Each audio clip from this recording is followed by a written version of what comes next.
Chapter 1 Betrayal. A winter night in December 2045. The biting cold wind howled, and the air was thick with the acrid scent of gunpowder and blood. In the distance, terrifying sounds echoed, sending chills down one's spine. At times, the noises were faint, resembling the chirps of insects in the dark. At other moments, they turned into heart-wrenching shrieks, accompanied by the gruesome sounds of flesh being torn apart. The apocalypse began on May 23, 2043, a Saturday at 8 a.m. Human civilization lay in ruins, the world shattered, plagued by zombies and a myriad of monsters. Human beings, like lambs, were slaughtered and devoured. The survivors launched a valiant resistance. A group clad in battle gear stealthily navigated the shadows. Their mission: to obliterate the monster's lair, located on a peak in the Raya Shima Mountains of Huaxia. The Huaxia combat team has arrived at the operational area. Zhang Yu announced through the communicator, his voice low yet commanding. Zhang Yu, an elite warrior of Huaxia, had fought against zombies and monsters for over 2 years, amassing a wealth of experience. Due to his distinguished service, he was elected as the leader of the human coalition orchestrating this operation. The beautiful country combat team has arrived. The European and American Joint Combat Team has arrived. The Oceanic Nations Joint Combat Team has arrived. The Neon Country Combat Team has arrived. Zhang Yu issued his commands. Attention, all teams remain concealed. Upon sighting the Monster King, eliminated at any cost. From this moment forth, deactivate communication devices. Engage in coordinated strikes. The communication channel fell silent. The monster lair lay nestled in the mountains, teeming with hordes of zombies and monsters. At the innermost sanctum resided the palace of the Monster King. According to research conducted by the Human Coalition's military and scientific departments, the monsters and zombies were controlled by individual Monster Kings. Eliminating a Monster King was tantamount to dismantling the brain of numerous monsters and zombies. This was the strategy of capturing the king to catch the thief. A thunderous explosion erupted from afar, followed by the cacophony of gunfire. Then came the howls of monsters and zombies. They had revealed their position. Zhang Yu stared at the intelligent display on his arm, which indicated a massive red dot, the location of the Monster King. According to scientific analysis, the Monster King was enormous and could not move swiftly. Reluctantly, he decided to shift from a stealthy approach to a full frontal assault, aiming to take down the Monster King with lightning speed. The only path to survival was to slay the Monster King. Zhang Yu summoned his extraordinary power, manifesting a shimmering sword conjured from his inner strength. In these apocalyptic times, many human warriors had acquired superhuman abilities, such as manipulating fire, enhanced speed, and summoning luminous energy armor. With determination, Zhang Yu charged towards the oncoming horde of zombies. Crack! Crack! Zombies and monsters rushing at Zhang Yu were decapitated or cleaved in half by his blade. His swordsmanship was swift, ruthless, and precise, his agility unmatched. He surged forth like a god of war, leading the charge. In an instant, hundreds of zombies lay defeated at his feet. The other team members, inspired by his valor, followed suit. Some wielded powers akin to Zhang Yu's, engaging in fierce combat against the zombies and monsters. Others utilized firearms to battle the undead. The battlefield erupted in chaos. The Huaxia team was the first to reach the Monster King's lair. Before them lay a colossal creature, resembling a mushroom, writhing in agitation. Startled, it unleashed a ferocious roar. Surrounding it were dozens of monsters. These creatures, slender and emanating a blood-red hue, advanced like lizards on all fours, rushing towards Zhang Yu and his team. Hiss! The monsters' tongues flicked out as they brandished their sharp claws. Capture the king to catch the thief. Zhang Yu commanded one of his team members to launch a specialized RPG grenade at the Monster King. With a resounding boom, the RPG hurtled through the air. It seemed the Monster King was on the verge of being obliterated. In a moment of crisis, a dozen massive red creatures emerged, blocking the RPG's trajectory. The remaining red monsters, emboldened and enhanced in agility and attack, rallied under the Monster King's command, charging at Zhang Yu and his comrades in a desperate fight to the death. In an instant, Zhang Yu's team suffered heavy casualties. Wielding his extraordinary sword, Zhang Yu battled the red monsters fiercely. The surviving warriors fought valiantly against the relentless swarm of zombies. Desperate struggle. At that moment, The Huaxia team faced devastating losses, with many warriors falling in battle. Unfazed, Zhang Yu swiftly dispatched the two strongest red monsters. The enemy's fiercest combatants had been neutralized, but Zhang Yu's arm bore injuries. With no time to heal, he commanded, quickly, detonate the Monster King. As one team member raised the RPG, a red monster pierced his abdomen. Zhang Yu moved forward, slaying the red beast, and single-handedly launched the RPG at the Monster King. The Monster King fell. Its reign of terror extinguished the remaining monsters, and zombies lost their coordination, their movements growing sluggish. Within the dimly lit lair, Zhang Yu gazed upon the bloodied corpse of the Monster King. Only Zhang Yu remained of the Huaxia team. He reloaded the RPG launcher, preparing for another strike. The Monster King was reduced to a pile of mangled flesh. No response came from the communicator. Amidst the carnage, Zhang Yu spotted a glowing orb nestled within the remains. "What is this?" he exclaimed in astonishment. At that moment, his powers surged, seemingly drawn to absorb the light orb. Just as Zhang Yu was about to take a step forward, a sword imbued with extraordinary energy pierced his chest. This figure appeared like a phantom. Pang Guangman had concealed himself, lurking in the shadows until the moment of victory arrived. Pang Guangman thrust his sword, sending Zhang Yu sprawling aside, and approached the glowing orb, lifting it triumphantly. Clutching his wound, Zhang Yu glared at Pang Guangman in fury. The Monster King's crystal, it truly can merge with a human body. Pang Guangman cackled with glee. Originally from Huaxia, Pang Guangman had immigrated to Neon Country during his youth. After the apocalypse struck, Neon Country fell rapidly. As a refugee, he sought assistance from Huaxia and crossed its borders. Under the banner of human unity, Pang Guangman and other Neon refugees formed a coalition to aid the Huaxia team in battle. Little did they know, Pang Guangman had hidden his true intentions. Chapter 2: Rebirth. At this moment, Pang Guangman began to merge with the Monster King's crystal. His body transformed into that of a monster, only to revert back to human form moments later. Pang Guangman was filled with glee. By absorbing the Monster King's crystal, I shall become the strongest among humanity. I will ascend as the leader of the human race, crafting a new world, for in this battle, I am the sole survivor.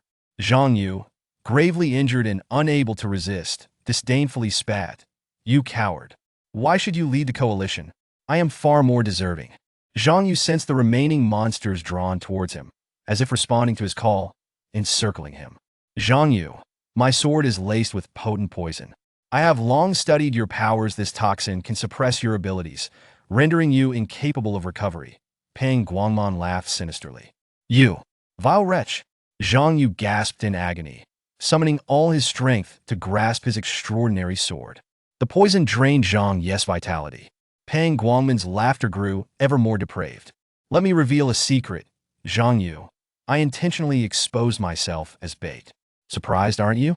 Zhang Yu, drenched in sweat, lunged at Pang Guangman, but his strike missed. Pang Guangman, enraged, declared, "Now you shall descend into hell." In the face of overwhelming hordes of monsters and zombies, Zhang Yu ultimately succumbed, his heart-wrenching cries echoing into the void. "Pang Guangman, I will slay you." After what felt like an eternity, Zhang Yu roared, suddenly opening his eyes.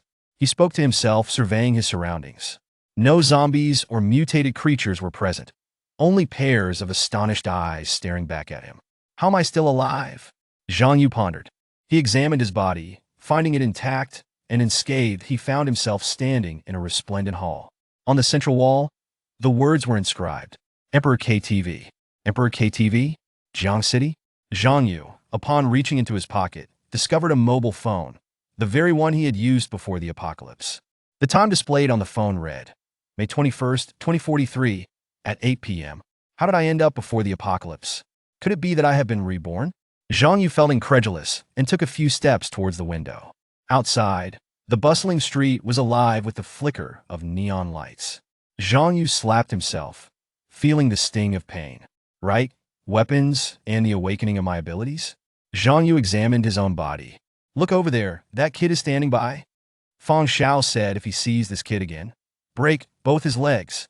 Truly, some people only shed tears when faced with a coffin. A group of security guards clamored toward Zhang Yu. "Kang Xiao? Fang Kangping?" At that moment, It became clear that Zhang Yu's girlfriend, Yang Yin, was entangled with Fong Kongping, reveling in the delights of Emperor KTV. Zhang Yu intended to catch them in the act, but unexpectedly, he was intercepted by the security guards, who gave him a thorough beating and unceremoniously tossed him out of Emperor KTV. 3 towering security guards escorted Zhang Yu towards the back door, while the others dispersed the murmuring patrons. Zhang Yu contemplated swiftly incapacitating the 3 guards, but then devised an alternative plan, feigning the demeanor of a helpless chick, allowing them to dictate his movements. As they traversed the parking lot, Zhang Yu spotted a car parked there, a Mercedes-Benz with a license plate Jiang 888888. That was Fong Kangping's vehicle, brazenly occupying a designated parking spot, unimpeded in its stance. Zhang Yu smiled faintly. The 3 security guards unceremoniously hurled Zhang Yu onto the ground. However, he did not falter. Instead, he stood firm. "Well, this kid hasn't fallen flat on his face after all," remarked one of the guards, who had slanted eyes, glancing around the dimly lit KTV alley, devoid of any onlookers. "Kid, kneel down and beg for mercy. Call each of us grandpa, and lick our shoes clean, and you may be allowed to leave," taunted another guard, brandishing a club. All 3 guards towered over Zhang Yu, each exceeding 1.9 meters in height, their arms appearing to be thicker than Zhang Yu's thighs. In stark contrast, Zhang Yu's 1.75-meter frame seemed somewhat slight and diminutive. "Hurry up!" The guard with slanted eyes prodded Zhang Yu with his club. Zhang Yu remained silent, his eyes betraying a simmering rage. "It seems this kid has a tough spirit. Very well, let the club serve him. Brothers, once we finish, let's record a video of this kid sprawled out like a dead dog. Kong Xiao promised us 30,000 each for our efforts," the guard with slanted eyes chuckled. Upon hearing the sum of 30,000, the other 2 guards' eyes sparkled with greed. "To disturb Fong Xiao while he seeks pleasure, they'll give you a hit to knock some sense into you." One guard swung his club through the air. With a swift motion, Zhang Yu evaded the strike. "How dare you dodge?" The guard seethed in humiliation. In an instant, Zhang Yu delivered a lightning-fast kick to the guard's abdomen, causing him to curl up like a shrimp, his face contorted in pain, a sight both comical and grotesque. "This kid dares to fight back. Beat him to a pulp." Another burly guard swung his club menacingly. As the club was about to collide with Zhang Yu's face, he executed a precise right-hand punch, sending the guard crashing to the ground, his face swollen and rendered motionless. The guard previously struck in the abdomen, enraged, raised his club once more, attempting to ambush Zhang Yu from behind. Without turning, Zhang Yu delivered an elbow strike to the guard's lower abdomen, following it up with an uppercut that landed squarely on the guard's face, sending him sprawling heavily to the ground. The last remaining guard with slanted eyes stood frozen in disbelief, unable to fathom how Zhang Yu had dispatched his 2 comrades in mere seconds. The speed and power of his strikes were nothing short of astonishing. Regret began to gnaw at him as he wished he had summoned more backup. The slanted-eyed guard discreetly reached for his walkie-talkie at his waist. Zhang Yu smirked, delivering a swift kick to the guard's side, precisely striking the hand that was reaching for the device, eliciting a cry of pain. "Ah!" With nowhere left to retreat, the slanted-eyed guard swung his club wildly at Zhang Yu's head. Clearly trained, his technique was far superior to that of his 2 companions. He feigned a strike, then aimed for Zhang Yu.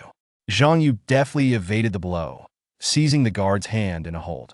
The slanted-eyed guard was left utterly stunned. Was this the speed of a human? Pain coursed through him, yet he could not utter a sound.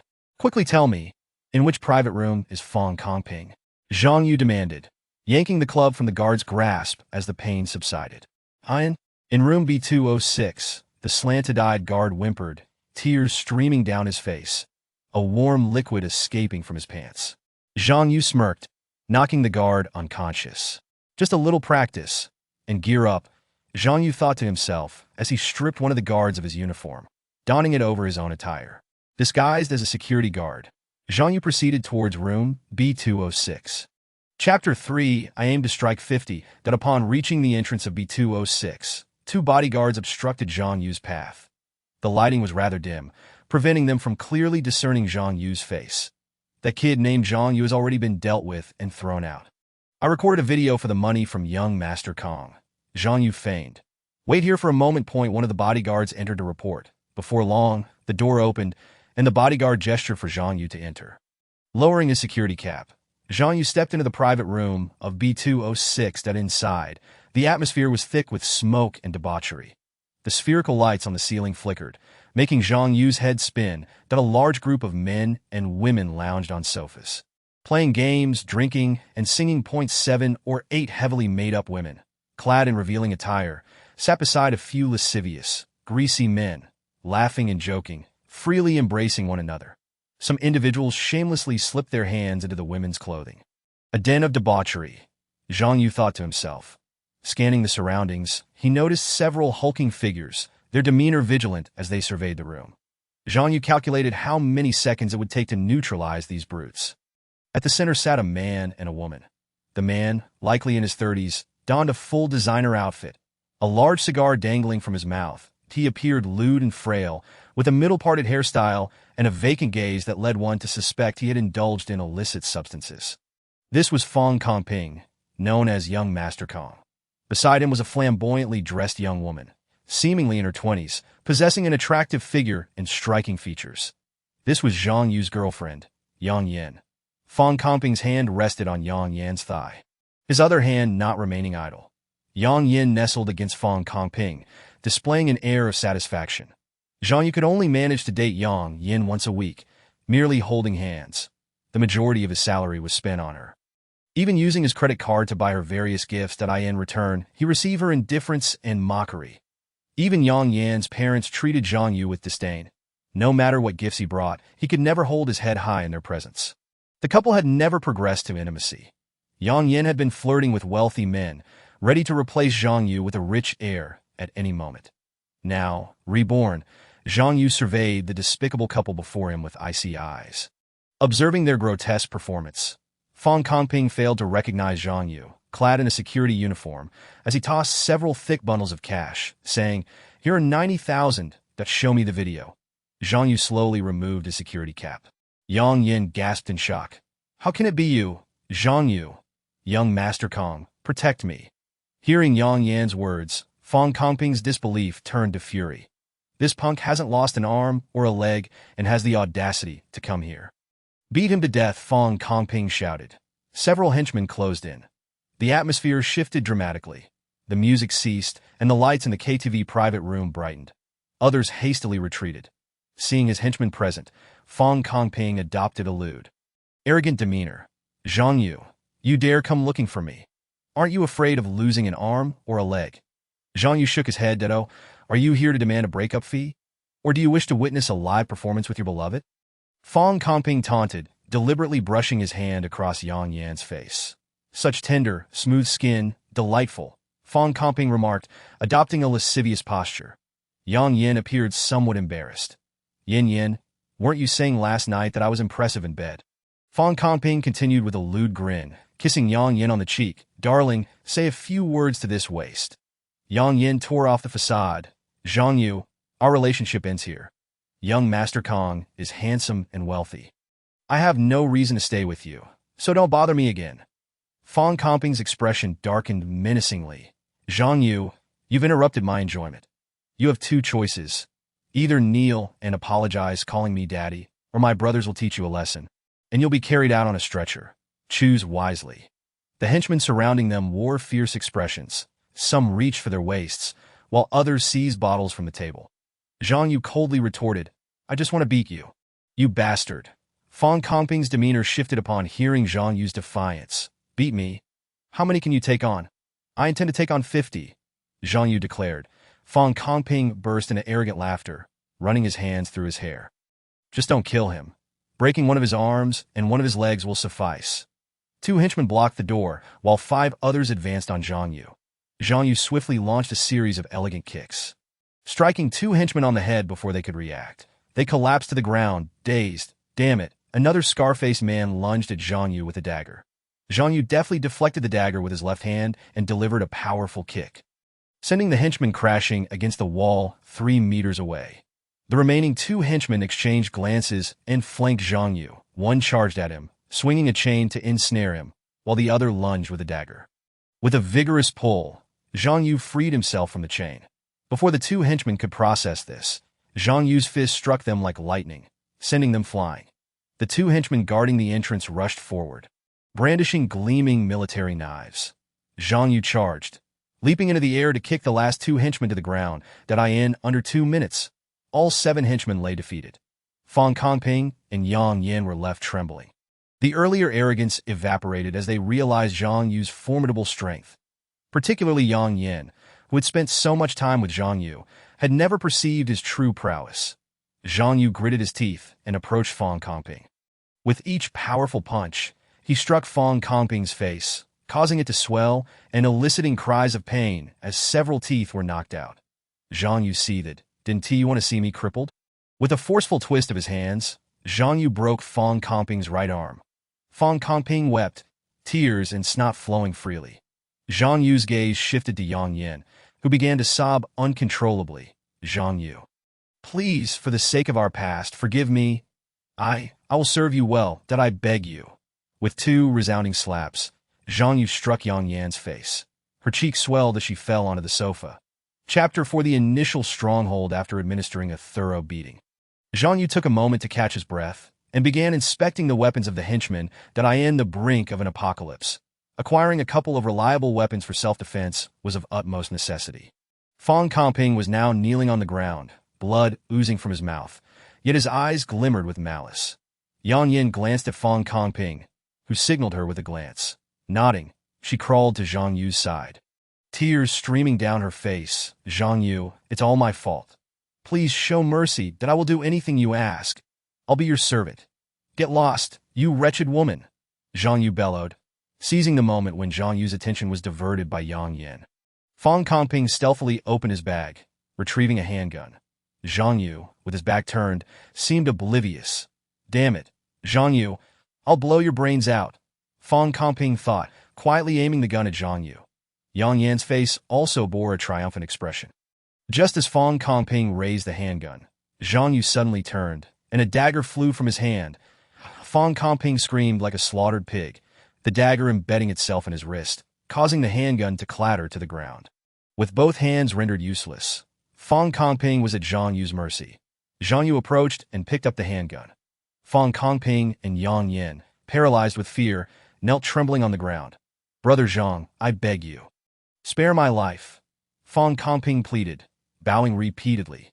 "Spare you? Fine. Where are your bullets?"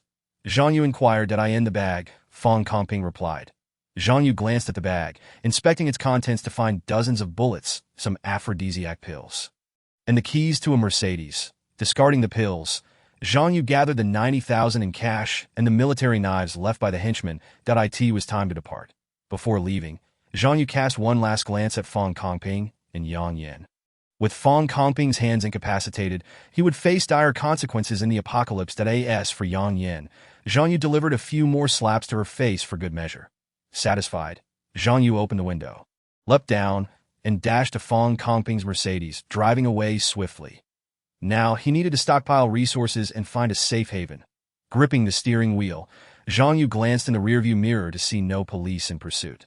Even after his rebirth, Zhang Yu's combat prowess remained unparalleled, easily dispatching ordinary individuals. However, the strength of zombies far exceeded that of mere humans.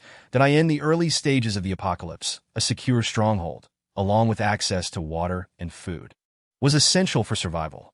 Furthermore, he needed to awaken his abilities. Otherwise, no matter how strong one's physical condition, it would be impossible to contend with hordes of zombies and the even more formidable creatures that would follow. Zhang Yu had already decided on a refuge, the Feng community, where a small house left by his deceased parents awaited him. This small house, though modest, was sturdy and 2-storied. The Feng community is situated in a rather remote location, resulting in a scarcity of zombies at the outset. Zhang Yu navigates along a narrow path and ultimately arrives at the Feng community. He alights from his vehicle and approaches a shop by the street. The clock has already struck past 9 in the evening. Zhang Yu enters a shopping frenzy, filling his pockets with instant hot pot, compressed biscuits, chocolate bars, bottled water, strips of cloth, toilet paper, and more. Everything available is purchased. This extravagant spending leaves the shopkeeper utterly astonished. Zhang Yu stuffs a multitude of items into the trunk of his car. Just as he prepares to get back in, he notices a watch shop on the roadside. After a moment's contemplation, he steps inside the store. The salesperson is a beautiful young lady with long hair. "Sir, what kind of watch are you looking to buy?" she inquires. Zhang Yu selects several mechanical watches and batteries for them. The young lady accepts his payment while casting a glance outside that a Mercedes-Benz roars to life, vanishing in an instant. The watch shop is not far from Zhang Yu's modest abode. He parks his vehicle in a concealed spot, hefting his numerous bags quietly towards his dwelling. Zhang Yu scans his surroundings with vigilance.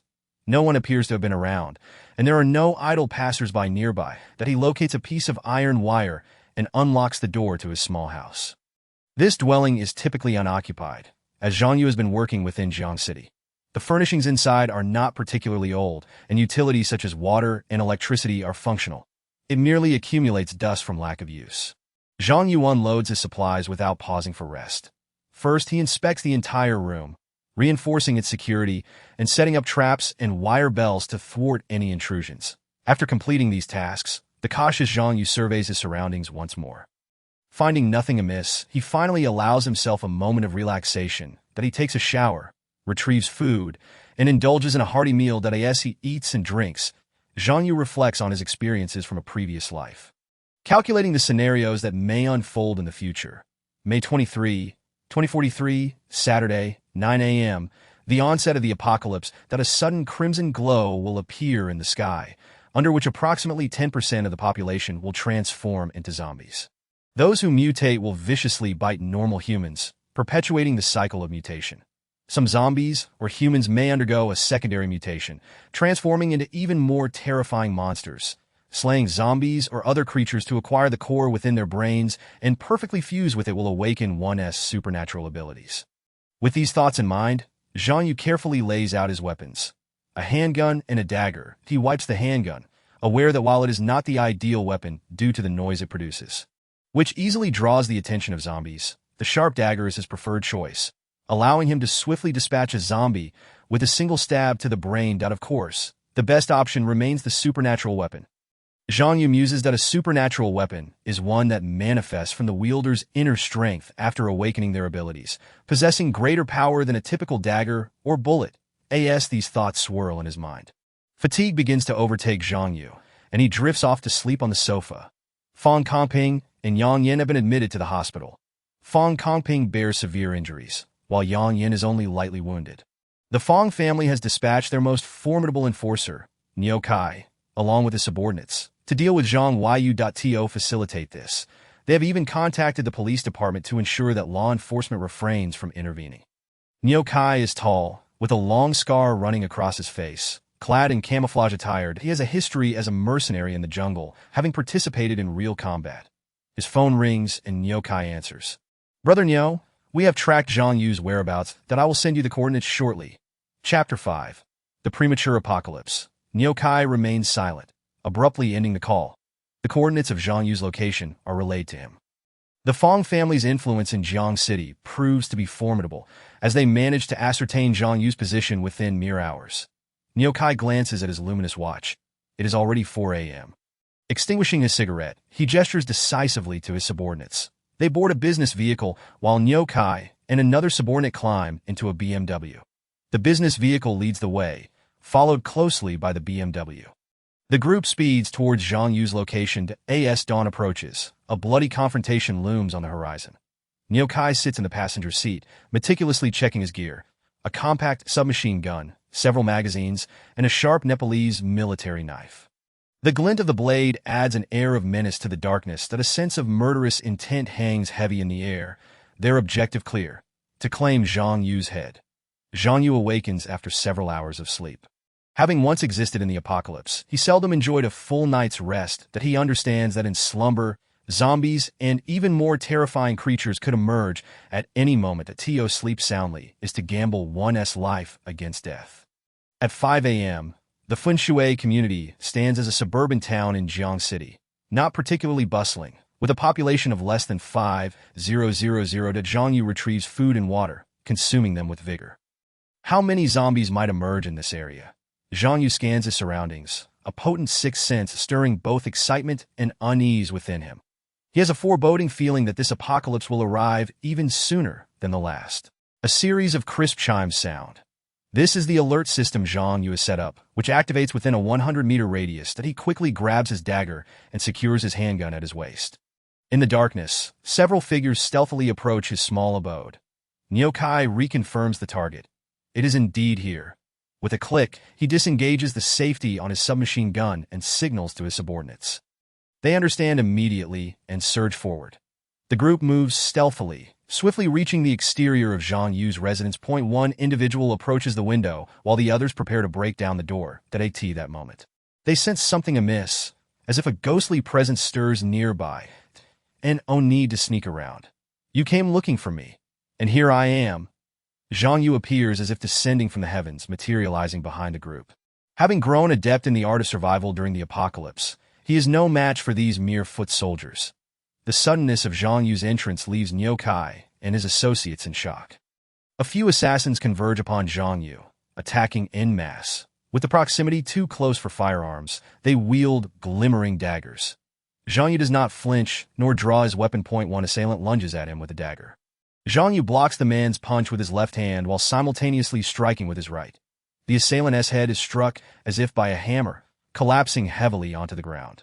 The other two attackers launch their assault almost in unison.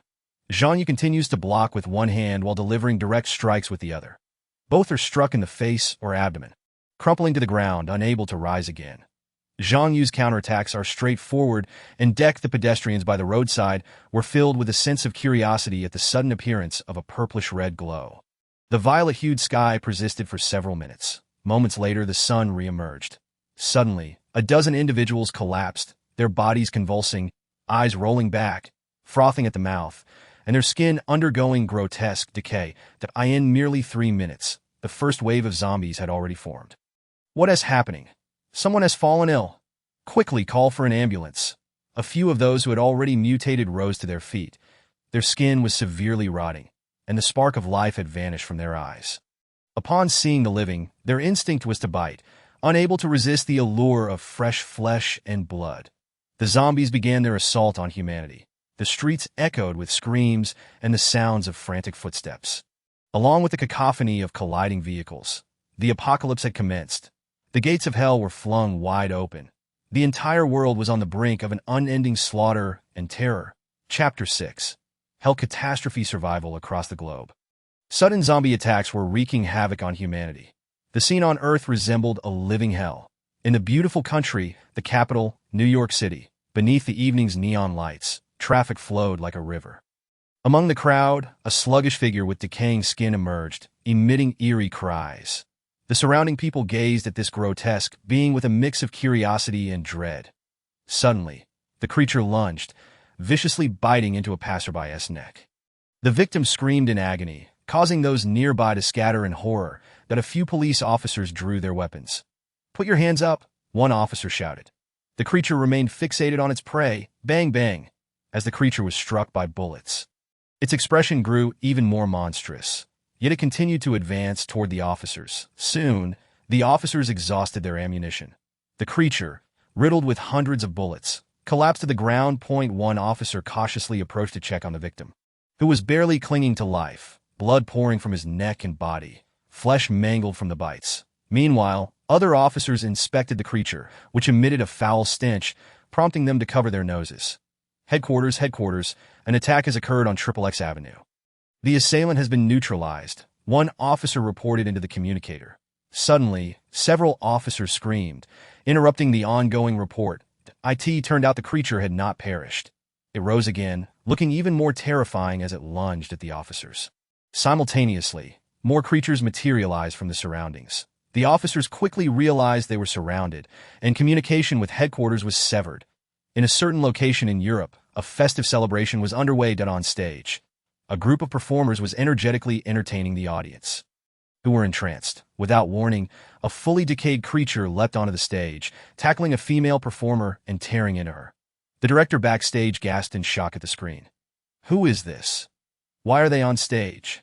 The staff nearby looked utterly bewildered. The director bellowed, "Security, remove the intruder, quickly!" Before he could finish, a security guard had bitten into the director's neck. The director, in excruciating pain, could only cast a dying glance at the screen. where chaos reigned as several zombies pounced on the crowd, savagely tearing into them. Gunfire erupted, accompanied by ceaseless screams. The entire world was simultaneously plunged into an unexpected catastrophe that in Huaxia, broadcasts and media repeatedly aired a message: emergency announcement. Currently, unidentified monsters are on the loose. Citizens are advised to remain indoors, secure all doors and windows, and stock up on drinking water and food that we repeat. The situation is urgent. Please do not venture outside and wait for rescue. Across the land of Huaxia, a sense of terror settled in nearly every city. The sounds of gunfire and explosions reverberated. Alongside this were the relentless cries of the afflicted that in this apocalypse. The survival time for each individual was not measured in days, but in minutes. Every minute saw someone being bitten by a zombie and undergoing transformation. Every minute claimed lives that in Jiang City. At the Fenshui community, Zhang Yu stood vigilant by the second-floor window, keeping a watchful eye outside. For Zhang Yu, the stench of blood and violence had long since become commonplace. His current concern was how many zombies he could slay, but more importantly, the crystal cores within their brains. Survival meant growing stronger, not waiting passively for rescue. Ding! Please acquire 100 zombie crystal cores and absorb them to trigger your evolution. The hunt began. Zhang Yu drew his Nepalese knife, clearing the perimeter of his home. For safety, the main door and other windows had already been fortified and sealed. He had left one window on the second floor as an exit point. 3 individuals who had already transformed into zombies were feasting on a corpse on the ground. Zhang Yu descended cautiously, but still attracted the attention of the zombies. One zombie opened its gaping maw, bits of human flesh hanging from his mouth, its ashen eyes fixated on Zhang Yu. As the zombie lunged, Zhang Yu swiftly brought his knife down, severing a large portion of its head. The other 2 zombies rose and charged at him. Newly transformed, they still retained some vision and remnants of human memory. Their speed was not yet swift, nor was their strength formidable. Zhang Yu kicked one zombie's leg, shattering it. The creature collapsed at his feet, and Zhang Yu swiftly brought his knife down, cleaving its skull. The zombie fell heavily, the motion fluid and decisive. The other 2 zombies, undeterred, rushed at him, and Zhang Yu responded with direct strikes to their heads that in an instant, 3 zombies lay slain. Confirming their demise, Zhang Yu cautiously bent down to check for crystal cores. Before he could inspect their brains, 5 or 6 more zombies charged at him. Quick-witted, Zhang Yu dispatched one with a precise thrust to its forehead, but he continued to evade while launching counterattacks, swiftly taking down the remaining zombies. The crystal cores, ignoring the stench of decay, Zhang Yu rummaged through the zombies' brains. After the skirmish, he had acquired over 10 crystal cores. Under the influence of the absorption system, these cores were drawn into his body. A series of low, guttural sounds reverberated. The sounds of combat and the scent of living flesh attracted even more zombies. As night fell, Zhang Yu stood by the window on the second floor, surveying his surroundings. The streets were teeming with the undead. The silence was deafening, broken only by the howls of zombies. The entire Fenshui community was devoid of discernible light. Avoid attracting the zombies.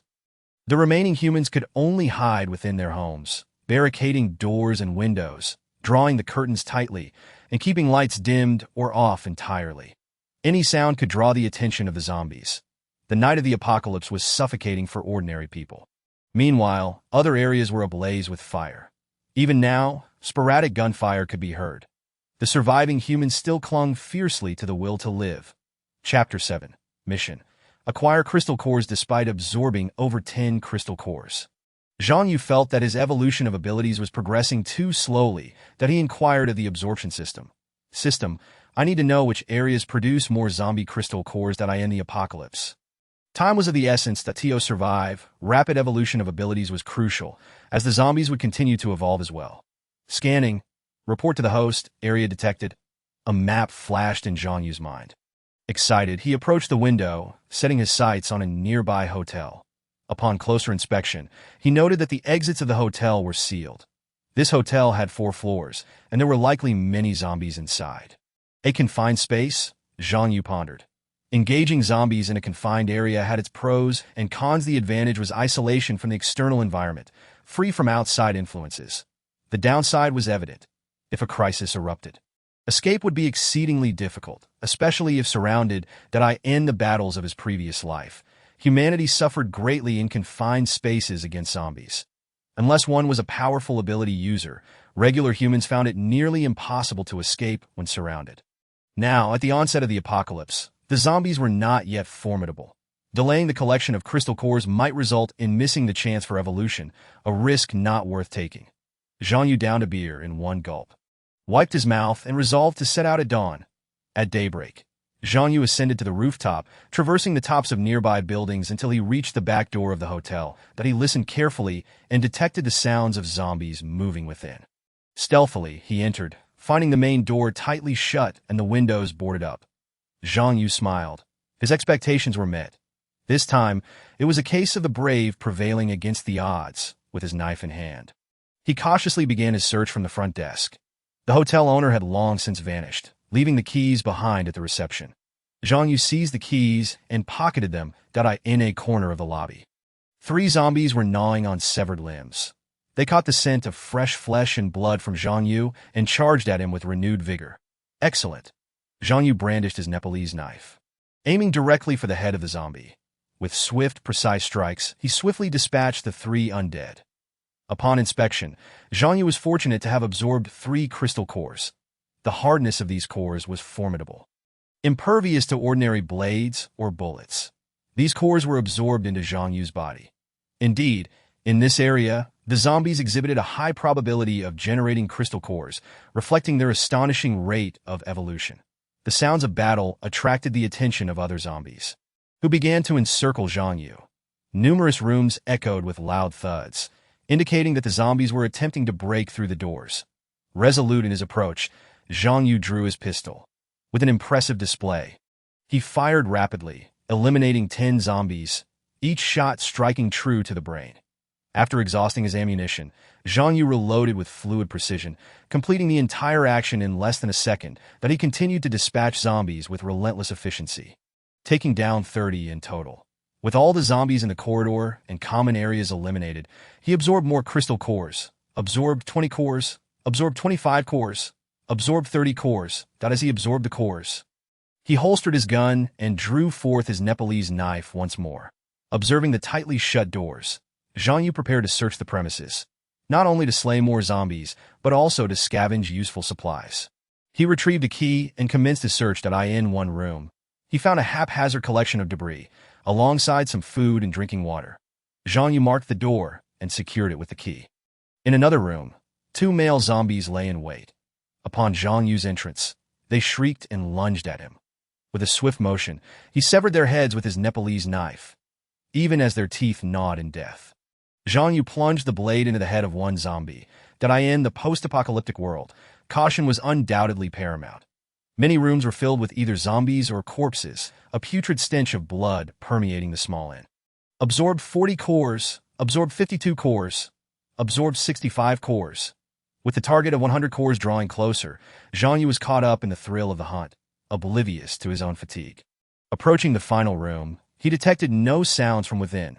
Upon kicking the door open, he was met with a shocking sight. The room was in disarray, with a male corpse sprawled on the bed. Specifically, a gruesomely dismembered male cadaver, soaked in blood. Surrounding this corpse were 4 young female zombies, tall and shapely, dressed in revealing attire, with 2 of them nearly nude. It was evident that they had once been 4 beautiful young women. Now, though, they were drenched in blood, gnawing on flesh. The unfortunate man had fallen from a paradise of tenderness into a hellish nightmare. With the door broken down, their attention turned to Zhang Yu. One female zombie lunged, mouth agape, bloodied hands reaching for him. Zhang Yu executed a clean strike, cleaving her head in half. The other 2 nearly nude female zombies flanked him, attacking from both sides.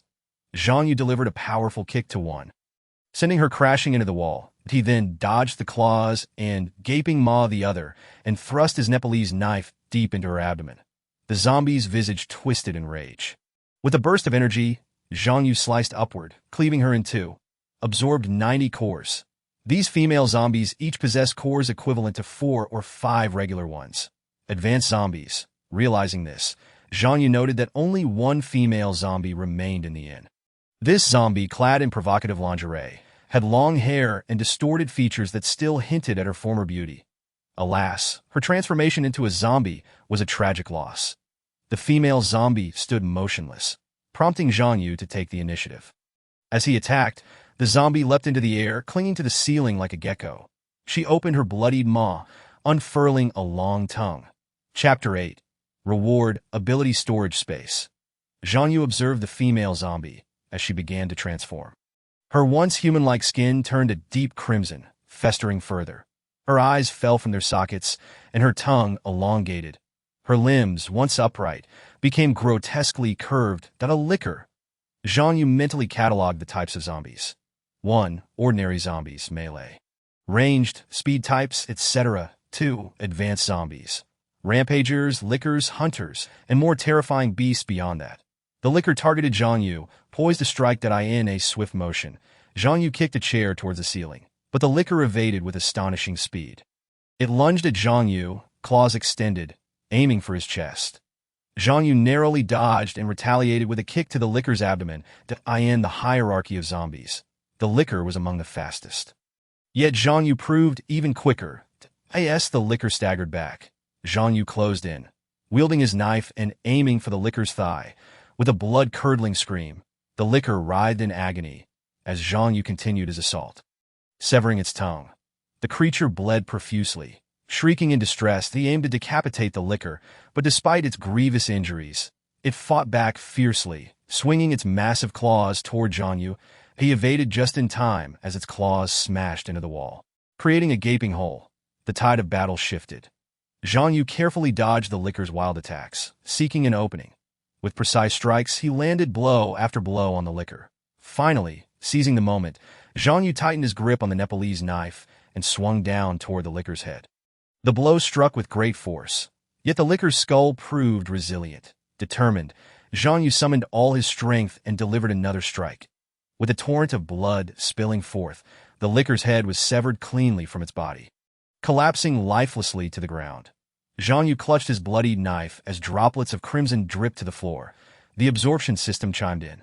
Ding. Absorbed 100 cores. Host speed increased by 30.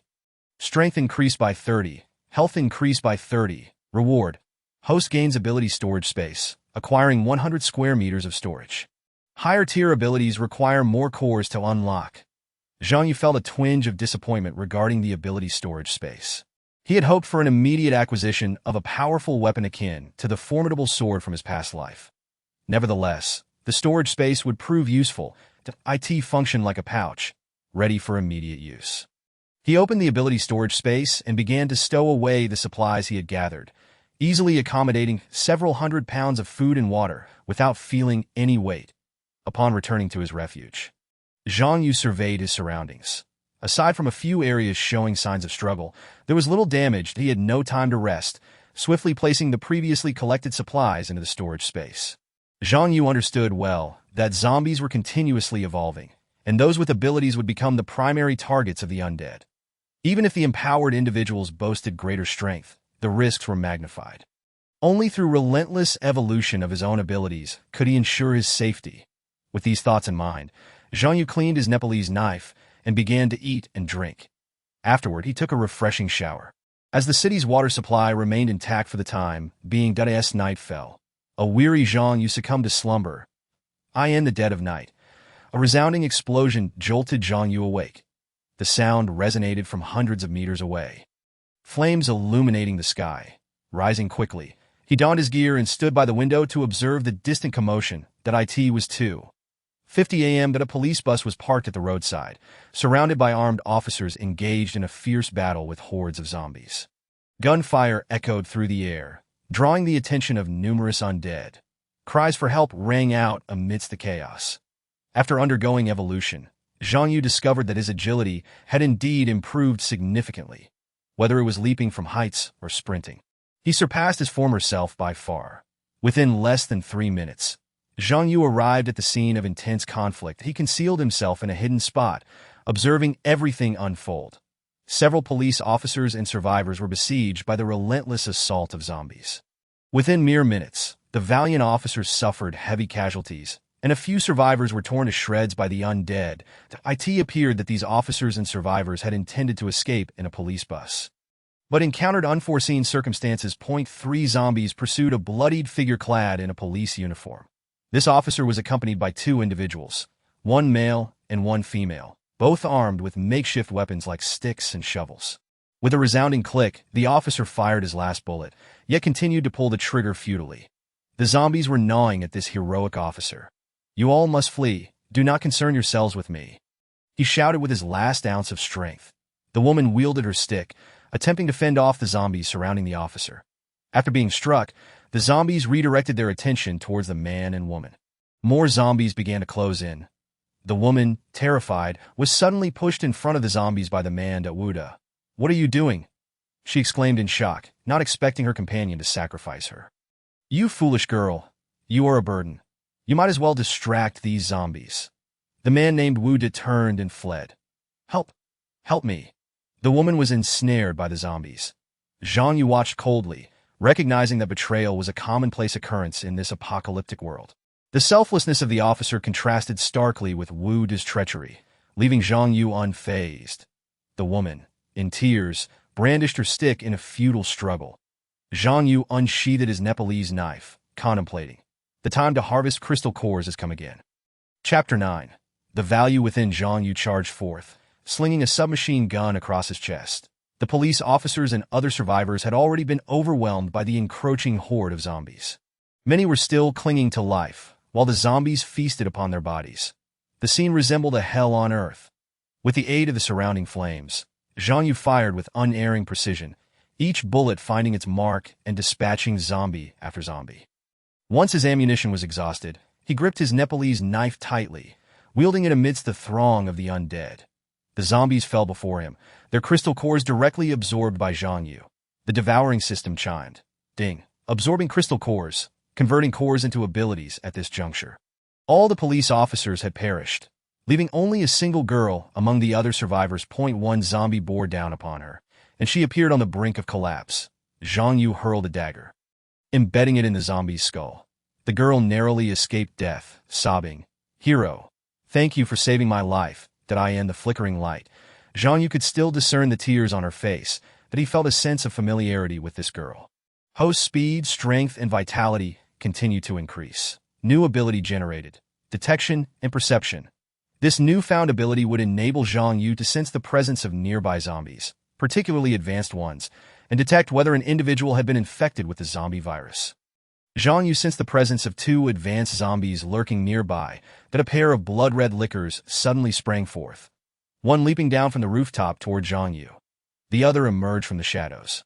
And Zhang Yu deftly evaded their assault. The girl, paralyzed with fear, stood frozen. The 2 lickers pressed their attack, their massive claws slashing toward Zhang Yu. The lickers were swift, yet Zhang Yu was swifter, dodging several lethal strikes. It was time for him to retaliate. The Nepalese knife struck true, cleaving one licker in 2. The girl stared in shock, awestruck by his prowess. The remaining licker attempted to flee, but Zhang Yu pursued. Blocking its escape, cornered, the licker engaged Zhang Yu in a fierce struggle. With a decisive strike, Zhang Yu severed this licker as well. With both lickers dispatched, Zhang Yu exhaled, reflecting. The knife truly is superior. After scavenging some useful supplies, Zhang Yu prepared to depart. "Big brother, where are you going? Can I accompany you?" the girl pleaded. "Then stay close to me and don't wander off." Zhang Yu utilized his detection ability and confirmed the girl was not infected. He sensed immense potential within her. Upon returning to his shelter, Zhang Yu assessed the defensive measures before inquiring. "Miss, what is your name?" "I am Xia Tao, Xia as in summer, and Tao as in peach," she replied, feeling uneasy in the presence of a stranger. Xia Tao glanced around. Zhang Yu scrutinized her and remarked, "I feel as though I have seen you before. Dada, you are the clerk from the watch shop. You are the customer who purchased a watch. May I ask how to address you?" Xia Tao stammered, at a loss for words. Her stomach growled audibly, prompting her to glance at Zhang Yu sheepishly. He produced a pack of jerky and a bottle of mineral water. Offering them to her, Xia Tao swallowed hard, accepting the food. "Sit down and eat. You must be famished," Zhang Yu urged. Xia Tao devoured the food hungrily. Once she finished, Zhang Yu inquired about the events that transpired earlier. It turned out that Xia Tao and her newly minted boyfriend, Wu De, had planned an outing, but before they could embark, the apocalypse struck and zombies emerged. They spent a day in fear, hiding until they encountered a group of police officers who had taken refuge in a few houses, preparing to hold out for rescue. However, during the night, they were besieged by fast-moving zombies, specifically the two lickers Zhang Yu had slain. The officers were overwhelmed and suffered heavy losses before Zhang Yu arrived. "This place is safe for now. We must remain quiet and not attract the zombies," Zhang Yu advised, pointing to a corner. "You can sleep there, and we will discuss matters when dawn breaks," Xia Tao nodded. Though skepticism lingered in her gaze toward Zhang Yu, she was uncertain if he would act against her while she slept. Exhausted, Xia Tao soon drifted off. When she awoke, the sun had already risen. She checked herself and found her clothes intact, reassuring her that Zhang Yu had not overstepped any boundaries the previous night. Turning her gaze forward, she saw Zhang Yu seated at a table, tending to his knives and firearms. "Big brother Zhang, you're up so early," she remarked at that moment. Zhang Yu, clad only in a black tank top, revealed his strong, muscular arms, stirring a flutter in Xia Tao's heart. His expression was grave as he asked, "Miss Xia, what are your plans moving forward? I wish to accompany you." "Please take me in," Xia Tao implored.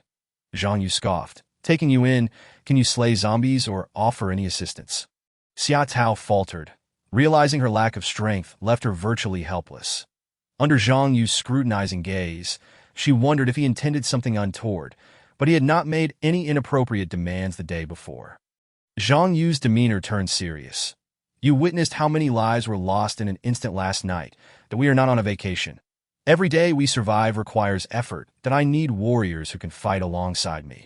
Not mere decorations that do you recall your boyfriend. I do not wish for you to become a burden like him." Xia Tao knelt. "I am willing to become a warrior. Please grant me the opportunity." "Big brother Zhang." Zhang Yu nodded. "Miss Xia, I am not forcing you. The battles ahead will be increasingly dire. To survive, you must learn to fight the zombies." With that, he tossed her a knife and a backpack. "Prove your worth." Xia Tao trembled as she grasped the knife and backpack. She understood that if she did not accompany this man, her chances of survival were slim.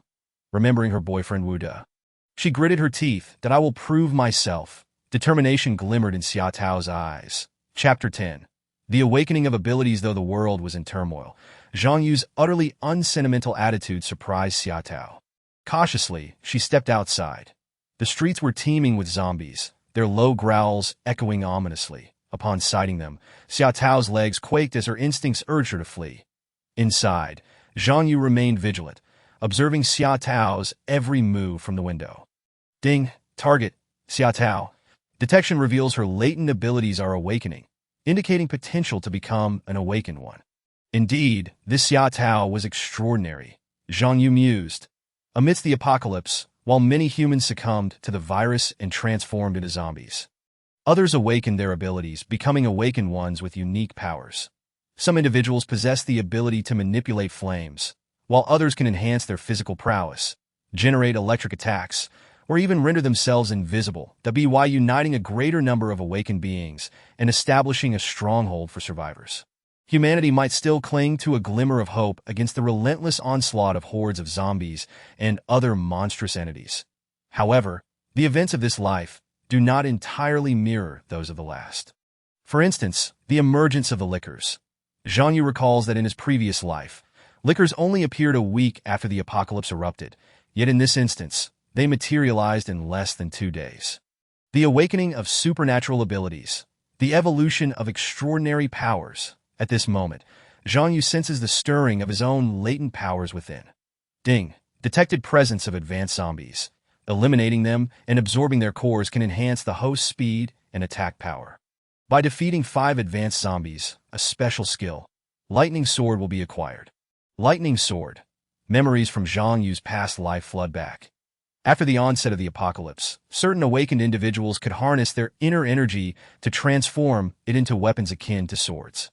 Such weaponry surpasses conventional arms in both might and reliability.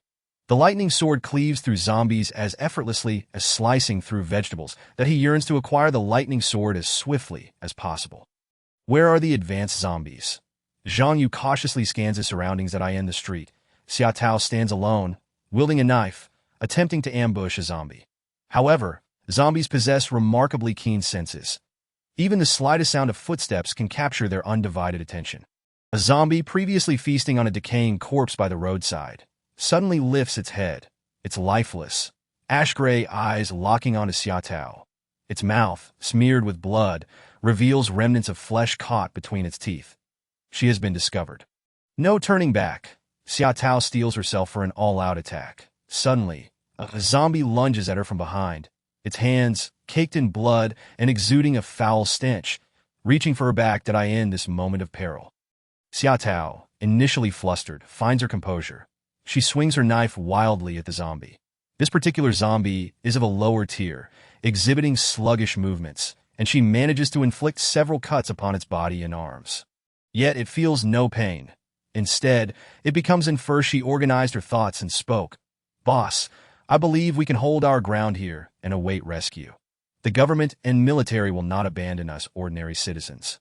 Although you are valiant, facing such a multitude of zombies is indeed a formidable challenge." After expressing her heartfelt words, Xiaotao glanced at Zhang Yu with a hint of trepidation, eager to gauge his reaction. Zhang Yu, however, remained unfazed, his tone devoid of any agitation. "Your perspective does not seem entirely misguided. But tell me, how long do you think we can endure in this position? Alternatively, we could wait for military assistance. They will establish a safe zone to rescue the civilians. Is that what you envision?" Zhang Yu continued. Xiaotao nodded in response to a safe zone. We must first survive until that moment arrives." The gravity of Zhang Yu's expression deepened. He understood that only through relentless self-improvement could one hope to survive. Stagnation would only lead to demise. He handed Xiaotao a bottle of mineral water before opening one for himself. Zombies are not the most terrifying monsters. Far more fearsome creatures will soon emerge. Upon saying this, Zhang Yu downed the water in one gulp. Mutated monsters. Past memories surged in Zhang Yu's mind. Zombie hordes. And even more dreadful mutated creatures that devoured the safety of human enclaves. Ordinary humans were merely sustenance for zombies and monsters. Even awakened individuals could not guarantee survival against zombies and mutated beasts. Zhang Yu's words resonated with conviction, and Xiaotao finally recognized her own naivety. She understood, we must continue to fight. With her teeth clenched, Xiaotao steeled herself. Zhang Yu fell silent, activating his ability storage space to stow away all useful items. Xiaotao was taken aback by the revelation of Zhang Yu's extraordinary power. Is this also a form of ability? She mused to herself. Chapter 12. Slaying the zombie horde. Observing Xiaotao's astonishment, Zhang Yu elucidated, "This is a type of awakened ability, an ability storage space that I can place certain items within it. You too can gain abilities by slaying zombies." The ability storage space not only assisted Zhang Yu in storing items, but also concealed even more formidable powers. He sensed his own abilities evolving within him, by defeating 5 high-level zombies. He could acquire the skill Lightning Sword. The thought filled him with exhilaration. He yearned to grow stronger. Suddenly, a cacophony erupted around them. The distant roars of zombies grew ever closer. Approximately 100 zombies emerged, their sights set squarely on the house where Zhang Yu and Xiaotao were. Clearly, the scent of living beings emanating from them had attracted the horde. The area surrounding Zhang Yu's residence had nearly been devoid of survivors. The sound of pounding and the terrifying screams of the zombies filled the air. "Boss, there are so many zombies," Xiaotao exclaimed. Drawing her combat knife and surveying the surroundings, that we must fight our way out. Zhang Yu's voice held no trace of fear, rather an eager excitement. Xiaotao, witnessing his calm demeanor, felt a jolt of surprise. Goodness, this young man remains remarkably composed in the face of such peril. Does the concept of fear not exist in his mind? Are you ready? Let the slaughter commence. Zhang Yu brandished his Nepalese knife. Securing several daggers at his waist, he handed a few handguns to Xiaotao. "Take these. You'll need them." "Boss, don't you need a handgun?" Xiaotao queried. Zhang Yu shook his head. "You stay here and use up all the bullets before engaging the zombies."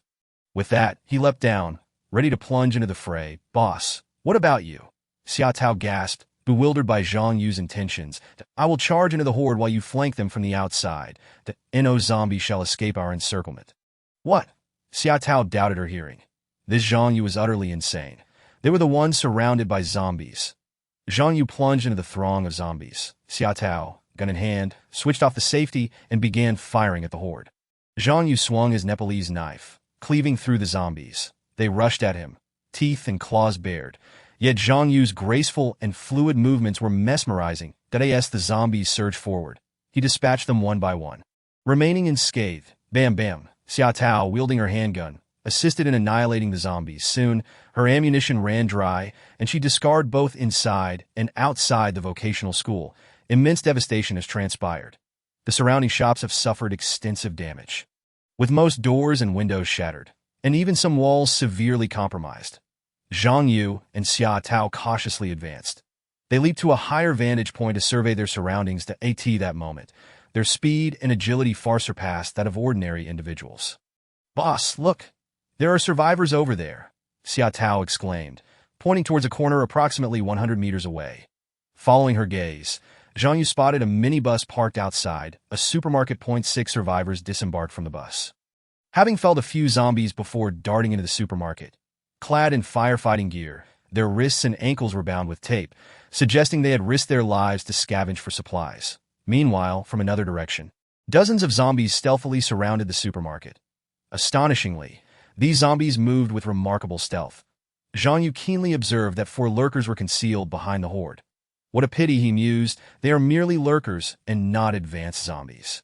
However, while the swarm of zombies may be manageable for the survivors, those lurkers could very well spell doom for their team. "Boss, should we assist these survivors?" Xiao Tao inquired. Zhang Yu smiled. "I'll take care of the 4 lurkers, and you can handle the rest of the zombies." At that moment, Zhang Yu recognized the necessity of aiding the survivors. It could yield valuable intelligence, and perhaps even allow him to recruit a few survivors or awaken individuals into his team. Xiao Tao hesitated, uncertain of her ability to eliminate dozens of zombies. Without delay, Zhang Yu charged forward, racing towards the lurkers. With a decisive leap, he positioned himself directly in front of the 4 lurkers. The lurkers emitted eerie sounds, their tongues swirling in the air. These grotesque creatures, which would terrify any ordinary person, never anticipated that a human would dare confront them head-on. 1 lurker lunged at Zhang Yu with surprising speed, while another flanked him from behind. "Foolish!" Zhang Yu bellowed, sidestepping to evade the attack while delivering a swift strike. 1 lurker crashed to the ground, its belly gaping open from the fierce slash of his Nepalese machete.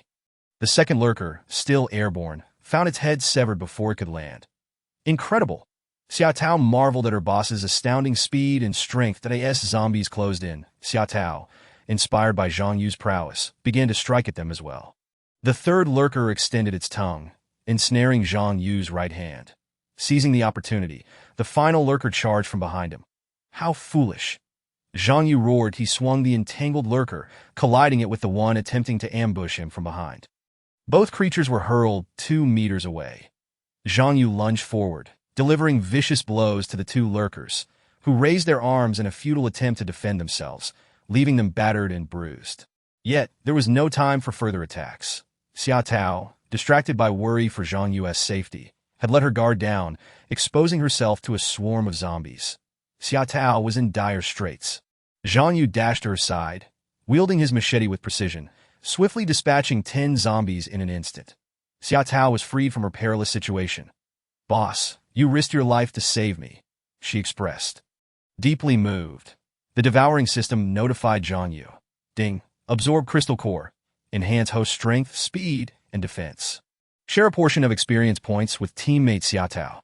"Boss, 2 lurkers are escaping," Xiao Tao shouted. The 2 lurkers, realizing they were no match for Zhang Yu, fled in haste. They inadvertently stumbled upon the group of survivors emerging from the supermarket, who had just gathered supplies and battled through a bloody confrontation, defeating several zombies inside. Lurkers, the survivors gasped in shock. Under normal circumstances, even dozens of survivors would struggle against a single lurker, but faced with no retreat, they had no choice but to fight. 2 axes swung toward the lurkers. With a sickening sound, 1 lurker's claws pierced the chests of 2 survivors, killing them instantly. A tall, robust man, his eyes ablaze with determination, wielded a massive iron hammer, striking fiercely at the lurker. It was evident he was a power-type awakened individual. With a resounding thud, the hammer struck the lurker, sending it crashing to the ground in a desperate struggle. Two more blows followed, and the lurker was slain. Nearby, a short-haired woman wielded a sharp axe, battling alongside two teammates against the remaining lurker. The agile woman swiftly injured the lurker, but as she prepared to deliver a finishing blow, the lurker retaliated with a lethal strike, catching her off guard. With a thunderous crash, the man's hammer fell once more, eliminating the last lurker. The two lurkers were dispatched just in time, but before the short-haired woman could catch her breath, she spotted a few zombies emerging from the shadows. Chapter 14. The Awakened in the Survivor Camp. The man and the short-haired woman were caught unawares that in this apocalyptic world, many warriors succumbed to sudden zombie ambushes. Be careful, Xia Tao shouted. Zhang Yu rushed to join the fray, and together they eliminated the remaining zombies, saving the lives of the short-haired woman and the man. The man, with white hair, inquired, "Who are you?" "I am Zhang Yu, and this is Xia Tao," Zhang Yu replied. "I'm Yang Biao, and this is Chun Li, my deputy. Thank you both for your timely rescue." The white-haired man introduced himself, gesturing toward the short-haired woman. Zhang Yu found the name Yang Biao somewhat familiar. He pondered over the information in his mind. He had heard that name in his past life. Indeed, Yang Biao was the head of the vocational school. After the apocalypse erupted, with the principal and vice principal either dead or fled, Yang Biao led the remaining teachers and students to establish a temporary survivor base at the vocational school. Ultimately, however, he became the sole survivor, reportedly using the others as bait, feeding them to the zombies, while he brazenly escaped. What a hypocrite! Zhang Yu thought to himself. That he then turned his attention to Chun Li. Standing at 1.7 meters tall, she was relatively tall among women. Chun Li was a teacher at the vocational school, but Zhang Yu had never heard her name before. Presumably, in his past life, she was one of the victims harmed by Yang Biao. That moment, Chun Li's eyes were bloodshot, emanating an unusual glow. "Team leader Yang, they have not been bitten or scratched by zombies," Chun Li remarked, her eyes gradually returning to normal. It turned out that Chun Li was an awakened individual, capable of discerning whether someone had been infected with the zombie virus through her blood-red eyes. Yang Biao, with a sincere expression, said, "Your skills seem quite impressive. My team is currently short-handed. Would you be willing to join us?" Zhang Yu assessed Yang Biao and Chun Li's combat capabilities through his devouring system.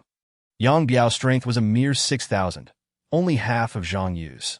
Chun Li's strength was even lowered, in terms of speed and defense. Both Yang Biao and Chun Li fared poorly, observing the surroundings. Zhang Yu remained acutely aware of the terrifying power of advanced zombies and mutated creatures lurking nearby. "Brother Zhang, what's wrong?" Yang Biao inquired.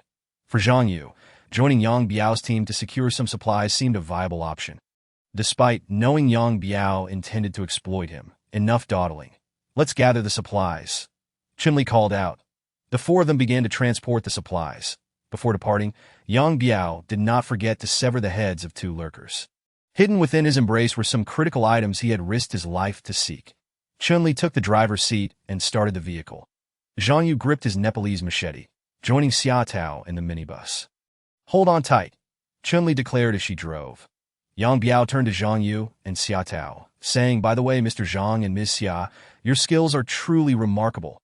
With you two in my team, it's like adding wings to a tiger." He then selected a few bottles of mineral water and some rations, offering them to Zhang Yu and Xia Tao. Before becoming a teacher, Yang Biao had been a soldier, having fought against enemies in battle. He immediately recognized Zhang Yu's formidable abilities. "You're too kind," Zhang Yu replied, fixing his gaze on Yang Biao. "Your strength is impressive.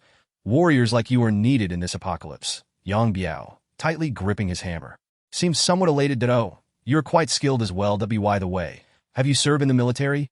Zhang Yu nodded. Xia Tao found it peculiar that Zhang Yu was so complimentary towards Yang Biao. But given Yang Biao's proximity, she hesitated to question him. Before long, the minibus arrived at the survivor camp. After disembarking, Yang Biao and Chun Li stepped out. Xia Tao quietly asked, "Boss, are you really going to work for Yang Biao?" "Absolutely not. He only seeks to exploit us, not expose our intentions. Act according to the situation," Zhang Yu commanded. Xia Tao nodded in agreement. The survivor camp is quite small, merely a teaching building situated within the campus. The windows and doors of the building have been reinforced, and its perimeter is enclosed by a sturdy wall. The majority of the survivors inside comprise students and faculty from a vocational school, along with nearby residents. That a few young men hurriedly load supplies into a vehicle. That a man of medium stature with dyed blonde hair approaches Yang Biao, saying, "Uncle, everything is fine." This man wields a machete and carries a rifle slung over his shoulder. Yang Yong observes Chun Li, who is busy moving items, a faint smile appearing on his face. "Teacher Chun, thank you for your hard work. Allow us to handle such strenuous tasks," he remarks, deliberately grasping Chun Li's hand. "What are you doing?" Chun Li retorts angrily, shaking off Yang Yong's grip. "That I didn't mean any harm." Yang Yong chuckles lightly. Yang Biao clears his throat. "Yang Yong, what are you doing? Remain vigilant for any lurking zombies." Yang Yong's smile fades, yet he continues to eye Chun Li with ill intentions. Chun Li possesses delicate features and a well-proportioned figure, with alluring curves even in her fireman's uniform. Yang Yong swallows hard.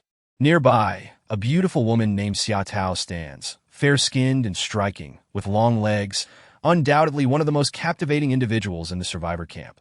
Yang Yong fantasizes about the thrilling scenario of being with both Chun Li and this beauty. "Who is this lovely lady?" Yang Yong inquires, leering at Xia Tao. Zhang Yu casts a cold glance at Yang Yong, while Xia Tao regards him with disdain.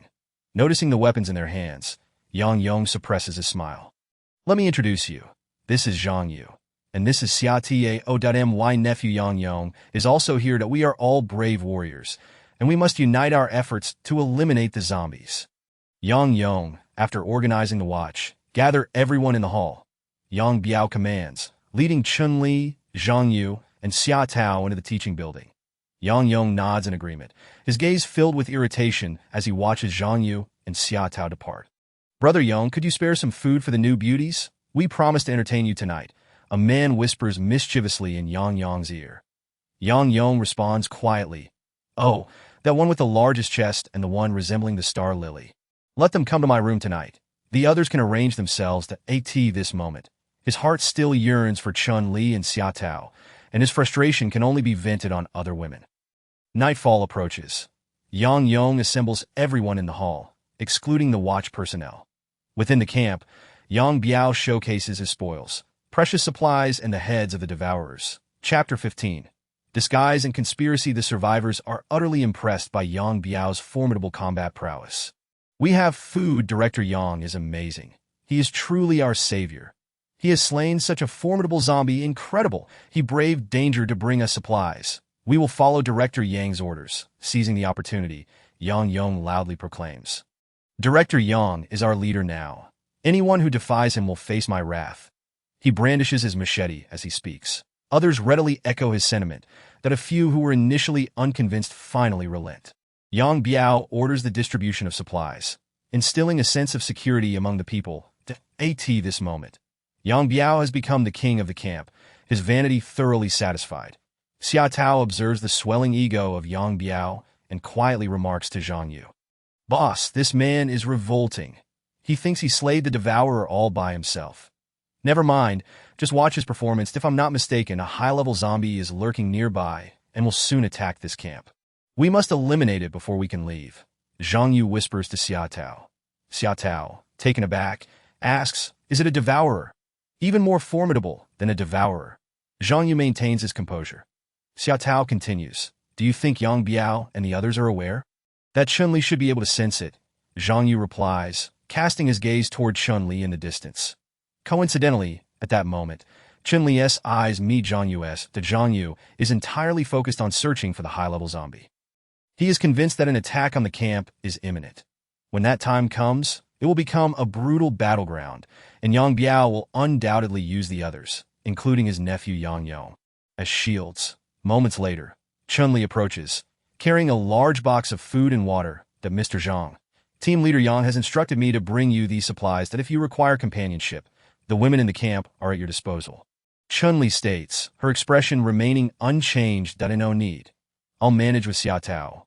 Zhang Yu replies, wrapping an arm around Xia Tao.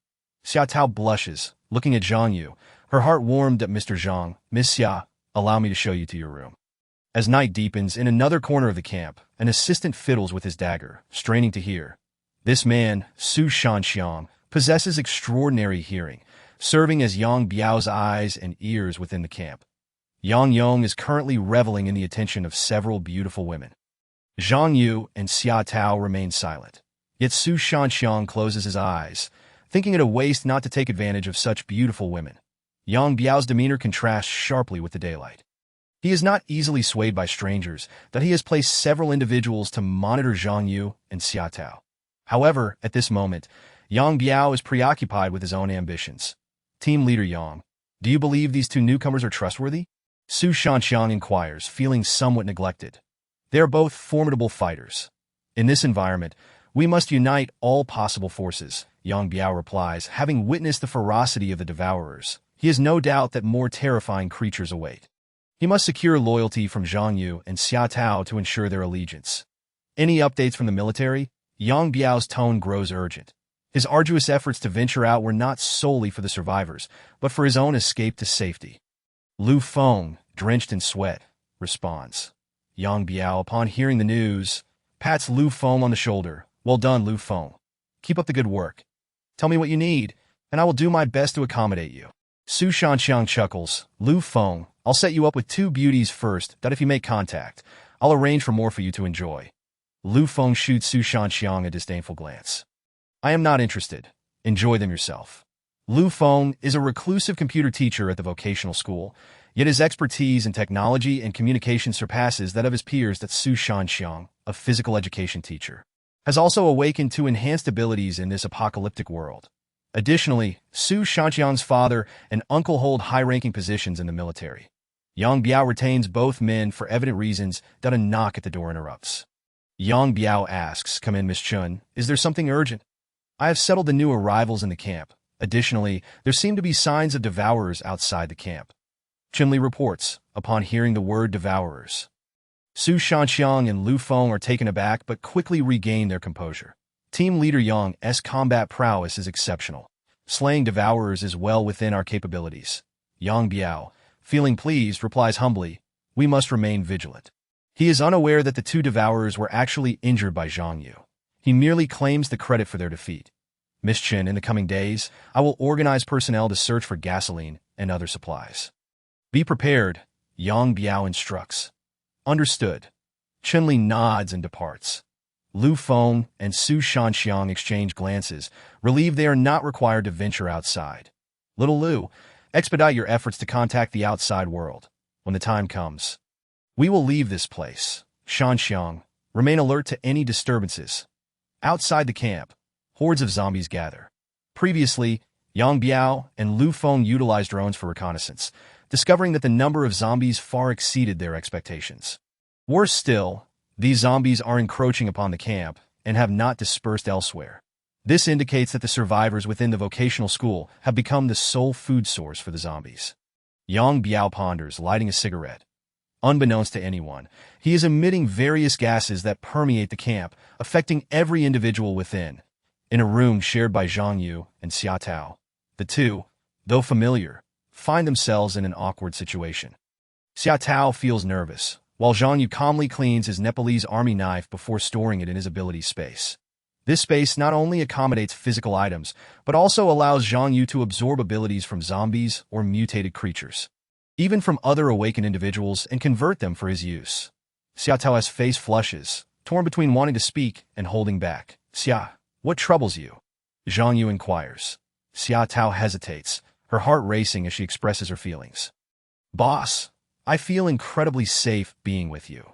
She senses that even if he were to embrace her now, she would offer no resistance. "Let us keep an eye on the commotion outside. We should take turns resting." Zhang Yu gestured towards the door, speaking softly. Chapter 16. The Humanity in the Apocalypse. Xia Tao quietly approached the doorway. The camp was dimly lit, revealing a few youthful and beautiful women, heavily made up, being jovially escorted away by the guards. The guards' hands were quite unscrupulous, roaming over the women's bodies as they impatiently ushered them into rooms that a mere morsel of food could procure a woman's embrace. Xia Tao's complexion paled, her gaze icy as she observed the scene that in her room. Chunli was meticulously cleaning her axe and firearms, organizing her firefighting gear. She knew that the impending battle would be fierce. Although the camp remained safe for now, It did not guarantee that tomorrow or the day after would be as secure. Since the outbreak of the apocalypse, Chun-Li had witnessed one tragedy after another. Her relatives, friends, and students had all perished in the jaws of the undead. Naturally, she yearned to survive, which was why she had allied with Yang Biao. Initially, she had feared that Yang Biao would impose excessive demands. Yet unlike Yang Yong and others, he did not take advantage of vulnerable individuals. Though Chun-Li was acutely aware that this was merely Yang Biao's strategy to win hearts, and that he was deeply cunning, she found herself with no better options as a woman. Who else could she follow but Yang Biao? Chun-Li pondered, soon conjuring an image of Zhang Yu in her mind. This Zhang Yu seemed to harbor profound depths and possessed formidable combat skills. However, she still did not know him or Xia Tao well enough. After all these days, Chun-Li was cautious about trusting others easily. Voices from other rooms interrupted her thoughts, drifting into her ears. A group of male survivors, unable to sleep, engaged in conversation. I believe the military has constructed a quarantine zone. Soon we will be rescued. Indeed, it has been several days. Why isn't the army mobilized? I have 100 million in my bank account. If money still holds value, I would spend it all for peace. Come on, money is worthless now. It's as good as toilet paper. Money can move mountains. But zombies don't seem to be swayed. You are thinking too far ahead. What if zombies attack tomorrow? Right? Could there be stronger zombies emerging? I heard from the guards that the recently appeared zombies seem to have evolved. Shut your mouth. Don't speak nonsense. Team Leader Yang has killed the Lickers. His combat prowess is extraordinary. With him protecting us, we are invulnerable. Ha ha ha. How do you think Team Leader Yang will protect you? Will you have your wife accompany him? What I say wife? I could accompany him myself, but unfortunately, Team Leader Yang seems to be uninterested in either gender. Chun-Li scoffed quietly, thinking, foolish notions in another room. Yang Yong was reveling in royal treatment, and in his room were 3 young and beautiful women, indulging him in normal times. Yang Yong, muscular yet simple-minded, with an unremarkable appearance, would not attract the attention of any beauty. Now, in this apocalypse, with a real weapon in hand, these once high-end mighty women were now kneeling at his feet, providing him with immense satisfaction. He unleashed his unrestrained vigor upon these unfortunate women. Satisfied, Yang Yong tossed some food and water onto the ground, a smug smile flashing across his face. Thank you, Yong Go. The 3 women hurriedly ignored their attire, scrambling to gather the food and water. Yang Yong lit a cigarette, exhaling smoke. I'm tired. You may leave. The 3 women quickly donned their clothes and exited Yang Yong's room. Having grown weary of these women, thoughts of Chun-Li and Xia Tao flickered through Yang Yong's mind, a lewd grin emerging on his face.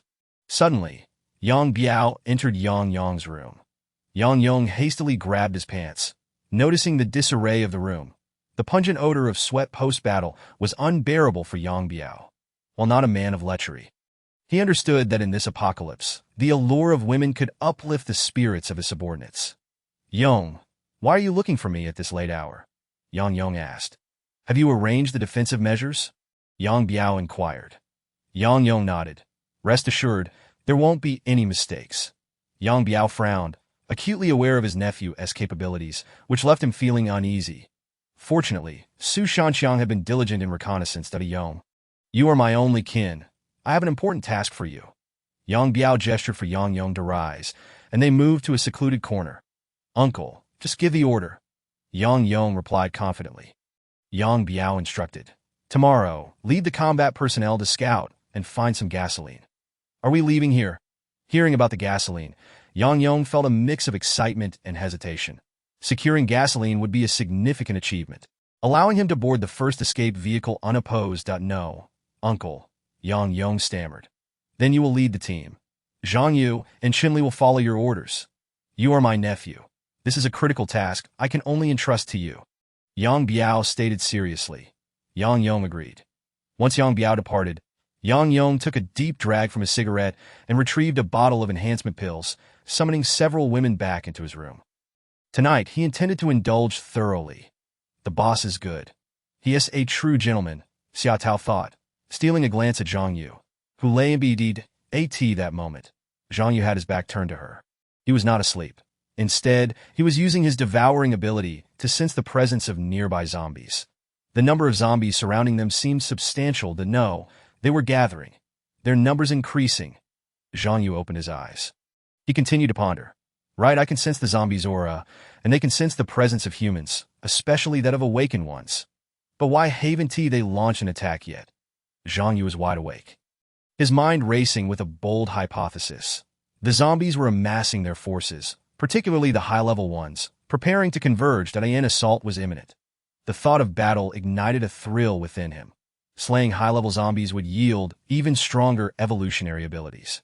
Lightning Sword. Zhang Yu mused, as long as he could acquire the ability to generate the lightning sword, ordinary and even advanced zombies would pose no threat. Chapter 17. Provocation. The stillness of the night was indeed excruciating, fraught with hidden dangers. For ordinary people, witnessing the dawn of a new day in the wake of the apocalypse was undeniably a stroke of luck. For the survivors of the Fun Shui Vocational School, a new day had begun. Yang Yong sat with a few subordinates, sharing breakfast. Few survivors dared to approach their vicinity. Despite an all-night battle, Yang Yong appeared unaffected, grabbing a large bottle of milk and drinking it straight. Milk dribbled from the corners of his mouth, which he wiped away with his hand. Damn, I've had my fill of these women. It's time for a change. Yang Yong scanned the area, his gaze landing on Xia Tao and Zhang Yu. Xia Tao and Zhang Yu had taken their bread and milk to a distant spot to eat. Yong, good look. That new girl is truly a stunner, one subordinate remarked. Yang Yong's eyes fixated on Xia Tao. Her alluring figure and radiant face ignited his base desires. That kid Zhang Yu is indeed fortunate to have such a beautiful companion. I heard these two are formidable in battle. I wonder if it's true. Several men speculated. Formidable. I'll have to see for myself. Yang Yong scoffed, a hint of disdain on his face. He rose, signaling to his subordinates. Soon, they approached Zhang Yu and Xia Tao, encircling them with malicious intent. Zhang Yu continued nibbling on his bread, not bothering to look up at Yang Yong and his gang. Xia Tao set down her bread and milk, frowning as she asked, What do you want? Yang Yong, with insidious intent, replied, Oh, I forgot to inform you of the rules here. I am Yang Yong, and all combat personnel answer to me, including the two of you. He extended his finger towards Xia Tao's face, intentionally brushing against her. Quick as lightning, Xia Tao evaded his touch. Yang Yong, keep your hands to yourself. She rose, preparing to draw her combat knife. Zhang Yu remained calm, leisurely enjoying his bread and milk. Little girl, consider it an honor that I take notice of you. You must understand, in this camp, countless women seek my protection. Yang Yong boasted, growing increasingly arrogant. Ha! You're quite the catch, you know. Spend a night with me, and I guarantee you'll have food and drink, not to mention unparalleled pleasure. Get lost, or don't blame me for being rude. Xia Tao was furious, casting a glance at Zhang Yu. Although Zhang Yu had not prompted her to act, Xia Tao knew his temperament well. You want me to leave? Huh. Don't be so presumptuous. Yang Yong leaned closer to Xia Tao.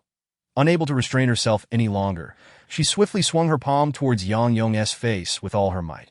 Although Yang Yong is debased, one cannot deny his impressive skills. With a swift dodge, he managed to evade Xia Tao's slap and simultaneously seized her wrist with a firm grip. Xia Tao's eyes widened in disbelief as she realized her hand was firmly caught by Yang Yong. You dare to lay hands on me without looking in the mirror? Yang Yong boasted, growing more arrogant as he attempted to grasp Xia Tao's chest with both hands. Xia Tao felt the strength radiating from Yang Yong. Indeed, he was an awakened one, much more powerful than an ordinary person. However, Xia Tao was not one to back down easily and quickly broke free. The two engaged in a fierce exchange of blows, with Xia Tao displaying agility and Yang Yong relying on brute strength. For a moment, it appeared that they were evenly matched. Zhang Yu, having finished his bread and milk, remained seated to observe the unfolding spectacle. Quickly report to Captain Yang Biao, someone whispered nearby to AT that moment. One of Yang Yong's subordinates swung a vicious slap at the whisperer, barking, Mind your own business and get lost. This startled the onlookers, causing some young women to retreat to a safe distance. Yang Yong unleashed a powerful strike, but Xia Tao nimbly dodged, resulting in a table being smashed in two. Not bad, Xia Tao mused to herself. As Yang Yong began to pant from the exertion, Xia Tao seized the opportunity to deliver a fierce kick to his cheek, causing him to stagger. Following up with a side kick, she landed a solid blow to his chest, sending him crashing to the ground. Witnessing Yang Yong toppled by Xia Tao, The survivors who had suffered under his tyranny felt a surge of vindication. Xia Tao, however, had no intention of pressing her advantage further. Yang Yong, this ends today. Yang Yong spat defiantly. You think you could just walk away after hitting me? Dream on. He rose, shouting to his subordinates. Everyone, get over here. Beat this filthy woman to a pulp. Instantly, Yang Yong's men surrounded Xia Tao, brandishing their weapons. Xia Tao was taken aback by their ruthless disregard for honor, especially against a single woman that a fierce battle loomed. Stop it. Yang Yong, how dare you attack your own people in the camp? Chun-Li intervened. Don't waste my time with your nonsense. Stay out of this. Yang Yong shouted irrationally at Chun-Li. Furious, Chun-Li drew her weapon, preparing to join Xia Tao in the fight. What baffled Chun-Li further was Zhang Yu's calm demeanor, merely watching the chaos unfold. This will end in mutual destruction. Why isn't Yang Biao here yet? Chun-Li pondered. Su Shanxiang reported everything to Yang Biao and then inquired what should be done. Leave them be, that I want to see Zhang Yu's capabilities and diminish Yang Yong's arrogance. This boy has gone too far. Yang Biao shook his head. It seemed that his idea of placing Zhang Yu and Xia Tao under Yang Yong's command was not a wise choice. Ha! Teacher Chen, are you actually aiding them? Zhang Yu, are you so frightened that you let two women fight while you cower in the back? Yang Yong continued to mock. Zhang Yu slowly rose, stating, Yang Yong, if you're so capable, why not save your strength for fighting the zombies outside? Shut your mouth, coward. Yang Yong retorted, but soon found himself at a loss for words. Zhang Yu charged toward him with astonishing speed, placing a sharp military knife against Yang Yong's throat. Chapter 18. The search mission. Zhang Yu's expression was cold as he addressed accompanying Zhang Yu. Chun-Li did not genuinely endorse him. Rather, she had always harbored a disdain for collaborating with Yang Yong. At that moment, Zhang Yu was idly toying with two kitchen knives. Suddenly, Chun-Li noticed that the knives had vanished from Zhang Yu's grasp. Instantly, a Nepalese army knife materialized in his hand. Chapter 19. The berserker zombie. Observing Chun-Li's astonished expression, Zhang Yu casually remarked, Let's get moving, Teacher Chen. Chun-Li started the vehicle and pressed the accelerator. As they traversed the hellish streets of the Feng Shui community, zombies emerged from every corner, irresistibly drawn by the sound of the human vehicle. Ding! The number of zombies is steadily increasing. Tracking the presence of advanced zombies, the Devour system began to alert Zhang Yu. The van had undergone significant modifications, reinforced with sheets of metal and sturdy crossbars. Numerous zombies were crushed beneath the van's wheels, turning them into mere pulp. The small van sped past. Xia Tao gazed out the window, tightly gripping her battle knife. Zhang Yu remained silent, entirely focused on surveying the surroundings for potential advanced zombies. After passing 3 gas stations, all of which had suffered extensive damage, they approached an area near the camp that they had previously scoured without finding any gasoline or vehicles. Chun-Li explained that they could only venture further afield. There are even more zombies ahead. We must exercise caution, that I'm more concerned about the scarcity of zombies. Zhang Yu replied nonchalantly. His indifferent demeanor astonished Chun-Li, who sensed that Zhang Yu's confidence in his abilities bordered on arrogance. Noticing Chun-Li's skepticism, Zhang Yu countered, Teacher Chun, why don't you join Yang Yong's group? They certainly have the numbers on their side. After a brief pause, Chun-Li continued, We are currently in a highly perilous area that we attempted to leave before, but suffered severe losses. The lickers? Xia Tao inquired. Chun-Li nodded yes, and perhaps there are even more formidable creatures than the lickers. Shaking her head, she smiled. Miss Xia, you're being overly simplistic. Even if you find gasoline, where would you go? Can you guarantee your escape? Xia Tao was momentarily taken aback. Zhang Yu smirked slightly. It seems Captain Yang Biao has secured a means of escape. Hasn't he? Chun-Li affirmed. Captain Yang has been diligently trying to establish contact with the outside world. The last time we encountered you, he was desperately searching for parts for communication devices that he should have been able to connect with the military. We must reach the military safe zone as quickly as possible to have any chance of survival. Zhang Yu nodded. In his previous life, the military had established safe zones where many survived due to their protection. Upon arriving, they could advance no further. Chun-Li halted the vehicle. Strangely, the number of pursuing zombies had noticeably diminished, as if some unseen force had deterred them from advancing. About 10 meters ahead, there was a gas station. Let's search for gasoline, Chun-Li suggested. The three exited the vehicle.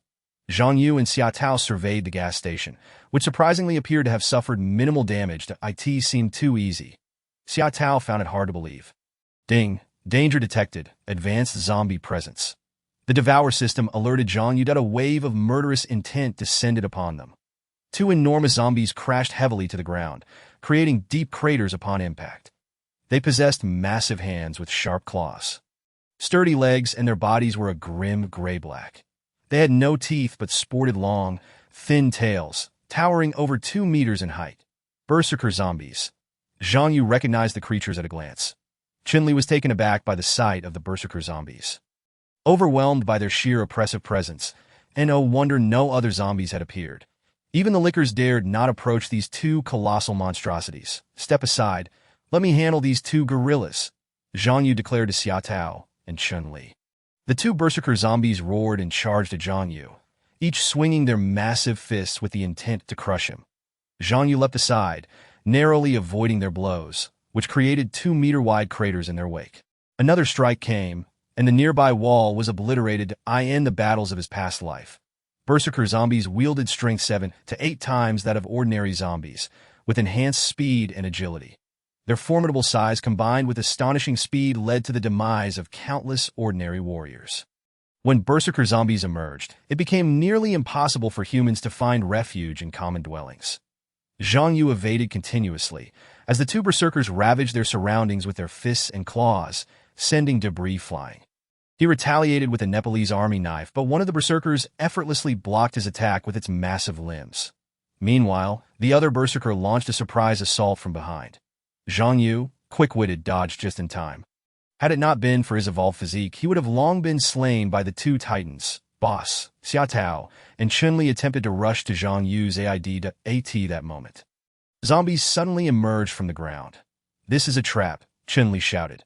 Had their movements been discovered by the zombies beforehand, Chun-Li and Xiaotao found themselves embroiled in a fierce battle against the newly emerged zombies. The Berserker zombies emitted mocking grunts, taunting their opponents, boosting hosts' explosiveness and speed. The Devour system responded to Zhang Yu's call, enhancing his speed. The two Berserker zombies seemed to sense the change in Zhang Yu's body, accelerating their offensive. Their massive fists came crashing down toward him. If a regular person had been in his place, they would have been reduced to pulp. Yet Zhang Yu withstood the overwhelming force of the Berserker's blows. The creatures continued to roar, though their arrogance had diminished. Zhang Yu quickened his pace, maneuvering behind one of the Berserker zombies to deliver a slash. Long, bloody gashes appeared across its back. The other Berserker seized the opportunity to attack Zhang Yu from behind. But he was swifter still that he crouched low and struck, targeting the legs of the Berserker. Both creatures lost their balance, nearly toppling over, their eyes gleaming with malice as they roared in fury. Zhang Yu prepared to strike at their heads directly. However, the two Berserkers instinctively shielded their skulls with their hands to his astonishment. The recovery speed of the Berserker zombies was astounding, their combat prowess far exceeding that of his previous life. Chapter 20. Survivors at the gas station, truly tenacious. Zhang Yu surveyed the Nepalese army knife in his hand, now marred with several nicks. The bloodied Berserker struggled to rise again, determined to continue its fight against Zhang Yu. Glancing upward, he noticed a small building nearby. Its roof laden with construction materials secured with netting, an opportunity presented itself. Zhang Yu feigned defeat, swiftly retreating while simultaneously retrieving 2 kitchen knives from his ability space. The two Berserkers pursued him relentlessly, eager to seize the chance to eliminate Zhang Yu. Now's my chance. Zhang Yu hurled the kitchen knives. The blades sliced through the netting, sending the heavy steel bars crashing down. The immense force caught the two Berserkers off guard, pinning them beneath the debris. Zhang Yu approached, wielding his knife with precision and decisiveness, swiftly beheading one of the Berserkers. The other, severely injured, continued to resist. It managed to knock the knife from Zhang Yu's hand. Damn it, Zhang Yu exclaimed, seizing a steel bar and thrusting it directly into the wounded Berserker's body, impaling it against the wall. With that, the creature was rendered immobile. It could never have imagined that the strength and speed of an ordinary human could be so terrifying. Zhang Yu retrieved the Nepalese army knife once more and swiftly decapitated the remaining Berserker. Within minutes, he achieved a double kill. Ding! Congratulations, host, for gaining an enhancement in abilities. Host speed increased by 35. Strength increased by 35, health increased by 35, current strength 14,000, speed 9,000, defense 9,300. After slaying 20 advanced zombies, the lightning sword can be summoned. The lightning sword. Zhang Yu mused. Not far away, Xia Tao and Chun Li, armed with their weapons, were embroiled in combat against the zombies emerging from the ground. The zombies, with their gaping maws and sharp claws, relentlessly attacked Chun Li and Xia Tao. Both women dodged while retaliating. But these zombies possessed reinforced skin. Lacking Zhang Yu's strength, they found it exceedingly difficult to contend with the creatures that in a moment of distraction, Xia Tao was knocked to the ground by one of the zombies. Just as Chun Li was about to rush in to save her, she too became entangled with several zombies that in that dire moment. Zhang Yu charged forward, wielding his Nepalese army knife, swiftly dispatching the zombies threatening his companions. Zhang Yu's astonishing strength left both women in awe, embodying the essence of quickness, ferocity, and precision. "Are you all right?" he inquired. Xia Tao and Chun Li, panting, shook their heads. With the aid of the Devour system, Xia Tao's combat abilities had been enhanced, her speed, strength, and health all improved. Though Chun Li was also an awakened ability user, Zhang Yu's Devour system could not assimilate her into his team. Zhang Yu had no time to ponder the issue at hand. Hastily entering the gas station alongside Xia Tao and Chun Li in search of supplies. After a thorough search, they managed to uncover several cans of gasoline. Xia Tao glanced at the convenience store within the gas station, initially believing it would contain some provisions. However, her expectations were dashed as she discovered that the shelves had been entirely stripped bare. "Boss, look! All the food here has been cleared out," Xia Tao exclaimed to Zhang Yu. Observing the surroundings, it was evident to Zhang Yu that survivors still lingered nearby. Otherwise, such resources would not have vanished so mysteriously. The presence of remaining gasoline indicated that these survivors must not possess vehicles, rendering the fuel useless to them. "There are survivors nearby," Zhang Yu informed Xia Tao. "Incredible! I can't believe there are still survivors here," Xia Tao responded in astonishment. With heightened vigilance, Zhang Yu and Xia Tao scanned their environment, embarking on a quest to locate these survivors, as their insights could reveal critical information about the area. Within the convenience store, they stumbled upon a sturdy hidden door. "Did I see anyone there?" Zhang Yu called out, gripping his Nepalese knife tightly. Xia Tao also held her weapon firmly. 1 minute passed. Then two, just as Zhang Yu began to doubt and was about to turn away, the hidden door slowly creaked open. It turned out there was a peephole in the door. "Finally, someone has come to rescue us." Several disheveled men appeared from within, expressing their relief. It seemed they had been trapped in this place for quite some time since the outbreak of the apocalypse. Zhang Yu counted 4 individuals, all male. An elderly man with white hair, appearing in his 50s, carefully addressed Zhang Yu and Xia Tao.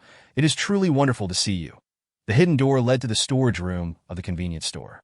Its robust construction and discreet nature had spared these survivors from dire fate.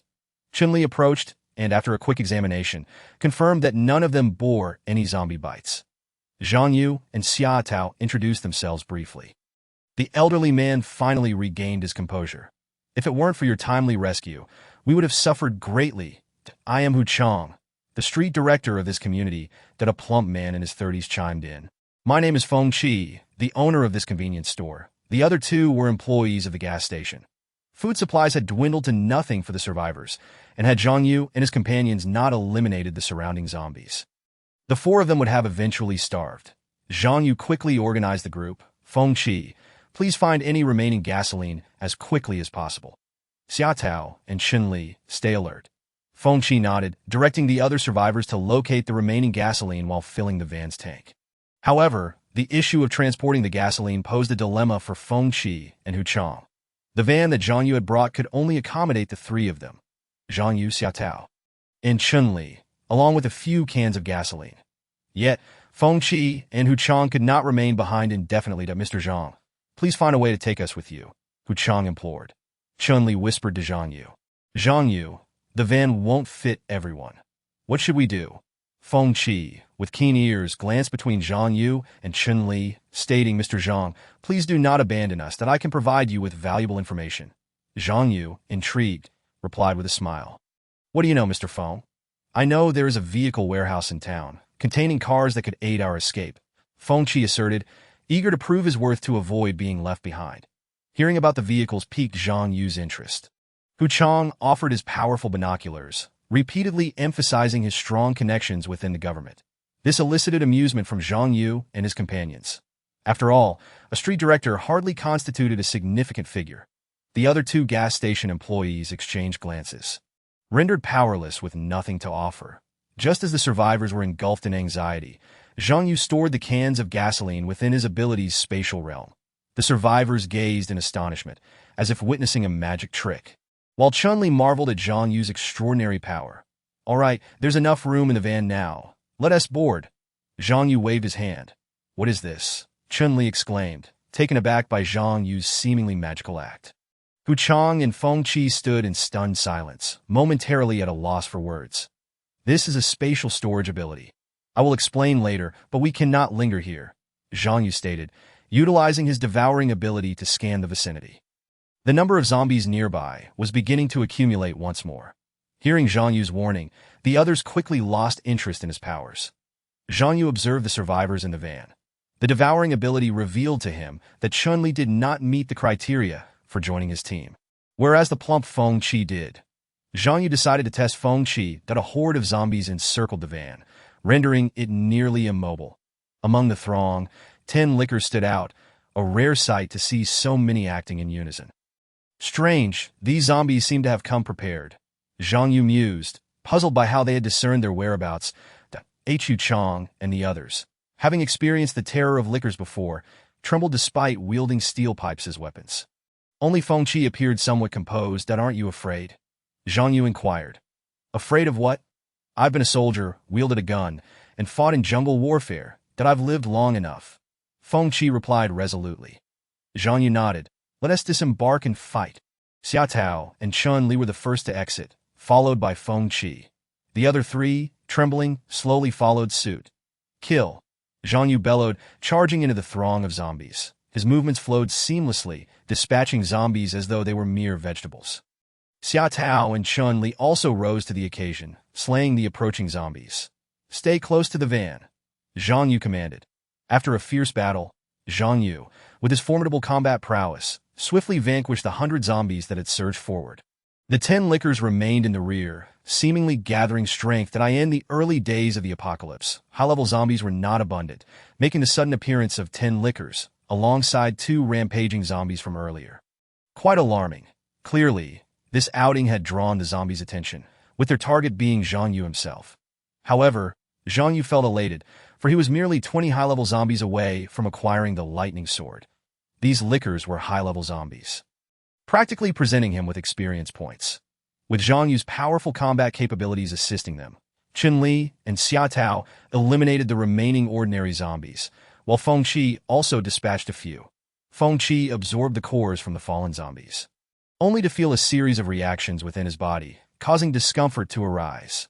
Xia Tao supported Feng Qi, explaining, "It seems you are also an awakened ability user. Your powers have been triggered." The devouring system alerted Zhang Yu. Feng Qi undergoing ability evolution. Team Member 2. Feng Qi, accepting host's mental control, loyalty, 50. Chun-Li remained outside the devouring system's purview. With the ordinary zombies eliminated, the 10 lickers advanced, encircling Zhang Yu and the others. Hu Chang, having been thoroughly frightened, seized the opportunity to dash toward the van while the others were distracted. The other 2 gas station employees followed suit, scrambling onto the vehicle. Xia Tao attempted to intervene, but it was too late. The van roared to life, reversing and speeding away. Feng Qi gritted his teeth, watching helplessly as Hu Chang and the others fled. Fortunately, the gasoline had been stored within Zhang Yu's spatial realm. Otherwise, the loss would have been significant, as long as we can escape. Zhang Yu thought. He glanced at Chun-Li, whose expression appeared somewhat peculiar, as if she knew something but had chosen to remain and fight alongside him. A radiant glow emanated from the lickers' skin enhancement, Zhang Yu discerned. Indeed, these lickers were not the same as those they had encountered previously. Their combat prowess was evidently on a different level. The group found themselves in an exceedingly perilous situation. 2 lickers lunged at Zhang Yu in a coordinated assault, one attacking from the front while the other from behind. Zhang Yu deftly evaded their strikes. The remaining lickers launched diversions against Xia Tao and Chun-Li. Armed with their blades, the two women engaged in fierce combat with the liquors. Feng Qi's evolution completed rapidly, and he rose to join the fray. Ding, current option to activate 3x speed available. But will weaken defense. Does the host wish to activate? The liquor's greatest strength lay in their speed. If Zhang Yu could outpace them, their defeat would be assured. Without hesitation, Zhang Yu opted to activate the ability. Confident in his combat strength and his ability to avoid the liquor's attacks, Xia Tao, Chun-Li, and Feng Qi soon found themselves at a disadvantage. Come at me all at once, Zhang Yu shouted at the liquors. Feng Qi looked on in disbelief. Xia Tao and Chun-Li noticed that the liquors had indeed redirected their full attention toward Zhang Yu, abandoning their assault on them. Just as Xia Tao contemplated a sneak attack on one of the liquors, Chun-Li grasped her hand, halting her. Chun-Li was acutely aware that, at present, only Zhang Yu possessed the qualifications to engage in battle with these high-level zombies. The others were simply no match for such formidable foes. As the combat commenced, Zhang Yu leaped forward with astonishing agility, landing behind one of the liquors. The creature, taken completely by surprise, could not fathom how Zhang Yu's speed had escalated so dramatically. With a swift motion, Zhang Yu plunged his blade into the liquor's back, followed by a powerful strike to its forehead. The liquor collapsed to the ground. One liquor killed, absorbing its crystal core. The devouring system continued to enhance Zhang Yu's combat capabilities. The remaining 9 liquors advanced in unison, encircling him in an attempt to overwhelm him with sheer numbers. Xia Tao and Chun-Li exchanged anxious glances, acutely aware that an ordinary person would have no chance of escape in such a scenario. Just as the 9 liquors were closing in on Zhang Yu, he deftly evaded their onslaught, leaving them to miss entirely. Xia Tao and Chun-Li barely had a moment to catch their breath before Zhang Yu struck again, landing 2 lethal blows on 2 liquors with remarkable precision. Impressive. Each strike is fatal, exclaimed Feng Qi, who had served in the military. However, the abundance of liquors was daunting. 2 of them quickly adapted and used their claws to block Zhang Yu's Nepalese battle knife. With a resounding crack, the knife shattered into 2 pieces. Damn it, Zhang Yu shouted, kicking one of the liquors away. The remaining 2 liquors had evolved, their skin growing tougher and their strength increasing. Zhang Yu realized these liquors were now prepared to engage in a lethal exchange, intending to take him down with them. Xia Tao, seeing Zhang Yu unarmed, felt a surge of panic. Boss, watch out. Without hesitation, she threw her spare battle knife. Unfortunately, the weapon was effortlessly swatted away by a liquor. Chun-Li, in a state of disarray, watched Zhang Yu face off against the 2 powerful liquors with his bare hands. That moment, she had entirely abandoned her desire to fight back. The oppressive presence of the remaining liquors was overwhelming. Regret washed over her for having followed Zhang Yu and for not escaping in time. It was no wonder the devouring system had not recognized her, as her selfishness hindered her ability to provide effective support to Zhang Yu at such a critical moment. Zhang Yu, utilizing his speed advantage, continued to evade their attacks. Boss, Xia Tao recklessly charged at the liquors. Feng Qi, disregarding his own combat abilities, rushed forward to assist Zhang Yu. With their combined efforts, Zhang Yu found temporary reprieve. In his mind, he envisioned utilizing the devouring system to alter the attributes of his abilities, a process that would require a few minutes for adjustment, that he needed Feng Qi and Xia Tao to hold out for just a little longer. Receiving host command, enhancing strength and restoring speed to initial levels, the devouring system began to transform Zhang Yu's abilities. Feng Qi and Xia Tao sustained injuries from the liquor's assaults, while Chun-Li finally turned to flee. To her dismay, the 2 liquors abandoned their attack on Feng Qi and Xia Tao, closing in on her and raising their claws. After a brief struggle, Chun-Li's battle knife was knocked from her grasp. In a moment of desperation, Zhang Yu swung a discarded car door at the liquors with great force. Struck by the door, the liquors, now enraged, redirected their aggression toward Zhang Yu. One liquor lunged at him ferociously. Now's my chance. Zhang Yu felt a complete transformation in his attributes, his strength reaching its peak. Instead of dodging, he seized a steel pipe from the ground and thrust it directly into the liquor's abdomen, piercing it cleanly. The creature collapsed. Zhang Yu raised his right foot and stomped down with tremendous force, shattering the liquor's skull. The sheer power of the act was astonishing.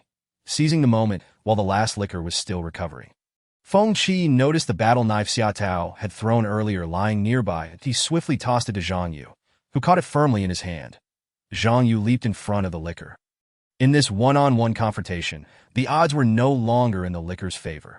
Although Zhang Yu's speed was somewhat diminished, his strength had become formidable. The final liquor engaged Zhang Yu in a fierce duel, maximizing its power while minimizing its defensive capabilities. All right, Zhang Yu opted for a direct confrontation.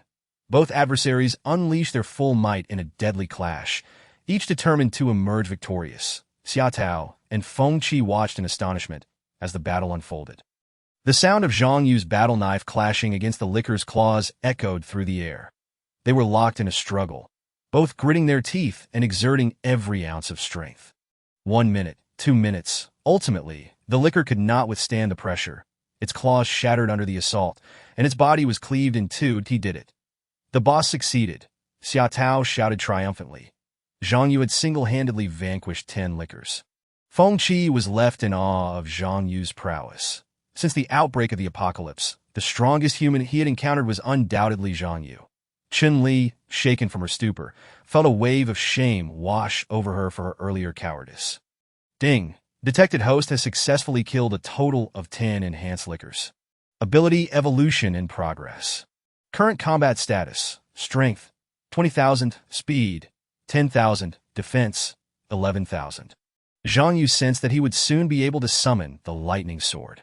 Zhang Yu, I finally understand the scene when you encountered me and Yang Biao that day.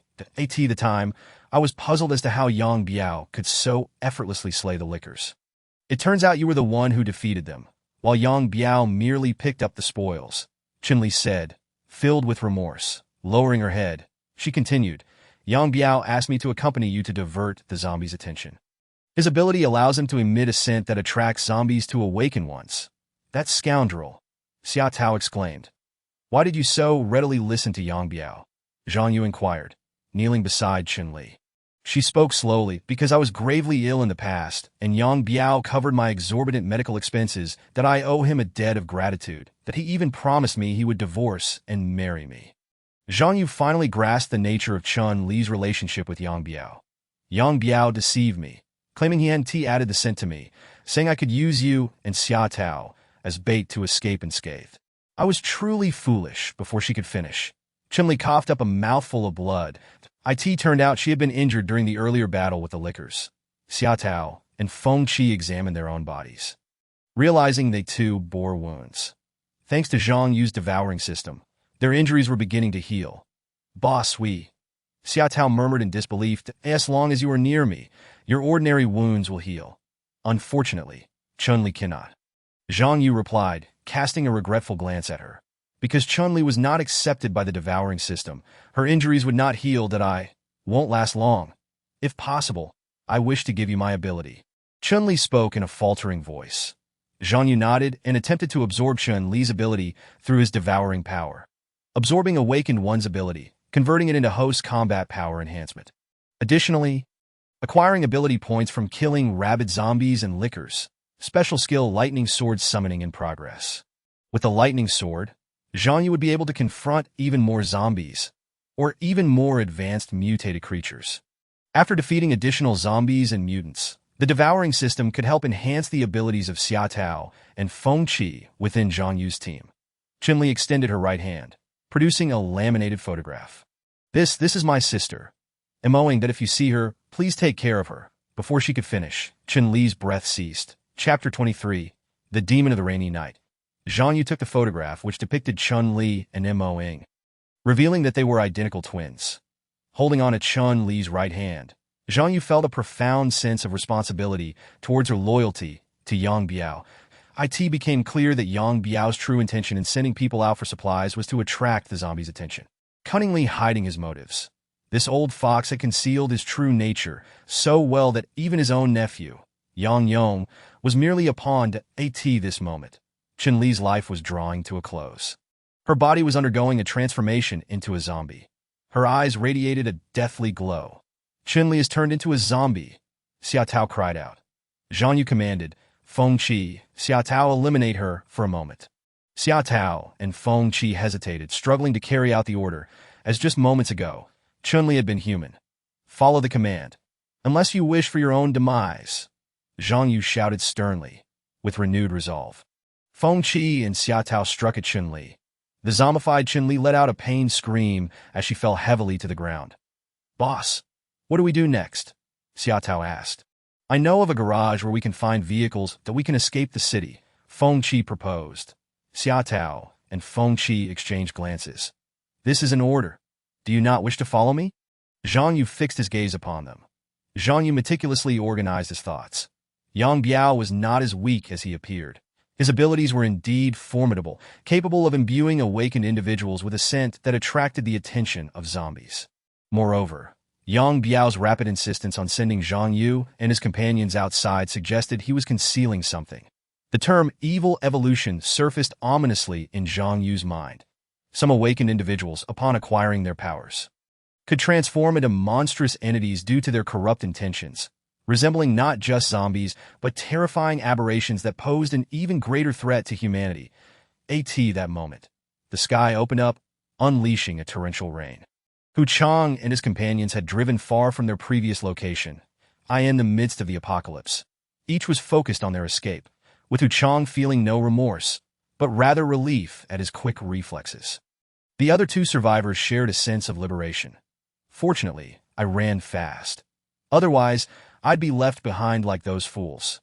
Hu Chang remarked that he had witnessed the terrifying combat prowess of the Lickers, where many self-assured survivors had been torn to shreds. "Old Hu, you're brilliant," the two other survivors chimed in. Hu Chang glanced at the van filled with gasoline, bursting into laughter. "Old Hu, let us quickly flee the Fenshui community." One survivor proposed that I know of a secret military encampment in the mountainous outskirts. "It should be safe," Hu Chang contemplated. Just then, a strange figure obstructed the path of their van, blocking their route. "Old Hu, what is that?" asked the survivor in the passenger seat, pointing at the figure ahead. Hu Chang gripped the steering wheel tightly, anxiety coursing through him as he observed the entity. The other survivor clutched a steel pipe in fear. Hu Chang grit his teeth and suddenly pressed the accelerator. Growling, "Whoever it is, if they're blocking the way, I'll run them over." The van roared to life. Yet, the figure remained unmoved as the van charged toward it. The figure abruptly lifted its head. Its visage was grotesque. Half of its cheek had been severely eroded, resembling a skull, while the other half retained a semblance of normalcy, albeit with eyes glowing ominously. As the impact loomed, the figure showed no intention of budging. Instead, a sinister smile appeared on the remaining half of its face, instilling an overwhelming sense of dread in Hu Chang and his companions.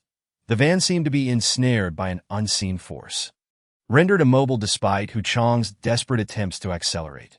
Suddenly, the van was lifted into the air, that a thunderous roar echoed from the heavens. Subsequently, the van was gently placed back on the ground, the figure seemingly opting to spare them, not exerting excessive force. "Get out of the vehicle, you scoundrels," the figure rasped, retracting its tentacles. Terrified, Hu Chang and the others complied, tumbling out of the van and collapsing to the ground in trembling fear. "Spare us," Hu Chang pleaded, frantically waving his hands. The rain intensified. The figure approached them. "Have any of you seen a person named Zhang Yu?" it inquired, its voice still hoarse, upon realizing that the figure was searching for Zhang Yu. And given its earlier reluctance to harm them, a flicker of hope ignited within Hu Chang. Upon hearing that Hu Chang possessed information about Zhang Yu, the figure's right hand morphed into a massive tentacle, tightly constricting Hu Chang's neck. "Clarify, where is he?" The figure tightened its grip, and Hu Chang felt himself on the brink of asphyxiation, desperately grasping at the slippery tentacle, but to no avail, just as he believed he was about to suffocate. The figure abruptly halted. Hu Chang gasped for air, while the two other survivors stood frozen in fear, not daring to resist. "Take me to him," the figure commanded, before Hu Chang and the others could react. The figure extended 3 additional tentacles, piercing into their bodies. They cried, their eyes rolling back as a strange liquid was injected within them. The figure withdrew its tentacles. "We will obey your command." Their eyes grew vacant, as if they had become puppets. Chapter 24. Human bait. "Boss, are you certain you wish to confront Yang Biao?" Xia Tao inquired, still harboring doubts. Zhang Yu nodded decisively, exuding an air of unyielding determination. Feng Qi surveyed the ravaged streets, perplexed. Given the considerable number of zombies on the road, why choose to head to Fenshui Vocational School instead of fleeing the community? His tone was earnest. Presenting a reasonable argument, Xia Tao glanced between Feng Qi and Zhang Yu. Zhang Yu's tone was resolute. Yang Biao must be eliminated, not only because he used us as bait to attract zombies, but primarily because he is on the verge of transforming into a terrifying monster. Yang Biao possesses malevolent powers. A person of such ill intent can only bring calamity to other survivors. Upon hearing Zhang Yu's explanation, Xia Tao and Feng Qi finally grasped the gravity of the situation. Zhang Yu retrieved 3 bottles of water from the ability space and distributed them to Xia Tao and Feng Qi. With a swift gulp, he drained his bottle. "Let us move. Do not worry. Stay close to me, and your speed will increase, that we shall soon reach Fenshui Vocational School." As he spoke, a radiant glow enveloped him. The devouring system notified him. Host speed increased by over 50. Team members will equally benefit from the speed boost. Zhang Yu, accompanied by Xia Tao and Feng Qi, took off at a sprint. They felt as light as feathers, their speed remarkably enhanced. At the survivor camp where Yang Biao resided, it had transformed into a veritable hell on Earth. Zombies besieged the area, and the former survivors had been used by Yang Biao as bait, effectively feeding them to the undead. The anguished cries of the survivors resonated throughout. Yang Biao, Lu Feng, Su Shanxiang, and Yang Yong had made their way to the rooftop. Lu Feng crouched on the ground, fiddling with a communicator, anxiously shouting, "For survivors, coordinates XXX, please send immediate rescue." Lu Feng glanced at Su Shanxiang, who nodded at Yang Biao. Su Shanxiang leaned in closer, shouting into the communicator, "Dad, Uncle, come save me." He felt an overwhelming sense of triumph, clenching his fists. Yang Biao and Lu Feng released a sigh of relief that if they could endure another 10 minutes, they would be free. Securing a military aircraft to escape this death trap was more elusive than winning a 10 million lottery before the apocalypse. The door to the stairwell was being pounded by the horde of zombies. Yang Yong had already devised a means to barricade the entrance to the rooftop, but the zombies' sheer power was overwhelming. And soon the door was breached that a swarm of zombies surged forth, and Yang Yong recognized several of his former subordinates among them. These subordinates had originally accompanied Yang Yong outside, only to be sacrificed as human bait for the undead. Yang Biao and Yang Yong felt no guilt for trading ordinary lives for their own escape. That Su Shanxiang gripped his axe tightly, staring at the approaching zombies, panic rising within him.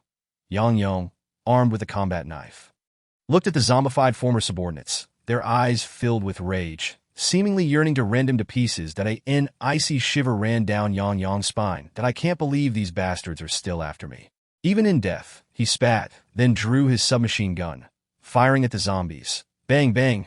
The gunfire echoed as he shot them in the head. Yang Yong gritted his teeth, continuing to pull the trigger until his ammunition was depleted. The 4 stood on the rooftop, surrounded by the horde. Many zombies were stacking upon one another, attempting to reach the rooftop. Yang Biao mused, "The number of survivors is still too few. If there were more, they could buy us more time against the zombies." With that thought, he cast a sly glance at Lu Feng. Just then, the unmistakable sound of a helicopter echoed in the sky. Yang Biao looked up to see a camouflaged military helicopter approaching. Yang Yong and Su Shanxiang exchanged triumphant smiles, and Lu Feng sighed in relief. The helicopter hovered above, the pilot unwilling to land on the rooftop, instead lowering a rope ladder. Unexpectedly, several zombies lunged forward, claws outstretched toward Yang Biao and the others. Lu Feng screamed in terror, his legs turning to jelly. Yang Yong, with a cold smile, seized Lu Feng and hurled him into the throng of zombies. Su Shanxiang snatched up Lu Feng's abandoned communicator. The zombies tore into Lu Feng, blood spraying as he glared at Yang Yong in fury. Yang Biao made no move to intervene. Yang Biao and Yang Yong. With military aid now on the way, Lu Feng had lost all value. Su Shanxiang began to see through the true nature of Yang Biao and Yang Yong. But for now, his priority was to escape. He was the first to scale the rope ladder, with Yang Biao and Yang Yong scrambling up behind him. "Ha!" Yang Yong exclaimed with elation, finally free. Grasping the rope ladder, Yang Biao felt an insidious power surging within him. His vision began to blur, and he found himself yearning to consume the blood and flesh of Su Shanxiang and Yang Yong beside him. This moment, Yang Biao was determined to complete his performance. He needed to masquerade as a survivor and infiltrate the safe zone, where there were more survivors. With merely 2 ladders left to ascend to the helicopter, a soldier extended his hands, poised to assist Su Shanxiang. Su Shanxiang harbored an intense desire to kick both Yang Biao and Yang Yong off the ledge, but before he could act, Yang Biao clutched Su Shanxiang's thigh with remarkable strength. Yang Yong spotted several figures on the rooftop ahead. "Look, there are," before Yang Yong could react. A flash of white light streaked past. The rope ladder was severed by a sharp object, and the 3 began to plummet. Chapter 25. The true power of Yang Biao. The one wielding the weapon was none other than Zhang Yu. At that moment, Zhang Yu and his companions stood atop another small building not far from the camp. "How timely!" Zhang Yu sneered. "These bastards shouldn't even think about escaping." Xia Tao examined the scene ahead, her teeth gritting in fury. The former camp had transformed into a hellish landscape, with the original survivors now reduced to mindless zombies or heaps of mangled flesh. The orchestrator of this devastation was Yang Biao. He had meticulously calculated that preserving so many survivors was merely a ploy to use them as cannon fodder to cover his retreat. That must be at least 10 meters high. Feng Qi muttered to himself, "These guys wouldn't just walk away unscathed. They'll be left crippled." Zhang Yu shook his head. "It's not that simple. Let us investigate." With that, Zhang Yu led Xia Tao and Feng Qi to the site where Yang Biao and his companions had fallen. In the event of an accident, the helicopter pilot wasted no time and turned the aircraft away. Yang Biao and his companions landed in an alley, lying motionless on the ground. They truly deserve their fate, Xia Tao remarked, wanting to approach for a closer inspection. However, Zhang Yu extended his arm to block her. Xia Tao was perplexed, and Feng Qi felt surprised as well. Zhang Yu heard the warning from the devouring system. Ding! A mysterious power has been detected. To his astonishment, Yang Biao, who lay in a pool of blood, managed to rise. "ITSU. Zhang Yu, I never expected you to still be alive." Yang Biao's voice was laced with rage and disbelief. Zhang Yu drew his Nepalese army knife. "A scoundrel like you, who betrays his own kind for personal safety, deserves to die. Allowing someone like Yang Biao to escape to the safe zone would pose endless threats to the remaining survivors." "Shut your mouth," Yang Biao shouted. "Don't think you are the only one with powerful abilities." An aura of malevolence emanated from Yang Biao. With a swift motion, he channeled his powers into Su Shanxiang and Yang Yong. The 2 who had previously been incapacitated suddenly rose to their feet, their injuries seemingly healed. Covered in blood, Su Shanxiang and Yang Yong glared at Zhang Yu with eyes filled with hatred. Enemy defenses and combat abilities enhanced. The devouring system continued to alert Zhang Yu. Feng Qi and Xia Tao exchanged glances and, seizing the opportunity, swung their weapons with ferocity. Striking first, Feng Qi and Xia Tao descended upon Su Shanxiang and Yang Yong, their blades slicing through flesh with ease that in an instant. The 2 were marked with several wounds. Just as Feng Qi and Xia Tao prepared to land more blows, Su Shanxiang and Yang Yong's injuries rapidly healed. Truly, it was a manifestation of wicked powers. Zhang Yu was astonished. Yang Biao could very well be transforming into a mutated monster. In his previous life, Zhang Yu had heard of awakened beings who developed evil powers, ultimately evolving into beings more terrifying than zombies. Mutated monsters. Some of these creatures had devoured or slaughtered tens of thousands. The devouring system reminded Zhang Yu. After killing a mutated monster, the host can absorb its powers for personal use. Su Shanxiang and Yang Yong retaliated against Feng Qi and Xia Tao. They could clearly feel that these 2 were now stronger and more formidable due to Yang Biao's enhancements. The tide of battle had swiftly turned, putting Xia Tao and Feng Qi on the defensive. The clash of weapons rang out, a cacophony of metal on metal. Yang Yong's combat capabilities far surpassed those of Xia Tao. Quickly overwhelming her, Zhang Yu intervened, rescuing his subordinates. "You 2 fall back," he commanded. Yang Yong, already filled with hatred for Zhang Yu, unleashed a ferocious attack. Zhang Yu sidestepped just in time, but Yang Yong's reflexes were quicker. Launching another assault, that Su Shanxiang rushed to assist. Engaged in battle, Zhang Yu thought, with speed and combat prowess like this, they cannot best me. He sneered, exploiting his opponent's weaknesses to counterattack, that Su Shanxiang was sent flying several meters by a powerful kick, while Zhang Yu struck Yang Yong in the back with his blade. The 2 resumed their fierce confrontation. Observing this, Yang Biao quickly activated his healing abilities to aid Yang Yong. Healing powers, Zhang Yu mused. Realizing he had underestimated Yang Biao from the outset, that a swift resolution was necessary. Although Yang Yong began to regain his strength, Zhang Yu's movements were even more rapid. Before Yang Yong could fully recuperate, he was struck again. Seeing this, Su Shanxiang re-entered the fray with renewed vigor. He raised his weapon and slammed it into the ground, creating a massive crater. Capturing the leader first is crucial. Entangling with these two minions is futile. Zhang Yu thought, launching a lethal strike at Yang Yong and Su Shanxiang. Yang Yong was pierced through the heart and thigh, utterly incapacitated. As for Su Shanxiang, Zhang Yu intentionally avoided vital points, instead kicking him aside for Xia Tao and Feng Qi to restrain him, seemingly granting him a reprieve at this juncture. Yang Biao had no choice but to enter the fray himself, wielding his weapon against Zhang Yu. The clash intensified as Zhang Yu and Yang Biao engaged in a fierce battle. Confident in his speed, Zhang Yu aimed to deliver a decisive blow. However, Yang Biao seemed to have anticipated Zhang Yu's intentions and evaded. Impressive, Yang Biao thought, noting Zhang Yu's remarkable ability to escape from the pursuit of high-level zombies. Zhang Yu likewise recognized Yang Biao's formidable nature. His hidden strengths were indeed significant. This encounter was a true contest of equals. The devouring system chimed in, enhancing hosts' power and defense values. With the system's aid, Zhang Yu withstood Yang Biao's onslaught. Seizing the moment, Zhang Yu countered, his blade slicing into Yang Biao's flesh. For an ordinary person, such a strike would have been fatal. Yet astonishingly, Yang Biao endured, bloodied but unbroken. Just as Zhang Yu prepared to deliver a finishing blow, Yang Biao commanded Yang Yong to step in and block Zhang Yu's strike. Yang Yong, rendered speechless, glared at Zhang Yu with malice. Die, Zhang Yu declared, cleaving Yang Yong in two. Prepare to meet your end. Yang Biao. Zhang Yu aimed to finish Yang Biao. Unexpectedly, a horde of zombies surged forth. The zombies ignored Yang Biao, charging towards Zhang Yu and his companions. Taking advantage of the chaos, Yang Biao made his escape. Xia Tao and Feng Qi were left bewildered. Chapter 26. The emergence of mutated monsters. There are mutated monsters, Zhang Yu exclaimed. What are mutated monsters? Xia Tao inquired. As he fought off the approaching zombies. Zhang Yu explained, creatures far more formidable than zombies. Let us eliminate these zombies first.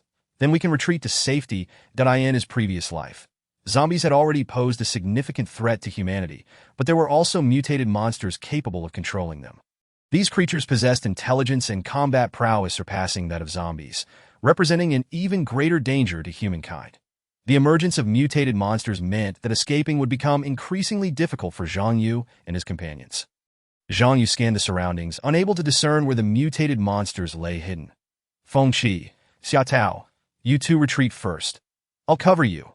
Zhang Yu positioned himself in front of Feng Qi and Xia Tao, wielding his Nepalese army knife to shield them. Without Yang Biao's control, Su Shanxiang regained his senses. Isolated and vulnerable, he pleaded with Zhang Yu. Zhang Yu, we have no enmity. Your enemy is Yang Biao. Take me with you. Despair gripped Su Shanxiang as he recalled the fates of Lu Feng and Yang Yong, leaving him trembling. Cursing Yang Biao in his mind, he found himself surrounded by zombies. Just as Su Shanxiang faced imminent peril, Zhang Yu rushed in, dispatching most of the zombies encircling him. Su Shanxiang, momentarily in disbelief, hesitated. What are you waiting for? Move now. Zhang Yu shouted. Su Shanxiang quickly dashed towards Xia Tao and Feng Qi. Xia Tao and Feng Qi were stunned, unable to comprehend why Zhang Yu would save Yang Biao's lackey. Amid Zhang Yu's fierce battle, the group managed to escape to a slightly safer location, the second floor of a small house. Panting heavily, Xia Tao and Feng Qi surveyed the surroundings for any sign of zombies. Fortunately, the undead had not pursued them. Su Shanxiang looked at Zhang Yu with gratitude. Thank you, Zhang Yu, for saving my life. Yang Biao is truly a scoundrel. Zhang Yu remained silent, gripping Su Shanxiang's arm firmly, shouting, don't move. Taken aback, Su Shanxiang instinctively began to resist. Without further ado, Zhang Yu seized his other arm. Scanning. Su Shanxiang has not been infected by the zombie virus and has not undergone evil energy evolution, extracting the residual scent left by Yang Biao. Utilizing his devouring abilities, Zhang Yu absorbed the lingering scent of Yang Biao from Su Shanxiang for analysis. Continuing on, he absorbed the lingering scent left by Xia Tao. Only Feng Qi bore no trace of any odor. "Boss, what is this?" Xia Tao inquired. "Did you not ask? Heighten your vigilance," Zhang Yu commanded. Both Xia Tao and Feng Qi cautiously surveyed their surroundings. Employing the devouring system, Zhang Yu analyzed the scent left by Yang Biao, hoping to trace his whereabouts through reverse identification. Soon, Zhang Yu arrived at a conclusion, pinpointing Yang Biao's location, that he isn't fled far.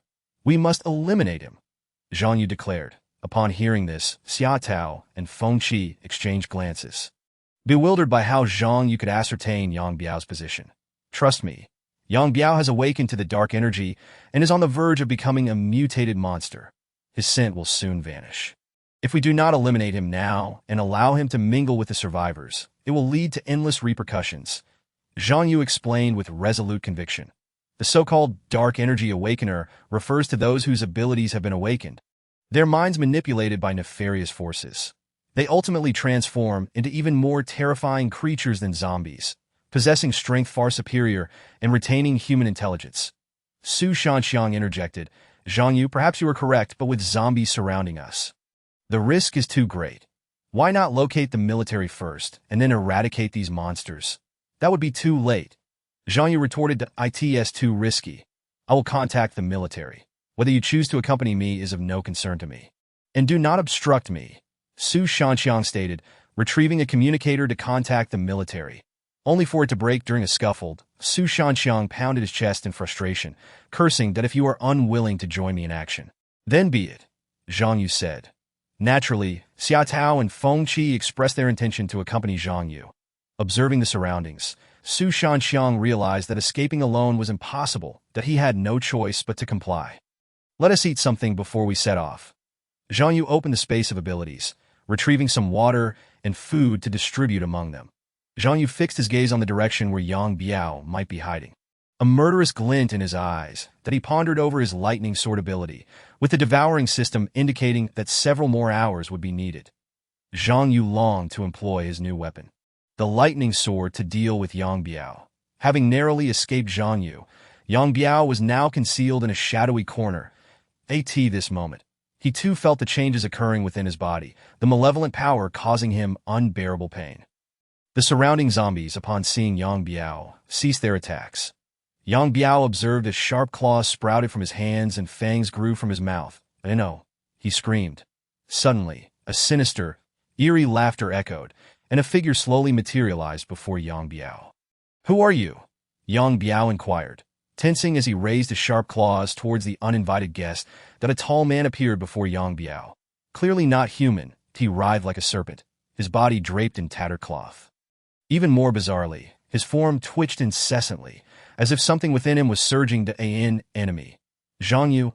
Yang Biao asked. "Indeed." "Haha, your escape from Zhang Yu was aided by me," the man elucidated further. Yang Biao finally comprehended the sudden appearance of the zombies. It was this man manipulating them. "It seems you harbor a deep-seated enmity towards Zhang Yu." Yang Biao sneered. "Spare me the pleasantries. Zhang Yu will find you soon, that if you wish to survive, cooperate with me." The man's tone suddenly brimmed with menace. "How shall we cooperate?" Yang Biao replied, "I have no interest in being anyone's lackey." "You have no choice," the man's body convulsed, beginning to transform. The overwhelming power widened Yang Biao's eyes. Chapter 27. Pursuit of the mutated monster. Zhang Yu led the charge ahead. Xia Tao remained wary of Su Shanxiang, despite the fact that they had not truly encountered each other within the camp. Su Shanxiang noticed Xia Tao's apprehension, yet with danger looming, he refrained from comment. Feng Qi continued to ponder the significance of Zhang Yu's actions. The threat posed by the mutated monster to humanity was substantial, necessitating its immediate eradication. However, what was the true combat capability of the mutated creature? The group arrived at an abandoned factory, where Zhang Yu signaled for them to halt. Thanks to Zhang Yu's enhanced speed, Xia Tao and Feng Qi felt no fatigue, while Su Shanxiang, having run relentlessly, was utterly exhausted.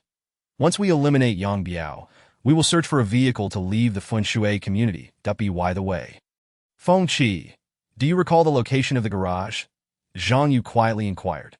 Feng Qi nodded, the garages. Before he could finish, Zhang Yu raised his hand, signaling him to stop. Tell me after the battle is over. For now, you alone must know. Feng Qi fell silent. Xia Tao scanned the surroundings, asking, Boss, are you certain Yang Biao is hiding here? Zhang Yu utilized his devouring ability to probe the area and nodded. Xia Tao and Feng Qi also noted that no zombies dared to approach. The atmosphere in this place felt increasingly eerie and terrifying. Zhang Yu, I didn't expect you to truly dare to seek me out. A figure emerged from within the factory. Su Shanxiang was taken aback to see that Yang Biao had been utterly transformed. Yang Biao had completely lost his human form, his clothes tattered, his skin a grimy brown, and the flesh on his face and hands had entirely rotted away. His right hand had morphed into a massive fist, while his left resembled a fleshy shield, and several tentacles sprouted from his back.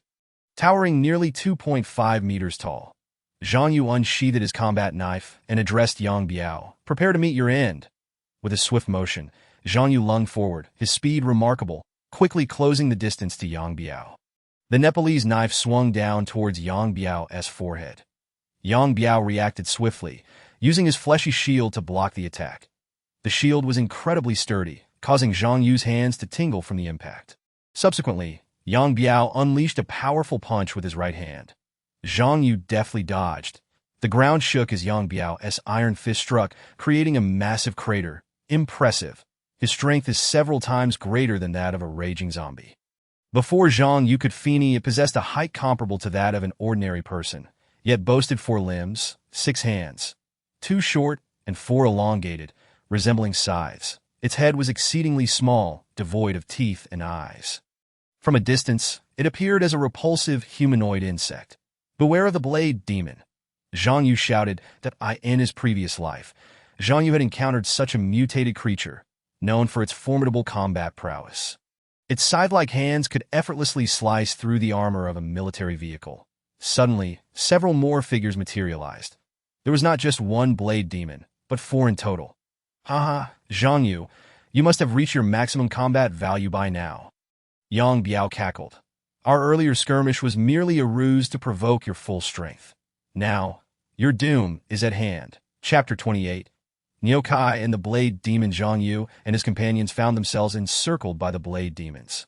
Zhang Yu glanced at the half-destroyed battle knife in his right hand and assessed his combat capabilities. The devouring system had already maximized his speed and strength. The situation was dire. At that moment, a serpent-like creature slithered forth from the shadows. This monstrosity bore 7 or 8 human heads, each contorted in a grotesque grimace, exuding an aura of terror and eeriness. Its body resembled a swollen mass of dough, with 2 long, awkwardly proportioned arms. Zhang Yu, Xia Tao, and Feng Qi recognized several of the faces among those heads. They were the twisted visages of Hu Chang and 2 other survivors who had abandoned Zhang Yu and Feng Qi in their flight. Their eyes and mouths still exhibited faint movements, amplifying the horror of the scene. Feng Qi mockingly sneered at Hu Chang and the others, uttering 2 words. Deserved it. One particular face struck Zhang Yu as familiar, yet he could not place it. Suddenly, that face smiled and opened its eyes, prompting the other faces to do the same, sending chills down Zhang Yu's spine. He surmised that this was the true essence of the creature. The monster spoke. Zhang Yu, I have searched for you for a long time, and today, I have finally found you. Zhang Yu replied, Who are you? I am Niu Kai, a subordinate of Fong Kongping, though we have crossed paths before. Do you remember? Niu Kai's voice was raspy and deep. Zhang Yu recalled an encounter before the apocalypse, when several individuals had crept to his doorstep, intent on taking his life, it was they. Brother Niu, please save me, Yang Biao pleaded, crawling towards Niu Kai. Niu Kai regarded the whimpering Yang Biao with disdain. Yang Biao continued to flatter.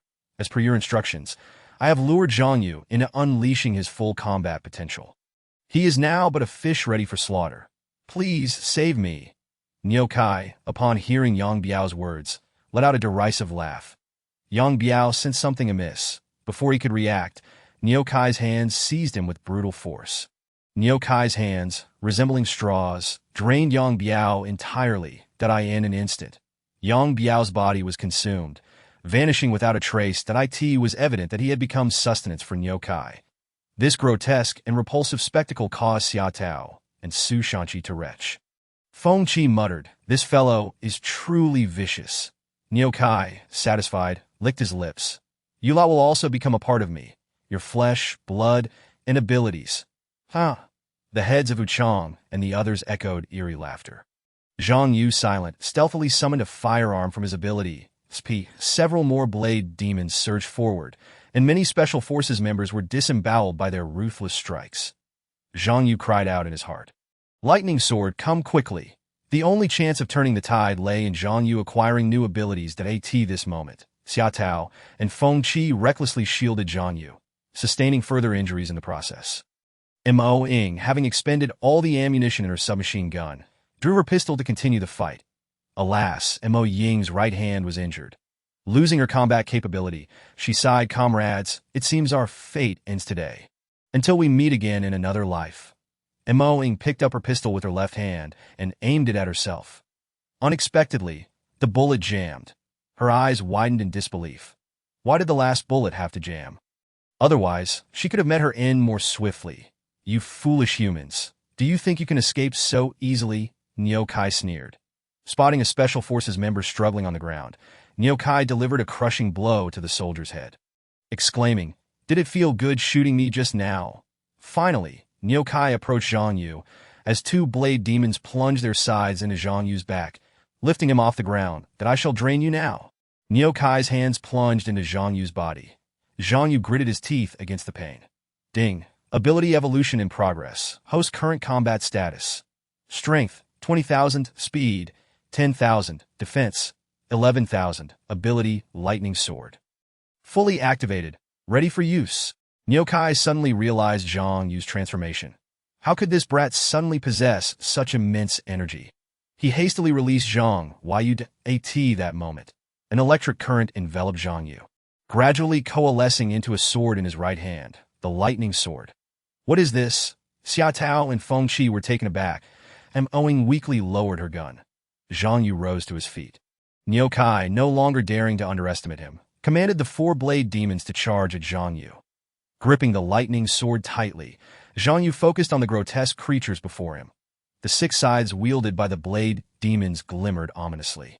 The blade demons flicked their tongues, emitting strange cries. The two sides clashed fiercely. Clash after clash. Zhang Yu's lightning sword met the sharp sides with a resounding clang, the jarring noise nearly rupturing the eardrums of Mo Ying. Xia Tao and the others one blade demon, sensing Zhang Yu's overwhelming power, staggered back, though its four legs kept it steady. The remaining three blade demons, filled with rage, unleashed a flurry of swift strikes with their scythes. Zhang Yu leapt gracefully, evading their attacks. While the blade demons lacked considerable strength, their blades were exceedingly sharp, rivaling those of metal weapons despite being organic in composition. The blade demons' relentless assault sliced through trees and abandoned vehicles lining the roadside, reducing them to splinters. Such speed, Zhang Yu marveled. Moreover, the blade demons employed a long-range attack strategy, preventing Zhang Yu from closing the distance. Niu Kai, sensing Zhang Yu's surge in combat prowess, commanded the blade demons to intensify their onslaught. He regretted underestimating Zhang Yu. He should have allowed the blade demons to tear him apart instead. The four blade demons continued to encircle Zhang Yu, launching a frenzied barrage of attacks. The weapons of these blade demons grew longer as they adapted their strategy. Two sides for defense, while the remaining four attacked. With everyone else injured, only Zhang Yu remained able to fight that he knew he could not afford to fail. Chapter 30. The astonishing power of the lightning sword. Mo Ying gritted her teeth. Drenched in sweat from the pain, Xia Tao tore a strip from her cloth, using it to staunch Mo Ying's wound before bandaging it. Feng Qi picked up several guns from the ground and handed them to Xia Tao and Mo Ying, saying, "Let's provide cover for the boss." Feng Qi raised a submachine gun, followed by Xia Tao. Suddenly, the ground trembled and several massive tentacles ensnared Xia Tao and the others that in the distance. Niu Kai wore a triumphant smile. Upon closer inspection, Mo Ying realized that these tentacles extended from Niu Kai himself, stretching over 15 meters. Xia Tao and her companions were immobilized, even their mouths silenced by the tentacles. Niu Kai directed the blade demons to charge at Zhang Yu, clearly intent on preventing any further enhancement of his abilities. The elongated sides of the blade demons struck down upon Zhang Yu with ferocity, Zhang Yu dodged while searching for an opportunity to counterattack. Observing the lightning sword, he noticed its brilliance intensifying as his ability value surged within him. Your end is nigh, insects. Zhang Yu thought to himself. One blade demon swung its scythe toward him, but instead of evading, Zhang Yu charged forward to strike back. The clash reverberated as the blade demon felt its arm tremble violently. In no time, Zhang Yu severed one of its scythes. The remaining blade demons and yokai were taken aback. Seizing the opportunity, Zhang Yu initiated a counteroffensive, wielding the lightning sword to launch an assault on the blade demons. One blade demon, caught off guard, could only raise its scythe in defense. The result was catastrophic. Several of its scythes were quickly cleaved apart. Without weapons, the blade demon realized its doom was imminent and let out a furious roar. Zhang Yu, seizing the moment, executed a mid-air slash. With a crack, he split the blade demon in two, the bloodied halves writhing on the ground for several minutes before finally lying still. The remaining blade demons, witnessing their comrades' demise, emitted harrowing cries and began to retreat. Zhang Yu would not allow these monsters to escape, but he dashed forward, intercepting one blade demon that had nowhere to flee. As it attacked, the sounds of clashing echoed as Zhang Yu's lightning sword severed its weapon. Terror flickered in the blade demon's eyes, and with swift precision, Zhang Yu beheaded it. Blood erupted from the severed neck like a fountain. Nyokai was stunned, unable to fathom the might of the lightning sword. The battlefield dynamics shifted drastically. The remaining two blade demons turned to flee, but Nyokai's eyes glimmered with a fierce determination. The blade demons, under Nyokai's control, unwillingly turned back to assault Zhang Yu once more. Zhang Yu executed a swift aerial strike, cleaving through the two blade demons. The resounding crack echoed as their blades shattered. Subsequently, the two blade demons were reduced to several pieces, leaving a gruesome pool of blood and flesh on the ground. Zhang Yu did not pause to catch his breath. He leaped toward Xia Tao and the others, aiming his strikes at the tentacles and snaring them. Nyokai, left with no choice, released Mo Ying, Xia Tao, and Feng Qi. Finally freed from the suffocating grip, they gasped for air. Furious, Nyokai bellowed, I refuse to believe I'll be defeated by a mere human. Zhang Yu, let us fight to the death. Nyokai did not choose to flee, but instead prepared for a continued battle with Zhang Yu. Mo Ying, disregarding her injuries, raised her submachine gun and opened fire on Nyokai, joined by Xia Tao and Feng Qi. Their combined gunfire forced Nyokai to split his attention. Seizing this opportunity, Zhang Yu charged forward with a fierce strike. Nyokai's massive form was left bloodied, his screams echoing as Zhang Yu began to sever his multiple heads. Capture the leader first, Zhang Yu shouted, targeting Nyokai's main head. However, the other heads instinctively intervened to block the strikes. Each time a head was severed, Nyokai let out a piercing scream. Damn you. Zhang Yu, he howled, retaliating with his long, awkward arms. Zhang Yu skillfully evaded Nyokai's desperate counterattacks while relentlessly striking back. Nyokai's cries of anguish filled the air. Zhang Yu took a deep breath, preparing to unleash his final, devastating blow. That a fierce glint appeared in Nyokai's eyes as he unleashed his last resort, summoning countless tentacles from within himself. These tentacles lashed out at Zhang Yu. Struggling in vain was futile. Zhang Yu redirected his assault, cleaving through the tentacles with fervor. Countless appendages fell, splattering blood across the ground. Only a few tentacles managed to strike Zhang Yu, one penetrating his left shoulder. Zhang Yu stifled the intense pain, severing the tentacle and forcefully pulling it from his body, throwing it onto the ground. Exhausted, Nyokai had exhausted all his strength, yet he failed to eliminate Zhang Yu. As Zhang Yu gazed at Nyokai's defiant eyes and bloodied form, he raised the lightning sword high. Facing imminent death, Nyokai burst into laughter, declaring, Zhang Yu, killing me will do you no good. The entire world is filled with my kind. To be frank, I must tell you that Jiang City has now seen a multitude of high-level warriors. They are even mightier than I am. You shall not escape from Jiang City. Ha ha ha. Zhang Yu scoffed coldly. Thank you for your reminder. Your kind, those so-called high-level warriors, will soon find themselves descending into hell one by one. Nyokai bared his teeth, summoning all his remaining strength to charge at Zhang Yu. With a crack, Zhang Yu swung his lightning sword, cleaving Nyokai's body into several chunks. The air was thick with the stench of blood. Ding. Absorbing mutated anomaly energy. Host's abilities are evolving.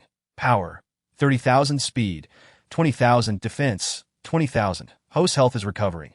As the battle concluded, Zhang Yu finally let out a sigh of relief, observing the wounds on his body healing. Chapter 31. Xia Tao's confession. With the crisis temporarily averted, Xia Tao and Mo Ying breathed a sigh of relief as they gazed at the corpse on the ground, now decomposing into a foul puddle. Zhang Yu sheathed his lightning sword. Surprised by the sudden disappearance of the sword, Xia Tao exclaimed, "Boss, where has your sword gone?" Feng Qi also inquired, "Boss, your sword is incredibly powerful. How I wish we had such weapons." Mo Ying, clutching her wound in pain, felt a force emanating from Zhang Yu that was aiding her recovery. "Yes, you will soon acquire such weapons," Zhang Yu explained. "The lightning sword generates natural powerful waves. Even steel would be severed with the slightest touch." The others finally understood that Niu Kai, despite his seemingly tough exterior and high armor, would be no match for the lightning sword. Zhang Yu stretched his limbs and asked, "Feng Qi, did you not mention having a garage? Lead everyone there quickly." Feng Qi nodded, and the group hurried towards the garage. With the assistance of Zhang Yu's lightning sword, the zombies encountered along the way were swiftly dispatched. In the garage, they procured a camper van, and in addition, managed to gather some food, water, and other supplies, including an electric cooker. The group parked the vehicle in a concealed spot. Zhang Yu grinned, saying, "Tonight, I shall cook for everyone. Let's have a mixed stew." Feng Qi drooled, and both Xia Tao and Mo Ying beamed with joy, for they had not enjoyed a proper meal since the apocalypse began. The stew was quickly prepared, and they all sat down to savor Zhang Yu's culinary creation. "Boss, I am truly grateful for your life-saving assistance that I aspire to learn more from you," Mo Ying said, her eyes filled with admiration as she addressed Zhang Yu as boss. Zhang Yu replied, "We fight together to survive. Regrettably, my only family, my sister Chen Li, has..." Mo Ying's thoughts turned somber as she remembered her sister's absence. Xia Tao consoled her, "By the way, why do you have different surnames?" Zhang Yu inquired. "Our parents divorced when we were young. My sister took our mother's surname while I took our father's," Mo Ying explained. "Boss, may I inquire about you? Do you have a girlfriend? Also, how did you become so skilled? Can you share?" Xia Tao and Feng Qi fell silent, with Xia Tao pausing to observe Zhang Yu's reaction, while Feng Qi feigned nonchalance, focusing on his food. Zhang Yu hesitated before responding. Mo Ying suddenly felt a wave of embarrassment, fearing she had overstepped. Zhang Yu smiled slightly and said, "Mo Ying, are you still curious about my background at this time? Do you wish to set up a blind date?" Mo Ying was amused by Zhang Yu's playful teasing, and Xia Tao and Feng Qi joined in the laughter. "Boss, please forgive my excessive chatter," Mo Ying said. Zhang Yu replied, "I can only say that we grow through combat. As long as you can defeat zombies or monsters and survive, you too can become formidable warriors." The others nodded in agreement. Zhang Yu shifted the tone of the conversation. "You are my teammates. It is normal to know each other well. However, in these chaotic times, we must remain vigilant. Infighting and betrayal are common in tumultuous times. Xia Tao and Feng Qi should be familiar with this." Zhang Yu remarked casually, yet his words struck a chord with them. Feng Qi recalled previous experiences. Zhang Yu continued, "If there is to be a tomorrow, it will be one we carve out with our strength. Right now, my sole focus is on combat. As for family, lovers, boyfriends, and girlfriends, if you cannot fight, how can you protect them? Do not dwell on the illusory. Survival is paramount. No one can guarantee they will live indefinitely unless they are strong enough." His words awakened Xia Tao, Feng Qi, and Mo Ying to the urgency of their situation. Had they not encountered this man, they might have perished long ago. Zhang Yu sensed the weight of his words and rallied the others. "Let us not dwell on such matters. Let us eat." The group resumed their meal, forgoing wine and substituting it with water. "Let us discuss the future instead. Feng Qi, what do you foresee in the coming circumstances?" Zhang Yu set down his utensils. Feng Qi pondered for a moment before slowly responding, "Boss, I initially believed that we would find a secure stronghold and hold out for rescue. However, that seems unrealistic now. If I were still an ordinary person, I would struggle even against regular zombies, let alone mutated ones. Therefore, I choose to continue hunting zombies and fortifying my body." Zhang Yu nodded and then turned his gaze towards Xia Tao. She spoke, I share the same view as Feng Qi. We must enhance our combat capabilities. Finally, Moing added, Boss, I believe that the military and police will undertake some rescue efforts, albeit delayed. Survivors will also establish camps.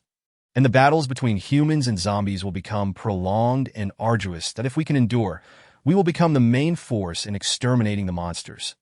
Zhang Yu praised. You are all correct that we must enhance our abilities. The military and police will indeed initiate rescue efforts, and soon survivor camps will be established.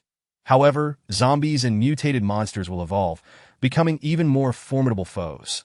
The fighting will not conclude swiftly. After a pause, Zhang Yu continued, We are all now evolved beings. The current path forward is to take the initiative, slay zombies and monsters, and acquire stronger abilities. That is the only way to survive. The three believed in Zhang Yu's words wholeheartedly. Moing said, Boss, I know of a temporary military camp. We can head there directly. Zhang Yu shook his head, voicing his opinion. No, we cannot ascertain whether that temporary camp still exists. Our best course of action now is to head toward the city center. Firstly, many of those monsters still retain human thought, and they will be on high alert at the city exit. Secondly, the most dangerous places are often the safest, that in the city center, we will encounter more mutated monsters and zombies. But this will also aid in our ability enhancement. Xia Tao and the others nodded in agreement, with no one opposing the plan. What began as a simple meal had transformed into a rallying assembly. Each member of the team felt invigorated. After dinner, Xia Tao and Moing disposed of the waste that is for bathing. Water resources were too precious in this apocalypse, and the water in the camper van was equally valuable. No one wished to take a shower. Zhang Yu and the others took turns standing guard, each on duty for 2 hours until dawn. Zhang Yu was the first to stand watch outside the camper van. The door creaked open. Feng Qi, you still have half an hour until your shift. Zhang Yu turned to speak softly. The newcomer was not Feng Qi, but Xia Tao, which surprised Zhang Yu. Why are you here? Zhang Yu asked. Xia Tao remained silent, approaching Zhang Yu. Why aren't you resting? Is something the matter? He inquired. Xia Tao, feeling bashful, said, Boss, I've always been grateful to you for saving me. Zhang Yu laughed. Didn't you thank me already? Why the gratitude again today? Boss, you understand that I truly feel fortunate to have met you. You are infinitely better than my boyfriend. These days, you have been protecting me. Not just me, but all of us that I wish to. Xia Tao suddenly became shy and hesitant. Then, she unexpectedly lunged forward, embracing Zhang Yu. Caught off guard, Zhang Yu was momentarily speechless. Boss, whatever you wish to do, I will not resist. Xia Tao's face flushed as she closed her eyes. Leaning in to kiss Zhang Yu. Chapter 32. The underlying rejection reaction failed to download this chapter. Chapter 33. Survivors on the edge of the city know, I refuse to leave. I shall wait here for the boss. Xia Tao shouted loudly. Moing gazed out the window, where a forest lay in the distance, beyond which were mountainous terrains that if Zhang Yu ventured into the mountains, it would be exceedingly difficult to find him. Xia Tao dashed from the camper van, intent on pursuing him into the mountains. That Moing and Feng Qi hurried after her to stop her. Boss is currently undergoing ability evolution to avoid harming others. Once his evolution is complete, he will come to find us, Moing urged. The hearts of both Moing and Feng Qi were heavy with sadness. Zhang Yu has repeatedly rescued the team. Without him, it is feared that everyone would have long since perished. Xia Tao fell silent, gradually calming her agitation, yet tears continued to stream down her face. Thunder rumbled as the sky darkened, and raindrops cascaded from above. It's raining. Hurry, get in the car. Feng Qi shouted. Amidst the wind and rain, Xia Tao remained reluctant to leave. Moing tugged at Xia Tao, urging her into the vehicle. Are we heading to the city? Feng Qi inquired from the driver's seat. That in the rear of the RV. Moing dried her drenched hair with a towel, then pulled the curtain and changed her clothes. Xia Tao sat by the window. Lost in thought, it seemed this young girl had developed feelings for the leader. Moing mused as she offered another towel. Xia Tao accepted it, whispering a soft thank you. Still thinking about the leader? Moing asked as she settled beside her. Yes, but I feel utterly helpless. Xia Tao lamented. Jia, what do you think has happened to the leader? The leader is destined to be protected by fate. For now, we must head to the city. Perhaps in a day or two, the leader will come looking for us. Moing reassured, gently drying Xia Tao's hair. Moing then moved to the driver's cabin. Along the way, scattered zombies appeared, and Feng Chi drove straight over them. Moing took her place in the passenger seat, opening a map to examine their location, that we are on the outskirts of the city, searching for a stronghold. Then we shall wait for the leader to regroup with us. Simultaneously, let's try to gather some crystal cores. Through the torrential rain, the RV made its way towards the city. Crossing an iron bridge and traversing the river, they arrived at the edge of Jiangsheng.at that moment. The rain ceased, the entrance of the iron bridge. 2 burnt-out cars and some rubble obstructed their path. Let us get out and clear the way, Feng Chi called out. Moing nodded in agreement. Both she and Feng Chi exited the vehicle. Xia Tao picked up a weapon, declaring, "We're going together." It seemed she had regained her spirit. The trio moved the derelict cars and shifted the stones aside. Their bodies, now enhanced, possessed strength beyond that of ordinary people. That a cry pierced the air. "Help!" They turned to see 2 individuals, clutching food, sprinting towards a nearby residential building. However, they stumbled and fell. Behind them, zombies advanced step by step. "That we can't just run away. We'll be killed by the zombies if we don't fight back," cried one of the adult men lying on the ground. "Dad, run! The zombies are coming!" The 2 struggled to rise, but zombies had already surrounded them. Moing, being a former police officer, could not stand idly by while civilians were in peril. "We must save them," she exclaimed, drawing her combat knife and charging forward. Feng Chi couldn't stop her in time. Moing plunged into the horde of zombies, slicing with precision. Her training in close combat proved invaluable. One zombie fell, head severed from its body. Others, taken by surprise, converged on Moing. Unfazed, she continued to slash with her blade, bringing down 2 more zombies in swift succession. Xia Tao channeled all her pent-up rage towards the zombies, rushing to join Moing in the fray. Within moments, 10 or so zombies lay vanquished. Moing turned to the fallen father and daughter, asking, "Are you both all right?" She extended her hand to help the man up. Xia Tao cautioned, "Check if they've been infected." After confirming they were unharmed, the father expressed his gratitude. "Thank you for saving us," he said, visibly shaken. The father appeared to be in his 40s, of modest stature and slender build. His daughter, around 15 or 16, still bore the semblance of a student. That as she beheld the trio wielding military knives and dispatching the zombies, her initial fear transformed into admiration. That we came from the outskirts. Moing introduced herself. Feng Chi and Xia Tao joined them to clear the battlefield. "Are there any survivor camps nearby?" Moing inquired. "The War Axe Gang?" She and Feng Chi exchanged glances. "Our camp is under the jurisdiction of the War Axe Gang. We survivors must comply with them to survive in the camp." The father lamented. "That I said only the War Axe Gang's camp." Moing pressed. "Other places are nearly impossible to hide. We struggle to fend off the zombies. If we don't reside within the War Axe Gang's territory, survival becomes exceedingly difficult. They would lead the zombies to our refuge." And then, before he could finish, an arrow pierced through his skull. The daughter collapsed beside her father's lifeless body, sobbing uncontrollably. Moing, Xia Tao, and Feng Chi turned their gazes toward the direction from which the arrow had come, on high alert. Suddenly, a chain-linked blade soared towards the girl. Moing reacted swiftly, intercepting it. "You've got some nerve, daring to oppose the War Axe Gang." A voice boomed. A masked man leaped down from the second floor, bow in hand, and a long knife sheathed at his waist. Another masked figure emerged from the shadows, wielding 2 blades connected by a slender chain. "Help! Help!" the daughter cried, hiding behind Moing. The 2 women scrutinized the unexpected intruders. Their voices were unsettling, and their physiques did not resemble ordinary humans. Were they truly human or something more monstrous? Chapter 34. The War Axe Gang, what do you intend to do? Moing shielded the girl behind her. Feng Chi gripped his weapon tightly, shouting, "What have you done to this child and the others?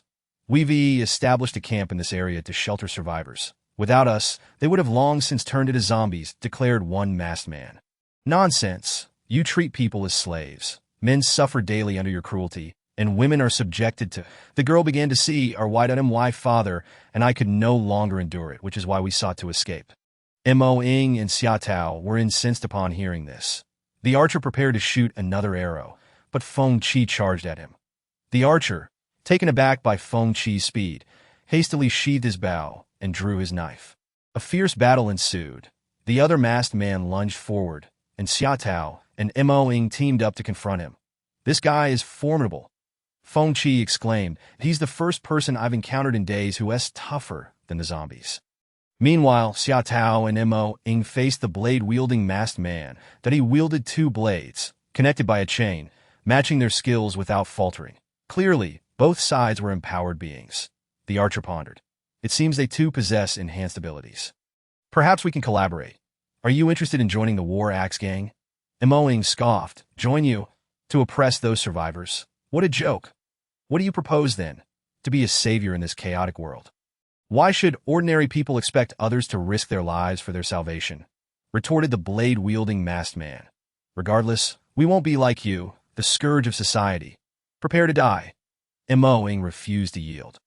You've brought this upon yourselves? The blade-wielding masked man fumed, and the battle raged on, the clash of weapons echoing. With their numbers advantage, the trio gradually gained the upper hand. Seizing an opportunity, Mo Ying struck a blow to the masked man's face. The mask of one of the masked men was cleaved away, revealing a gray face marred by spots and depressions, resembling that of a corpse, terrifying to behold. Vile creatures. The masked man covered his grotesque visage. I will retreat for now, but rest assured, I will return to settle the score. And know this, escaping this area is futile.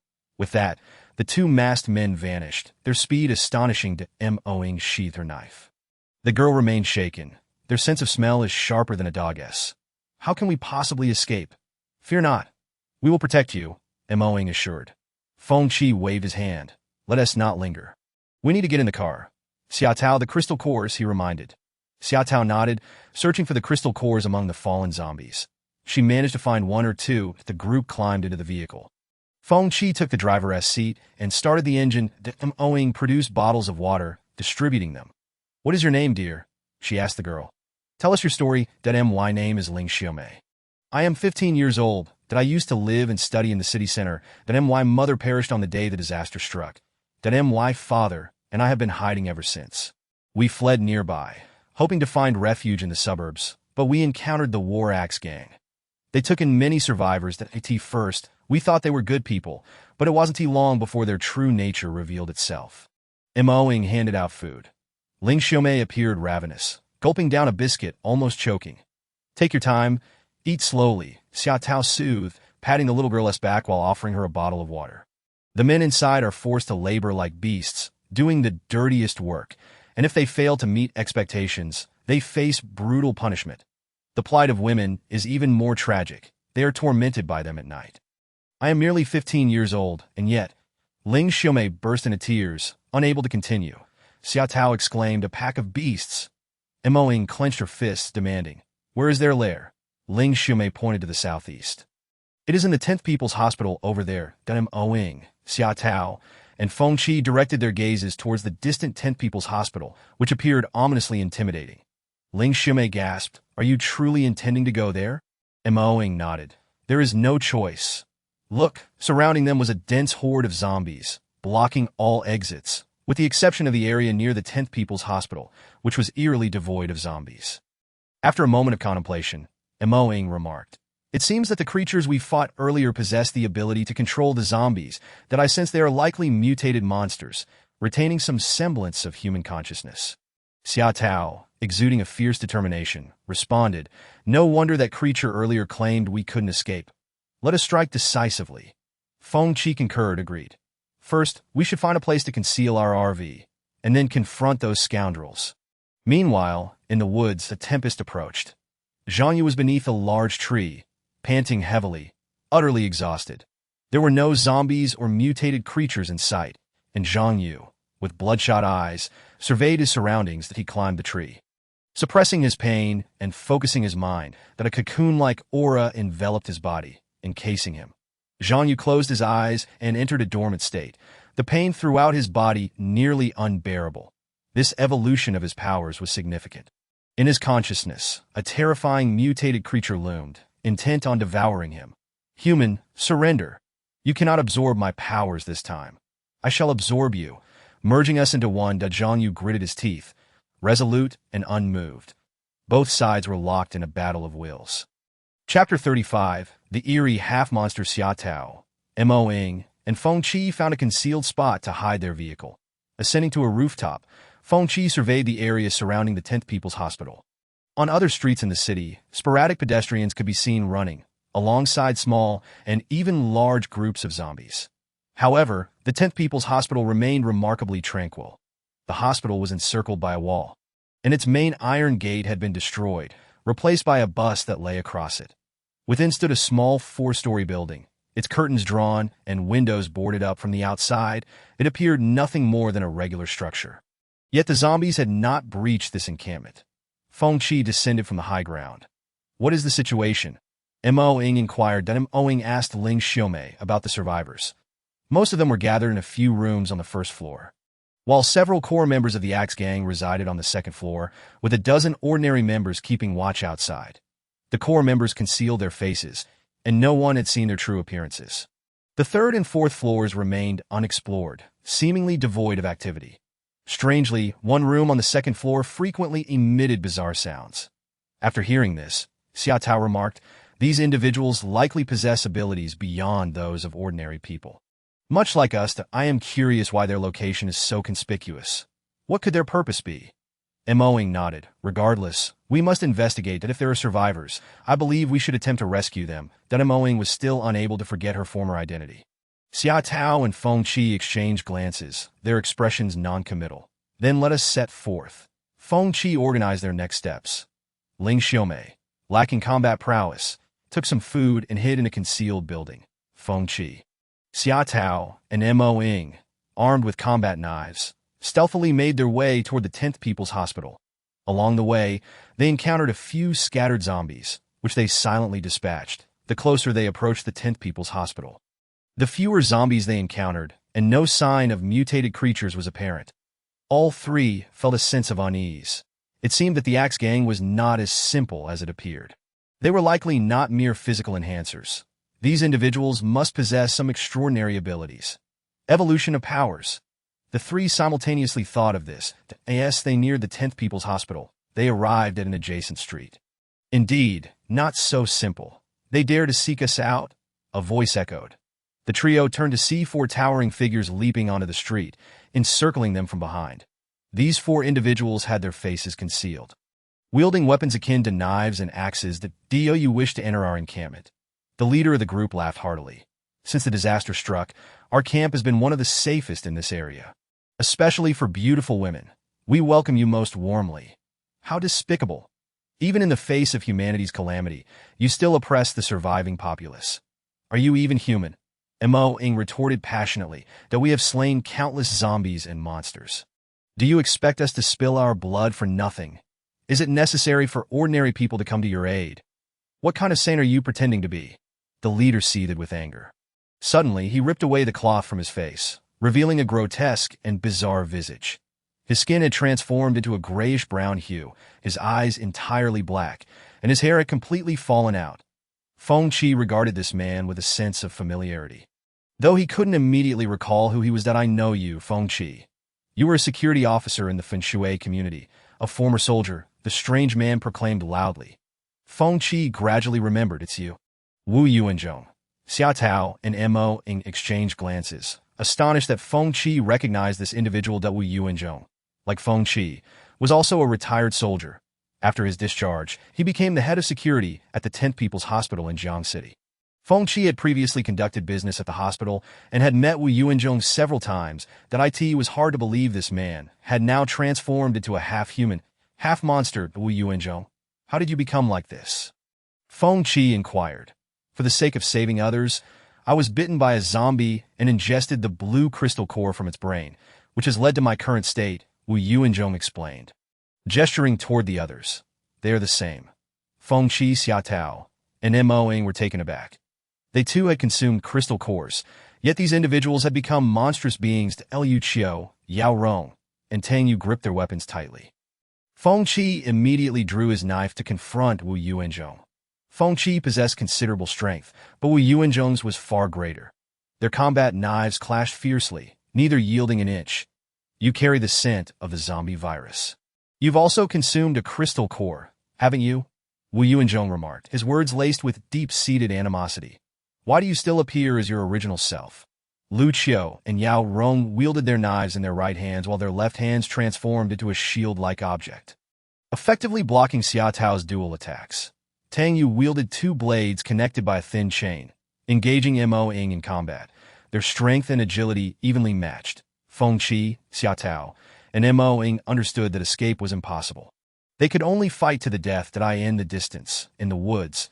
Zhang Yu continued his evolution within the cocoon.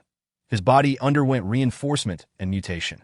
With closed eyes, his consciousness remained somewhat clear. Within his mind lay a dim world. Zhang Yu, unarmed, searched for an exit. Thunder roared as countless lightning strikes rained down upon him. Each strike knocked him to the ground, but he rose again, only to be struck down once more from the ground. Numerous decayed and mutated hands reached out, attempting to drag Zhang Yu below. You shall descend into hell, never to escape. Descend into hell, never to escape. Chapter 36. Xia Tao and Feng Qi's defeat in the urban area of Jiang City. Xia Tao, Feng Qi, and Mo Ying battled against the four members of the Axe Gang. Feng Qi wielded a large knife, while Wu Yuanzhong faced him with a similar weapon. The eerie expression on Wu Yuanzhong's face filled Feng Qi with dread. He sensed that his opponent had yet to unleash his full power. Prolonging this fight would be detrimental to him, that Wu Yuanzhong laughed heartily. It seems you have exerted yourself to the fullest. I still have half my strength left. Feng Qi's face fell in shock. With a mighty roar, Wu Yuanzhong's body began to mutate. His form swelled, and his skin turned a grayish-brown. His clothing tore as his body expanded, the upper half becoming a multitude of tattered strips. The lower half of his pants threatened to burst. His skin visibly hardened. At this moment, Wu Yuanzhong appeared at least 30 centimeters taller than Feng Qi. Feeling an immense pressure, Feng Qi quickly raised his knife and struck at Wu Yuanzhong. Rather than block with his knife, Wu Yuanzhong allowed Feng Qi's blows to land. The sharp blade clashed against Wu Yuanzhong's body, producing a deafening sound, yet he remained unscathed, while Feng Qi's knife sustained several chips. Feng Qi widened his eyes, staring at the damage to his weapon. Ha ha ha. Out of moves, are we? Wu Yuanzhong taunted, then seized Feng Qi's knife, crushing it into two pieces with a powerful grip. With a resounding thud, Feng Qi was propelled 2 meters away, crashing heavily against the wall. Dazed and disoriented, he remained undeterred. Rising to confront Wu Yuanzhong, Feng Qi's fist struck at Wu Yuanzhong's body, yet such an assault failed to inflict any significant harm that Wu Yuanzhong seized Feng Qi, forcefully slamming him to the ground. Feng Qi collapsed, losing consciousness. Nearby, Xia Tao and Mo Ying were also engaged in a fierce struggle. Lu Qiu and Yao Rong faced off against Xia Tao. Armed with twin blades, Xia Tao found Lu Qiu and Yao Rong's left hands morphing into makeshift shields. Xia Tao's dual strikes met the resistance of the shield, thwarted. Taking a deep breath, Xia Tao prepared herself. That Lu Qiu and Yao Rong exchanged triumphant smiles before launching their combined assault. That it was now Xia Tao's turn to defend. The two sharp blades sliced towards her, but Xia Tao, utilizing her agility, dodged deftly to the left and right. In the midst of evasion, she seized the opportunity to counterattack, inflicting cuts on Lu Qiu and Yao Rong's abdomens and thighs. Convinced she had identified their weakness, Xia Tao resolved to press the advantage. Spotting an opening, she delivered a decisive blow to their faces. The masks of Lu Qiu and Yao Rong were severed, revealing their true, grotesque visages. Xia Tao was taken aback by their horrifying appearances. That Lu Qiu's head was devoid of features, bald and bearing a purplish-black hue, resembling a lump of clay. Yao Rong, the leader, spoke. Dr. William? Xia Tao and Feng Qi were taken aback. The elderly man before them, appearing to be in his 50s, was not the golden-haired, blue-eyed foreigner they had anticipated. Countless individuals sought refuge now, and I provide that sanctuary. Safeguarding humanity. Why do you oppose me? Dr. William fixed his gaze upon Feng Qi and Xia Tao. Xia Tao spat, retorting, do not feign innocence, locking up survivors and treating them as slaves. What kind of morality is that? Dr. William rose, yet he remained unperturbed. With a measured tone, he replied, you are Xia Tao. I perceive the fear that resides within you. Even more unsettling was the massive, grotesquely wrapped tumor that protruded from his back. Xia Tao inhaled sharply. This man was undeniably sinister. Feng Qi inquired, Dr. William, do you not believe that humanity should unite to eradicate those zombies and monsters? Dr. William responded, humanity ought to unite, yet not everyone deserves to survive. Those devoid of combat value or capability, are they not merely wasteful of resources in their continued existence? I shall indeed eliminate the zombies and mutated beasts, but first, people must submit to me. Both Feng Qi and Xia Tao sensed the disconcerting instability in the old man's psyche that Dr. William continued. Your companion, Mo Ying, is being sought by my subordinates. She cannot escape. You still hold hope for that individual named Zhang Yu. Do you not? I, too, wish to meet him. Ha. Feng Qi and Xia Tao felt as if this old man possessed telepathic abilities, leaving their minds blank. Meanwhile, Mo Ying was hiding within a civilian dwelling. She recognized that she was akin to a mouse. While her enemies played the role of the cat, she dared not start the RV, fearing her location might be compromised. Where are you, boss? Mo Ying pondered. Amidst the chaos, Zhang Yu felt his consciousness sharpening. Lightning continued to strike him.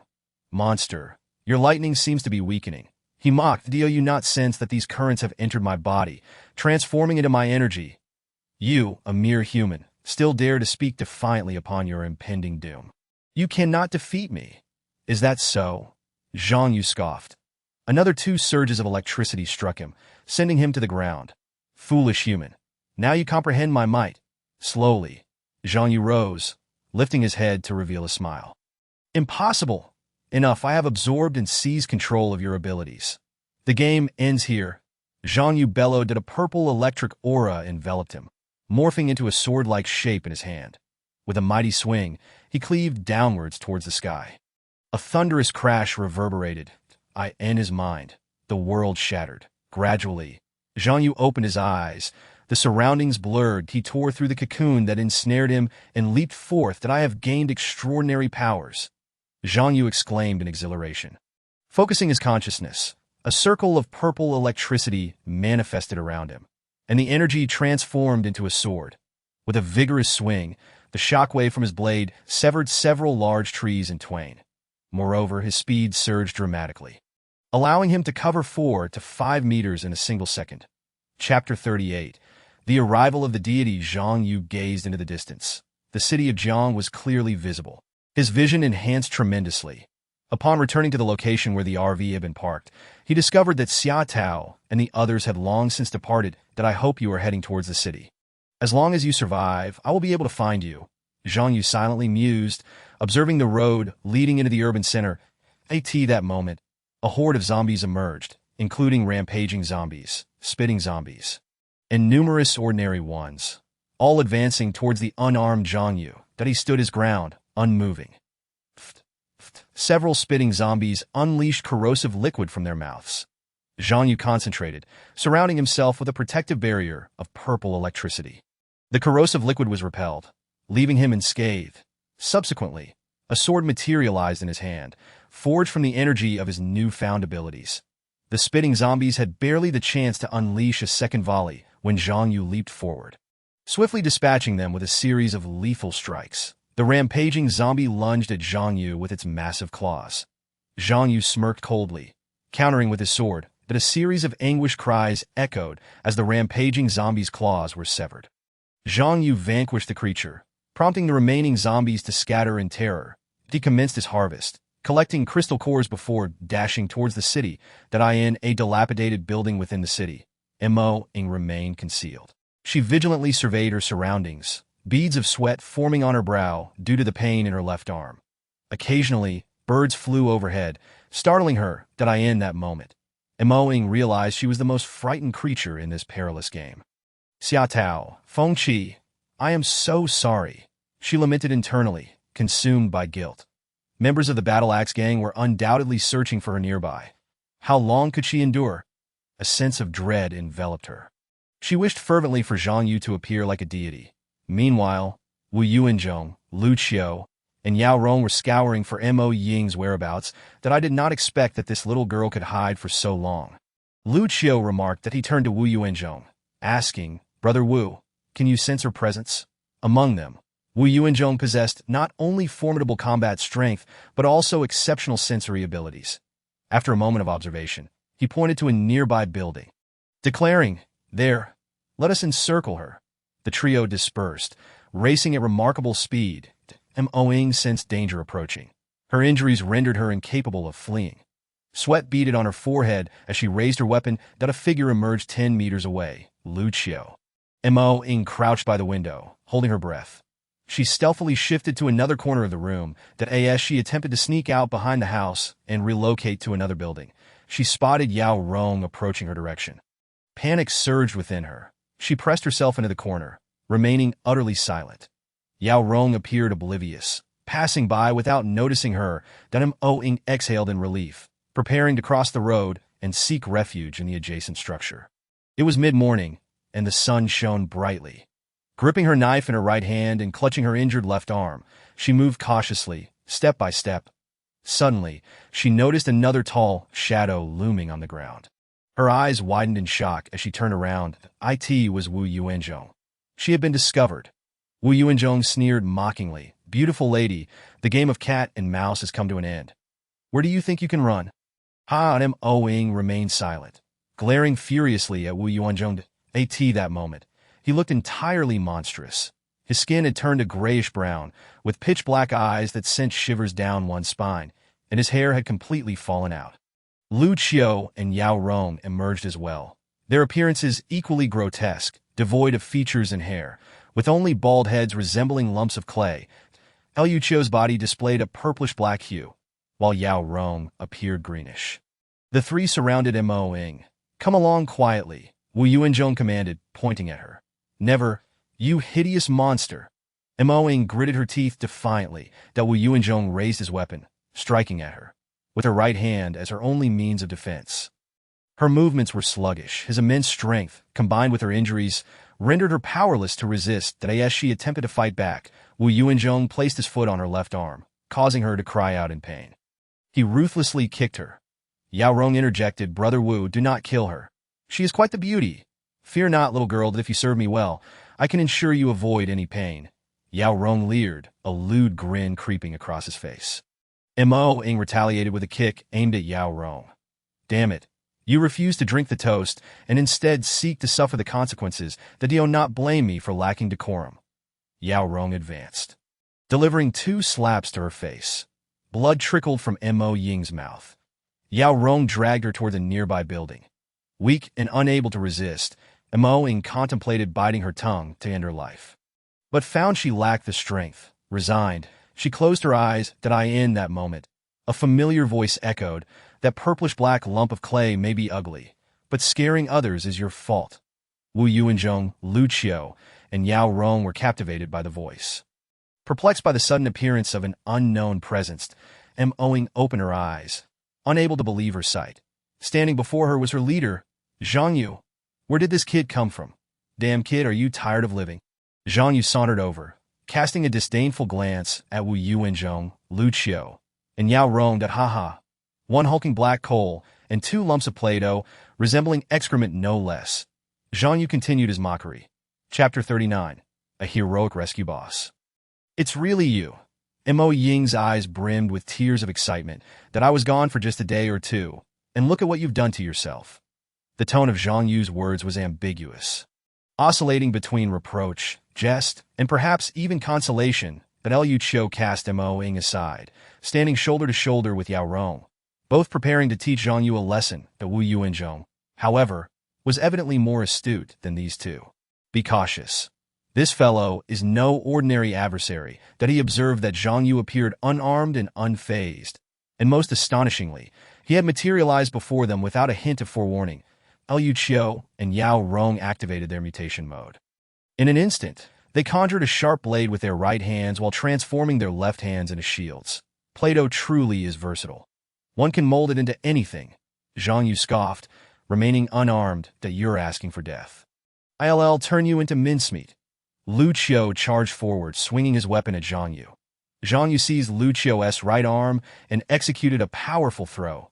With a resounding crash, Lu Qiu slammed into the adjacent wall, creating a substantial hole. Covered in rubble and dust, he incredulously brushed himself off and slowly rose to his feet.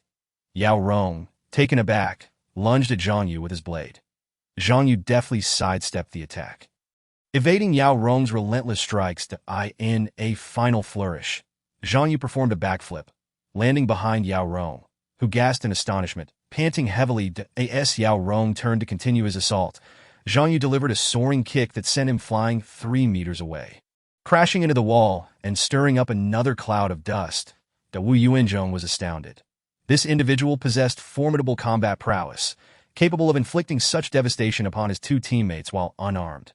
Could it be that he, too, was an enhanced warrior? Yet his appearance bore no trace of abnormality. That Liu Qiu charged once more, wildly swinging at Zhang Yu. Zhang Yu continued to evade, seizing opportunities to land punches and kicks when Liu Qiu was off guard.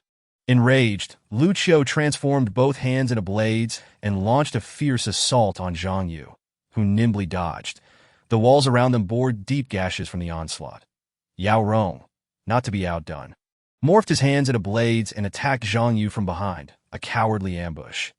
Zhang Yu, sensing the attack, evaded and swiftly darted 4 meters away, seizing Mo Ying's weapon in the process. Frustrated, Liu Qiu and Yao Rong, equipped to the teeth, found themselves unable to harm the defenseless Zhang Yu. Their humiliation was palpable. Zhang Yu, no longer willing to play, brandished the weapon and unleashed a flurry of strikes. His speed and technique were such that both Liu Qiu and Yao Rong were instantly left with numerous wounds. Blood dripping to the ground. "Boss, you're even stronger than before," Mo Ying remarked from the sidelines, her admiration evident. Wu Yuanzhong, unable to remain a mere spectator any longer, drew his own weapon and joined the fray. In an instant, 3 half-human monsters engaged Zhang Yu in combat. Wu Yuanzhong, with immense strength, swung his blade ferociously to everyone's astonishment. Zhang Yu chose not to evade, but to clash blades with Wu Yuanzhong. The latter grit his teeth, muscles taut, while Zhang Yu seemed effortlessly composed. With a slight exertion, Zhang Yu pushed Wu Yuanzhong back several steps that Liu Qiu and Yao Rong flanked him, striking with all their might. Zhang Yu leaped, tracing an elegant arc through the air, inflicting damage upon both Liu Qiu and Yao Rong. The trio of half-human monsters retreated, gasping for breath. Seizing the moment, Zhang Yu approached Mo Ying, supporting her. "Are you all right?" She nodded, her eyes filled with tears. "Boss, Xia Tao and Feng Qi have been captured by these fiends. You must rescue them." Fury ignited within Zhang Yu's gaze as he nodded slightly. Having gauged the combat abilities of his adversaries through their earlier confrontation, Wu Yuanzhong sensed Zhang Yu's potential was unfathomable, indicating he had held back. "Wait here. Transform your hands into ropes and bind this scoundrel. I'll charge in and finish him off," Wu Yuanzhong whispered to Liu Qiu and Yao Rong, who nodded in agreement. "Monster, meet your end." Zhang Yu initiated an assault that Wu Yuanzhong advanced, confronting Zhang Yu head-on. Their blades clashed with a resounding impact that Liu Qiu and Yao Rong flanked either side, and suddenly, their hands morphed into ropes that ensnared Zhang Yu's body. Liu Qiu's ropes sought to bind Zhang Yu's waist and left leg, while Yao Rong's intended to restrain his arms.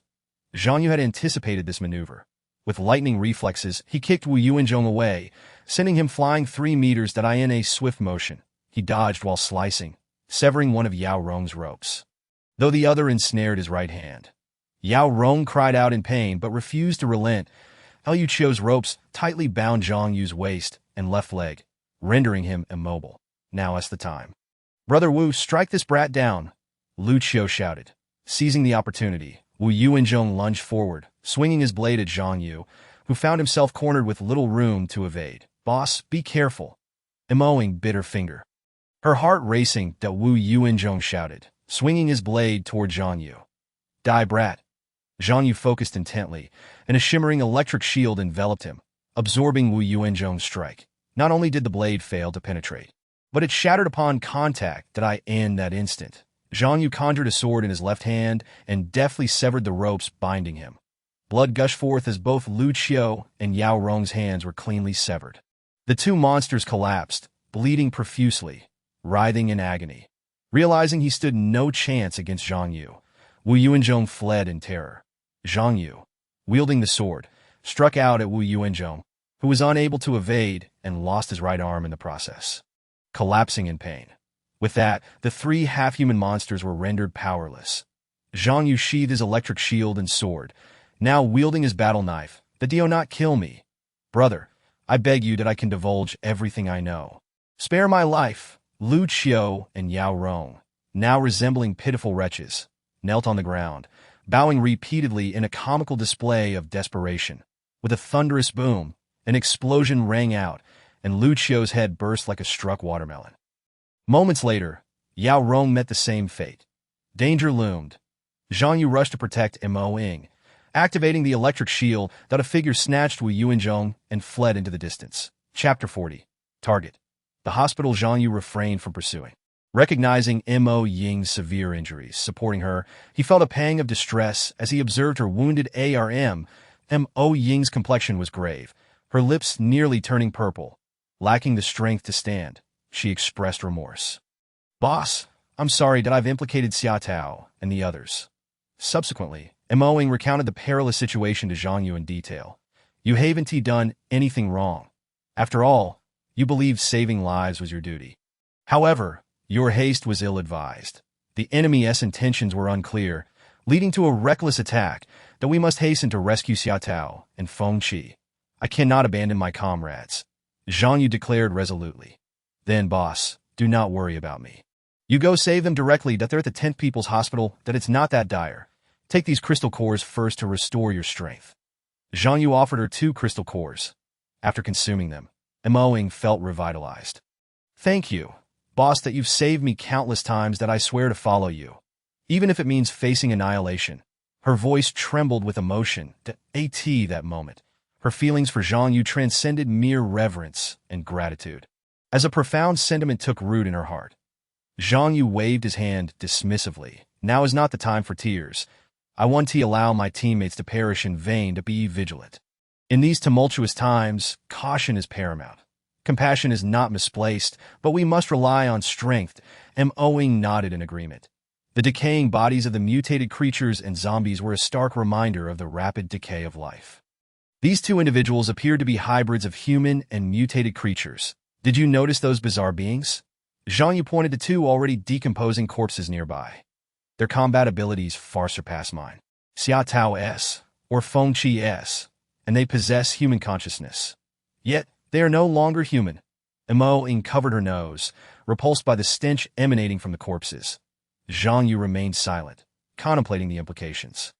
It seemed that other humans had also discovered a means of enhancing their abilities. However, if such enhancements went unchecked, they would devolve into monsters or half-monsters, exhibiting brutal tendencies. "Boss, let us set forth immediately to rescue Feng Qi and Xia Tao," Mo Ying urged. Zhang Yu remained unhurried, expressing the need to impart his swordsmanship to Mo Ying first. Time was of the essence, and he taught her the technique in a single session. That Mo Ying, exhibiting remarkable comprehension, grasped the swordplay. After just one demonstration, 2 individuals embarked on a frantic dash towards the 10th People's Hospital. At this moment, Wu Yuanzhong had succumbed to unconsciousness, having lost an excessive amount of blood. Although he possessed the ability for wounds to heal autonomously, this was limited to minor injuries. The severing of an arm, however, could not be rectified through such means. Shui Hongyi and Wu Yuanzhong entered the chamber of Dr. William. The corpulent figure of the doctor was utterly immobilized. "Doctor, this is dire." Shui Hongyi knelt on one knee, his voice laced with urgency. That Dr. William slightly opened his eyes, which glimmered with an unusual light, and claws began to sprout from his hands, creating a chilling visage. "I have discerned your battle scene with clarity. That fellow named Zhang Yu is indeed formidable. Like you, he has acquired extraordinary abilities. Yet his combat prowess is exceptionally potent." Dr. William's voice was deep and menacing. Imbued with a hint of malice, he still retains complete human characteristics. "Doctor," Shui Hongyi continued, his head bowed. Dr. William roared. "He has fully absorbed the extraordinary powers, yet his body remains unmutated, and his consciousness is entirely his own. Indeed, a perfect evolutionary specimen. I must consume him."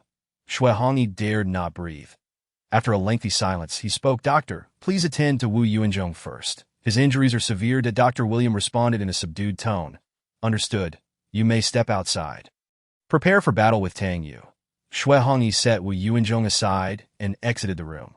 Upon reaching the lobby on the first floor, he found Tang Yu leading several ordinary combatants in preparation. "Tang Yu, how goes the situation?" Shui Hongyi inquired, feeling the weight of his bow and arrows shift upon his back. Zhang Yu observed the scaled armor enveloping Shui Hongyi's form and the elongated tail trailing behind him. Realizing that this individual intended to conceal his presence and launch a surprise attack, the outer defensive line has been established.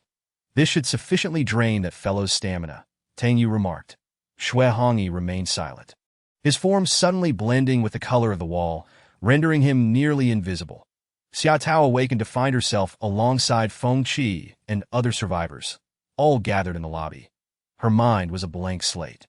Glancing at her body, she noted no apparent abnormalities. Suddenly, the sound of gunfire erupted. Xia Tao's first instinct was, the boss has arrived. Outside the hospital, Zhang Yu and Mo Ying were locked in combat. Zhang Yu wielded a sword generated from the electric rings within him, while Mo Ying brandished a standard combat knife that Dr. William had summoned a horde of zombies, using these ordinary undead as mere fodder to exhaust the stamina of Zhang Yu and Mo Ying. No wonder this hospital served as a sanctuary for survival. It harbored a half-human, half-monster capable of commanding ordinary zombies that as Zhang Yu fought. He utilized his extraordinary abilities to sense his surroundings on the second floor. The boss-level adversary awaited him. That it was not surprising that this half-human, half-monster could control zombies. What astonished Zhang Yu was that he chose not to flee, but instead sent these zombies to their demise. The ordinary zombies were swiftly eradicated, leaving behind a few armed individuals with submachine guns and rifles positioned at a height, firing upon Zhang Yu. Zhang Yu and Mo Ying charged into the hospital, where Mo Ying dispatched several of the shooters. Subsequently, she seized a submachine gun. The sound of gunfire echoed as Mo Ying eliminated several armed foes. Observing the fallen, Zhang Yu noted that they appeared utterly normal. Yet their ferocity was indeed impressive. Strangely, those slain emitted no cries and did not attempt to flee. Controlled puppets? Zhang Yu surmised. Boss, look. Those corpses are moving again. Mo Ying pointed at the twitching bodies on the ground. Zhang Yu shook his head. Indeed, they were a horde of puppets. He wielded his sword, cleaving those who stood once more into two halves. Chapter 41. The trap. Zhang Yu and Mo Ying effortlessly surged into the lobby of the hospital's first floor. The members of the Battle Axe gang had not exterminated all of the so-called survivors, which surprised both Zhang Yu and Mo Ying. The crowd regarded the two intruders with trepidation, hesitant to utter a sound. Could they be puppets? Zhang Yu and Mo Ying were both astonished. Mo Ying raised her submachine gun. Do not fire. Please do not shoot. We are not zombies. We are ordinary people. Zhang Yu utilized his extraordinary abilities to examine the crowd, noting the absence of any zombie or mutated traits among them. After a moment's contemplation, he called out, do not stray too far. There are some houses nearby where you can take refuge. In an instant, dozens of individuals scurried away. Zhang Yu and Mo Ying located Xia Tao and Feng Qi among the throng. Upon seeing Zhang Yu, both Xia Tao and Feng Qi were overwhelmed with emotion, tears brimming in their eyes as they embraced him tightly. Boss, we have finally awaited your arrival. Boss, it is only with you that we feel secure. Zhang Yu exhaled in relief. After enduring so many days together, through life and death, he could not bear to watch his comrades perish. Enough talk. We must seek out that boss-level mutant, that he is a half-human monster. Boss, yes, that individual is known as Dr. William, that he is located on the second floor. Dr. William? Mo Ying queried, somewhat perplexed at no time for explanations. Quickly, find weapons that we shall confront Dr. William together, Zhang Yu commanded. Xia Tao and Feng Qi procured 2 knives as weapons. Suddenly, the sky darkened. The hospital, previously illuminated by faint lights, now appeared ominous and foreboding. The 4 charged towards the second floor. On the second floor, the lobby was dimly lit, silence permeating the air, evoking a sense of dread. Zhang Yu sensed that traversing through the lobby and hallway would lead them to Dr. William's chamber at the end. Boss, is Dr. William not fleeing? There are no guards. This situation is suspicious, Feng Qi remarked. Suddenly, beams of light flashed, followed by a series of explosions erupting from the ground and walls. Be careful, Zhang Yu shouted. It hurts. In an instant, apart from Zhang Yu, the other 3 suffered varying degrees of injury. Shui Hongyi, utilizing the cover of darkness, unleashed arrows that injured Xia Tao, Feng Qi, and Mo Ying. His arrows were not standard projectiles, but rather explosive arrows generated by his extraordinary abilities. Flames erupted in various spots across the second-floor lobby. Amidst the blaze, Shui Hongyi concealed his position. "You vile scoundrels. You have slaughtered so many from the Battle Axe gang. Today, I shall ensure you pay for it." Shui Hongyi hissed menacingly. Using his scaled disguise, he rendered himself nearly invisible. His tail could anchor him to walls or ceilings, making him a sniper in the shadows. Zhang Yu generated a protective shield from the electric rings within him, shielding himself from harm, while the others, lacking extraordinary abilities, could only scatter to evade. "You have no idea that my shield renders your explosives ineffective." Zhang Yu scoffed. "Once I locate your position, your fate is sealed. Do not think you can hide for long." "A shield, you say? An electric barrier?" Shui Hongyi retorted mockingly. "Zhang Yu, even at death's door, you still boast." Hiding in the shadows, Shui Hongyi cackled. "It is you who is at death's door." "Ha ha ha." Zhang Yu was perplexed. Could his opponent truly counter his abilities? At that moment, a series of tentacle-like appendages, reminiscent of squid, lunged towards him. Zhang Yu had no time to react as the appendages ensnared his feet, that a series of crackling sounds erupted as the tentacles absorbed Zhang Yu's protective shield. He severed some of the appendages, preparing to summon another shield. Suddenly, an electric sphere, identical to his protective barrier, appeared before him. Confounded, Zhang Yu wondered if his adversary intended to use his own shield against him. The sphere's hue shifted to a dark crimson, hurtling towards him. Zhang Yu hastily dodged, realizing it was indeed a trap. He had underestimated his opponent, who was exceedingly cunning. Zhang Yu prepared to conjure his sword, intending to cleave the electric sphere in half. To his dismay, a pair of iron chains ensnared his left leg. With a violent tug, the chains pulled Zhang Yu to the ground. The electric sphere seized the opportunity to collide with him. With a thunderous crash, Zhang Yu endured a tremendous impact, akin to an explosion.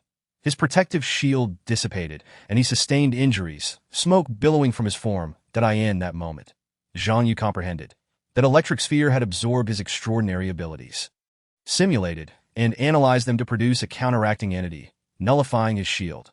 "Boss, are you all right?" Xia Tao and Moing shouted, rushing to provide cover for Zhang Yu. "Without your powers, let us see how you can triumph over us." Tang Yu suddenly emerged, the one responsible for ensnaring Zhang Yu's leg with iron chains. Following this, Shui Hongyi relentlessly fired his explosive arrows, leaving Xia Tao and Moing struggling to defend themselves as they fell victim to the onslaught.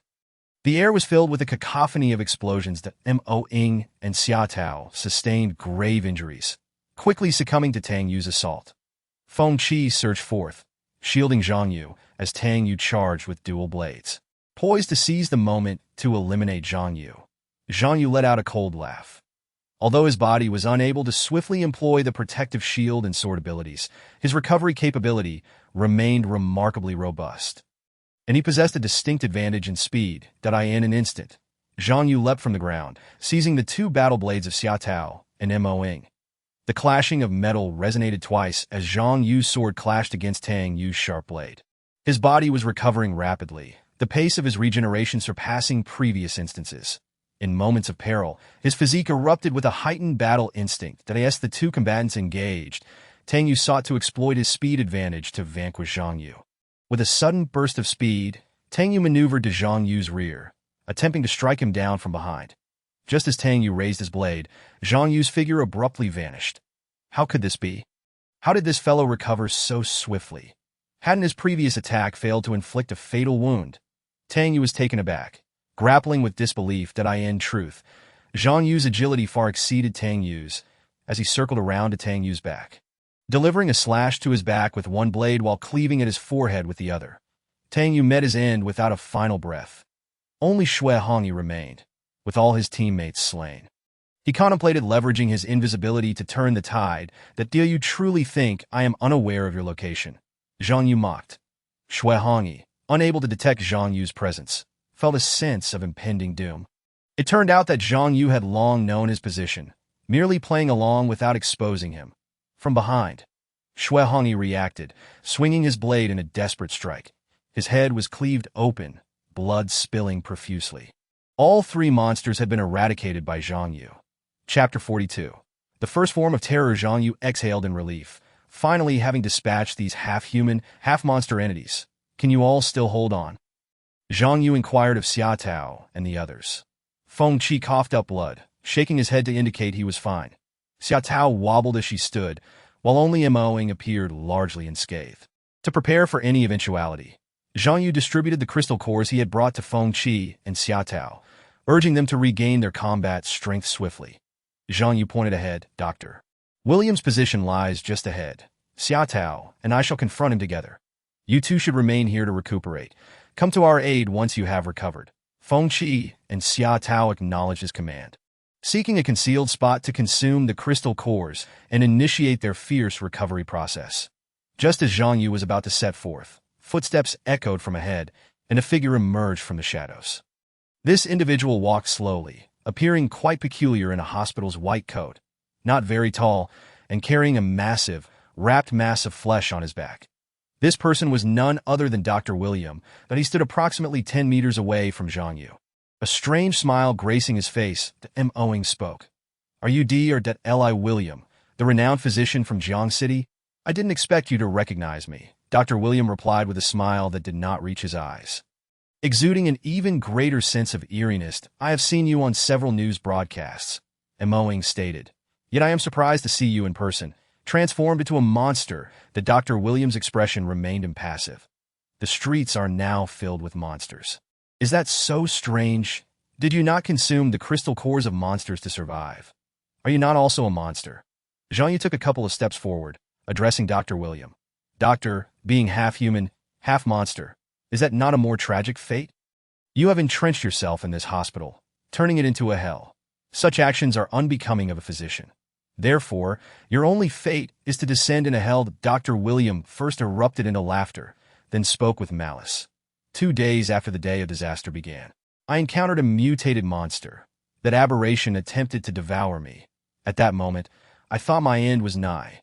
Yet, to my astonishment, it was the monster that was consumed, and I retained my consciousness, surviving and acquiring special abilities. From that moment, I recognized I was the chosen one, that I am the sovereign among humanity. I shall establish the order of the new world. Ha ha! Your physical attributes far surpass those of the Battle Axe gang. I do not wish to slay you. If you are willing to submit to me, we can rule the world together. Zhang Yu interrupted Dr. William. Take your nonsensical theories to hell. With that, Zhang Yu raised his battle blade.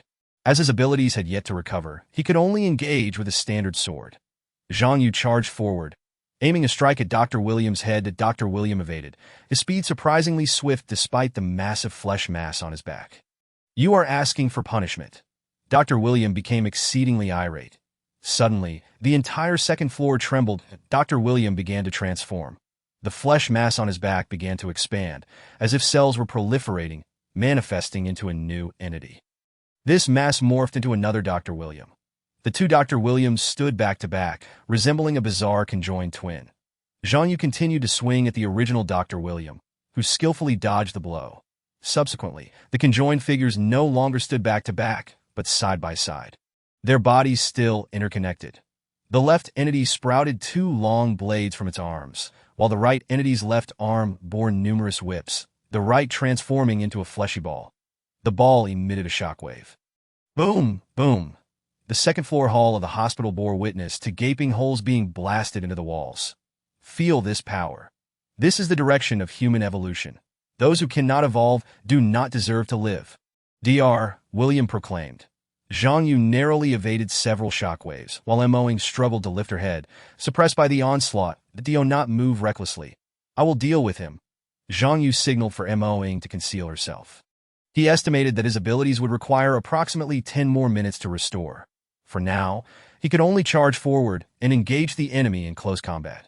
Utilizing a speed advantage, Zhang Yu leapt out, evading Dr. William's shockwaves and closed the distance. With a swift motion, Zhang Yu severed the fleshy ball from Dr. William's hand.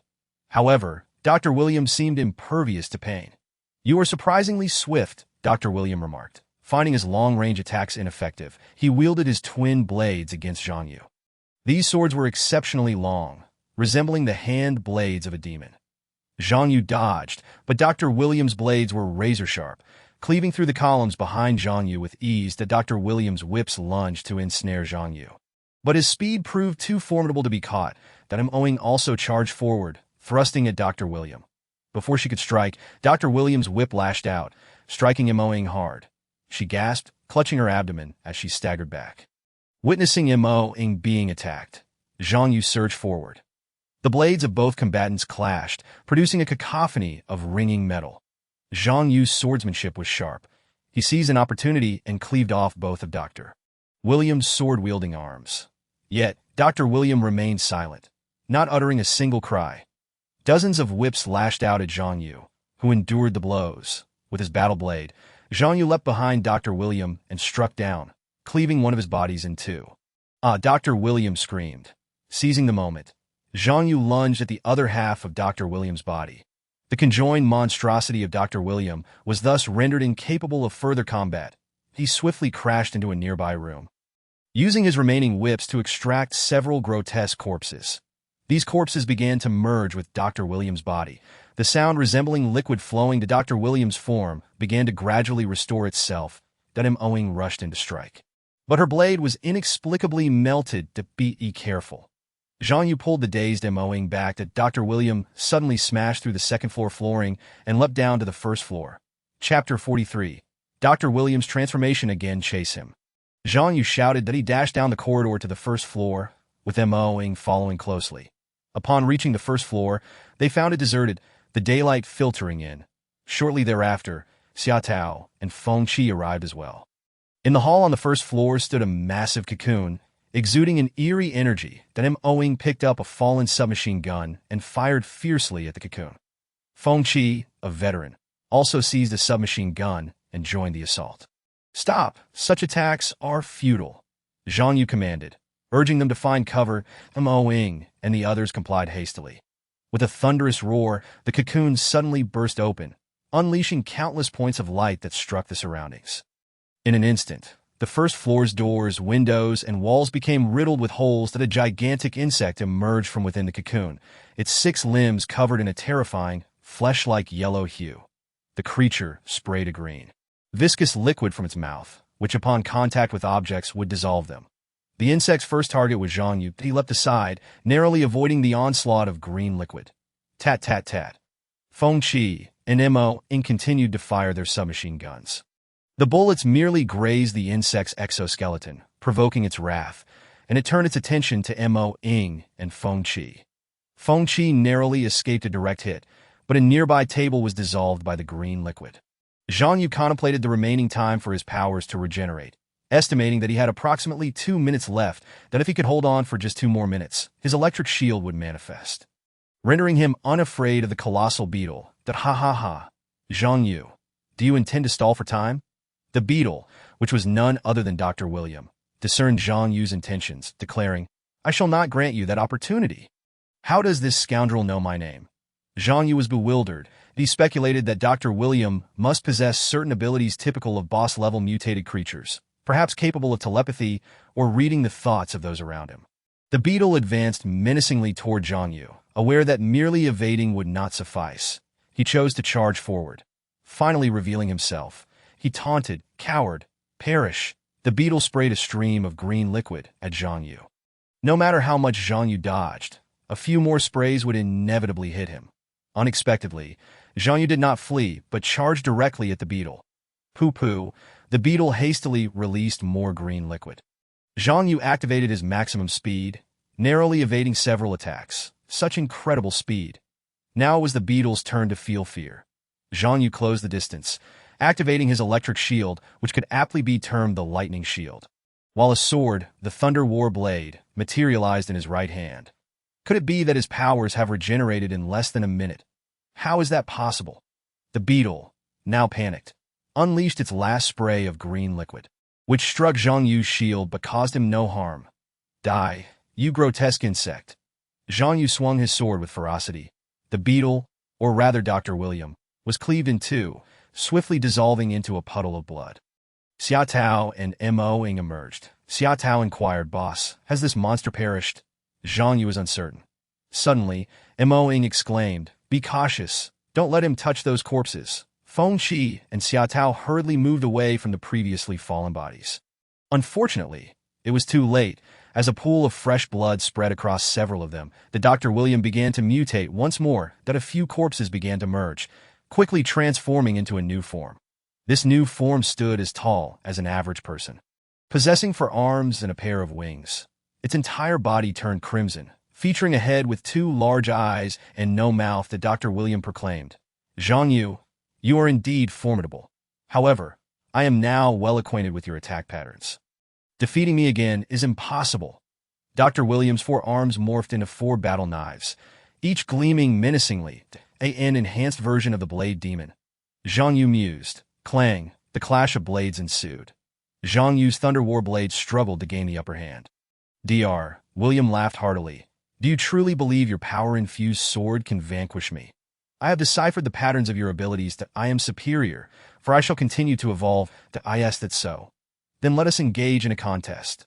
Zhang Yu's interest was piqued. The adversary he faced was indeed a formidable one. The fear was absent from his heart, replaced instead by exhilaration. The 2 combatants exchanged blows, with Dr. William seemingly gaining the advantage due to his greater number of weapons.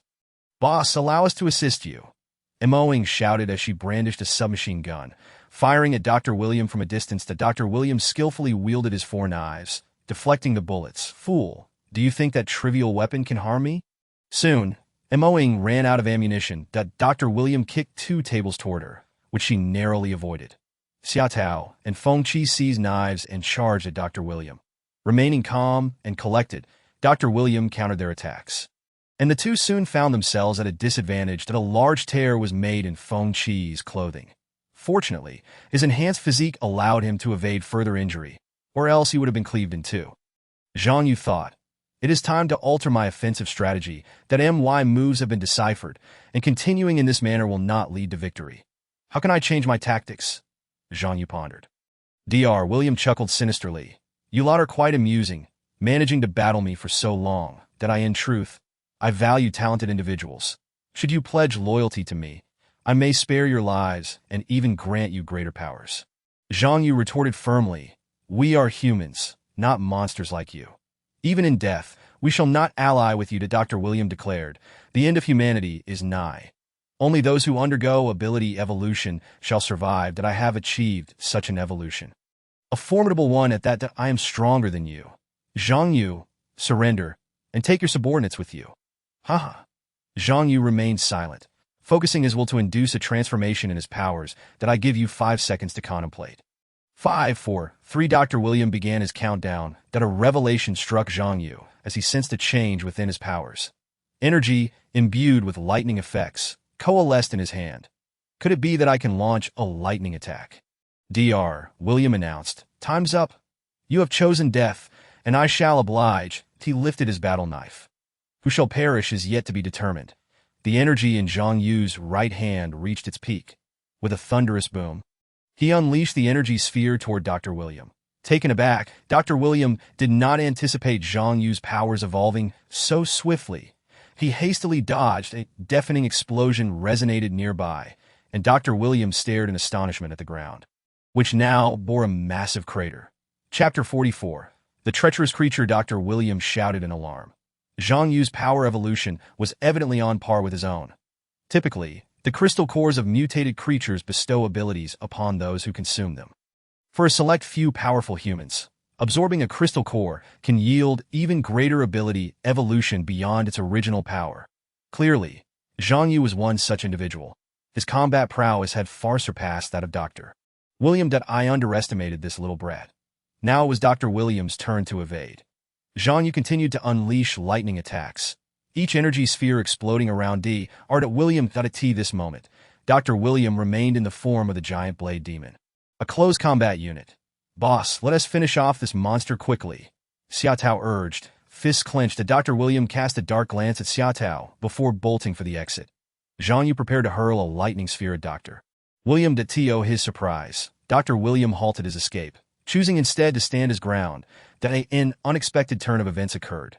Xiaotao rushed forward, positioning herself between Zhang Yu and Dr. William. Reluctantly, Zhang Yu ceased his attack.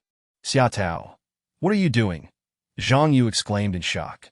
Xiaotao's eyes widened, her mouth agape, as if her body were no longer under her control, unable to utter a word. Haha, this little girl has long been under my control. Just when it mattered most, it came in handy, Dr. William declared triumphantly. Feng Qi exhibited a similar reaction to Xiaotao. Both raised their knives, their blades aimed at Zhang Yu. It turned out that Feng Qi and Xiaotao had been under Dr. William's control for some time. After their capture and subsequent confinement in Dr. William's chamber, he had implanted thoughts of loyalty to himself within their minds using his powers. It took immense effort for Dr. William to exert control over them. Dr. William taunted. Zhang Yu, these two subordinates of yours surely cannot match your combat capabilities. But can you bring yourself to kill them? Feng Qi and Xiaotao's expressions were filled with torment, their eyes reflecting a struggle against Dr. William's overpowering control.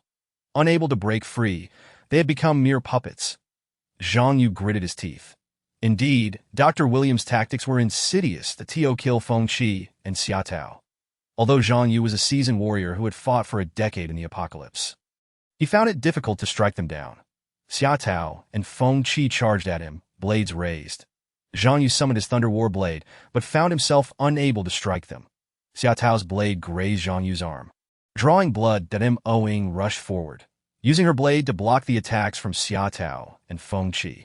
Have you all gone mad, attempting to kill the boss? Mo Ying stood protectively in front of the dazed Zhang Yu.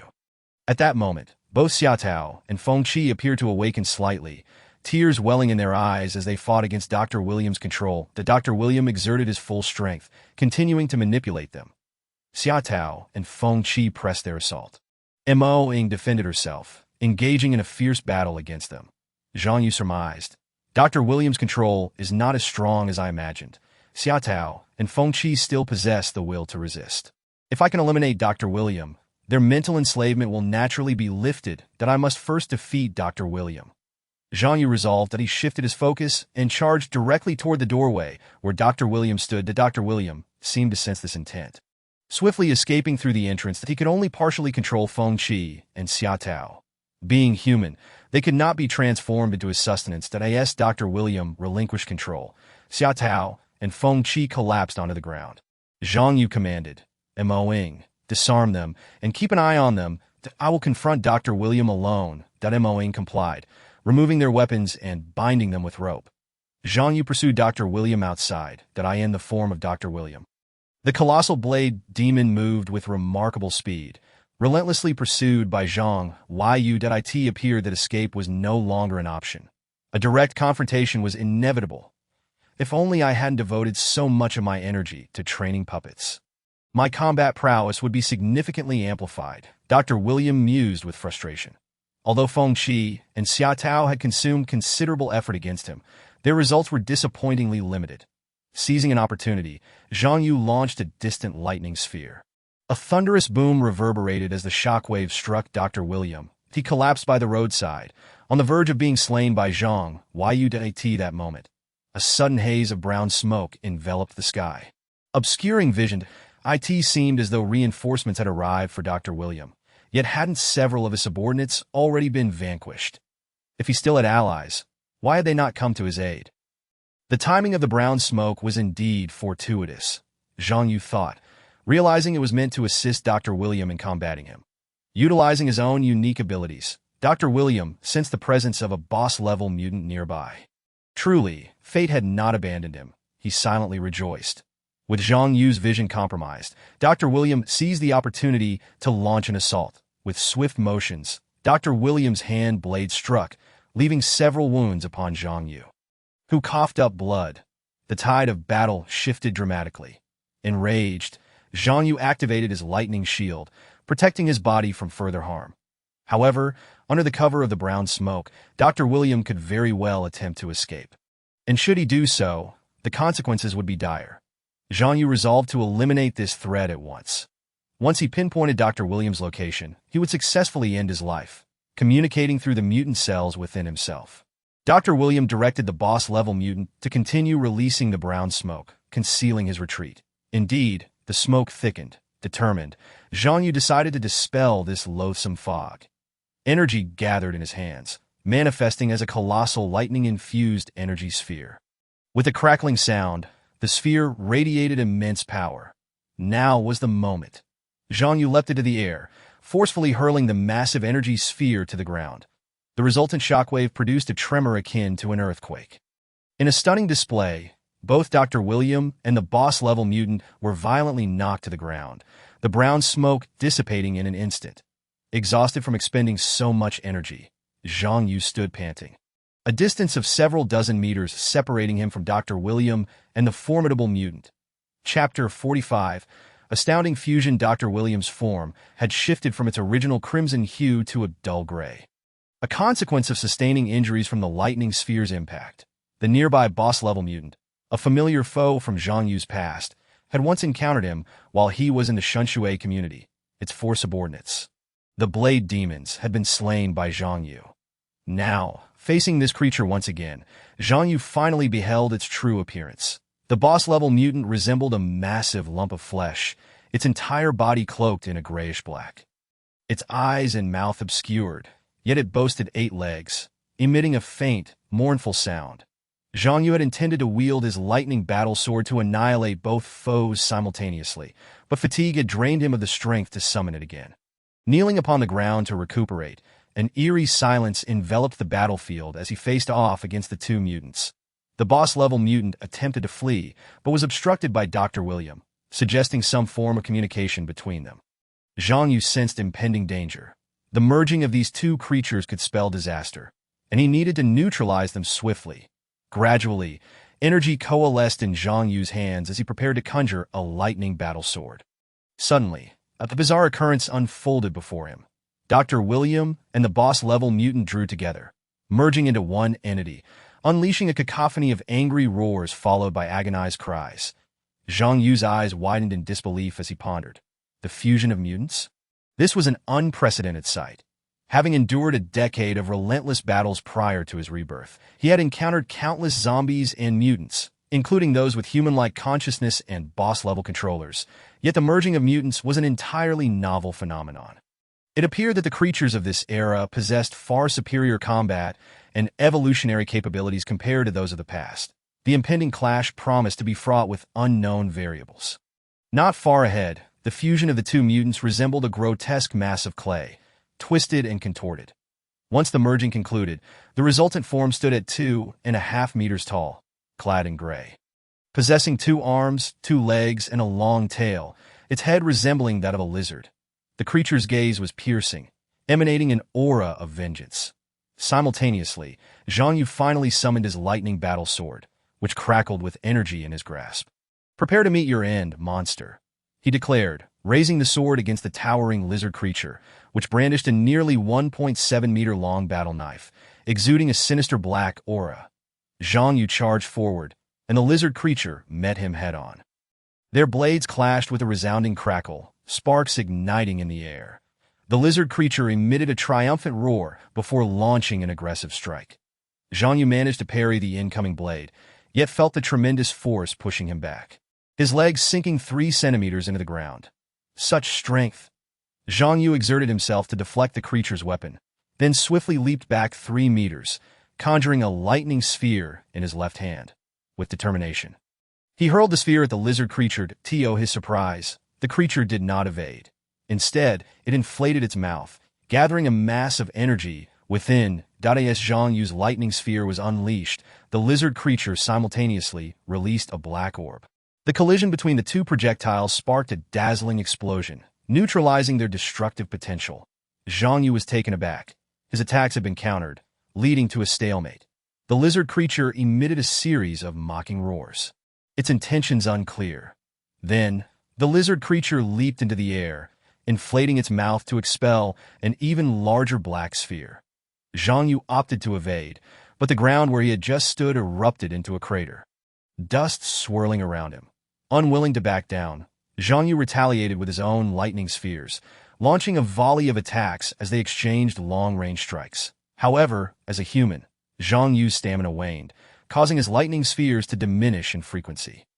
The lizard creature seized the opportunity, unleashing a barrage of massive black spheres. Boom! Boom!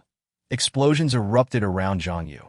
Ultimately, he was forced to activate his lightning shield for protection.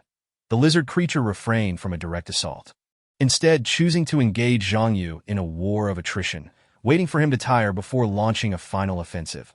Prolonging the battle was not in Zhang Yu's favor. He needed to uncover the creature's weakness quickly. As the lizard creature roared in apparent celebration of its impending victory, Zhang Yu contemplated his strategy. Oddly, the mutant remained silent. This was uncharacteristic of Dr. William.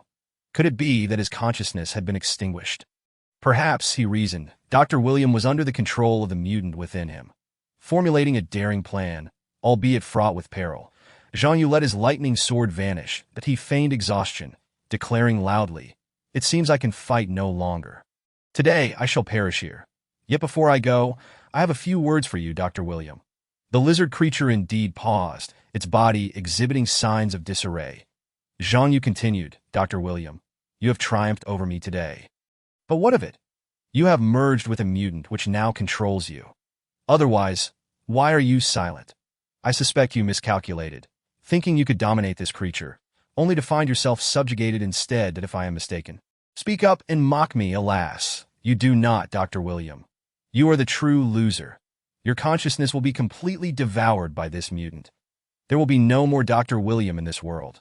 You may have defeated me, but you will cease to exist." Chapter 46. The strange devouring crystal core before him. The lizard creature began to tremble, its limbs growing increasingly uncoordinated. It appeared that Dr. William's consciousness was engaged in a fierce struggle against the boss-level mutant.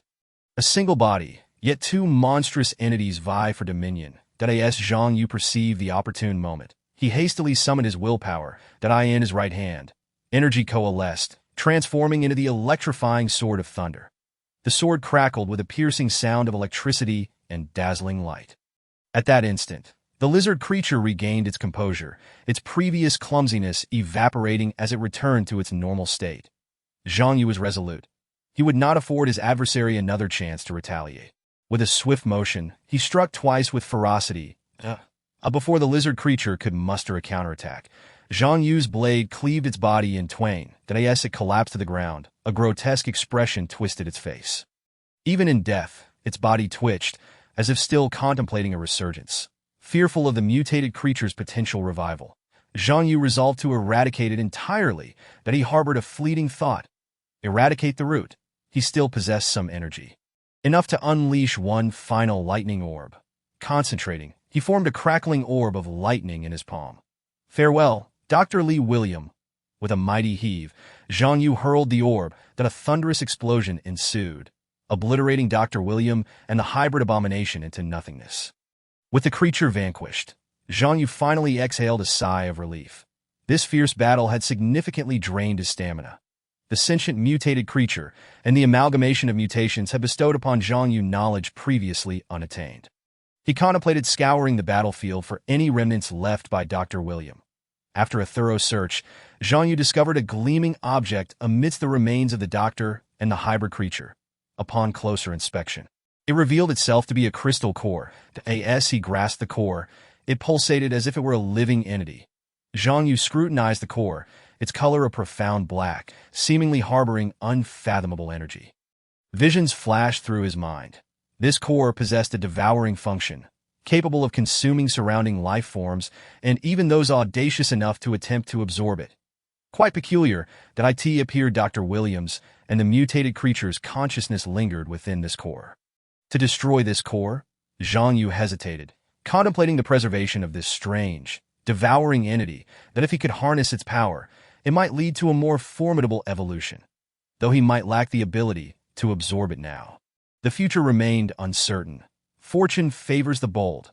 Zhang Yu stored the core in a glass vial. He nodded, reassured. "I am unscathed. What of Feng Qi and Xia Tao? They remain in a state of unconsciousness, but they seem to be unharmed." Zhang Yu, utilizing his abilities, confirmed that both Feng Qi and Xia Tao were still human, unaffected by the mutated creatures. Oing nodded in agreement. Approximately half an hour later, Xia Tao finally opened her eyes. Upon seeing Zhang Yu, she instinctively rushed forward to embrace him. "I am your leader. What would you do if I faltered?" "It's all right now, Xia." Observing Xia Tao's reaction, Oing understood the depth of her feelings. It seemed that she was not the only one harboring deep affection for Zhang Yu. That moment, a peculiar sensation stirred within Oing. Her gaze toward Xia Tao subtly shifting. Feng Qi too awoke, Leader Siamisimo, you're all here? I'm not dreaming, am I? The 30-something man was on the verge of tears, overwhelmed with emotion. After enduring life-and-death trials, to reunite was a stroke of fortune beyond compare. Zhang Yu grasped Feng Qi's hand. Following a brief embrace, he began to outline their next steps. That we cannot linger in this hospital. We must find another location. Shall we scout the vicinity for a stronghold? Or seek somewhere else? I would like to hear your thoughts. Xia Tao expressed her agreement. Feng Qi, however, offered a differing perspective. Leader, a mobile home may not serve us well right now, considering we are in the urban area. The situation here is undoubtedly more complex than at the previous community, that I believe we should first secure a stronghold nearby. After thoughtful deliberation, Zhang Yu commanded, let us locate the mobile home first. Then find a suitable stronghold in the area. Subsequently, I will provide you with the fruit of extraordinary abilities. The fruit of extraordinary abilities? The three were taken aback. Such fruit grants powers, enhancing combat prowess or bestowing supernatural abilities. It is not easily procured, yet Zhang Yu is willing to share it with us. That it appears we have become a rather cohesive team. The four scoured the 10th People's Hospital, confirming it was devoid of life. With no discoveries on the second or third floors, they then set out towards the secluded spot where the mobile home had been parked, only to find it missing. Who took our mobile home? Feng Qi exclaimed in frustration. Zhang Yu surveyed their surroundings, realizing that rapid escape was not feasible. Instead, they would seek a nearby stronghold and stockpile provisions to recuperate, after a thorough search and dispatching a few zombies. They finally stumbled upon a suitable stronghold, a small 3-story building.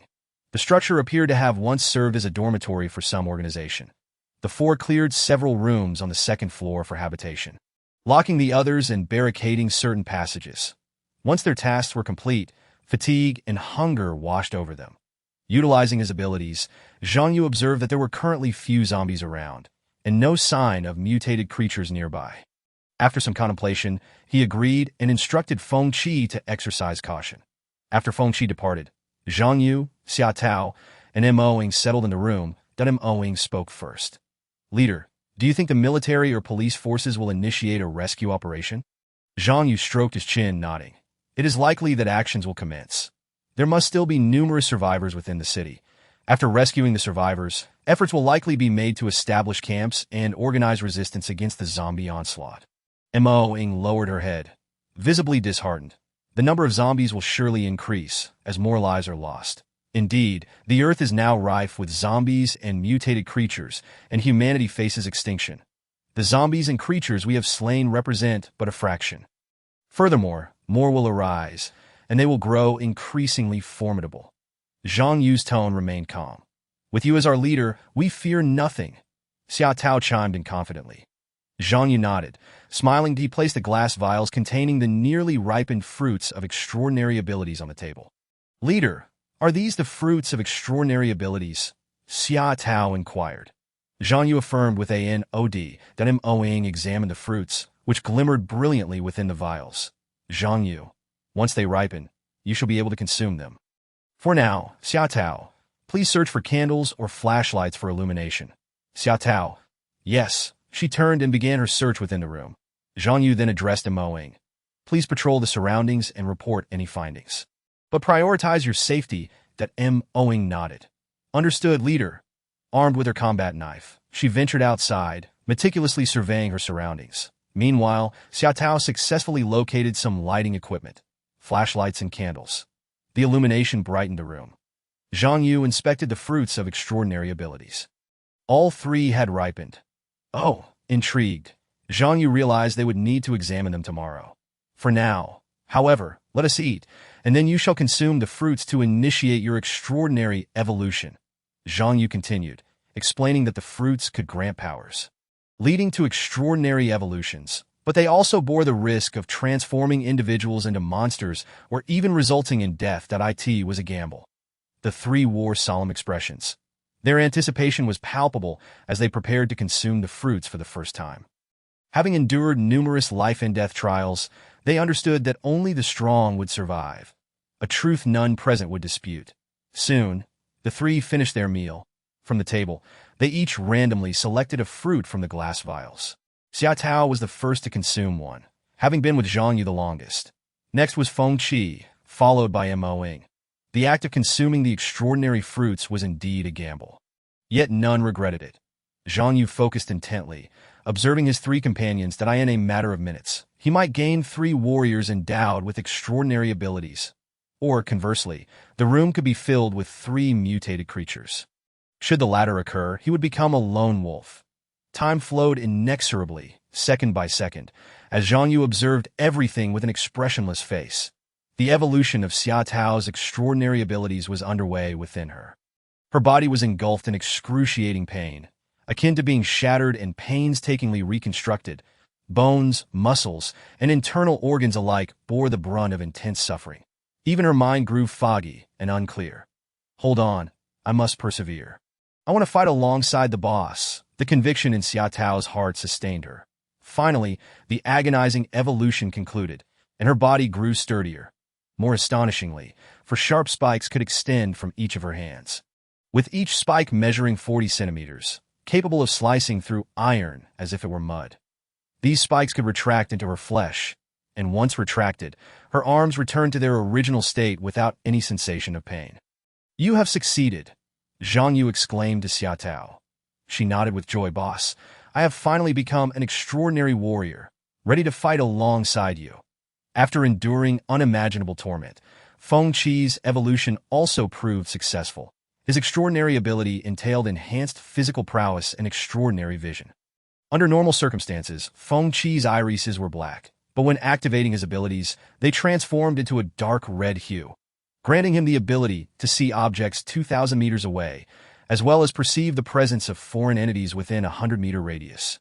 Taking a deep breath, Feng Qi wiped the beads of sweat from his brow. "Boss, I can become your scout," he said excitedly.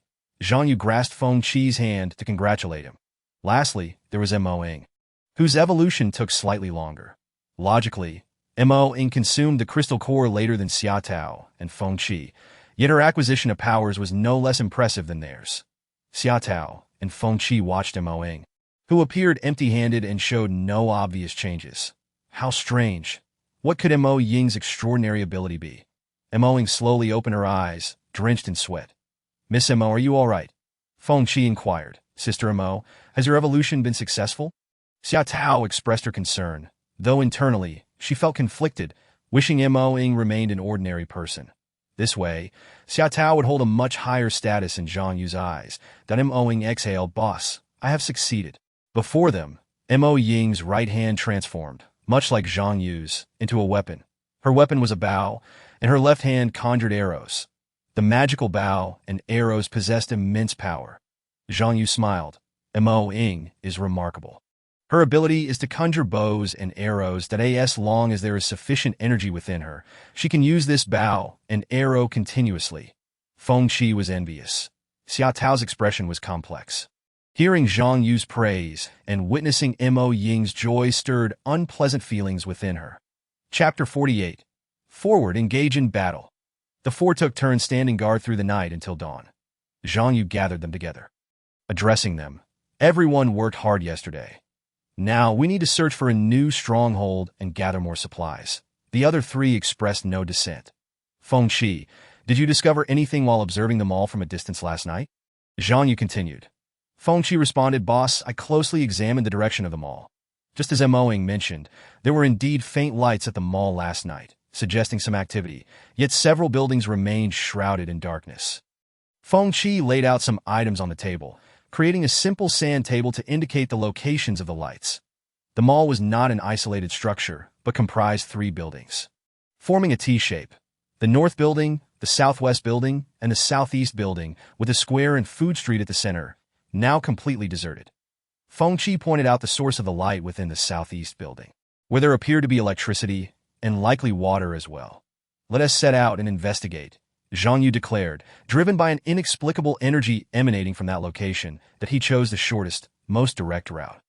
As they traversed the once quiet street, the hidden zombies, lured by the scent of living flesh, began to emerge from their lairs. Terrifying sounds echoed as hundreds of zombies blocked Zhang Yu and his companion's path. At that moment, Xia Tao stepped forward, brandishing her sharp spikes, exclaiming, "Boss, Allow me to take them on alone that I can handle these zombies. You, Feng Qi, and Mo Ying can rest here. With that, Xia Tao shot a challenging glance at Mo Ying. Mo Ying, feeling the weight of Xia Tao's gaze, sensed the underlying tension. Xia Tao was clearly vying for Zhang Yu's attention. Zhang Yu had yet to respond when the two women exchanged looks. He surmised the brewing rivalry between them, recognizing the age-old truth. When two beauties are together, they are either close friends or rivals. That it appeared their camaraderie had swiftly devolved into competition. You two will fight together. Feng Qi, prepare yourself that I will provide support from the rear, Zhang Yu commanded. Understood. Xia Tao and Mo Ying charged forth, engaging the zombies in fierce combat. The apocalypse had persisted for over 10 days, and the zombies had undergone notable transformations.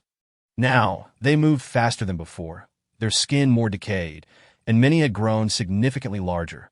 Some even bore enormous claws or had morphed into four-legged creatures, entirely devoid of humanity. Xia Tao's 40-centimeter spikes served as formidable weapons, piercing through the zombies with brutal efficiency. With a powerful tug, she would split a zombie in two or drive her spikes directly into their brains. Observing Xia Tao's ruthless slaughter, Zhang Yu nodded in satisfaction. The once fragile girl had become a cold-blooded killing machine. Reflecting on their first encounter, Zhang Yu felt a pang of nostalgia. Survivors in this apocalypse were irrevocably changed from who they had once been. Fighting alongside Xia Tao was Mo Ying, who, despite being a rival, remained calm and collected. With her left hand, she conjured an illusory bow, and with her right, an illusory arrow. Although these weapons were phantasmal, their lethality surpassed that of real arrows. The arrows Mo Ying shot struck the zombies' brains with deadly precision. Zhang Yu appreciated both Xia Tao's ferocity and Mo Ying's composure. Feng Qi prepared to collect the crystal cores from the fallen zombies. However, as one zombie collapsed, it began to rot within a minute, quickly dissolving into a puddle of blood. Zhang Yu realized that the zombies had mutated. What had once been first-tier zombies were now upgraded to second-tier. Their enhanced metabolic rates caused their bodies to decompose more rapidly after being slain, making it increasingly difficult for humans to obtain crystal cores. The zombies have grown stronger. Feng Qi, let us join the fray and not waste any more time. Zhang Yu summoned his lightning sword, crackling with energy. Feng Qi drew two battle knives. The four activated team combat mode, no longer lingering, and charged towards them all. Upon reaching the vicinity of the southeast building, they concealed themselves in a hidden corner. Feng Qi meticulously surveyed the building's interior and exterior, while Zhang Yu activated his abilities to scan for any mutated creatures nearby.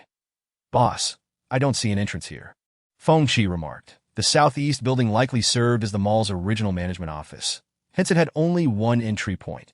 Xia Tao and Mo Ying examined the structure, realizing that the main entrance had long since been blocked. Shortly thereafter, the anguished cries of zombies echoed nearby. Zhang Yu and the others quickly readied themselves for battle. Sounds of combat erupted as 7 or 8 individuals, armed with weapons, fought against the pursuing zombies. These individuals appeared to be scavengers, each carrying heavy packs. Zhang Yu noted their superior physical condition. Had they consumed crystal cores? Curiosity filled him to end this apocalypse. Some had discovered the secret of crystal cores. Augmenting their strength to gain extraordinary abilities, one must defeat mutated creatures. Merely relying on zombie crystal cores was insufficient. Mutated creatures were not easily vanquished. Among the 7 or 8, several were quickly surrounded by zombies, meeting their demise on the spot. The remaining 3 continued to resist, albeit their enhanced bodies still found it challenging against the overwhelming numbers of zombies. These 3 must be survivors. Go save them, and see if we can gather any information, Zhang Yu instructed. Xia Tao and the others surged forward. Out of the 3, 2 were gravely injured and unable to fight, while the last was battered and weary. Stay back, you monsters, the remaining individual shouted, wielding a large iron hammer. Yet the zombies would not relent. A horde charged towards this enhanced individual. Closing his eyes, he braced himself for death. The anguished cries of zombies rang out, and upon opening his eyes, he found the zombies before him had been swiftly dispatched by Zhang Yu and his companions. Chapter 49. The Hidden Survivor Camp. Who are you? The man exclaimed, astonished. It was truly incredible that dozens of zombies had been so effortlessly eliminated by these few individuals. The man fell into a stunned silence. The man named Lei Gaoming gestured for Zhang Yu and his companions to retrieve the backpack of their deceased comrade, which indeed contained provisions and water. Lei Gaoming led Zhang Yu and the others to a seemingly concealed air raid shelter behind the southeastern building. The entrance had been cleverly camouflaged. Upon entering the shelter, they were met with a massive iron door. Zhang Yu and his companions were astonished to discover that behind the shopping mall lay an entirely different realm. The enormous iron door slowly creaked open, revealing several individuals wielding knives, swords, and clubs. Zhang Yu quickly realized these individuals had also enhanced their bodies through the consumption of crystal cores. "Who are these people behind you?" One of the individuals inquired of Lei Gaoming. "They just saved me and are quite capable," Lei Gaoming explained. "Let us discuss it inside." Zhang Yu and his companions were ushered through the door, which gradually closed behind them. Yes, they were surrounded. The leader of the group, a towering man standing nearly 6.5 feet tall, demanded, "Have any of you been bitten by zombies? Speak up." Noticing that Zhang Yu's group consisted of only 2 men, neither of whom possessed the imposing stature he expected, he regarded them with disdain.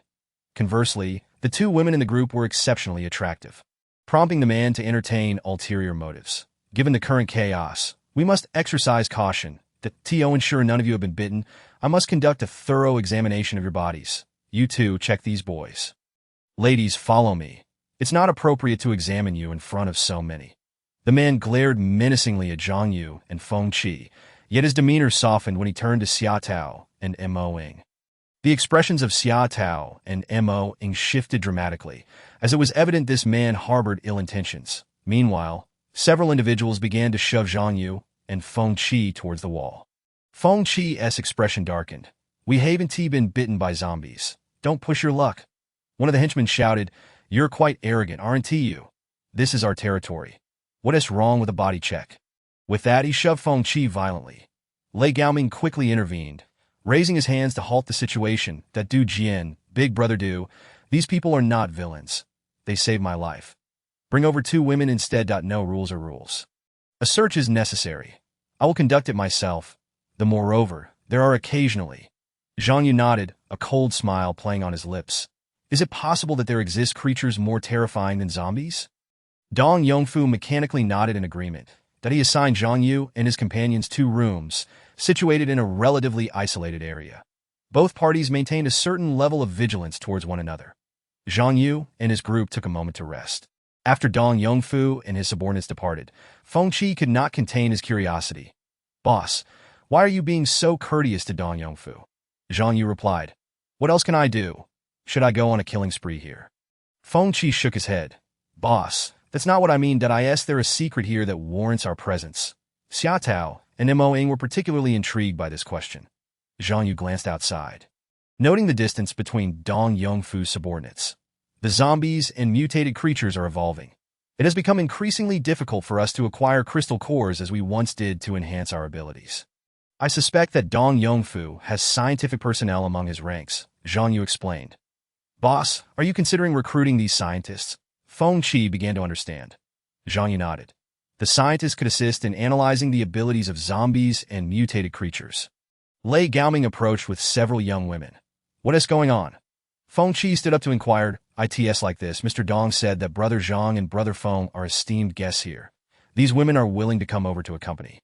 Before he could finish, he caught sight of the fierce gazes of Xia Tao and Mo Ying, leaving his sentence unfinished. Lei Gaoming swallowed hard and added, "This is entirely voluntary. There was no coercion involved." A glimmer of delight appeared in the eyes of Xia Tao and Mo Ying.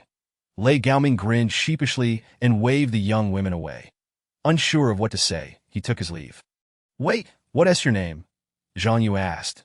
Lei Gaoming introduced himself and engaged in conversation with Zhang Yu. Turns out Dong Yongfu is the major shareholder of this mall.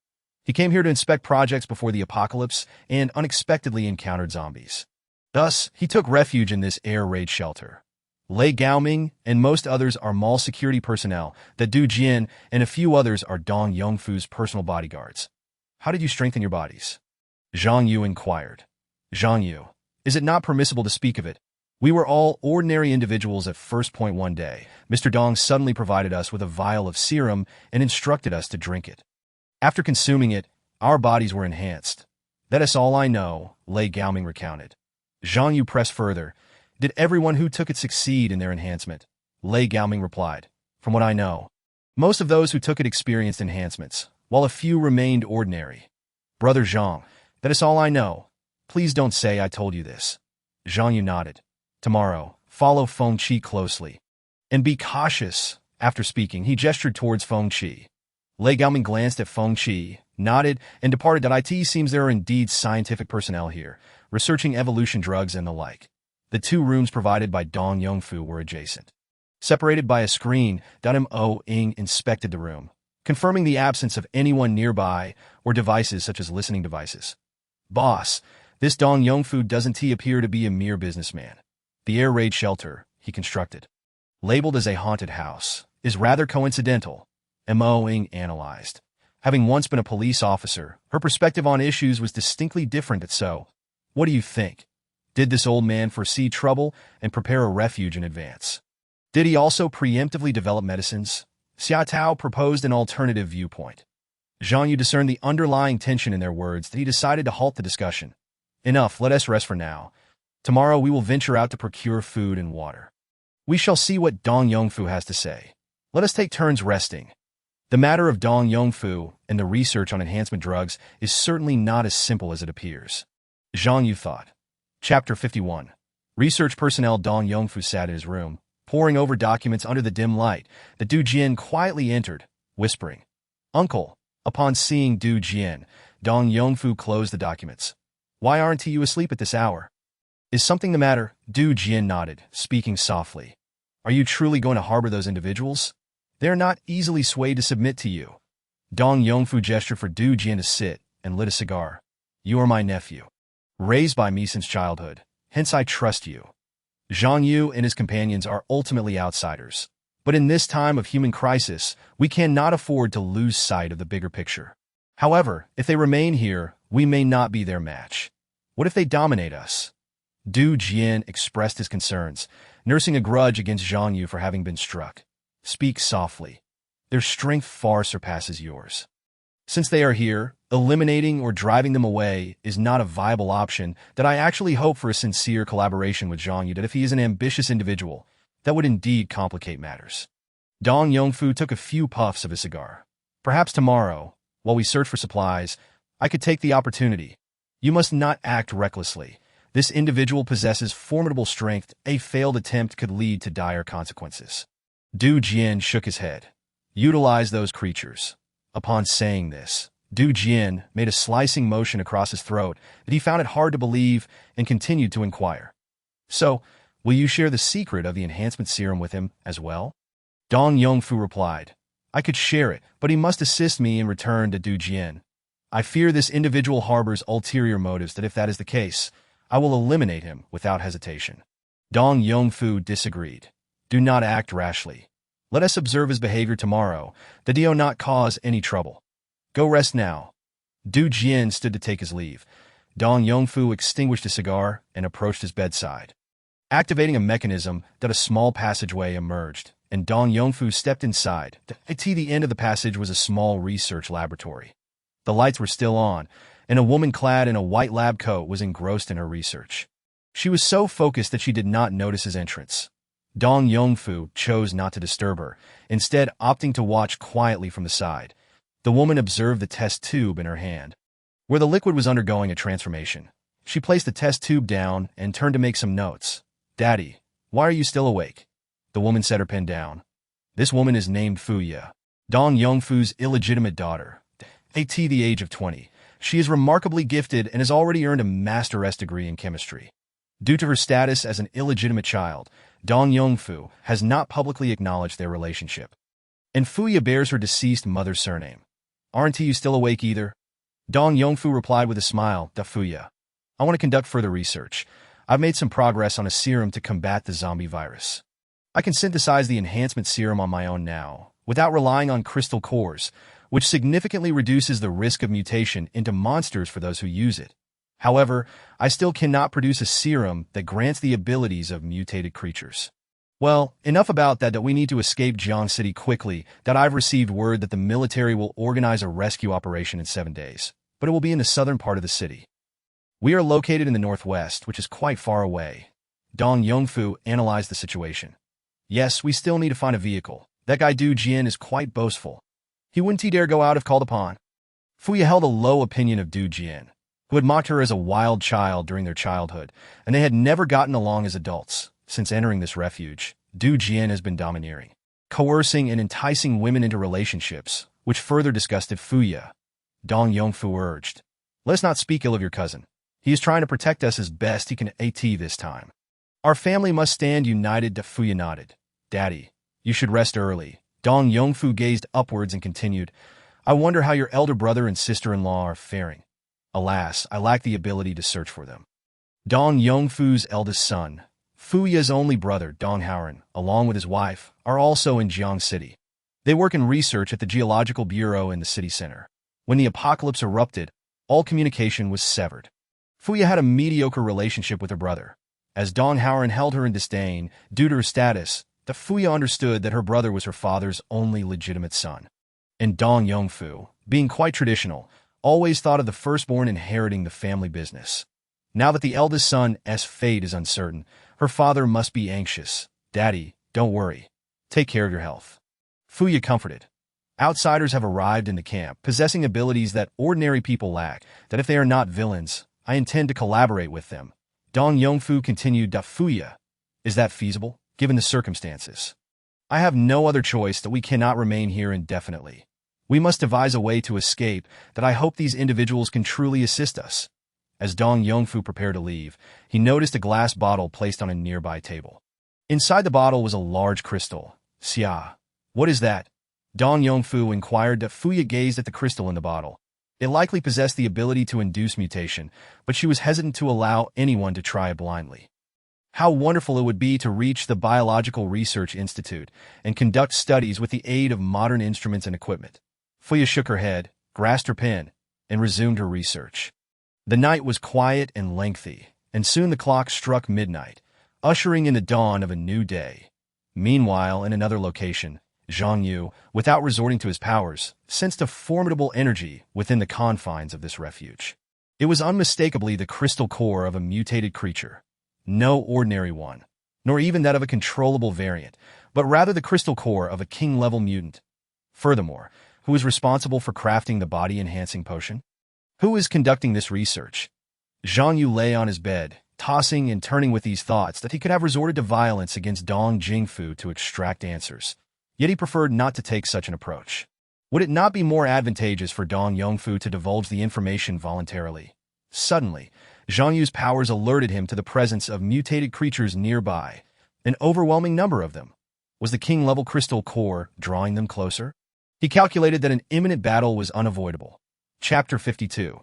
The ambush of the zombie horde. Zhang Yu rose and awakened Feng Qi, while Xia Tao and Mo Ying from the adjacent room also stirred. It was time to prepare for battle, as the mutated creatures had already made their presence known. The three hastily readied themselves for combat. Checking the time, it was now 6:30 in the morning. As they exited their room, most survivors remained ensconced in slumber. Lei Gaoming, who was not far away, awoke upon hearing the commotion and stood up, rousing the others beside him. Du Jian approached and glanced at the group. "Why are you all up so early?" "Preparing for battle. A horde of zombies has appeared in the vicinity." Zhang Yu replied coldly. Du Jian looked incredulous. "How do you know?" In his view, Zhang Yu's assertion was preposterous. How could there suddenly be an influx of zombies? Lei Gaoming and the others were swayed by Du Jian's skepticism. Yet regardless of belief, they needed to venture out for supplies that day. "We are leaving now." Zhang Yu turned to Feng Qi and the others, gesturing for them to follow. Dong Jingfu appeared before the group, and Du Jian, Lei Gaoming, and the others turned their attention to him. Dong Jingfu addressed Zhang Yu. "If the number of zombies is too great, we may not be able to cope. Perhaps we should wait until their numbers dwindle before venturing out." After so many days in the apocalypse, Dong Jingfu and the others had discerned certain patterns in zombie activity. Typically, zombies do not linger in one location for long, but wander about. Some hordes might appear suddenly, yet if they do not encounter the living, they will move to the next area. After all, most zombies lack intelligence. Zhang Yu asserted, "We must strike now, for not only are there zombies nearby, but also mutated creatures." beasts even more formidable than zombies. The group grew tense at the mention of mutated creatures. They had encountered such beings before, albeit rarely, and their erratic movements made them all the more unpredictable. Previously, they had cooperated to slay one mutated creature, but their own losses had been significant. Zhang Yu's words were to be heeded with caution.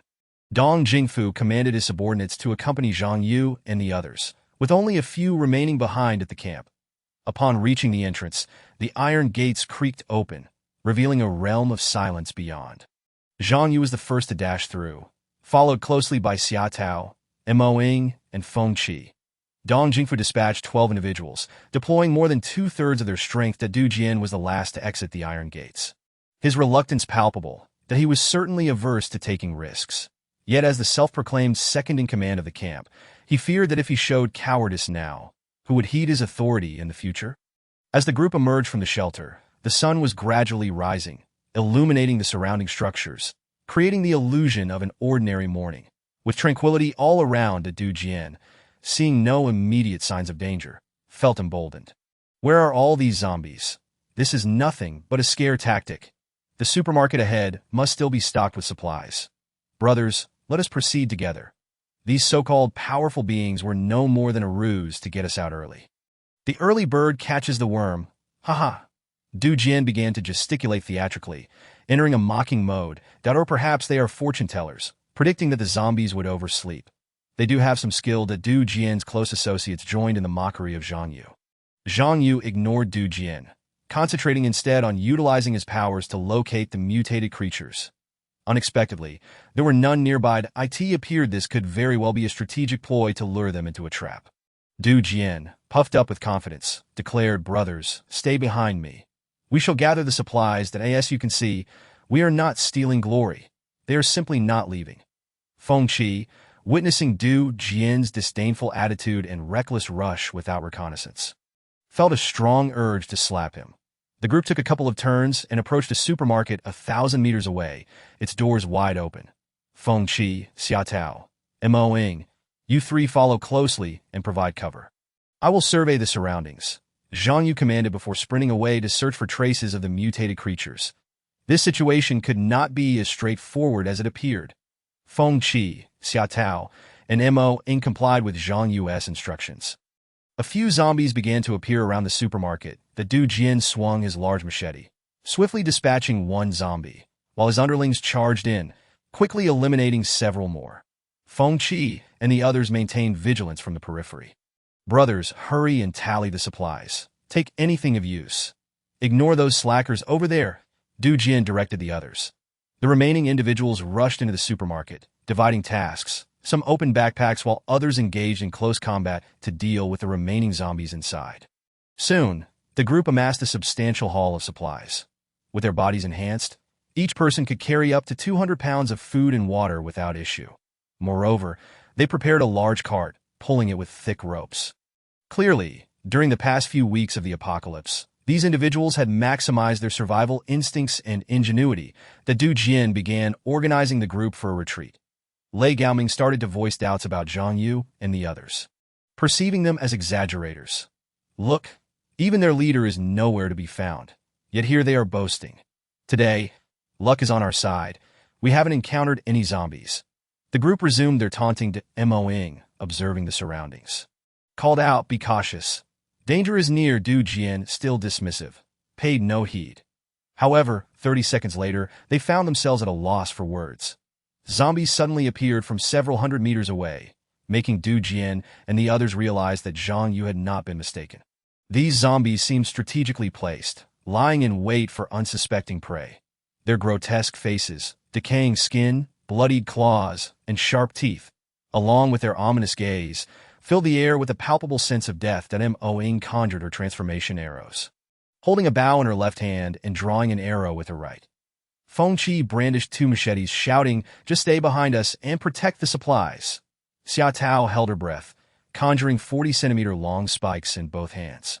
Du Jian commanded his subordinates, armed with weapons, to huddle behind. He pretended to be heroic. "Brothers, protecting the supplies is paramount. This is the rations for the camp survivors for an entire week, that we must accomplish this task with honor." Feng Qi felt a wave of nausea wash over her. The The sound of Mo Ying's arrows whistled through the air, striking down zombies. Xiaotao's spikes pierced the advancing undead. 1, 2, 3. Many zombies fell to the ground. Chapter 53. The fusion of the Berserker and the Blade Demon. Xiaotao's spikes swiftly dispatched dozens of zombies, while Mo Ying's transformation arrows similarly felled numerous foes. Feng Qi, wielding 2 machetes, executed precise strikes against the encroaching zombies, each blow aimed at their heads. Lei Gaoming swung a sharp axe, cleaving through the approaching horde. This was not his first encounter with zombies, yet witnessing such a vast number was unprecedented. He recalled Zhang Yu's words and stayed close behind Feng Qi. As they advanced slowly over the 1,000-meter stretch, the overwhelming number of zombies began to take their toll. Despite Du Jian's subordinates fighting valiantly, some were eventually overrun by the zombies. Alarmingly, the Zhang Yu shouted loudly at Feng Qi. After a fierce battle, only around 100 zombies remained from the hundreds that had initially surged forth. On Zhang Yu's side, Zhang Yu, Mo Ying, Xiaotao, and Feng Qi remained unscathed, while Du Jian's subordinates had suffered losses, with 3 or 4 being surrounded and killed by the zombies. Without Zhang Yu and the others, it was likely that they would have been completely annihilated by now. They had finally fought their way to within 50 meters of the air raid shelter, that Du Jian and his companions wished fervently for a few extra legs to aid their escape. Du Jian thought to himself, "This kid is indeed formidable, taking down so many zombies single-handedly. Now, we can use him as a rear guard." Xiaotao and Mo Ying encircled Zhang Yu, dispatching the remaining zombies. Zhang Yu noticed that Feng Qi and Du Jian's group were nearing the entrance of the air raid shelter, and he finally felt a sense of relief that he reminded them, be sure to protect the food and water. Subsequently, he unleashed several powerful lightning orbs. From the hundreds of zombies, only a mere 10 remained. The somewhat shaken Du Jian and his companions finally had a moment to catch their breath as they prepared to enter the shelter. Just then, a loud crack resonated as a person was cleaved in 2 by a massive blade. Everyone turned to see a gigantic monster charging in from an unknown direction. The creature stood nearly 4 meters tall. Its body a deep purple-black, with sharp fangs and 4 robust legs that emitted a strange hissing sound reminiscent of a snake. Even more terrifying, its upper body bore 4 peculiar arms, 2 of which were sharp blades, while the other 2 were enormous fists. The blades measured an astonishing 2 meters in length. Xiaotao and the others were stunned by the sudden appearance of this creature. Was this a fusion of the Rampager and the Blade Demon? The Rampaging Blade Demon? Zhang Yu was taken aback by the evolutionary prowess of the mutated monster.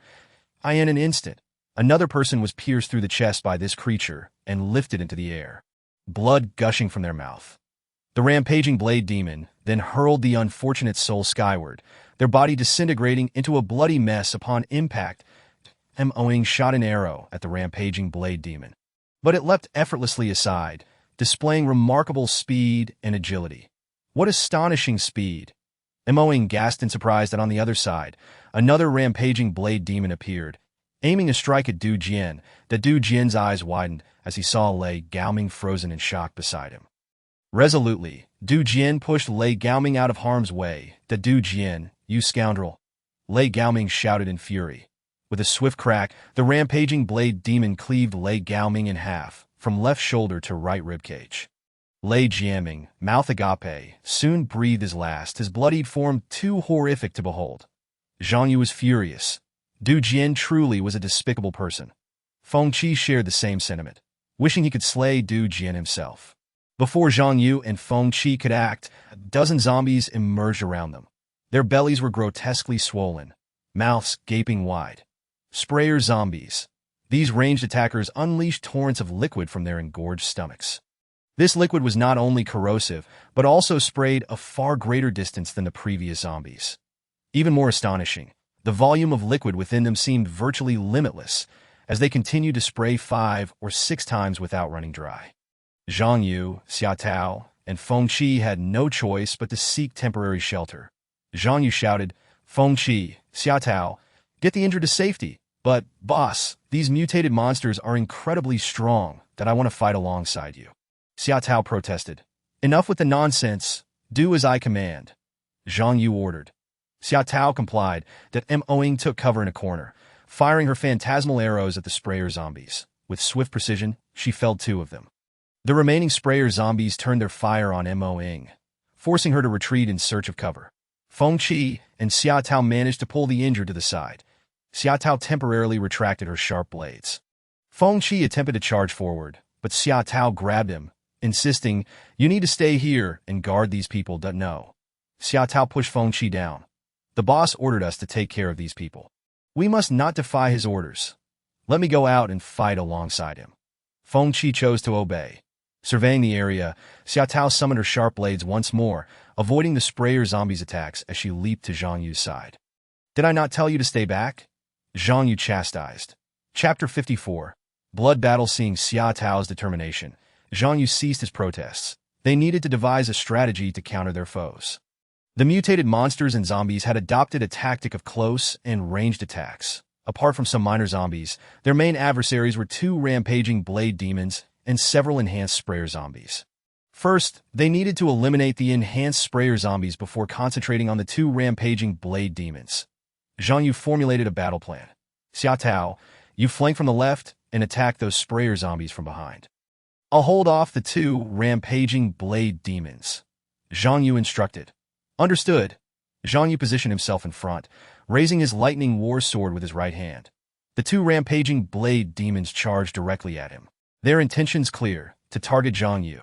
The rampaging blade demons emitted eerie sounds as they approached. With swift movements, the blade arms of the rampaging blade demons slashed toward Zhang Yu. Compared to the ordinary blade demons, the rampaging blade demons wielded far greater power. Zhang Yu swung his lightning war sword to meet their blows. The rampaging blade demons not only attacked with their bladed arms, but also unleashed their fists upon Zhang Yu, moving as if controlled by a single entity. Intriguing. Zhang Yu gritted his teeth, in an instant, for long blade arms attacked Zhang Yu from every angle, while 4 massive fists descended upon him. Zhang Yu dodged, debris flying around him as the ground was smashed into craters. The sheer force was overwhelming, leaving Zhang Yu somewhat shaken that he attempted to strike at one of the rampaging blade demon's lower body. But it deftly blocked the attack with its blade arm. Seizing the opportunity, the other rampaging blade demon slashed at Zhang Yu from behind. Zhang Yu had no choice but to leap away. Damn it. Zhang Yu changed his tactics, gathering energy in his left hand before unleashing a lightning orb. The rampaging blade demons dodged to the sides, evading the attack. The speed of these mutated creatures was truly astonishing. Moreover, the mutants seemed to have discovered a method to counter Zhang Yu. Utilizing their strength, speed, and agility, Zhang Yu managed to strike both rampaging blade demons. However, to his surprise, their wounds quickly healed, an extraordinary self-healing ability. Coupled with enhanced speed, attack power, and agility, they truly posed a formidable challenge to Zhang Yu. Meanwhile, Mo Ying continued to use her phantasmal bow to shoot at the sprayer zombies, who advanced relentlessly, spraying their corrosive liquid. Mo Ying was forced to retreat, seeking cover. Nearby, Xia Tao had maneuvered through a side alley, unnoticed by the sprayer zombies. Understanding the situation, Mo Ying ceased her retreat and continued to shoot. The sprayer zombies adopted a new strategy, with those in the back firing while the front-line zombies advanced, executing a crossfire tactic. Xia Tao dashed to the side flank of the sprayer zombies. Taking advantage of their unawareness, she delivered a piercing strike that shattered the skull of one sprayer zombie. Its head exploded, and it collapsed to the ground. In an instant, the formation of the sprayer zombies was thrown into disarray. Several began to spray wildly, prompting Xia Tao to dodge for cover. The acidic liquid sprayed onto their own kind. "Well done," Mo Ying shouted, seizing the opportunity to shoot her phantasmal arrows, taking down several sprayer zombies. Just as Xia Tao prepared to press the advantage and eliminate the remaining sprayer zombies, a peculiar glowing aura appeared around them. Xia Tao's sharp blades and Mo Ying's phantasmal arrows ceased to inflict fatal damage. The aura acted as a protective barrier, absorbing their attacks. Mo Ying reacted swiftly, shouting, "Xia Tao, run!" Xia Tao quickly evaded. In that moment, the sprayer zombies concentrated their fire on her. Xia Tao dodged at full speed, but the corrosive liquid struck her sharp spikes. It hurts, Xia Tao cried out. The connection between the spikes and her nerves amplified the pain, causing it to penetrate deep in her heart. Mo Ying hurriedly fired arrows to cover Xia Tao's retreat. Despite her efforts, Xiao Tao's left shoulder was still hit by the corrosive liquid. The fabric and flesh began to rot away. Zhang Yu, witnessing this dire situation, felt an urgency swell within him, and he quickly hurled 2 lightning orbs to delay the rampaging blade demon's advance. Then, activating his lightning shield, he dashed to Xiao Tao's side. The corrosive liquid splattered onto Zhang Yu's shield. Xiao Tao was saved that moment. Xiao Tao's face turned pale, and she wanted to utter something, but her lips could barely move.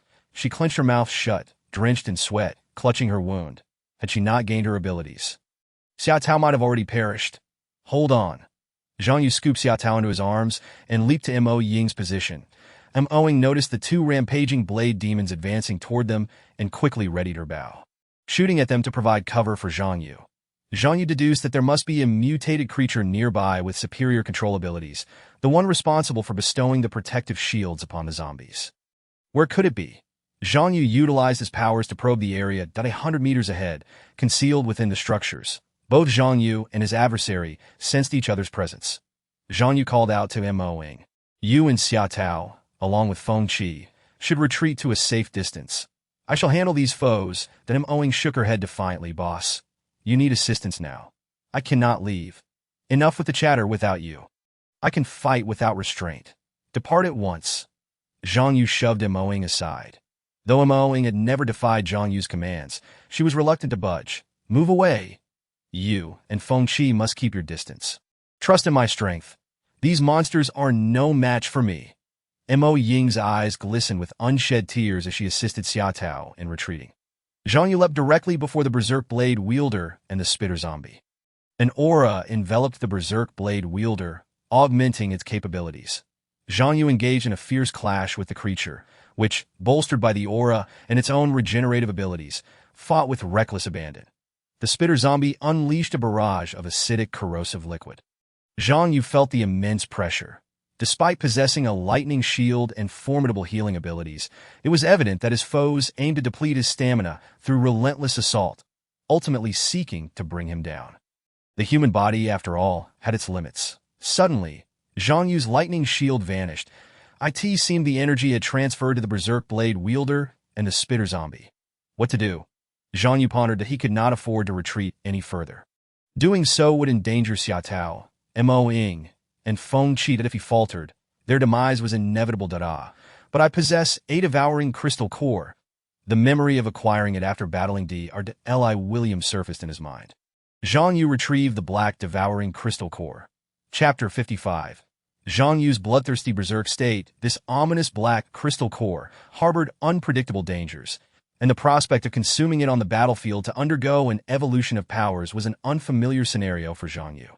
In dire straits, he had no choice but to take the risk. That he grasped the black devouring crystal core, and to his astonishment, before he could consume it, the core began to merge with him. The black crystal melted into a viscous liquid, flowing into Zhang Yu's right hand. Almost immediately, his entire body was shrouded in this dark liquid. That a sharp pain surged within him, his mouth agape, eyes turning entirely black as he emanated arcs of dark lightning. The overwhelming energy instilled a profound sense of dread in the surrounding zombies and mutated creatures. Feng Qi and Mo Ying had successfully led the others to a safer distance. Feng Qi, observing this astonishing transformation from afar, exclaimed, "Boss, he's mutating." Mo Ying, taken aback, inquired, "How could he suddenly mutate?" Meanwhile, Xiao Tao, biting her lip, attempted to rise and check on Zhang Yu, but found herself unable to move. The spitter zombies unleashed a torrent of acidic liquid toward Zhang Yu, who stood his ground, not evading. His body became encrusted with corrosive liquid. This is bad, both Feng Qi and Mo Ying thought, for Zhang Yu's lightning shield had not activated. After sustaining a brutal blow, he knelt, appearing as if he might dissolve into a mere pool of liquid. That moment, a cloud of black smoke enveloped him, obscuring his form from view. The berserk blade wielder rushed forward, intent on delivering a finishing blow that end the ensuing chaos. The 2 mutated monsters swung wildly within the black fog. After approximately 2 minutes, the smoke dissipated, revealing Zhang Yu once more. His upper garments had vanished, exposing powerful muscles, while his trousers remained mostly intact, albeit with some tears. That a dark aura radiated from him, and most strikingly, his eyes had turned entirely black. What was Zhang Yu now? Man or monster? Feng Qi and Mo Ying could scarcely comprehend the transformation. The berserk blade wielder lunged at Zhang Yu, slashing with fervor. Zhang Yu's body bore the brunt of these assaults, bloodied and battered. "Boss, get away!" Mo Ying cried, rushing forward without hesitation, with Feng Qi following suit. Yet a horde of ordinary zombies emerged, forcing Mo Ying and Feng Qi to fend them off first. Xia Tao stayed close behind them, their focus unwaveringly fixed on Zhang Yu and a few injured survivors. Under Du Jian's command, could only stand aside, relying on Feng Qi and Mo Ying for protection. Seizing the moment when Feng Qi and the others were distracted, a pair of strange hands reached out, dragging several survivors into the shadows. Their mouths were covered, silencing their cries for help. Moments later, these individuals reappeared before Feng Qi and the others, seemingly unscathed. After a flurry of strikes, the berserk blade wielder paused to observe. Zhang Yu's wounds began to heal rapidly. At that moment, Zhang Yu appeared to be spurred by the pain, unleashing a furious roar. The berserk blade wielder faltered, bewildered that such fierce attacks could fail to fell Zhang Yu. They pressed forward, preparing to strike again. Suddenly, an unexpected phenomenon occurred. The protective aura surrounding the berserk blade wielder was drawn toward Zhang Yu, enveloping him instead. In an instant, the tables had turned. Zhang Yu's defenses were now formidable, while his adversaries found themselves vulnerable. The spitter zombies continued to spew acidic liquid, but for Zhang Yu, it posed no threat whatsoever. Not only that, but he absorbed their corrosive liquid, only to expel it in a powerful torrent. The two berserk blade wielders, now weakened by the corrosive assault, found their combat effectiveness severely diminished as they attempted to recover. In that moment, a black lightning sword materialized in Zhang Yu's hands. He wielded this formidable weapon against the berserk blade wielders. With their defenses stripped, the tide of battle shifted dramatically. The two berserk blade wielders were swiftly dismembered by Zhang Yu's dark lightning sword. Unable to recover from the onslaught, after vanquishing both foes, Zhang Yu began to consume their crystal cores, seizing the one embedded in the berserk blade wielder's head. "Ah!" Zhang Yu bellowed. Meanwhile, Mo Ying and Feng Qi had dispatched the ordinary zombies and emerged with Xia Tao and the other survivors. Upon witnessing the scene before them, confusion and fear gripped them. Was this figure truly their boss? What had he become? Human or monster? Recognizing their impending doom, the spitter zombies turned to flee, but Zhang Yu pursued them relentlessly, dispatching them with ease. They fell as if chopped like vegetables, dissolving into pools of decaying flesh that swiftly vanished. All enemies before him lay defeated. Zhang Yu's eyes remained black, as if his consciousness had yet to resurface. He crouched low, burying his head deeply in the ground. Mo Ying and the others stood nearby, hesitant to approach, waiting for Zhang Yu to awaken. What has happened to me?" Zhang Yu finally regained consciousness. Slowly lifting his head, surveying the chaotic battlefield, he gradually rose to his feet. The ground was littered with the decaying corpses of mutated creatures and zombies, while the surrounding structures lay in ruins. Mo Ying, Feng Qi, Xia Tao. "Where are you?"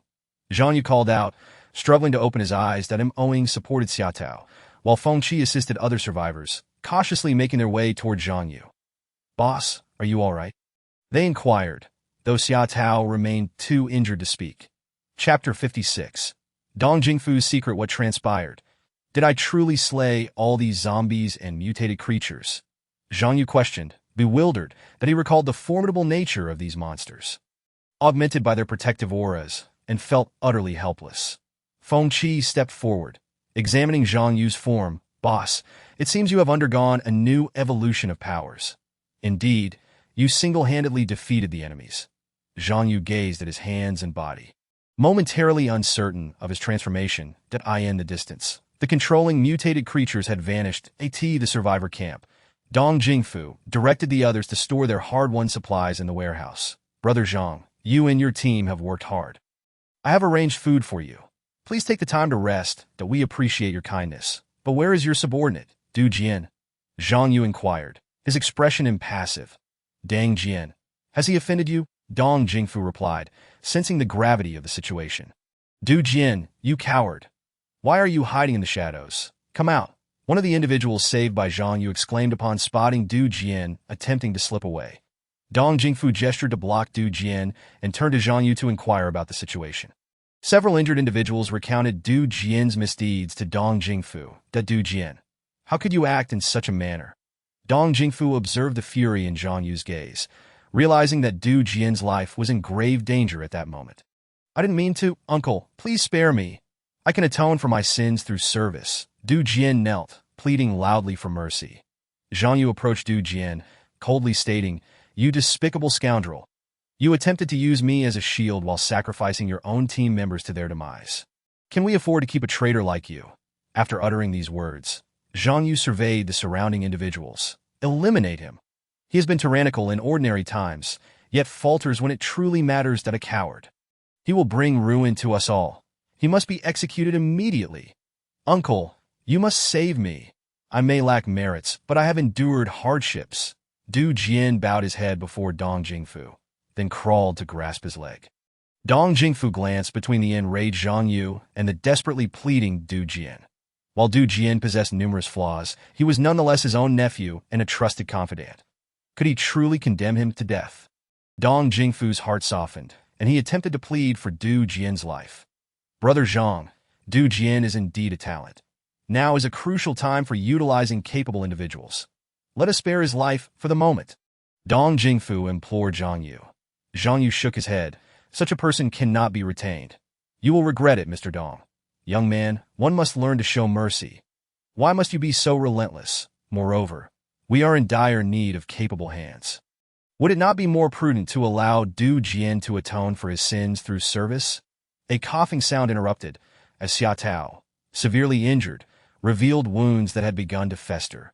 Zhang Yu, Mo Ying, and Feng Qi turned their attention to Xia Tao, momentarily forgetting about Du Jian. That I can find a way to treat your subordinate. Let us set Du Jian aside for now, Dong Jingfu indicated towards Xia Tao. Upon hearing Dong Jingfu's words, Zhang Yu temporarily repressed his murderous intent. Dong Jingfu pointed to his own subordinates. Isolate Du Jian. Afterward, he turned to Zhang Yu. Brother Zhang, please come to my office. That Du Jian was confined alone. Xia Tao and several other injured individuals were placed in a separate room. When Zhang Yu entered Dong Jingfu's office, which doubled as his personal chamber, he felt the presence of a king-level crystal core nearby. He scanned the room, contemplating the potential existence of a secret passage. Are you searching for something? Dong Jingfu appeared to perceive Zhang Yu's thoughts. Zhang Yu replied directly, as per our agreement, you are to disclose who is developing the enhancement drugs for you. Dong Jingfu opened a drawer and produced several test tubes containing body enhancement agents, handing them to Zhang Yu. Your curiosity is quite strong. Take this drug for now. It can aid your injured subordinate. Zhang Yu accepted the test tubes, examining them closely. I would not deceive you. I, Dong Jingfu, am not that sort of scoundrel. If you were, I would not hold back, Zhang Yu retorted. However, your identity is not merely that of a businessman. Is it? Zhang Yu stored the agents carefully. That I suspect you were researching zombies and mutations even before the day of disaster, and this location does not appear to be hastily prepared. That I am not mistaken. Am I? Zhang Yu chuckled. Dong Jingfu lit a cigar and explained slowly, Indeed, you are not mistaken. I am not just a businessman. I became aware of the phenomenon of mutations in the weeks leading up to the day of disaster. In the hospital I operated, several peculiar cases of illness emerged. These individuals were afflicted by an unknown toxin, which caused their bodies to undergo changes. Concurrently, similar cases were reported in the United States, Neon Country, Bear Country, and many nations in Europe and Western Asia. The source of the virus remains unknown. These patients exhibited either enhancement or mutation. Some became enhanced individuals, while others transformed into monsters. All this information has been suppressed. Having concluded his explanation, Dong Jingfu produced several documents and handed them to Zhang Yu. Zhang Yu perused the materials, which contained various texts and images related to the research, including depictions of zombies and mutated creatures. I exerted considerable effort to acquire these documents. The IT is certain that the virus can induce mutations in the human body. I am confident that a similar virus resides within you, Dong Jingfu continued. Zhang Yu questioned, What exactly are you? I am a businessman with numerous ventures, and also a biologist engaged in pharmaceutical research. My original intent in coming to Jiang City was to establish a secret base for related studies. However, the day of disaster struck unexpectedly. Dong Jingfu elucidated, "So, this is your secret base." Zhang Yu inquired that IT is a temporary base. The disaster was unforeseen, and I found myself trapped here, Dong Jingfu explained, noting that the situation had escalated beyond his expectations, with the number of infected individuals far exceeding what he had anticipated. "Then who is assisting you with the research?" Zhang Yu pressed. Chapter 57. The first encounter with Fuya. Dong Jingfu flicked ash from his cigar and retorted, "I have divulged all that I know. Will you not share anything in return?" "It is not so simple. You are no longer a typical human." Zhang Yu countered that I have encountered many individuals with extraordinary abilities, but none have integrated with the virus as seamlessly as you. Dong Jingfu's response astonished Zhang Yu. "While I do not possess any abilities, my observations indicate that the virus within you is fused perfectly. Some individuals can inherently suppress the virus, allowing them to develop abilities without transforming into monsters, such as those enhanced individuals. However, people like you, who have acquired the powers of advanced mutated creatures, are exceedingly rare." Zhang Yu could no longer underestimate the seemingly frail old man before him, who exhibited such profound insights into mutations that it became clear that Dong Jingfu harbored his own ambitions, which explained his persistent desire for collaboration. Dong Jingfu, noticing Zhang Yu's curious expression, continued, "You can sense the existence of mutated creatures, but cannot perceive those with abilities. This is understandable, as they remain partially human. However, in the future, some mutated creatures may conceal themselves even more deeply, making them undetectable to us." Zhang Yu nodded, recounting his previous encounter with William. It appeared that Dr. William and his associates were also semi-human beings who had acquired abilities, yet their minds had twisted, rendering them as cruel as mutated monsters. Dong Jingfu puffed on his cigar. "I know that Dr. William. I never imagined he would consume a mutated crystal core and nearly become a monster." Zhang Yu's heart sank, and he instinctively glanced at his own hands, fearful of his potential transformation into a monster. Dong Jingfu continued, "Currently, the number of monsters in the city has become unquantifiable, that no matter how formidable your abilities may be, it is impossible for you to slay every zombie and mutated creature. However, I possess a means to escape this city, provided you agree to cooperate with me." Zhang Yu shrugged. "Do you truly require my assistance?" "Because your combat prowess is exceptional. Without you, I cannot achieve my goals. To be frank, I have received word that in 6 days, the military will commence rescue efforts to the south of the city. We must prepare accordingly. Furthermore," Zhang Yu interjected, "Furthermore what?" "My son and daughter-in-law are still at the Geological Bureau in the city center. I would like you to assist me in locating them. Consider it a personal favor." After a moment of contemplation, Zhang Yu acquiesced to Dong Jingfu's request. "Very well, then I will take you to meet someone. Please follow me." Dong Jingfu activated a switch, revealing the entrance to a secret passage. Zhang Yu followed Dong Jingfu into a hidden chamber, where Fuya was engaged in her research. "The researcher you wish to meet is her. My daughter, Fuya," Dong Jingfu introduced. "You share different surnames?" Zhang Yu inquired. "She takes her mother's surname," Dong Jingfu clarified. "Father, who is this?" Fuya asked, surprised at Zhang Yu's unexpected entrance. Dong Jingfu, known for his wariness of outsiders, responded, "This is Zhang Yu. He possesses formidable combat abilities and has gathered considerable supplies for our camp." Fuya scrutinized Zhang Yu. Although he did not appear particularly tall, he was robust, with a handsome face. They exchanged brief greetings. Zhang Yu observed the experimental apparatus on the table. "Miss Fu, it seems you possess a remarkable talent for scientific research, capable of artificially synthesizing body enhancement drugs." Recognizing the body enhancement agent at a glance, Zhang Yu noted Fuya's nonchalant demeanor. Dong Jingfu cautioned, "Xiaoya, Mr. Zhang's abilities are exceptionally formidable. He has perfectly integrated with the powers of mutated creatures." Fuya set her pen down, sizing up Zhang Yu.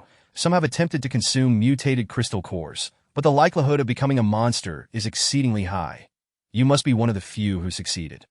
Zhang Yu glanced at the various vials on the table, noting their labels indicated body enhancement agents, as well as serums for immunity against the virus, alongside other unlabeled vials. It was evident that Fuya's research was quite advanced. Such talents would undoubtedly be indispensable for humanity's reconstruction of survivor bases in the future. Zhang Yu smiled. "I was merely fortunate. I did not turn into a monster. The crystalline cores of the mutated beasts are not easily acquired, nor can they be readily absorbed by the human body. After speaking, he cast his gaze towards a glass vial containing several enormous crystals. Indeed, this is the core of the dominant mutated beast, radiating an incredible energy that is almost unbelievable. Such energy has the potential to attract zombies and other mutated creatures at any moment, that if only he could possess the ability to obtain the core of this dominant mutated beast. Zhang Yu's mind began to formulate a notion. That moment, unexpected images surfaced in Zhang Yu's mind.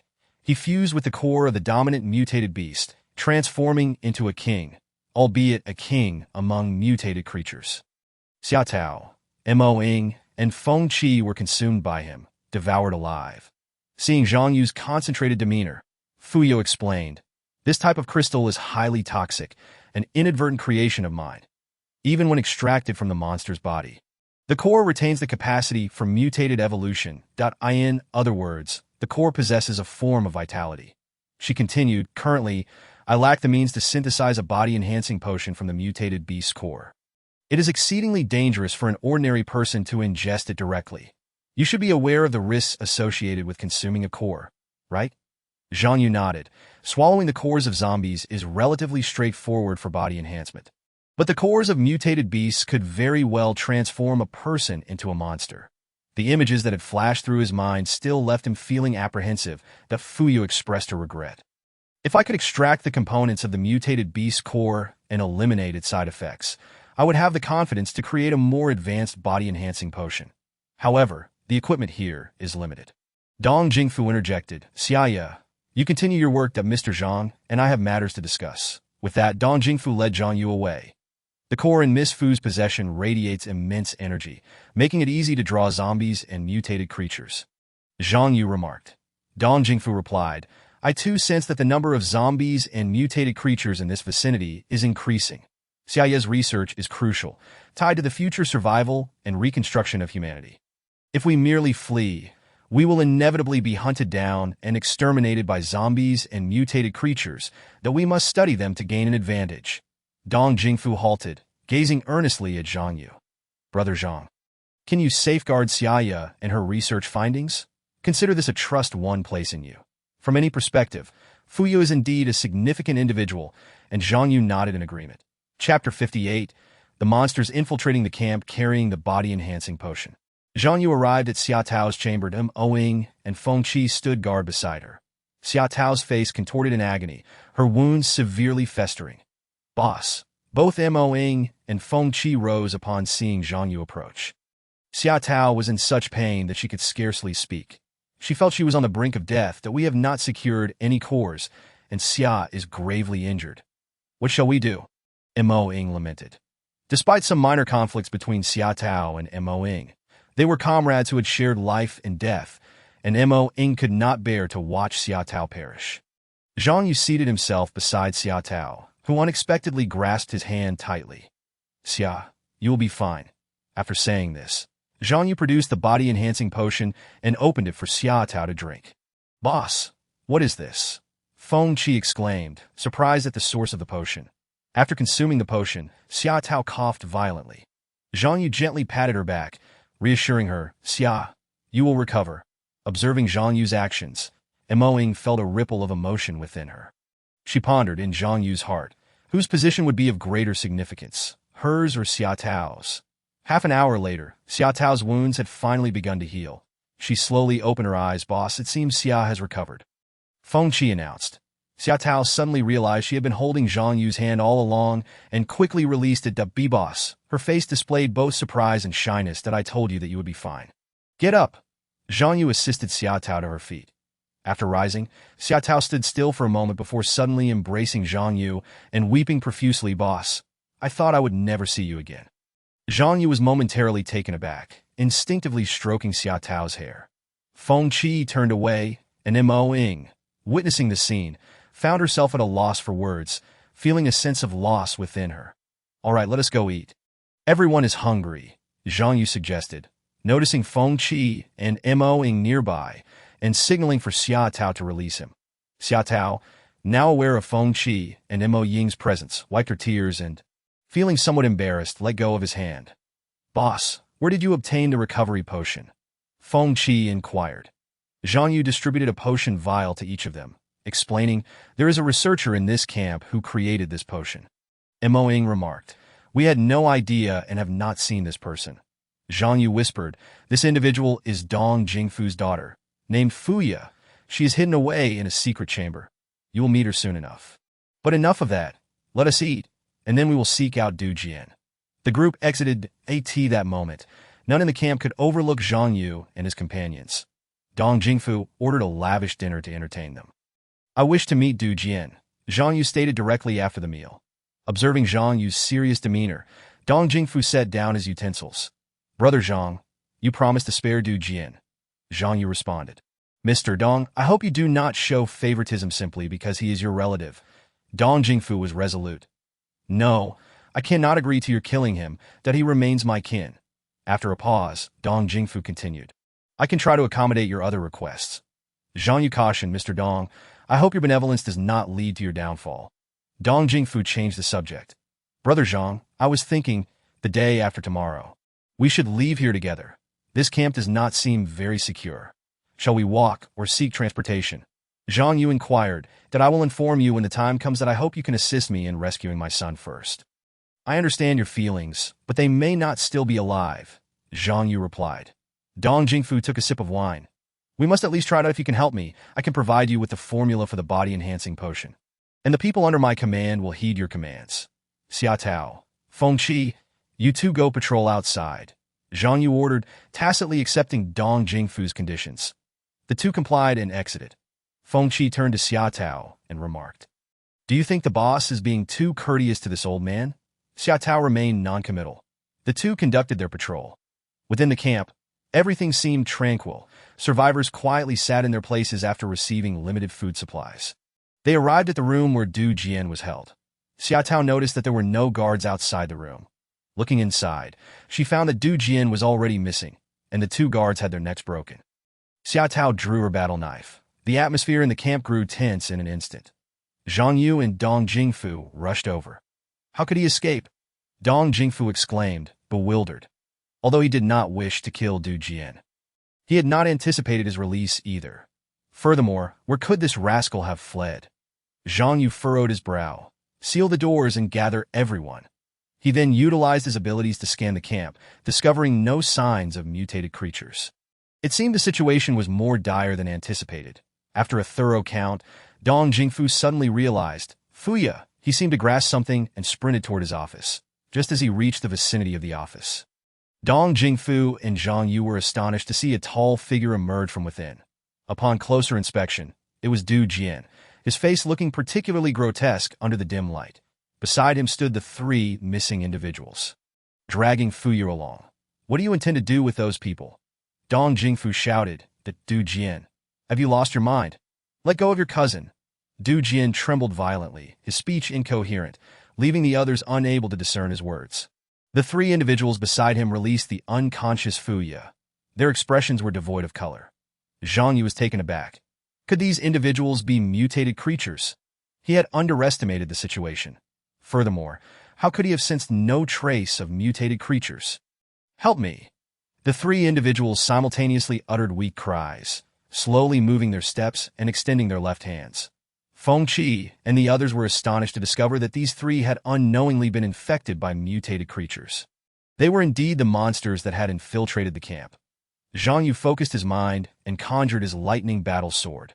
With swift precision, he charged forward, his sword striking down to Du Jian, and the other three were cleaved in half.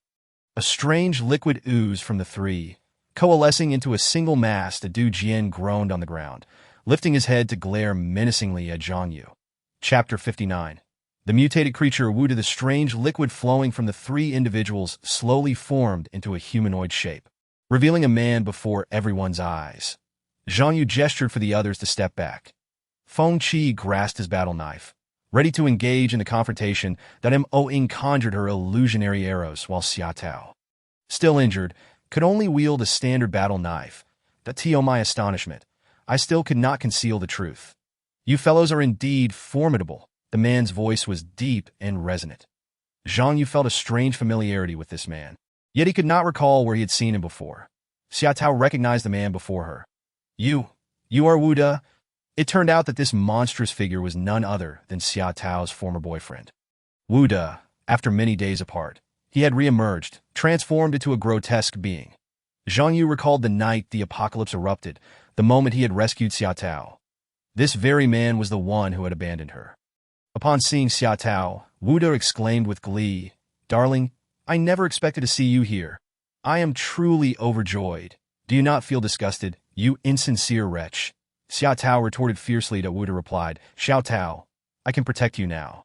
I want you to be my woman, you know? We haven't even held hands, let alone sleep together. I was blind to have ever liked you. You still think about those sordid matters? Go to hell." Xiaotao brandished her sharp spikes, that Wu De's demeanor and words were utterly repugnant, that Mo Ying, unable to bear it any longer, shot an arrow towards Wu De's head, that Wu De's body, as supple as a serpent, easily evaded Mo Ying's illusory arrow, that a thunderous explosion reverberated through the walls, debris flying. "Wow, this girl is quite impressive," he sneered, "and I assure you, I will not kill you three ladies. Once I deal with the others, I will ensure you enjoy yourselves." As Zhang Yu hesitated, the king-level crystal nucleus seemed to come alive, unexpectedly attempting to merge with him. "This is bad." Zhang Yu exerted every ounce of willpower to resist the fusion. Whether in his previous life or in the current apocalypse, it was the first time Zhang Yu had chosen to abandon the absorption of a crystal nucleus. The king-level crystal nucleus appeared to have recognized the formidable Zhang Yu before it, actively seeking to initiate a fusion. That no, this cannot happen now. The consequences would be unfathomable. Zhang Yu strained himself to prevent merging with the nucleus. The king-level crystal nucleus drained considerable energy from him. Ultimately, panting heavily, Zhang Yu managed to resist the fusion with the king-level crystal nucleus. To his astonishment, Du Jian, despite being cleaved in two, was still alive, upon seeing the king-level crystal nucleus in Zhang Yu's hand. This barely breathing enhanced human mustered his last strength and leaped forward. The Du Jian seized the king-level crystal nucleus, which began to integrate into his damaged body. Carelessness. Zhang Yu silently lamented. Feng Qi, Xiaotao, and Mo Ying were equally astonished by this unbelievable scene. "Quickly, stop Du Jian!" Zhang Yu shouted at that moment. Du Jian seemed invigorated, moving with astonishing speed as if revitalized. Even more astonishingly, his previously mutilated lower body began to regenerate. Feng Qi, Xiaotao, and Mo Ying launched a series of attacks. "But on four, are you feeling better?" Mo Ying inquired as she sat beside the bed where Fuya lay. Fuya opened her eyes, and soon tears began to cascade down her cheeks, for she found herself resting on the very bed her father once occupied. Mo Ying had completed her shift and exchanged duties with Xiaotao to keep vigil over Fuya. After all, Fuya was a researcher, and her potential contributions to the future were immeasurable. Tears continued to stream down Fuya's face. Zhang Yu, standing nearby, paused in his organization of documents and approached Fuya. "Miss Fu, I am truly sorry for what has happened to your father. Now, you must gather your strength, that we need you." He consoled her. Fuya wiped her tears away. Mo Ying cast a glance at Zhang Yu, feeling a twinge of sorrow herself, yet unsure of what to say at that moment. Mo Ying, please fetch something for Fuya to eat." Zhang Yu instructed. Fuya turned her head, tears still flowing. Zhang Yu then turned back towards the desk, preparing to continue sorting through the papers, allowing Fuya some solitude to regain her composure. "Brother Zhang, you have done nothing wrong," Fuya suddenly spoke up. Sitting upright, "My father's death is not your fault. It was Du Jian who was responsible. That I will have my revenge." Zhang Yu, witnessing the fury in Fuya's eyes, internally acknowledged her sentiments, yet he did not wish to see her act recklessly in her quest for vengeance. After all, Fuya was not a combatant. Given the current circumstances, it was inappropriate for her to consume the crystal cores of the mutated creatures. Fuya lowered her head. "I can't eat. You all go ahead." Mo Ying approached and gently stroked Fuya's back. "Miss Fu, you must be strong now. Your father would not want to see you in despair." Upon hearing this, Fuya instinctively leaned into Mo Ying's embrace, allowing herself to weep once more. Shedding her final tears, Mo Ying reported to Zhang Yu, "Boss, Xiaotao and I have patrolled the area, and we have checked all the survivors without finding any suspicious individuals. We have gathered all the survivors together. Furthermore, Feng Qi volunteered to scout the surroundings, and for now, everything appears normal. Zhang Yu nodded, contemplating the next course of action. Regardless of the situation, they needed to leave this place. The camp was no longer safe. The evolved Du Jian would undoubtedly be searching for them. If Zhang Yu still possessed his perception abilities, he would actively seek Du Jian's whereabouts that he anticipated that their paths would cross again. And when they did, a reckoning would ensue. Miss Fu, your father asked me to help him find your brother and sister-in-law. I believe we should depart tomorrow for the Geological Bureau in the city center. You must come with me, Zhang Yu stated. Fuya nodded. All right, I will prepare myself. Walking would take too long, and it would be difficult to transport the experimental equipment and documents that I believe my father considered transportation options. She mused, deep in thought, that I think my father mentioned a concealed underground garage nearby, where he had prepared vehicles that IT was too urgent previously, and there was no way to store vehicles in the underground camp. So he never brought them over. Zhang Yu opened a map and gestured for Fuya to come look. After examining the map, Fuya pointed to a location. Zhang Yu noted that the spot was not too far from their current position. We will set out tomorrow towards this location. By the way, does Du Jian know about this place? Zhang Yu asked, a hint of doubt in his voice. Upon hearing Du Jian's name, Fuya clenched her teeth and replied slowly. My father likely did not tell him. This location is extremely secretive that he only told me that if danger arose, I should go there and find a way to escape by car. Zhang Yu felt a bit more at ease. Fuya continued to share useful information. My father must have some means of communication with the outside world. Let me think about where it might be. It was no wonder Dong Jingfu had mentioned knowing about the military's impending rescue. Zhang Yu felt a sense of comfort. Having been out of touch with the outside world for far too long, Fuya lifted the mattress of her father's bed and discovered an inconspicuous hidden compartment beneath, containing a satellite communication device alongside several solar panels. Zhang Yu activated the device and began to listen to the external broadcasts. Attention survivors in Jiang City. Please remain in safe locations. Stockpile sufficient food and water. And do not wander aimlessly. The military is organizing and will come to rescue everyone. The world was currently under siege by zombies and mutated creatures. Many regions in the United States, Neon Nation, and Europe had succumbed or lost contact. However, our country, Huaxia, and Bear Country, along with several areas, were still valiantly resisting. The following regions are deemed safe. Survivors were warned against consuming any organs from zombies or mutated creatures. As it was exceedingly perilous, Zhang Yu lowered his voice, absorbing the information relayed by the communication device. Though some of the news did not offer substantial assistance given their current predicament, it was reassuring to know that there were still many humans fighting back. As long as human territory was not entirely overrun by zombies and mutated creatures, there would come a day when humanity would reclaim victory. What should we do about the other survivors in the camp? Fuya finally picked up some food and began to eat. Zhang Yu recognized that Fuya had finally set aside her burdens. Miss Fu, we cannot take them with us. That is not that I lack compassion. But as you can see, if we bring them along, we may not escape at all. Fuya set down her bowl and chopsticks, asking, then what should we do? I plan to have Feng Qi find a relatively secure stronghold where these survivors can take food and seek refuge while awaiting military assistance. Despite being only 20 years old, Fuya was not oblivious to the practicalities of their situation. She understood Zhang Yu's difficulties and was aware of the opposition and pressure her father faced when he sheltered survivors. Relocation was not a game. It was indeed impossible to escort so many non-combatants. Brother Zhang, Fuya suddenly stammered. If you need my assistance, please do not hesitate to ask. Zhang Yu set aside the documents. Preparing to conduct an external patrol himself, that I wish to consume the mutated creature's crystal core and fight alongside you, that I hope you will grant my request. Fuya declared resolutely. Zhang Yu regarded Fuya with understanding. He was not surprised by her determination. However, he had never considered transforming her into a combatant, especially given the unpredictable nature of crystal core mutations. Miss Fu, Zhang Yu shook his head. The mutation of the crystal core is not something everyone can endure. The risks are substantial, and I do not wish for you to take that chance. That Fuya's expression fell, but I want to avenge my father. I am utterly powerless right now. How can I seek retribution for him? With that, Fuya broke down in anguish. She loathed her own helplessness, despised Du Jian, wishing she could end his life herself. Zhang Yu explained, Miss Fu, I fully empathize with your feelings, but we cannot act impulsively. You are well aware of the dangers posed by the zombie crystal cores, and the same goes for the mutated creatures cores that Fuya sobbed, still unable to escape the pain of her father's death. I promise to help you avenge him by killing Du Jian. However, I need you to promise me that you will collaborate with me in researching zombies, mutated creatures, and the information concerning their crystal cores.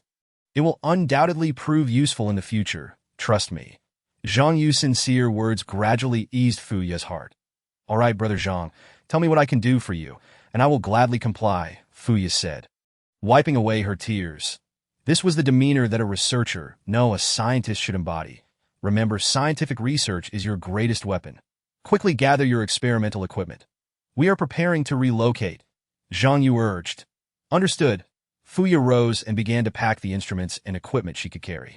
Zhang Yu noticed a flicker of resolve returning to her, and a sense of relief washed over him that Mo-Ying stood nearby, observing Zhang Yu. From the day she met him, Mo-Ying had developed a profound sense of trust and reliance on Zhang Yu, coupled with a special affection born from her admiration for a hero. However, she found it perplexing why Zhang Yu had not absorbed the king-level crystal core, that it was his hesitance that had allowed Du Jian to exploit the situation. Did Zhang Yu fear the powers of the mutated creatures that even he would not dare to confront? Do you have something on your mind, Mo-Ying? Zhang Yu asked, noticing her lost in thought. No, it's nothing, Mo-Ying deflected. Zhang Yu chose not to press further and instructed Mo-Ying to summon Feng Qi and Xia Tao. The four of them gathered together. What is the situation outside? Zhang Yu initiated the conversation, but he nodded, considering this a sound strategy. Feng Qi continued, Boss, should we consider relocating? I believe it is necessary. This place is unsafe. The mutated creatures may return. Feng Qi nodded in agreement. Mo-Ying added, Boss, if we retreat, how will we accommodate these survivors? We currently lack the capacity to take so many people with us. Let them find a nearby stronghold and try to stay hidden, Zhang Yu said, cradling his chin in thought. Zhang Yu instructed Mo-Ying to go outside and allow the survivors to elect 1 or 2 leaders, then set off together to seek a suitable stronghold and hold their ground while awaiting rescue. Mo-Ying expressed her agreement. Tomorrow, at dawn, we shall embark on our journey. This evening, we will take turns guarding the camp. Zhang Yu has issued the final command. Xia Tao and Mo-Ying are packing some food and water into their bags. Feng Qi stands guard first, safeguarding the camp. Fuya has organized some experimental supplies, preparing to set off with Zhang Yu and the others. Zhang Yu sits alone in the room, staring blankly at his hands. Puzzled that it is indeed strange. Logically, having consumed the devouring crystal core, I should be able to absorb the abilities of other mutated creatures. However, why has my perception ability vanished instead? Could it be that the mutated creatures have evolved to the point of concealing their presence? Regardless, it is unfortunate that my inability to sense the existence of the mutated creatures allowed Wu to take advantage of the situation. Zhang Yu falls into deep thought. Brother Zhang, I am ready. What is our next destination? Fuya inquires softly. Moreover, Zhang Yu plans to absorb some abilities from mutated creatures in the coming days to further enhance his physique. By the way, Miss Fu, where did you obtain that king-level crystal core? How did you learn to study crystal cores and develop body enhancement potions? Zhang Yu asks. The king-level crystal core. Are you referring to the large crystal core in my laboratory? Zhang Yu nods. Fuya organizes her thoughts. I majored in biochemistry during my graduate studies, primarily focusing on drug development. There was an unusual occurrence at my father's hospital, with strange patients infected by a peculiar virus. Consequently, my father enlisted my help for research. Wait, is your father's hospital the 10th People's Hospital of Jiang City? Fuya adds, that hospital is indeed managed by my father, as they have a cooperative relationship. These patients exhibited strange crystal cores within their bodies, which initiated my research. This was 2 weeks before the outbreak of the disaster day that I discovered that these cores contained unique components capable of enhancing physical strength. Thus, I dedicated myself to research and ultimately produced a body enhancement agent. However, just as the potion was completed, the disaster day occurred. Zhang Yu is taken aback. Within just 2 weeks, Fuya was able to create a body enhancement agent. Such a capability is indeed remarkable. 2 days before the disaster day, my father took me out of the laboratory, bringing equipment to this underground camp. Perhaps my father had a premonition and set up this camp in advance. The body enhancement agent has significantly bolstered the strength of some survivors within the camp, Fu Yu explains. Your father truly possesses foresight. Zhang Yu's tone reveals a hint of skepticism. Brother Zhang, I understand your doubts regarding whether my father might have ulterior motives. Rumors have circulated for quite some time about the end of the world, that my father's friends in Beautiful Country and Neon Country have been spreading these tales. Yet the future is unpredictable. Sensing Zhang Yu's lingering skepticism, Fu Yu continues, in truth, my father did not have to shelter so many people, but he could not bear to let those survivors face the dangers outside. Chapter 64. The Hungry Zhang Yu. Have you ever considered having someone directly consume the crystal core? If Fu Yu is correct, then the origins of this king-level crystal core are indeed suspicious. Zhang Yu even suspects that the crystal core possesses a life of its own, intentionally mingling with humans, waiting for a strong individual to consume it. Observing Zhang Yu lost in thought, Fu Yu continues, Brother Zhang, I was unable to extract the crystal cores from the mutated creatures. However, consuming the crystal cores of mutated creatures directly is a perilous endeavor. There have been instances in the camp where individuals consuming zombie crystal cores transformed into monsters. Hence, my father has refrained from allowing anyone to directly consume the crystal cores of zombies or mutated creatures. In Zhang Yu's mind, the energy emanating from the king-level crystal core indeed presents a tantalizing allure, yet consuming it could be fatal. Zhang Yu currently has no confidence in his ability to digest this core, as it may very well transform him into a monster, but he refrains from inquiring further on the subject. The group endures a long night. Will Du Jian be able to perfectly merge with that mutated creature's crystal core? Zhang Yu spends the night pondering this question. The following morning, the survivors within the camp depart the underground shelter in search of another refuge that a few enhanced individuals express their desire to accompany Zhang Yu. But he declines. Xia Tao, Mo Ying, and Feng Qi carry supplies, while Fu Yu brings only her organized research materials. Our objective is in this location. It is a concealed garage. Once we locate a vehicle, we shall drive to the Geological Research Institute. Zhang Yu announces that Fu Yu is not one of Zhang Yu's subordinates. Thus her movements appear somewhat out of sync with the others. Zhang Yu calls out to Feng Qi. You. Scout the situation from a higher vantage point.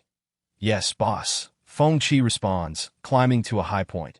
Utilizing his abilities, he surveys the conditions surrounding their target. It appears that it would take 5 individuals approximately 20 minutes to walk there. The target building is a closed underground garage where zombies wander aimlessly along the roadside. There are no signs of mutated creatures for the time being. Boss, this location is quite conspicuous. Has it not suffered any damage? Xia Tao questions. Zhang Yu contemplates the implications. If the garage has been damaged, their group would have to walk to the Geological Research Institute, a considerable distance fraught with even greater dangers. Fu Yu interjects. This garage is situated in a very discreet location, and its internal structure is exceptionally sturdy. Access requires a password. All right, let us proceed. I will lead the way, and Feng Qi will keep watch over the surroundings. Xia Tao and Mo Ying. You two protect Miss Fu. Fu Yu adds. I am 20 years old. You may simply call me Xia Yu. 20 years old. Xia Tao and Mo Ying express surprise. This Fu Yu is remarkably young. Yet her abilities are far beyond what one would expect for her age. It is no wonder Zhang Yu chose to include her in their venture. Zhang Yu feels an unusual hunger emerging within him.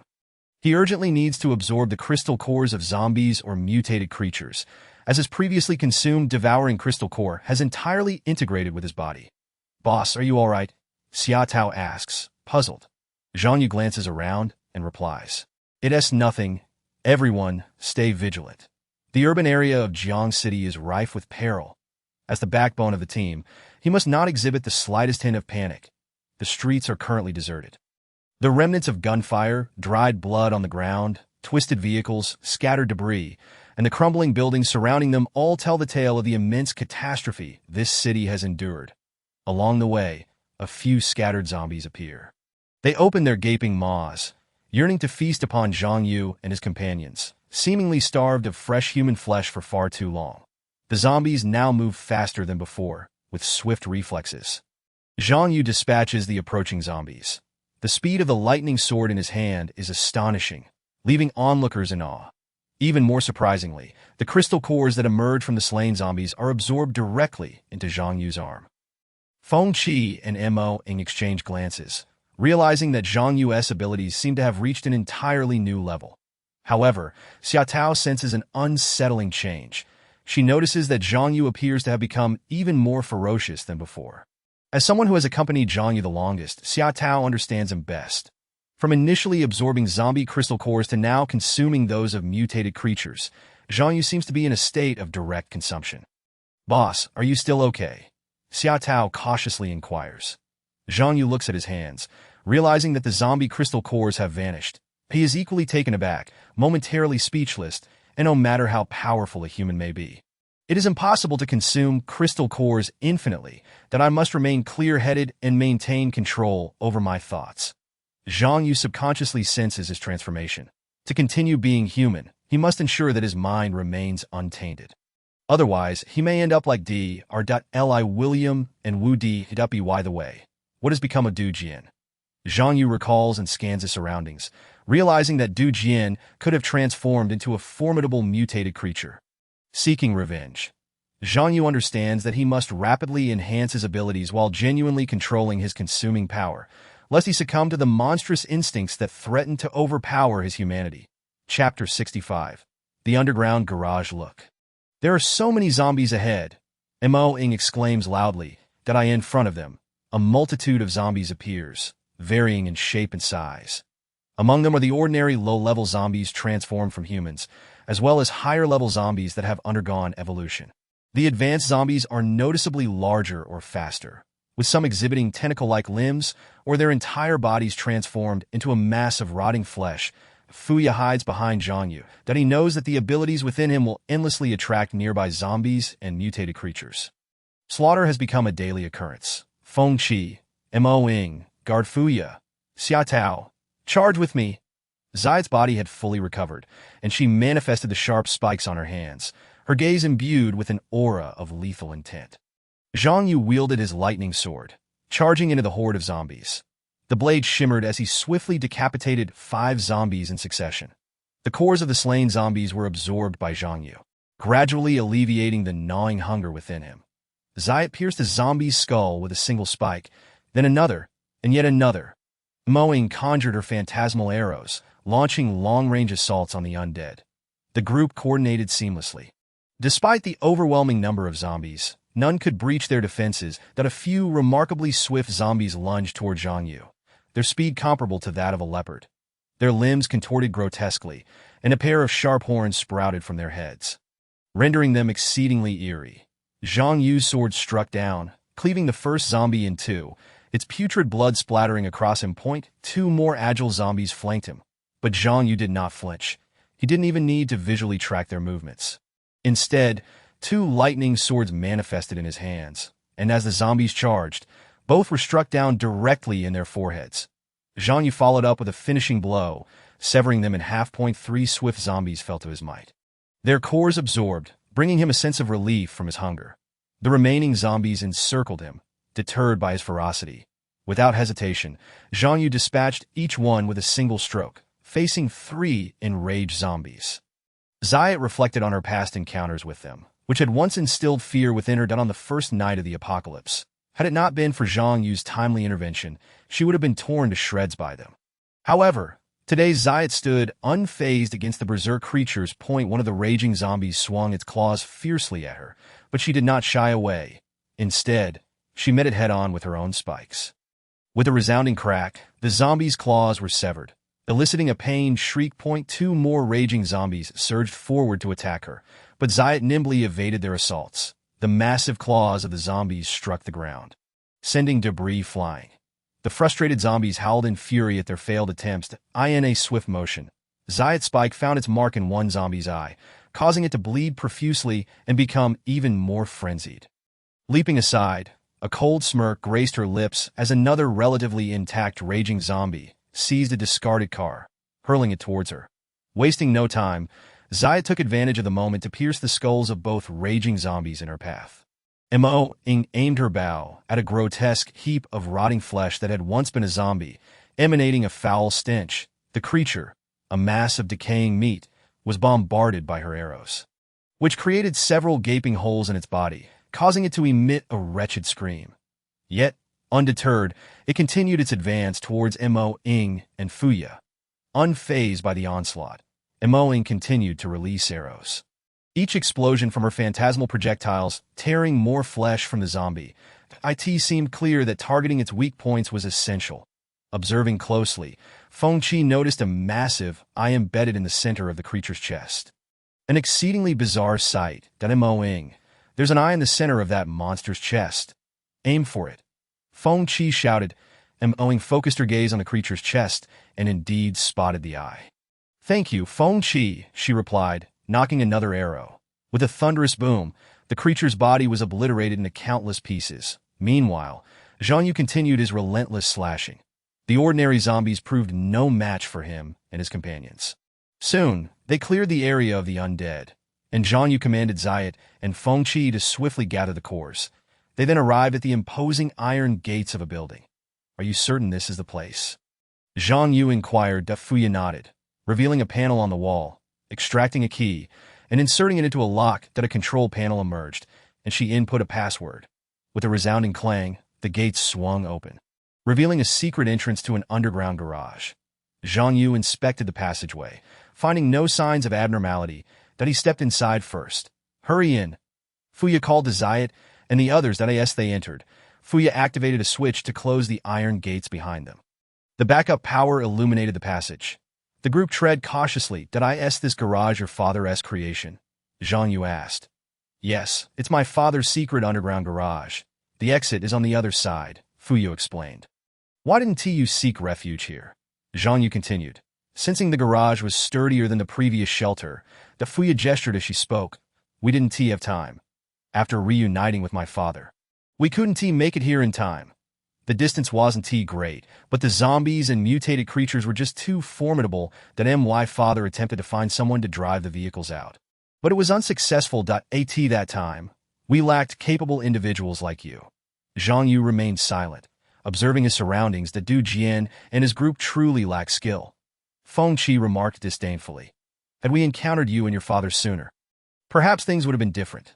They approached another door where Fuya searched for the panel to enter the password. The door opened, revealing a parking garage housing a large truck, reinforced with metal plates. Far sturdier than other vehicles, akin to an armored vehicle. Beside it lay various parts and fuel barrels. In Chapter 66. Liquid mutants, the underground garage appeared secure, undisturbed by intrusion. Spanning 200 square meters, it boasted a backup power source. Fuya and the others felt a surge of joy. Fengqi appraised the modified armored truck. Boss, this vehicle is even better than our previous RV. I volunteer to be the driver. Mo Ing surveyed the surroundings. Xiaoya, your father was quite thorough in his preparations. It's remarkable. Don't misunderstand. It wasn't just my father. Others had also received some information and made preparations. Fuya clarified. Boss, I've checked the surroundings and found no trace of mutated creatures. Shall we set off now?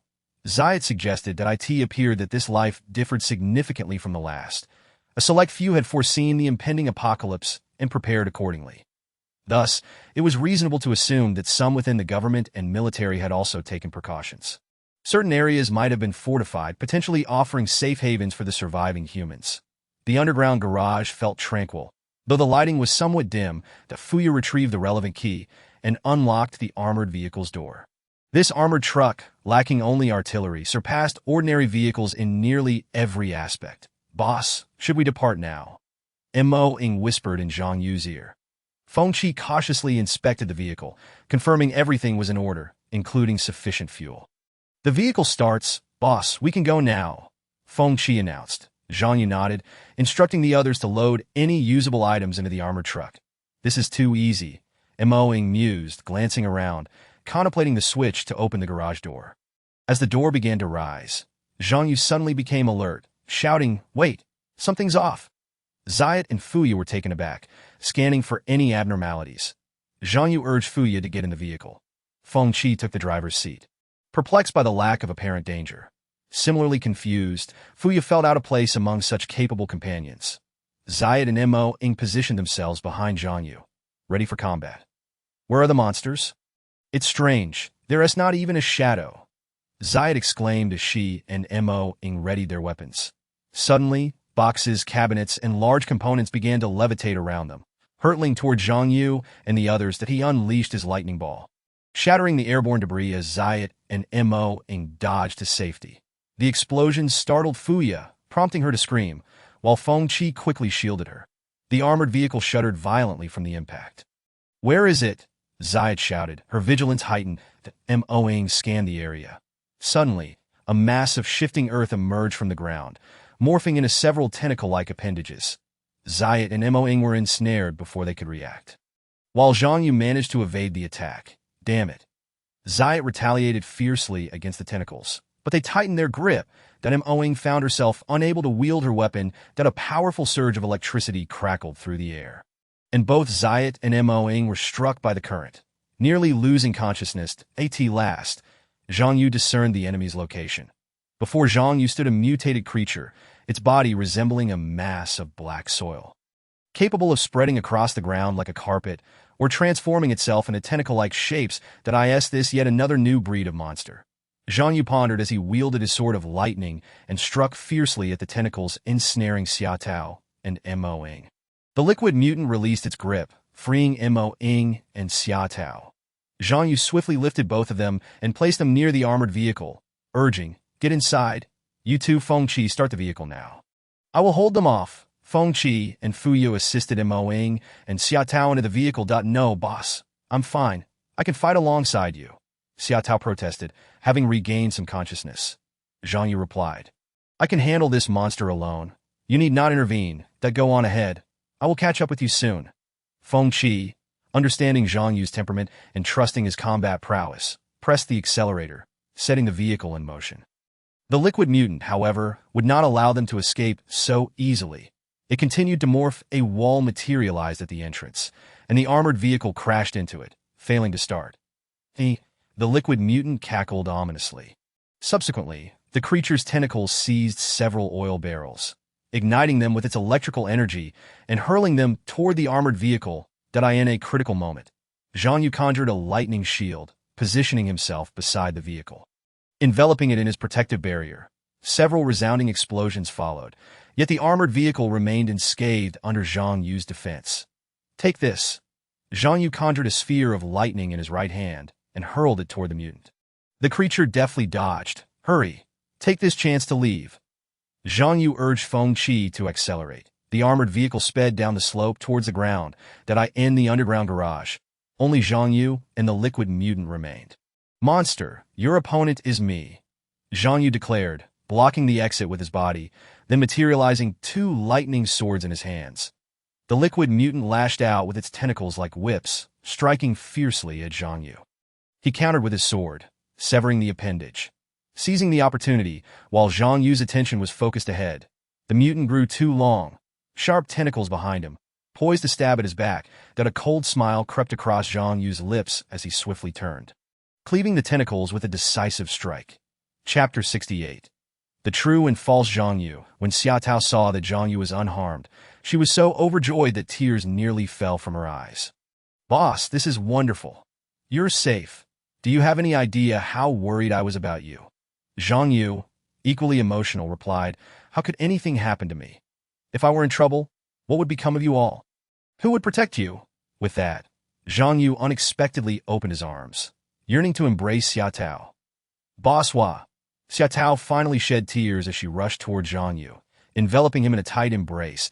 Mo initially felt elated that Zhang Yu had returned safely, but his actions sparked a flicker of surprise within her. During the days they spent together, she had never witnessed Zhang Yu display such intimacy towards anyone. A wave of unease washed over Mo.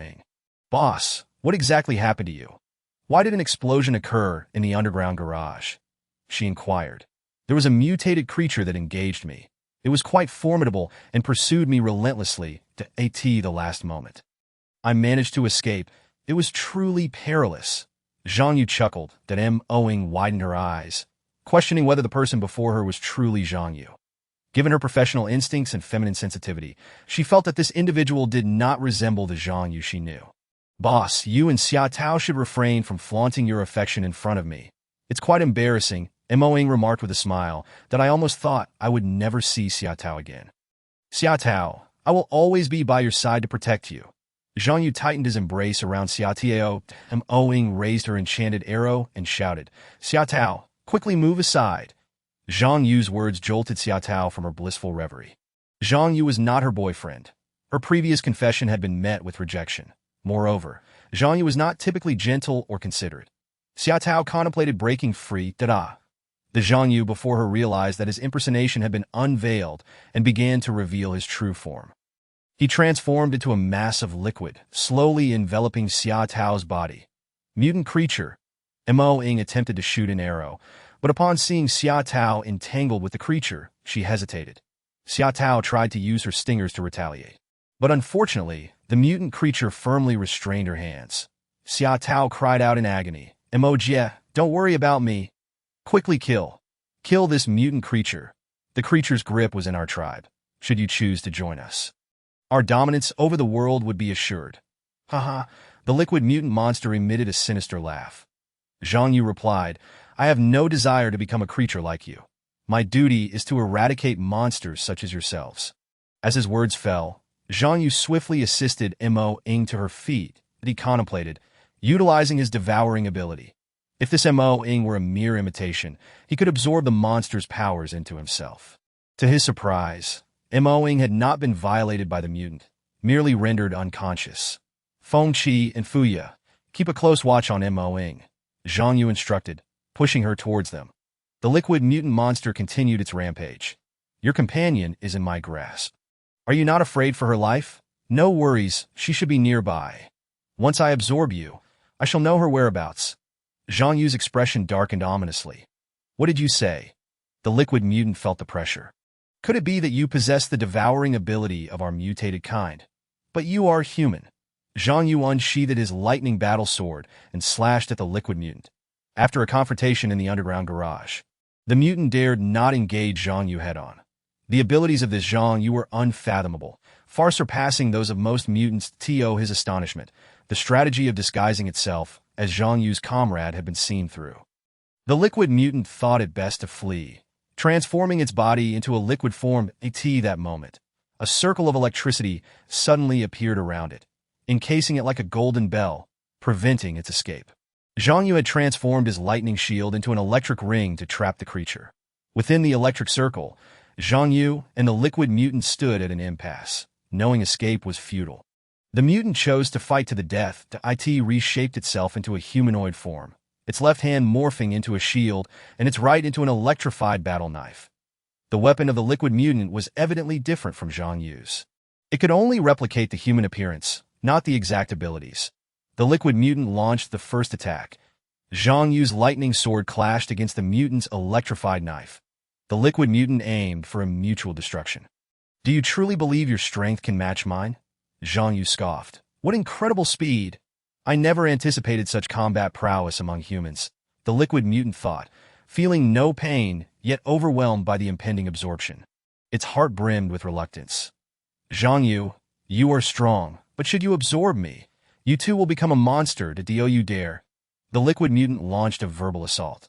That is no concern of yours. Were you not once human?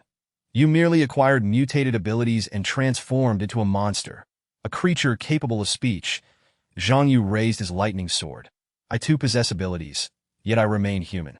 That is the distinction between us. The sword sliced through the air with a crackling sound. The liquid mutant could not withstand the onslaught, being cleaved into several pieces, its faceless head devoid of expression or emotion. Yet it was filled with immense resentment, defeated by a human, destined to contribute its powers to humanity. Zhang Yu entered his devouring state, black light emanating from his entire being. The liquid mutant's core was absorbed into Zhang Yu's body. Subsequently, the liquid mutant truly became a puddle, gradually vanishing into the soil. Chapter 70. Are you Xiao? With the battle concluded, tranquility returned. Observing the vanishing form of the mutant upon the ground, Fengqi and Fuya finally set aside their anxieties. To them, as long as Zhang Yu existed, these mutants would ultimately be eradicated. Zhang Yu, eyes closed, stood beneath the setting sun in a world of ruin. The liquid mutant's core was slowly being absorbed within him. Images of the mutant's grotesque expression surged in his mind. Zhang Yu understood well that this was the residual consciousness of the mutant, seeking to seize his normal awareness. Humans are foolish. They shall inevitably face extinction. You are intelligent. There is no need to continue associating with these foolish humans that if you choose to abandon humanity, you could become the most formidable ruler on Earth, with all things kneeling before you. Zhang Yu dismissed such temptations with a smile. Ultimately, the remnants of the mutant's consciousness faded away. Why do all mutants utter the same lines? How tiresome. Zhang Yu mused, gradually regaining his senses. Boss, are you all right? Feng Qi approached, supporting the standing Zhang Yu. Fuya, witnessing the unbelievable scene, stood speechless as Zhang Yu had slain the mutant and absorbed its core. In a moment, she was rendered speechless.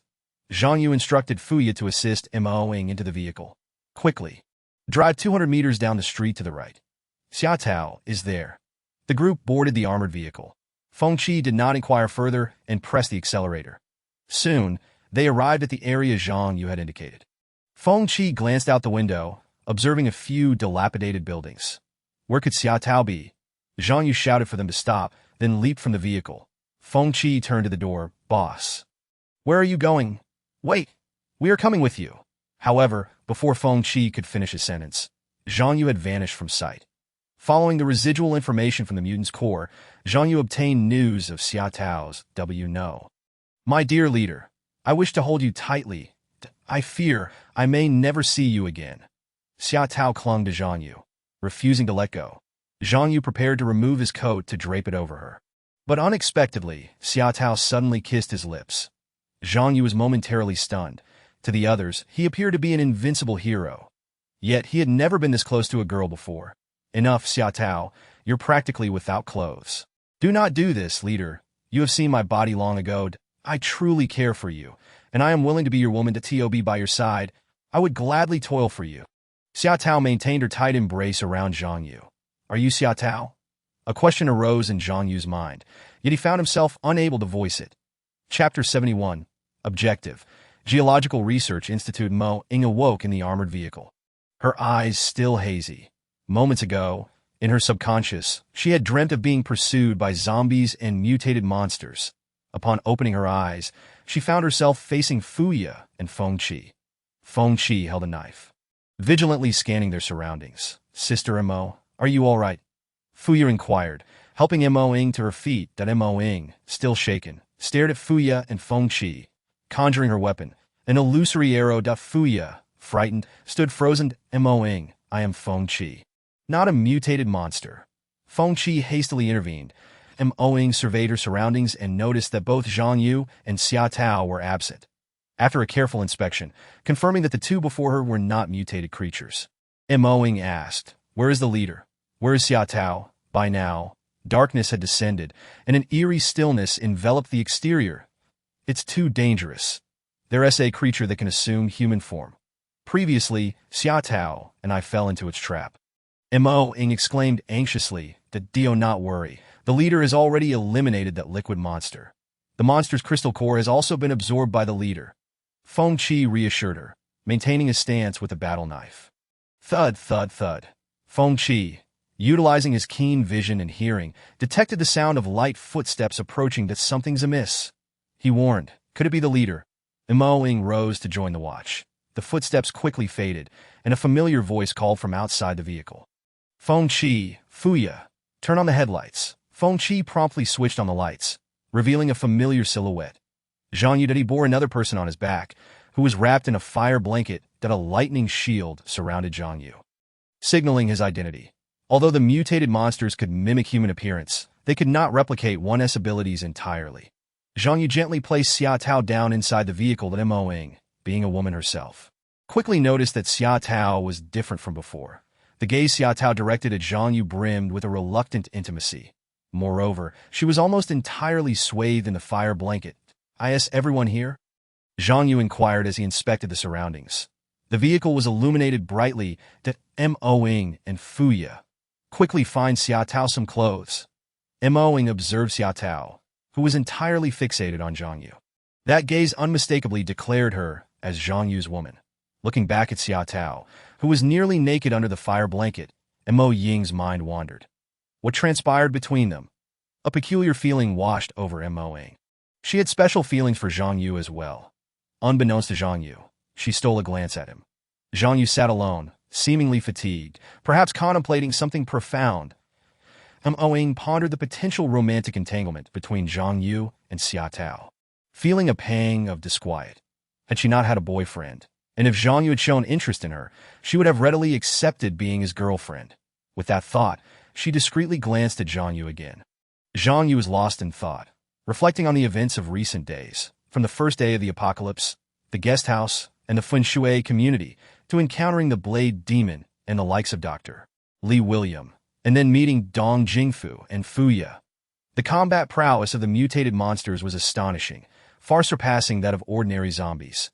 Even more alarming was the fact that these monsters continued to evolve, gradually acquiring human-like intelligence. Was the emergence of these monsters a harbinger of humanity's extinction? Were they destined to replace humans as the dominant life forms on Earth? Aside from concluding that the mutated monsters would continually evolve, Zhang Yu suddenly conceived another hypothesis, that Fu Ye remained industrious, utilizing her equipment in the armored vehicle to continue observing and extracting the liquid from the crystal cores to enhance her research. As Zhang Yu articulated, if a potent enhancement serum could be developed, endowing humanity with the capabilities akin to those of the mutated creatures, then humans would stand on equal footing with these aberrations. Within the armored vehicle, an atmosphere of tranquility prevailed, yet everyone sensed that the battle could erupt at any moment. This was the Geological Research Institute of Jiangcheng, and the situation was dire if there are armed forces nearby. Please provide immediate assistance. The radio crackled with an urgent distress signal. Upon hearing the message, Xia Tao and Mo Ying exchanged a glance, their eyes then turning toward Zhang Yu. Slowly, Zhang Yu opened his eyes. Boss, the number of zombies surrounding us is visibly increasing. They seem to be converging towards the Geological Research Institute, that I have done my utmost to evade the larger hordes, Feng Qi reported, although the vehicle was fortified. It was unwise to recklessly charge into a mass of zombies. Zhang Yu nodded in approval of Feng Qi's caution. The sounds of gunfire and explosions reverberated, vividly illustrating the ferocity of the conflict. What had transpired? Why had a large-scale clash between the military and the zombie hordes suddenly erupted, especially under the cover of darkness? Mo Ying was perplexed. Indeed, wasn't there still a few days before the military was scheduled to arrive? Xia Tao added. Zhang Yu gestured for Feng Qi to halt the vehicle, that he leapt out and ascended to a nearby small building to survey the distant situation at approximately 3 o'clock ahead. About 800 meters away stood the Geological Research Institute of Jiangcheng. The institute, more accurately described as a fortress, was encircled by sandbags, barricades, and zombies. Surrounding it were soldiers atop the walls and several armored vehicles stationed at the perimeter. The sky was ablaze with flames, and from afar, the fierce battle could be discerned. The soldiers valiantly resisted the zombie onslaught, their rifles and machine guns unleashing a relentless barrage, causing countless zombies to fall. Only for more to surge forward. Boss, what is the situation? The group inquired. For safety's sake, Zhang Yu insisted they remain in the vehicle. Analyzing the scene, he deduced, ahead lies the largest remaining human stronghold in Jiangcheng, actively resisting the zombie tide. Other safe zones are situated towards the southern part of the city. It appears that this military unit is isolated, likely engaged in a special operation. After this assessment, Zhang Yu summoned forth his thunder sword. They are already enduring great hardship, and yet the mutated creatures have yet to make their entrance. It seems they cannot hold on for much longer. Mo Ying and Xia Tao readied their weapons, preparing to enter a bloody fray. Feng Qi, drive the vehicle to about 100 meters from the Geological Research Institute. Then, the three of us, myself, Mo Ying, and Xia Tao, will disembark to clear the surrounding zombies, alleviating some pressure on the military within the institute, that we shall act according to the circumstances. Zhang Yu commanded. Inside the Geological Research Institute, a command room had been retrofitted from an office. The sounds of gunfire and explosions continuously reached the ears of the commander. Colonel Liu Yongin, age 42, together with several staff officers, he meticulously monitored the battlefield through the arranged surveillance, issuing combat orders and reallocating troops. Commander, our reserve forces have all been deployed. Currently, all defensive lines are under severe strain, reported a young lieutenant named Ouyang Heng, appearing to be in his late 20s. Colonel Liu Yong'an's face darkened as he stared at the screen. The Geological Research Institute was besieged on all sides by zombies, with the surrounding hordes seemingly gathering in this direction. All heavy and light weaponry had been brought to bear to AT the southern gate. The flames from the armored vehicles have extinguished, ammunition depleted, yet we continue to hold our ground. Requesting ammunition resupply. Came a plea from the southern gate at the eastern gate. Another horde of over 100 zombies has appeared, requesting reinforcements. The calls for help echoed through the microphone, grasping the walkie-talkie. Liu Yong'an declared, "I am the commander. I order you to hold your positions unconditionally. We shall not abandon a single outpost. Anyone who dares to retreat shall face execution." Setting down the walkie-talkie, Liu Yong'an turned to his staff. "It seems the time has come." Chapter 73. Zombie Siege. Upon hearing Colonel Liu Yong'an's words, the staff officer stood at attention. Yang Heng nodded. Headquarters has reported that the situation is critical. They are still stationed in the outskirts of the southern part of the city and cannot provide immediate assistance. Another officer added, "After the day of disaster, our Army and Air Force suffered tremendous losses. Headquarters indicated that even if they could muster supplies for us, it would not be until 3 days later." Liu Yong'an waved his hand dismissively. "We cannot lament our fate. The support from headquarters has been substantial. There are nearly 100 survivors within this base. Even if we must sacrifice ourselves, we must ensure their escape." Taking a deep breath, Liu Yong'an continued resolutely, issuing commands. Yang Heng, Tang Taiqing, Zhenghan, Mi Wei. At your service." The four stood rigidly, acutely aware of the gravity of the task ahead. "You four, take my guards and reinforce the various outposts." "Understood."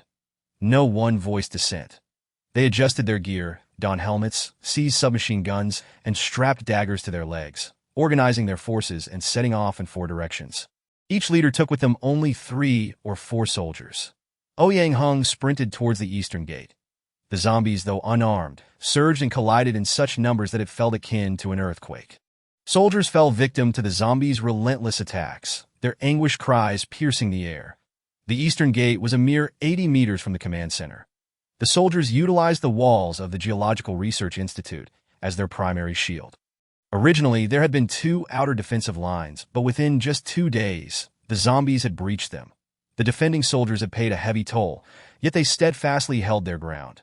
Their collective conviction was singular. As long as even one survivor remained in this institute, which they preferred to call a base, they would continue to endure until the last survivor departed. Mortars within the base launched shells outward, the walls. Numerous zombies rushing forward were turned into sieves by machine gun fire or obliterated by grenades. Many soldiers engaged in brutal hand-to-hand combat with the zombies. Oftentimes, the result was that battered soldiers detonated their final grenades amidst the horde, embracing a mutual demise. "The zombies are upon us. Brothers, fire with all your might." The eastern gate was under severe pressure. Some soldiers, exhausted, began to falter. Observing this, Yang Heng dashed to the front lines. Raising his submachine gun, that a furious volley of bullets erupted, targeting the advancing zombies. The N-01 is permitted to retreat. Otherwise, there will be no mercy. "This is the commander's order," Yang Heng shouted. The sight of a staff officer from the command center at the front lines invigorated the soldiers, infusing them with renewed resolve. "Fight on, we would rather die than retreat." The soldiers continued to fire upon the zombies, many hitting their mark and causing zombies to collapse. Spotting a dozen zombies charging from a distance, Yang Heng pulled out a grenade, yanked the pin, and hurled it with force. Boom! Most of those dozen zombies were reduced to a pulpy mass. "Commander, our ammunition is nearly exhausted," a soldier manning a machine gun shouted at Yang Heng. Was this truly the end? Yang Heng pondered, and no matter how valiant the soldiers, without reinforcements or ammunition, they could not repel the oncoming tide of zombies. When bullets run dry, we will resort to bayonets. We must not allow the zombies to breach our defenses. Yang Heng issued a death command, steeling himself for sacrifice. From his first day at military academy, he had resolved that if the nation and its people were in peril, he would lay down his life in loyalty to his country. The soldiers understood that unless reinforcements arrived or a miracle occurred, the situation was unlikely to change. Another wave of zombies surged forth, and a massive breach appeared in the wall. Gritting his teeth, Yang Heng let out a roar. Emptying his final magazine, that a zombie lunged at him, seizing his left arm with a death grip. Damn it. Ouyang Hung dropped his submachine gun, drew his dagger, and plunged it into the zombie's skull with ferocity. Clutching his wounded arm, his defiant gaze bore into the approaching horde. One by one, the soldiers around him fell. If only I had a grenade, I would take these fiends down with me. Ouyang Hung clenched his teeth, lamenting his inability to slay more zombies, and closed his eyes. With a thunderous explosion, Ouyang Hung slowly opened his eyes, discovering that he had not been torn apart as he had envisioned. Instead, an astonishing scene unfolded before him, that a colossal sphere of lightning descended from the heavens, detonating amidst the zombie horde, obliterating countless zombies into fragments. The force of this lightning sphere rivaled that of a powerful artillery shell. A resounding crash echoed twice, as more zombies were obliterated into fragments. Ouyang Hung gazed skyward, initially believing that friendly forces had dispatched aircraft for assistance. Yet, apart from a few twinkling stars, there was nothing to be seen. This astonishing scene compelled Ouyang Hung to rub his eyes, confirming that he was indeed not dreaming. What astonished him further was a man, donned in civilian attire and wielding a gleaming sword, valiantly slaying zombies. The man's swordsmanship was nothing short of swift, ruthless, and precise, preventing the zombies from closing in as they fell one after another. Zhang Yu burst forth from behind the zombies, accompanied by Xia Tao and Mo Ying. Within a brief span, the trio had dispatched at least 150 zombies. Observing Ouyang Hung, who stood in a state of shock, Zhang Yu inquired, "Brother, allow me to clear the battlefield. Then lead me to the highest commander. And do take a rest. Do not fret about your injuries. I shall tend to them." With that, Zhang Yu resumed his onslaught, bringing down yet more zombies. These individuals seemed akin to divine warriors summoned suddenly in a video game, ultimately turning the tide in their favor. Ouyang Hung stared in disbelief at Zhang Yu and his companions, as they effortlessly wielded cold weapons to vanquish the zombies. Doubting his own senses, Ouyang Hung bit down hard on his hand. The pain confirmed that this was not an illusion. As Zhang Yu noted that the zombies in the east had been nearly eradicated, he called out to Xia Tao and Mo Ying. "Xia, head to the west gate for reinforcements. Mo Ying, go to the south gate for support." Chapter 74. The Rescue Brother, my name is Zhang Yu. Fear not, I am human. Zhang Yu introduced himself to Ouyang Hung. Ouyang Hung wavered, but as a fervent soldier, maintained his military composure. "I am Lieutenant Ouyang Hung. Thank you for saving our base. You are truly formidable." Single-handedly, before Ouyang Hung could finish his sentence, a sharp cry escaped him. The excruciating pain from the zombies' clawing gripped him, beads of sweat rolling down his forehead. Zhang Yu steadied Ouyang Hung, examining his wounds. Ouyang Hung glanced at his injury and said to Zhang Yu, "Being bitten by a zombie will lead to infection and transformation. Brother Zhang, please put me out of my misery." "Hold on." Zhang Yu retrieved a body enhancement serum, which was fortuitously timely that he urged Ouyang Hung to consume it. "What is this?" Ouyang Hung asked, perplexed. "Trust me, this medicine can save your life. Drink it, and you shall not become a zombie." Ouyang Hung hesitated, yet he had witnessed the fate of those bitten by zombies. With death looming either way, perhaps this young man's appearance was a divine intervention for his salvation. Ultimately, after 2 minutes of contemplation, Ouyang Hung drank the serum that a violent reaction coursed through him. His stomach churned violently, his insides felt as though they were being tugged, and his bones seemed to be breaking apart and reforming. Zhang Yu observed Ouyang Hung, pondering. "You are fortunate. This enhancement serum is far safer than the crystal cores I once ingested." Ouyang Hung leaned against the wall, his face contorted in agony, that a few soldiers rushed over, guns trained on Zhang Yu with suspicion. "Lieutenant Ouyang, are you all right? Who are you, and what have you done to Lieutenant Ouyang?" 2 soldiers demanded angrily. Zhang Yu offered no explanation. After a few moments, Ouyang Hung finally regained his composure.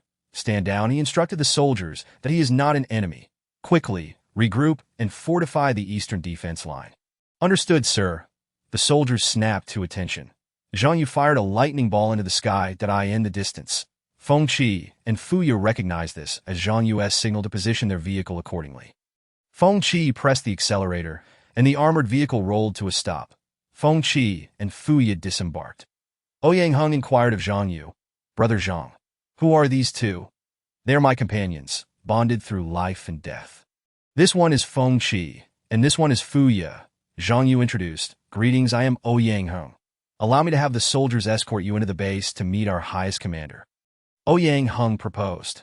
Understood. Feng Qi replied, turning to leave. Zhang Yu smiled at Yang Heng, saying once we have eradicated all the invading zombies, we shall meet the commander together, that I will stand guard here. Should anything more formidable than the zombies appear, I shall vanquish it. Yang Heng's eyes widened. Zhang Yu exuded such confidence, as if he had everything under control. 20 minutes later, Feng Qi returned with Xia Tao and Mo Ying, coming before Zhang Yu. Mo Ying reported, Boss, we've eliminated the zombies from the other 3 directions. Xia Tao and I have also collected quite a few crystal cores. Look. Zhang Yu nodded. Well done. This is Lieutenant Yang Heng. He will guide us to meet the base commander. Please stow your weapons. That it was then that Xia Tao noticed her bloody dagger still exposed, while Mo Ying similarly sheathed her enchanted arrows. Feng Qi carried no special weapon, wielding only a sniper rifle. Zhang Yu asked, Feng Qi, what is your intention? Feng Qi smiled. I excel at sniping. With this rifle, I can eliminate many zombies from a distance. Yang Heng listened to their exchange, his expression one of astonishment. These individuals seemed like deities from myth, as mere mortals wielding cold weapons had managed to slay hundreds, even thousands of zombies. That it was noteworthy that over 300 soldiers stationed at the Geological Research Institute had failed to accomplish this task in recent days. Truly, there are always greater beings beyond our comprehension. After making arrangements, Yang Heng had Zhang Yu's armored vehicle brought inside.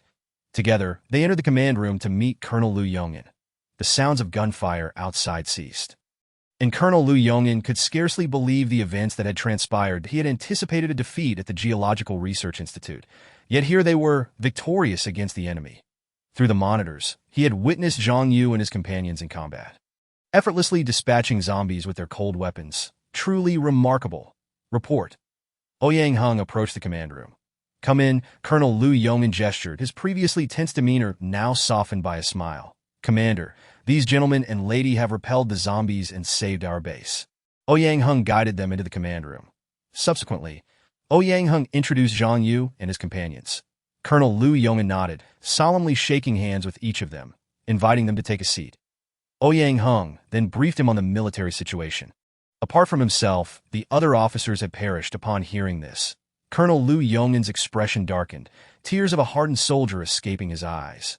Having served in the military for over 20 years, today's battle was the most brutal he had ever experienced. Colonel Liu Yong'in continued to organize defenses and assign tasks within the base. Once the matters were settled, he instructed the preparation of food and drink to extend a simple hospitality to Zhang Yu and his company. Zhang Yu noted the time. It was nearly 11 p.m., a late-night meal indeed. Simple yet warm dishes were served. Please partake, Mr. Zhang and the other esteemed guests, Colonel Liu Yong'in gestured. You are too kind, Colonel Liu. Zhang Yu and the others expressed their gratitude. Returning to the matter at hand, Zhang Yu briefly outlined his group's situation. That he then inquired, Colonel Liu, the previous radio messages did not indicate that any military units were operating in the city. Was it not stated that rescue would only commence after 3 days? Colonel Liu Yong'in replied, We were assigned here temporarily to the Geological Research Institute, that I'm afraid I cannot disclose the specifics of our mission, as it is classified military information that I hope you understand. Understood. So, will you hold your position or prepare to launch an offensive? Chapter 75. Zhang Yu's tactical proposal. Colonel Liu Yong'in appeared somewhat displeased by Zhang Yu's question. While Zhang Yu was undoubtedly skilled, addressing a military commander in such a manner was rather presumptuous. Wasn't he it? Mr. Zhang, as you have observed, our forces are severely limited that if we were to launch an offensive, we would be inadequately staffed. Moreover, if we leave our positions, an assault from the zombies could lead to catastrophic consequences. Colonel Liu Yong'in's reasoning seemed sound, and he maintained a degree of civility toward Zhang Yu. Colonel, I acknowledge the lack of manpower within the base. However, if I may speak candidly, it will be exceedingly difficult to hold our ground here. Yet our means of retreat are also insufficient. Therefore, I believe it is impractical to remain here. Colonel Liu Yong'in and Yang Heng exchanged glances. Yang Heng remarked, Brother Zhang, do you have any ideas? If we merely stay put, it won't be long before those creatures, even more formidable than zombies, namely the mutated beasts, breach our defenses and annihilate all of us. Ouyang Hung nodded in agreement, while Colonel Lu Yong'an furrowed his brow. Deep in thought, he mused, I could spare some soldiers to accompany you in eradicating those creatures. What do you think? No, you've misunderstood that I can handle the zombies and mutated beasts alone. You need only remain here to defend the base. Zhang Yu appeared entirely at ease. Colonel Lu Yong'an listened to Zhang Yu's words, nearly unable to believe his own ears. The audacity of the person before him was astonishing. None of his subordinates dared to casually leave the defenses of the research institute, yet he had the audacity to venture out alone. Ouyang Hung, having witnessed Zhang Yu's prowess firsthand, harbored no doubts regarding his capabilities. Did I ask there anything we can assist you with? Colonel Lu inquired further. Zhang Yu glanced at Fuya and replied, Miss Fuya already possesses some body-enhancing agents.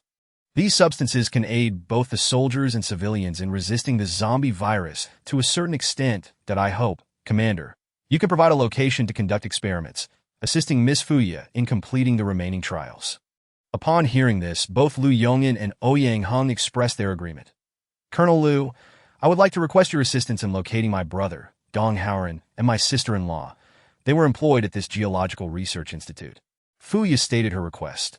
Colonel Lu looked at Ouyang Hung and instructed, Lieutenant Ouyang, please go and find a secure office for Miss Fuya to conduct her research. Additionally, check among the survivors to see if there is any news of Dong Haoran and his wife.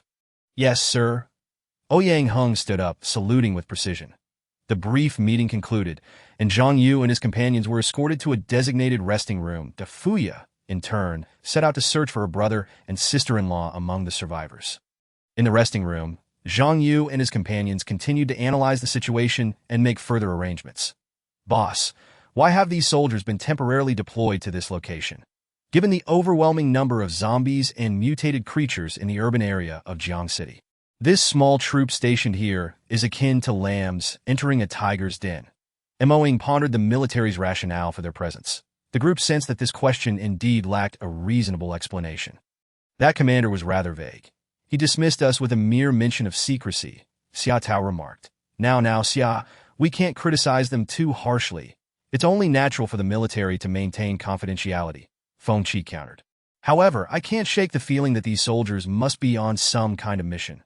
Zhang Yu concurred, asserting that these soldiers undoubtedly had a special purpose, likely involving crucial information or items contained within the Geological Research Institute. Furthermore, these materials were likely of great importance to the zombies or mutated creatures, which would explain the incessant waves of attacks that we might as well rest here and take the opportunity to eliminate the surrounding zombies and mutated creatures while we're at it, enhancing our own levels in the process. Zhang Yu expressed his viewpoint. The others nodded in agreement. What's wrong? Moing stepped forward, supporting Fuya as she inquired. Fuya shook her head. I just want to look for them. My brother and sister-in-law are not in the research institute. They left by helicopter 2 days ago, but that aircraft has since gone missing, and there has been no word from them. The rest felt a heaviness in their hearts. This was a clear indication of dire circumstances. Perhaps they are still alive. Do not dwell on it for now. Continue your research here, while Mo Ying, Xia Tao, and Feng Qi will remain within this base to safeguard you. Zhang Yu reassured her. The gazes of the group swiftly turned to Zhang Yu. Boss, are you planning to go out on your own? That's far too dangerous, Xia Tao implored. Yes, boss. Wouldn't it be better for us to accompany you? Mo Ying added, No, it would be safer for you to stay at the base. This way, I can engage in battle outside, knowing there is a secure place to retreat to at the very least. Zhang Yu explained. But boss, it's better to be safe than sorry, Xia Tao persisted. Zhang Yu waved his hand dismissively. Xia Tao, Mo Ying, Feng Qi, you all remain in the base. First, assist the soldiers in defending this place. And secondly, ensure Miss Fuya's safety. Her research is of utmost importance. Only then will I feel at ease. Eventually, they acquiesced to Zhang Yu's plan. Xiaoya, Zhang Yu called out. What is it? Fuya inquired. Still calling me Zhang De? Don't you think you've already become a member of my team? Shouldn't you change how you address me? Zhang Yu chuckled. Fuya paused for a moment, then nodded. Understood, boss. I am willing to serve under your command from now on. Zhang Yu decisively stated. Good, in the next 2 to 3 days, I will clear the area of zombies and mutated creatures. You all stay at the base, fulfilling your respective duties while observing the situation. The group nodded in agreement. Ouyang Hung entered the resting room and greeted everyone, noting they had not yet rested. Lieutenant Ouyang, you're still awake? Zhang Yu greeted him. I can't sleep. The other officers have perished and I need to assist the commander in defending the base. Ouyang Hung replied. Zhang Yu noticed 3 soldiers accompanying him, who were carrying military uniforms, helmets, communication devices, and even weapons. What is this? He inquired. Battle gear prepared for you. See if you find any of it useful. Ouyang Hung gestured for the soldiers to place the items on the table as they inspected the available equipment and weapons. To Ouyang Hung's surprise, Zhang Yu, Xia Tao, and Mo Ying opted not to select firearms. Zhang Yu chose a military vest, a combat knife, binoculars, and a communication device. Xia Tao and Mo Ying also opted for military uniforms and a knife. Feng Qi, however, suggested, I only need a sniper rifle and plenty of ammunition. Ouyang Hung promised to fulfill the request as much as possible. Zhang Yu picked up a handgun and handed it to Fuya. Xiaoya, take this for self-defense. Fuya accepted the handgun. Everyone, if there is nothing more, get some rest that I have matters to attend to, Ouyang Hung said, preparing to take his leave. Wait, Lieutenant Ouyang, how long do you expect us to hold this position? Zhang Yu asked that I haven't received any orders yet. We may leave in a day or 2, or might stay longer, that if there is nothing else. I'll take my leave, Zhang Yu stated. Besides Fuya, we will take turns resting, ensuring that one person remains vigilant at all times. Should anything arise, we can respond immediately. That sounds excellent. Ouyang Hung agreed. The group took turns resting. Colonel, was there any unusual activity last night? Zhang Yu inquired. Colonel Liu Yong'an revealed that he had merely dozed off and had not truly rested, yet he appeared to show no signs of fatigue that I've arranged for the soldiers to seal off the gaps in the base and bolster its defenses. Also, please extend my gratitude to Miss Fuya. The body-enhancing agents she provided have saved the lives of dozens of soldiers and significantly enhanced their physical capabilities. That IT is indeed a fortunate circumstance to be able to assist. Zhang Yu did not display any sense of pride. Colonel Liu nodded in acknowledgement. Zhang Yu observed the surveillance screen, noting that everything around them appeared normal, with no incursions from zombies or mutated creatures. Colonel Liu continued, from last night until this morning, there has indeed been no zombie activity in the vicinity. They likely suffered significant losses on the outskirts of our base yesterday. Mr. Zhang, are you truly prepared to take the initiative? Zhang Yu nodded firmly, stating yes, taking the offensive is the best form of defense. Colonel Liu did not oppose this, adding, we might receive orders to retreat in a couple of days, Mr. Zhang. Please do not venture too far. Also, would you like me to assign a few strong soldiers to accompany you? Currently, the manpower at the base is limited, so there's no need to consider me. Zhang Yu declined Colonel Liu's offer. Very well. Take the communication equipment with you. If you require assistance, just let us know through the device. Colonel Liu extended his right hand, shaking hands with Zhang Yu in farewell. Zhang Yu consumed some food, packed a small amount of water and rations, and ventured alone into the surrounding ruins. As they watched Zhang Yu's figure disappear, Xia Tao and Mo Ying silently prayed, Heavenly Father, please keep our boss safe. Zhang Yu ascended to the rooftop of a nearby high-rise building, finding a concealed position from which he could survey the surrounding area through his binoculars. It was midday, with the sun blazing down upon the earth. Yet an eerie silence enveloped the surroundings, devoid of any signs of life. Had this been before the apocalypse, this location would have been one of the busiest streets in Jiang City. Donning his headset, he activated the communication device, which crackled with static. This is Zhang Yu. I am currently facing 15 o'clock, and there are no anomalies in the vicinity. How is the situation at the base?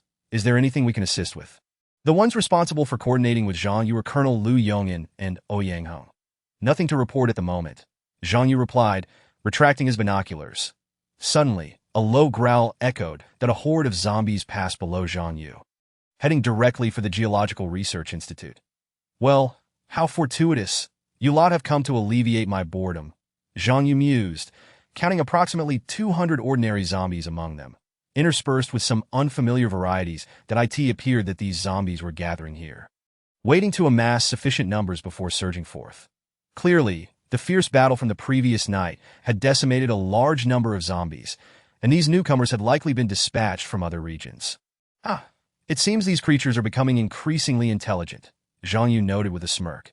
The summoning ability of the mutated creatures appears to have reached new heights, and they have grown increasingly fearful of death. Opting to hide in the shadows that no matter. Let us first eliminate these insignificant pests. Zhang Yu conjured his lightning sword, suddenly plunging into the horde of zombies.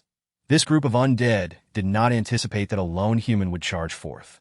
In an instant, Zhang Yu's lightning sword traced elegant arcs through the air. The foremost zombies fell victim to his strikes, their heads severed or bodies cleaved in twain, the speed of his assault rendering evasion nearly impossible. Not only did he slay the zombies, but Zhang Yu could also directly absorb their crystal cores, drawing them into his own being. Subsequently, he could revert them to their crystalline form and expel them from his body. Where is your leader? Where is the mutated creature? Why does it not emerge? Zhang Yu taunted loudly. As ordinary zombies fell, a colossal one emerged from the throng. Towering at 4 meters, its body resembled that of a massive tree, with limbs as thick as utility poles, all bathed in a sanguine hue. The giant zombie slammed its fist into the ground, creating a substantial crater. Zhang Yu deftly evaded this monstrous assault. 2 additional zombies stealthily peeked from the darkness. Resembling oversized lizards, crawling like reptiles, their snake-like tongues flicking out, and most terrifyingly, their eyeballs dangling externally. They could unleash a highly corrosive acid, an enhanced and modified version of the spitting zombie. With a splatter, the 2 large lizard zombies expelled a torrent of acid, instantly transforming nearby utility poles and damaged vehicles into a foul, putrid sludge. Zhang Yu narrowly dodged the acidic onslaught. The giant zombie pressed forward, relentlessly hammering at Zhang Yu that he sidestepped, and after merely a minute of observation, it became evident to Zhang Yu that these zombies had undergone evolution. They must be eradicated outside. Harboring them within the base would lead to endless repercussions. With this thought, Zhang Yu swung his lightning sword. Chapter 77. Exterminating the zombie horde surrounding the research facility. One roar. The giant zombie bellowed, launching a frenzied attack on Zhang Yu. It used its massive limbs to strike with ferocity. The ground and walls bore the brunt of its assault, riddled with craters and debris. Nearby vehicles were crushed under the giant's blows, reduced to heaps of mangled scrap. The size and strength of these zombies had indeed evolved further. Not only were their dimensions and power astonishing, but the giant zombie also exhibited surprising speed. Standing 4 meters tall and weighing over a ton, it moved with the agility of a gymnast. Had these fiends appeared outside the geological research facility the previous night, the consequences would have been unimaginable. Zhang Yu raised his lightning sword high, aiming a fierce strike at the giant zombie. The creature seemed to recognize the power of Zhang Yu's weapon, choosing not to advance further. It retreated to the side that a swarm of ordinary zombies charged forth like cannon fodder. Their faces and bodies were even more grotesquely decayed than before, their expressions far more sinister, with swift movements. Zhang Yu wielded his lightning sword against these lower-tier zombies. His agility allowed him to weave through the horde, continuously striking and dodging. Several zombies fell before him in an instant. The 2 large lizard zombies, stationed at a distance, began to launch streams of corrosive liquid at Zhang Yu. Their acidic projectiles could reach approximately 10 meters and were fired in copious amounts. Zhang Yu swiftly evaded, but the ordinary zombies were not so fortunate. Their bodies were reduced to grotesque heaps of mangled flesh, drenched in blood. The scene was both horrifying and tragic. These vile monsters even slay their own kind. Zhang Yu cursed vehemently, seeing their advantage. The lizard zombies continued to bombard Zhang Yu with acid, while the giant zombie rallied more of the undead to surround him. Zhang Yu quickly grasped their strategy. These creatures intended to wear him down, depleting his stamina. The communication device crackled to life. Command Center, we are observing a massive zombie assault at the north gate. The west gate is also facing an attack. We are prepared for battle. The situation to the south is critical, with a shortage of ammunition. Please send reinforcements, as we are ready for combat. Hold the line, hold the line. Another wave of zombies is imminent. The voices from the geological research facility echoed nearby. It seemed that only the eastern front remained unthreatened, as Zhang Yu was currently engaged with the horde outside the eastern gate. Time was of the essence. Zhang Yu sought to prevent any unforeseen incidents within the research facility. He resolved to first eliminate the zombies before assisting the troops in alleviating the pressure on the front lines. Focusing intently, Zhang Yu conjured 2 spheres of lightning in his hands and hurled them towards the 2 lizard zombies. Caught off guard by this unexpected attack, the lizard zombies hastily evaded. Their reflexes, it must be said, were remarkably quick. The two lightning spheres struck nearby ordinary zombies, resulting in a gruesome explosion of blood and flesh. The giant zombie, however, chose not to retreat, instead taking refuge among the buildings, temporarily concealing itself. Zhang Yu concentrated on dispatching the ordinary zombies, gradually closing in on the two lizard creatures. Seeing Zhang Yu charge toward them with fierce determination, the lizard zombies were momentarily taken aback. The two monsters scattered in an attempt to escape. Think you can flee? Too late. Zhang Yu sneered. One lizard zombie, like a gecko, scurried up the wall of a building. Suddenly, it leapt down, hoping to catch Zhang Yu off guard. You seek death. Zhang Yu swung his lightning sword with great force, cleaving the lizard zombie in half and claiming its crystal core. The other lizard zombie, realizing escape was futile, continued to unleash its corrosive liquid. Surrounded by hundreds of zombies, it charged recklessly toward Zhang Yu. Da! Zhang Yu shouted, wielding his lightning sword to cleave through the horde. One by one, the zombies fell. Soon, over 100 zombies lay slain at his feet. Finally, only the remaining lizard zombie persisted, relentlessly spraying corrosive liquid in Zhang Yu's direction. Just as Zhang Yu was about to reach it, the giant zombie reappeared behind him. This sudden appearance caught Zhang Yu off guard. The giant zombie struck him with a powerful punch, sending him crashing into the wall, creating a deep crater, shaking off the dust. Zhang Yu stood up, only to find the giant zombie had vanished from sight once more. The giant zombie flickered in and out of view, launching surprise attacks, while the lizard zombie took the opportunity to spray at him. Could it be that the mutated creature was controlling them? Zhang Yu surveyed his surroundings, deep in thought. With this in mind, Zhang Yu activated his lightning shield. Unable to see his opponents, he relied on sound to discern their positions. Closing his eyes, thanks to the lightning shield, the lizard zombie's acidic solution could not harm Zhang Yu. The giant zombie continued to appear intermittently beside him, attempting to land blows through sneak attacks. Zhang Yu kept his eyes firmly shut, sensing the giant zombie and even the mutated creature's location in his mind. Gradually, his shield began to weaken, and he collapsed against the wall, motionless, seizing the moment. The giant zombie lunged toward Zhang Yu, intending to crush him with its massive hand. With a thunderous crash, the giant's right hand embedded itself in the wall. Zhang Yu had evaded the blow, his body miraculously shifting slightly. The giant zombie was taken aback, realizing it had no time to flee. Zhang Yu laughed triumphantly. This time, you are finished, you great beast. Zhang Yu feigned weakness, deceiving the giant zombie. As the giant creature failed to conceal itself or withdraw, Zhang Yu summoned his lightning sword, piercing it fiercely. The giant zombie could not evade in time and was struck in the legs. Blood gushed from its thighs as it collapsed to the ground. Unable to hide its presence any longer, roar! The giant zombie bellowed, preparing for a desperate struggle against Zhang Yu. Chapter 78. Exterminating the zombie horde surrounding the research facility. 2. With its last vestiges of strength. The giant zombie lunged at Zhang Yu in a swift motion. Zhang Yu cleaved the giant in half, subsequently absorbing its crystal core into his being. Witnessing the fall of its comrade, the lizard zombie descended into a frenzy, rallying the surrounding undead, who charged forward in a reckless death charge. Ultimately, only the lizard zombie remained. Zhang Yu leaped, landing atop the creature, raising his sword to deliver a crushing blow to its head. With a piercing scream, the lizard zombie was vanquished. Blood surged through Zhang Yu's veins as he reveled in euphoria. With his own strength, he had slain over 200 zombies. All units, take heed. The zombies have launched a full-scale assault. We must hold our ground and never retreat. With a resounding crash, gunfire erupted behind Zhang Yu as humanity and the undead engaged in a desperate battle for survival.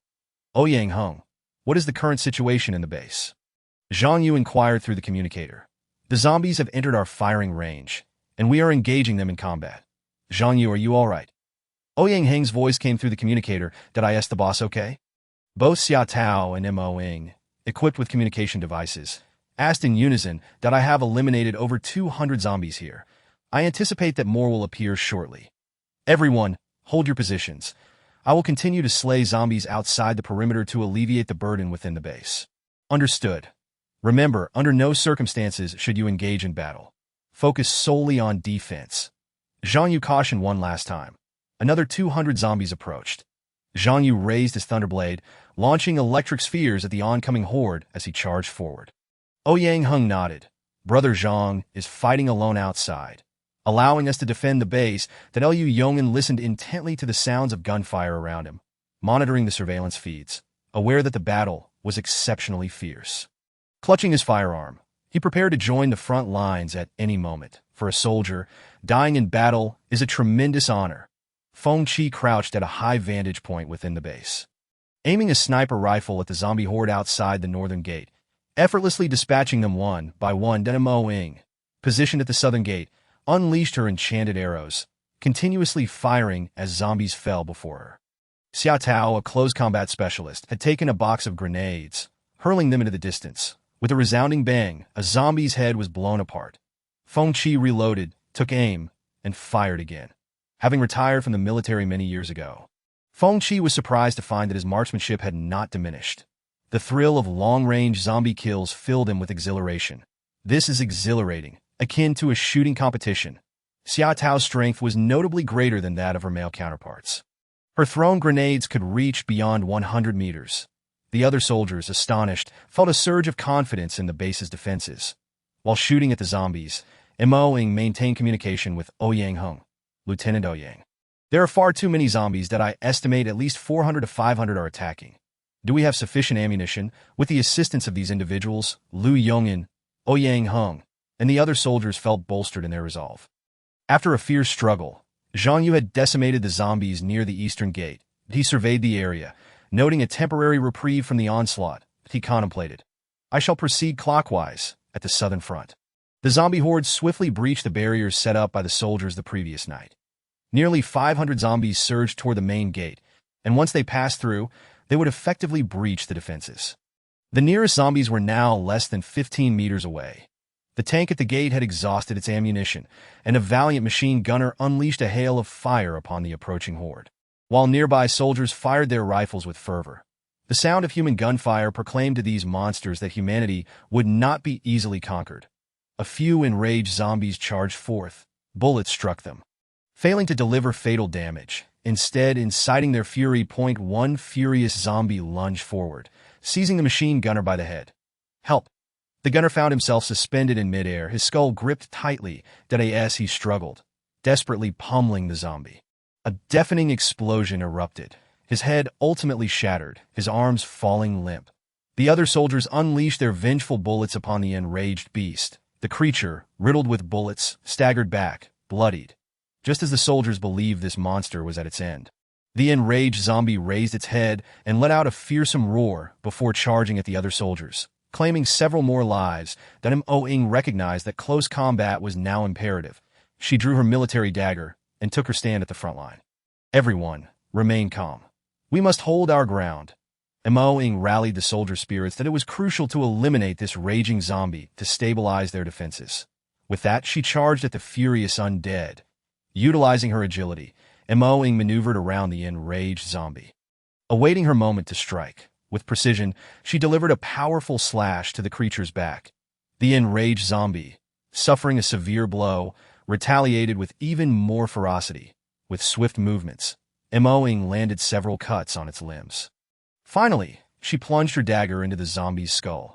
With a sigh of relief, she had vanquished the beast, drawing a breath as the other soldiers also relaxed. However, 4 or 5 more enraged zombies emerged. A soldier within the base fired a rocket launcher, attempting to obliterate the monsters. To their dismay, the explosion failed to kill them entirely, and the zombies surged toward Mo Ying and her comrades. These monsters cannot be killed by a rocket launcher. The soldiers felt a wave of anxiety wash over them. Then Mo Ying brandished her dagger, preparing for a desperate fight. This was her first time facing so many high-level zombies alone, and she lacked absolute confidence. Suddenly, a series of thunderous explosions erupted, reducing the enraged zombies to mere ash. Boss, Zhang Yu appeared before her. Do not underestimate the enemy. Remember. With that, Zhang Yu vanished from Mo Ying's sight. Incredible! The surviving soldiers were in awe of Zhang Yu. Even those whose bodies had been enhanced praised him. Mo Ying steeled herself, remaining vigilant. Zhang Yu moved towards another direction, where the battle raged just as fiercely. Xiao Tao had exhausted 3 boxes of grenades, killing countless zombies. The soldiers around her fired a barrage of bullets that a mountain of corpses and a sea of blood surrounded them.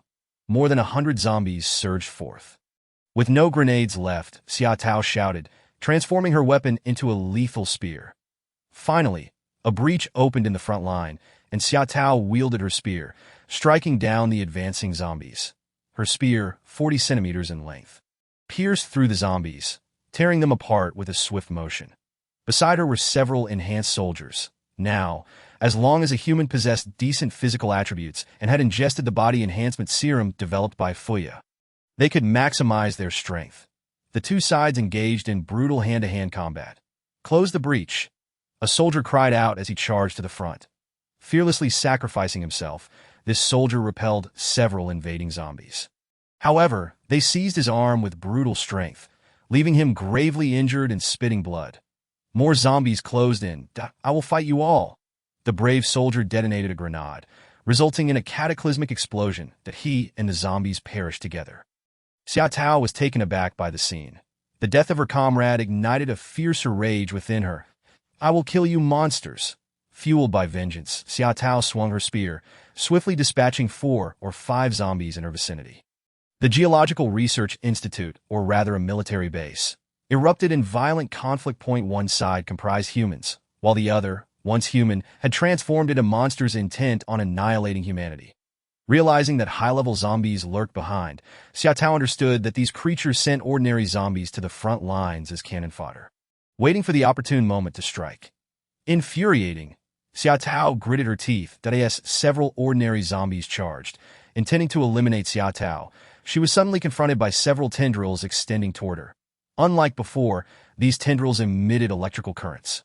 The crackling sound of electricity filled the air, as if high-voltage electricity were piercing through her body. Although Xiao Tao possessed extraordinary abilities, she could not withstand such high voltage. Xiao Tao cried out in pain. Several soldiers, witnessing her plight, fearlessly rushed forward to rescue her. A spitter zombie unleashed a surge of enhanced acidic liquid, spraying it over several soldiers nearby. The soldiers suffered excruciating agony, sacrificing themselves heroically. The remaining zombies converged upon them. Even more terrifying, an additional 100 zombies materialized from nowhere behind them. Sweat beaded on Xiao Tao's brow as she surveyed the scene. Her body was not recovering, and she could not continue fighting. Just as Xiao Tao teetered on the brink of despair, an explosion resonated from the back of the zombie horde. It was the shockwave from Zhang Yu's electric spheres, a sound she recognized all too well. "Boss!" Xiao Tao felt a renewed surge of energy. The second-rate troops among the zombies had now emerged. Zhang Yu brandished his thunderblade, wreaking havoc among the zombies. In no time, he had eliminated 70 to 80 of the 100 zombies. A few spitter zombies redirected their aim, launching corrosive liquid at Zhang Yu. He did not activate his shield, but instead deftly dodged and lunged at the spitter zombies.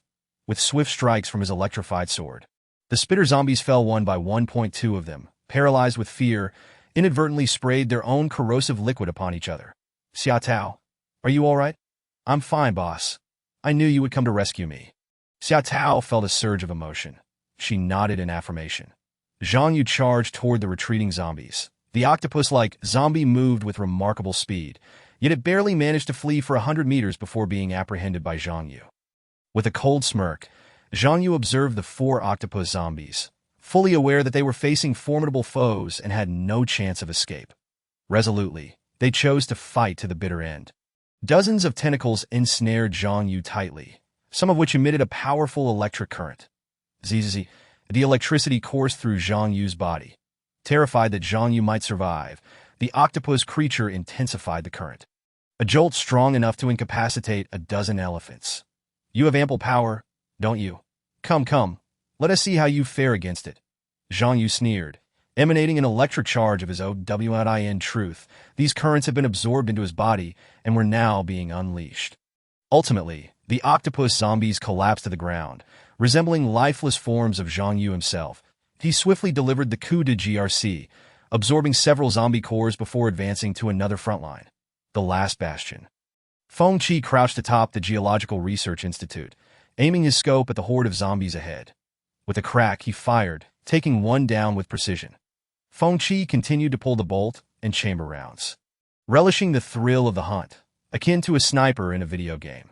The number of zombies outside the north gate remained substantial, and Feng Qi occasionally launched grenades to thin their ranks. Some zombies even attempted to scale the walls to breach the Institute, but Feng Qi dispatched them with headshots, knocking them down with ease. Chapter 80. The Sniper Zombie. Feng Qi felt a surge of pride. Dispatching zombies had never seemed so effortless. Yet despite his satisfaction, he remained vigilant, mindful of cover and the necessity to relocate. Feng Qi, what is the situation over there?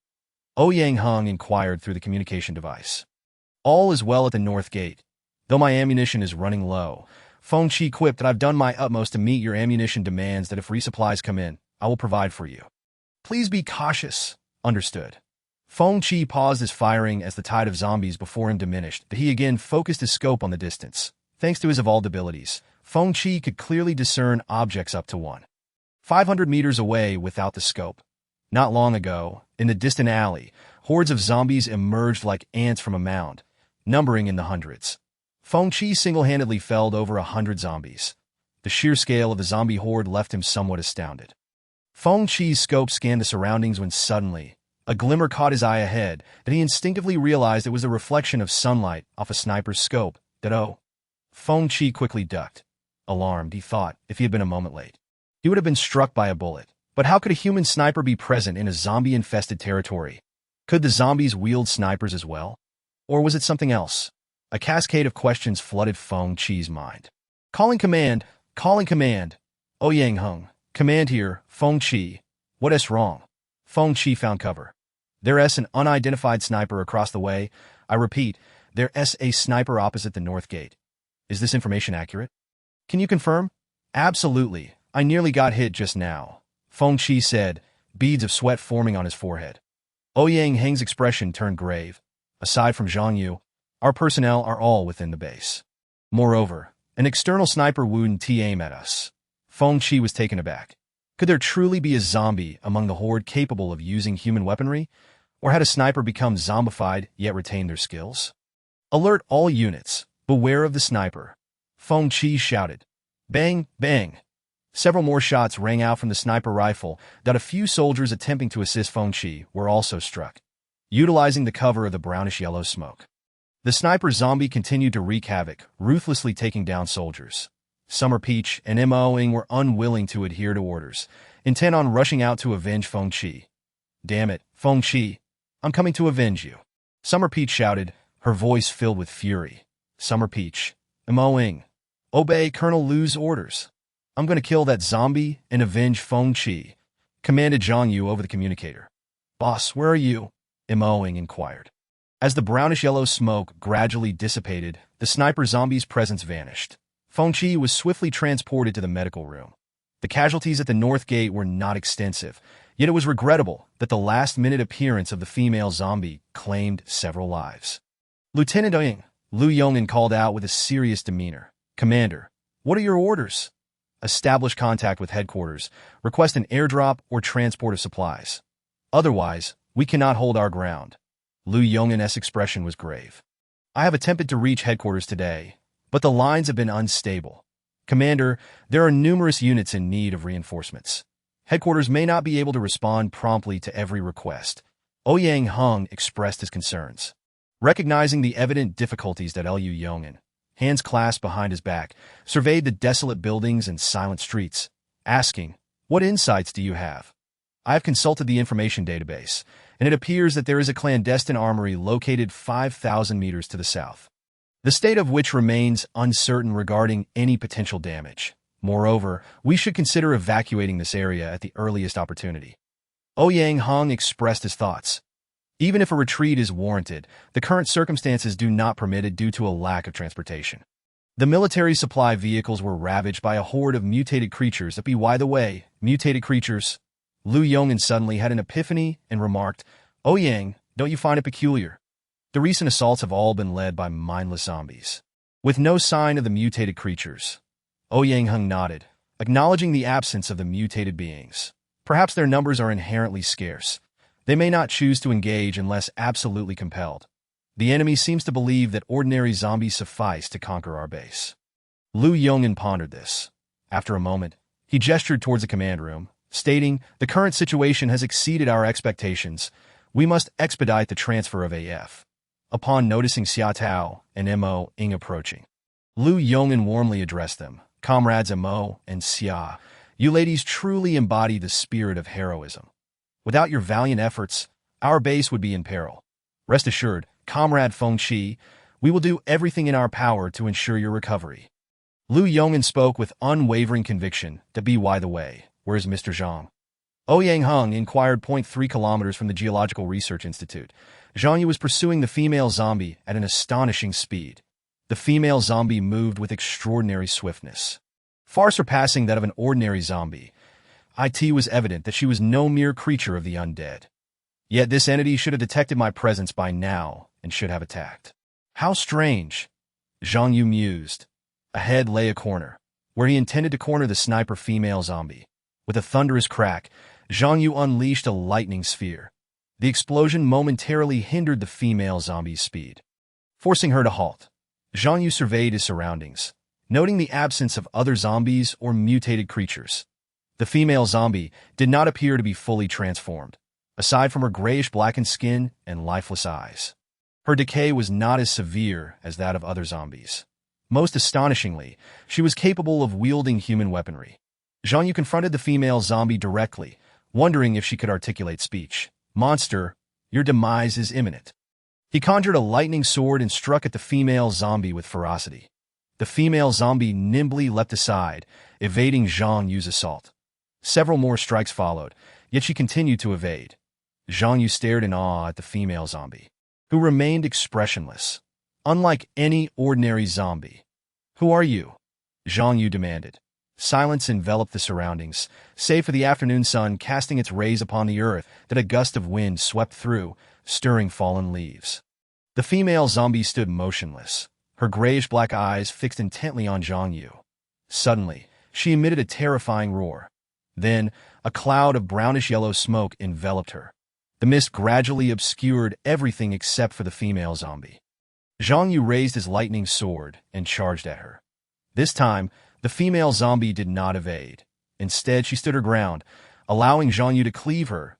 In an instant, she was severed into several pieces, her sniper rifle clattering to the ground.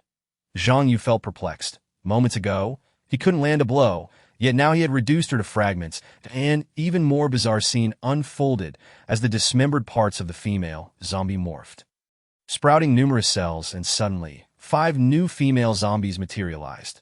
Their garments tattered, these 5 female zombies stood naked, their expressions as blank as their predecessors. Although their facial skin showed minimal decay, they bore scales that confirmed they were no ordinary zombies. They were indeed mutated creatures. Zhang Yu's earlier suspicion was validated. He summoned a lightning sphere, declaring, "No matter what kind of monster you are, I shall send you from this world." He unleashed several lightning spheres. The explosive impact shattered the newly formed female zombies into countless pieces. To prevent any possibility of resurrection, Zhang Yu endeavored to obliterate every remnant of their forms. Yet strangely, the brownish-yellow smoke persisted. Zhang Yu sprinted several meters, yet remained ensnared within the haze. "Zhang Yu, long time no see." A woman's voice suddenly echoed. Chapter 82. Yang Yin reappears. This voice was all too familiar to Zhang Yu. Could it be? From within the brownish-yellow mist, a figure gradually emerged. Upon closer inspection, Zhang Yu realized it was Yang Yin, his ex-girlfriend. Indeed, it seemed that Yang Yin was the one manipulating the female zombie all along, and Zhang Yu had expended considerable energy in his previous assault. "Zhang Yu, it has been a while. How have you been?" Yang Yin appeared more fragile and gentler than before, her demeanor unchanged, speaking in her usual delicate tone. Zhang Yu remained on high alert, recognizing that this version of Yang Yin was not truly human. "It has indeed been a long time. Yang Yin. No, you should be referred to as a monster. Are you still alive?" Zhang Yu's words dripped with disdain. As soon as he finished speaking, he conjured his lightning sword and struck fiercely at Yang Yin. She did not evade. Instead, her body transformed into a liquid state, narrowly escaping Zhang Yu's lethal blow. The liquid flowed behind him, reconstituting into her humanoid form. Still resembling Yang, and it appeared that the previous zombie had indeed been under her control, likely testing Zhang Yu's combat capabilities. You weren't like this before, Zhang Yu. You used to treat me so well, buy me breakfast every day, gifting me clothes monthly, want to take me out, even planning a grand wedding for me. Now, you wish to kill me. Yang Yan's voice quivered with feigned sorrow, alternating between tears and laughter. Spare me your theatrics, you mutated creature. Prepare to meet your end. Zhang Yu felt a wave of nausea wash over him at her words. In the past, he had been a devoted fool, tirelessly working for Yang Yan, only to gain nothing and suffer betrayal. Now, he was forced to witness this wretched woman's pathetic performance. Zhang Yu's anger reached its peak. Regardless of whether this mutated creature resembled Yang Yan, he resolved to eliminate it. He struck down with his sword once more, yet it failed to inflict any harm upon her. Yang Yan deftly dodged his lightning sword with remarkable agility. Impressive. Zhang Yu conjured a lightning sphere and hurled it at Yang Yan. With a resounding explosion, the lightning sphere collided with the surrounding walls, dislodging steel rebar and debris that collapsed upon Yang Yan. Zhang Yu took a moment to catch his breath, poised for a follow-up strike. Moments later, the rubble exploded as if detonated by explosives, scattering into a myriad of fragments. You truly lack appreciation for beauty. Yang Yan reappeared, her expression now one of fury. And no matter how powerful you are, you cannot break through this brownish-yellow mist. Before Zhang Yu could launch another lightning sphere, countless shimmering dots emerged around Yang Yan. These dots transformed into bombs, hurtling toward Zhang Yu with relentless force. Lightning shield. Zhang Yu activated his protective barrier just in time. The bombs detonated around him in rapid succession. Even with the shield, Zhang Yu felt the violent tremors coursing through his body, that he retaliated with a lightning sphere, while Yang Yan conjured even more bombs. Bang bang. The lightning spheres collided with the bombs, producing blinding flashes of light. As the brilliance faded, Zhang Yu stood, lightning sword in hand, confronting the mutated creature before him. How strange. Why do my attacks seem utterly ineffective? Zhang Yu wondered, perplexed. It was improbable that this mutated creature was immune to his techniques. The only plausible explanation was that the earlier female zombie had indeed absorbed his offensive maneuvers, allowing Yang Yan to discern his attack patterns. Furthermore, the way this mutated creature conversed so casually suggested ulterior motives behind her actions. Zhang Yu, you have slain countless of our in the eyes of humanity. We are monsters, zombies, and aberrations. Yet, we are the new life forms poised to dominate this planet, possessing human traits and extraordinary abilities. Yang Yan proclaimed passionately. It seemed that there were indeed dark forces behind this apocalyptic catastrophe. New life forms? Huh. You dare claim to be human. Zhang Yu scoffed that I am a new human, endowed with human thoughts and emotions. Merely possessing super abilities evolved into a new life form. It turned out that the day before the apocalypse erupted, Zhang Yu had brutally beaten Fang Kongping and Niu Kai, who were subsequently admitted to the hospital. Yang Yan followed to care for Fang Kongping. After a brief recovery, Fang Kongping repaid her kindness with a series of slaps, yet Yang Yan shamelessly clung to him. And no matter how Fang Kongping attempted to dismiss her, Yang Yan stubbornly remained by his side. They stayed in the hospital until the following morning, when the crisis unfolded that a horde of zombies invaded the hospital, resulting in Fang Kongping and Niu Kai meeting their demise at the hands of the undead. Yang Yan found herself cornered by a mob of zombies. Bitten by a zombie, Yang Yan, after several days of deep slumber, unexpectedly acquired the extraordinary ability of liquid zombies. Moreover, she retained the memories of her humanity. Zhang Yu, look, I have completed the evolution into a brand new life form. This sensation is absolutely exhilarating. Yang Yan proclaimed with pride, as her body transformed into a liquid state. I will deny your kind intent on turning all of humanity into monsters. Like you? Zhang Yu retorted, his tone dripping with sarcasm. You are mistaken, Zhang Yu. The new life form possesses far greater power, more suited for survival on Earth. What can foolish humans do? Enough. Although you still have human consciousness, you have already become a mutated creature. My mission is to eradicate all zombies and mutants. Today, it is either you or me. Zhang Yu raised his lightning sword. You are so obstinate if you could join our kind. You could become a lord among the new life forms on this planet and experience the joy of dominion. Yang Yin finally revealed her ultimate goal. This was the will of our king, who desires to have you under his command. Zhang Yu understood that within the mutant horde, there existed a being akin to a king, and this king wished to recruit him. Gazing at this familiar stranger before him, Zhang Yu resolutely replied, "Never. I am a part of humanity and will not serve monsters. Give up, that if you refuse to accept my invitation, then I shall slay you and allow our king to absorb your body, creating a new Zhang Yu. That Zhang Yu will be a formidable asset to our kind." Yang Yin laughed maniacally as she conjured numerous bombs, sending them flying toward Zhang Yu, that he opted to summon a lightning shield. Unexpectedly, the lightning shield vanished without warning. Zhang Yu was taken aback, unable to evade as several bombs struck him directly. Chapter 83. Life and Death Battle, the reappearance of replicants. Bang, bang, bang. A series of explosions erupted, leaving Zhang Yu bloodied and battered. How could this be? How did the lightning shield disappear? Blood seeped from the corner of Zhang Yu's mouth. He unleashed a lightning ball, but it vanished after only a short distance. Equally vanished was Zhang Yu's lightning sword. Now, what other tricks do you have? Yang Yin taunted Dai in that moment. Zhang Yu realized he was powerless. His opponent had somehow unraveled his attacks. Are you regretting your decision now? Zhang Yu, how dare you pursue me alone? This time, you cannot escape. Surrender. Yang Yin continued her futile attempts to persuade him that I think your hearing is impaired. My answer is an absolute no. Zhang Yu drew his dagger and, with lightning speed, dashed towards Yang Yin. Swish, swish. Zhang Yu wielded his dagger, engaging in primal combat with the mutant once more. Yang Yin was caught off guard by the sudden attack. The dagger sliced through her clothing, and blood oozed from her skin. However, the blood vanished almost instantly, and the wound healed quickly, although several scratches marred her outfit. Zhang Yu, it was my fault before. Didn't you always want to see my body and share a night together? Allow me to repay you now. Yang Yin boldly tore off her clothing, revealing her form at this moment. Her body still resembled that of a human, with fair skin and a slender figure. Zhang Yu had fantasized countless times about being intimate with Yang Yin, yet she had never consented to his astonishment. Yang Yin now willingly bared herself. Come, I can let you hold me, and even the desires you've longed for, I shall not refuse.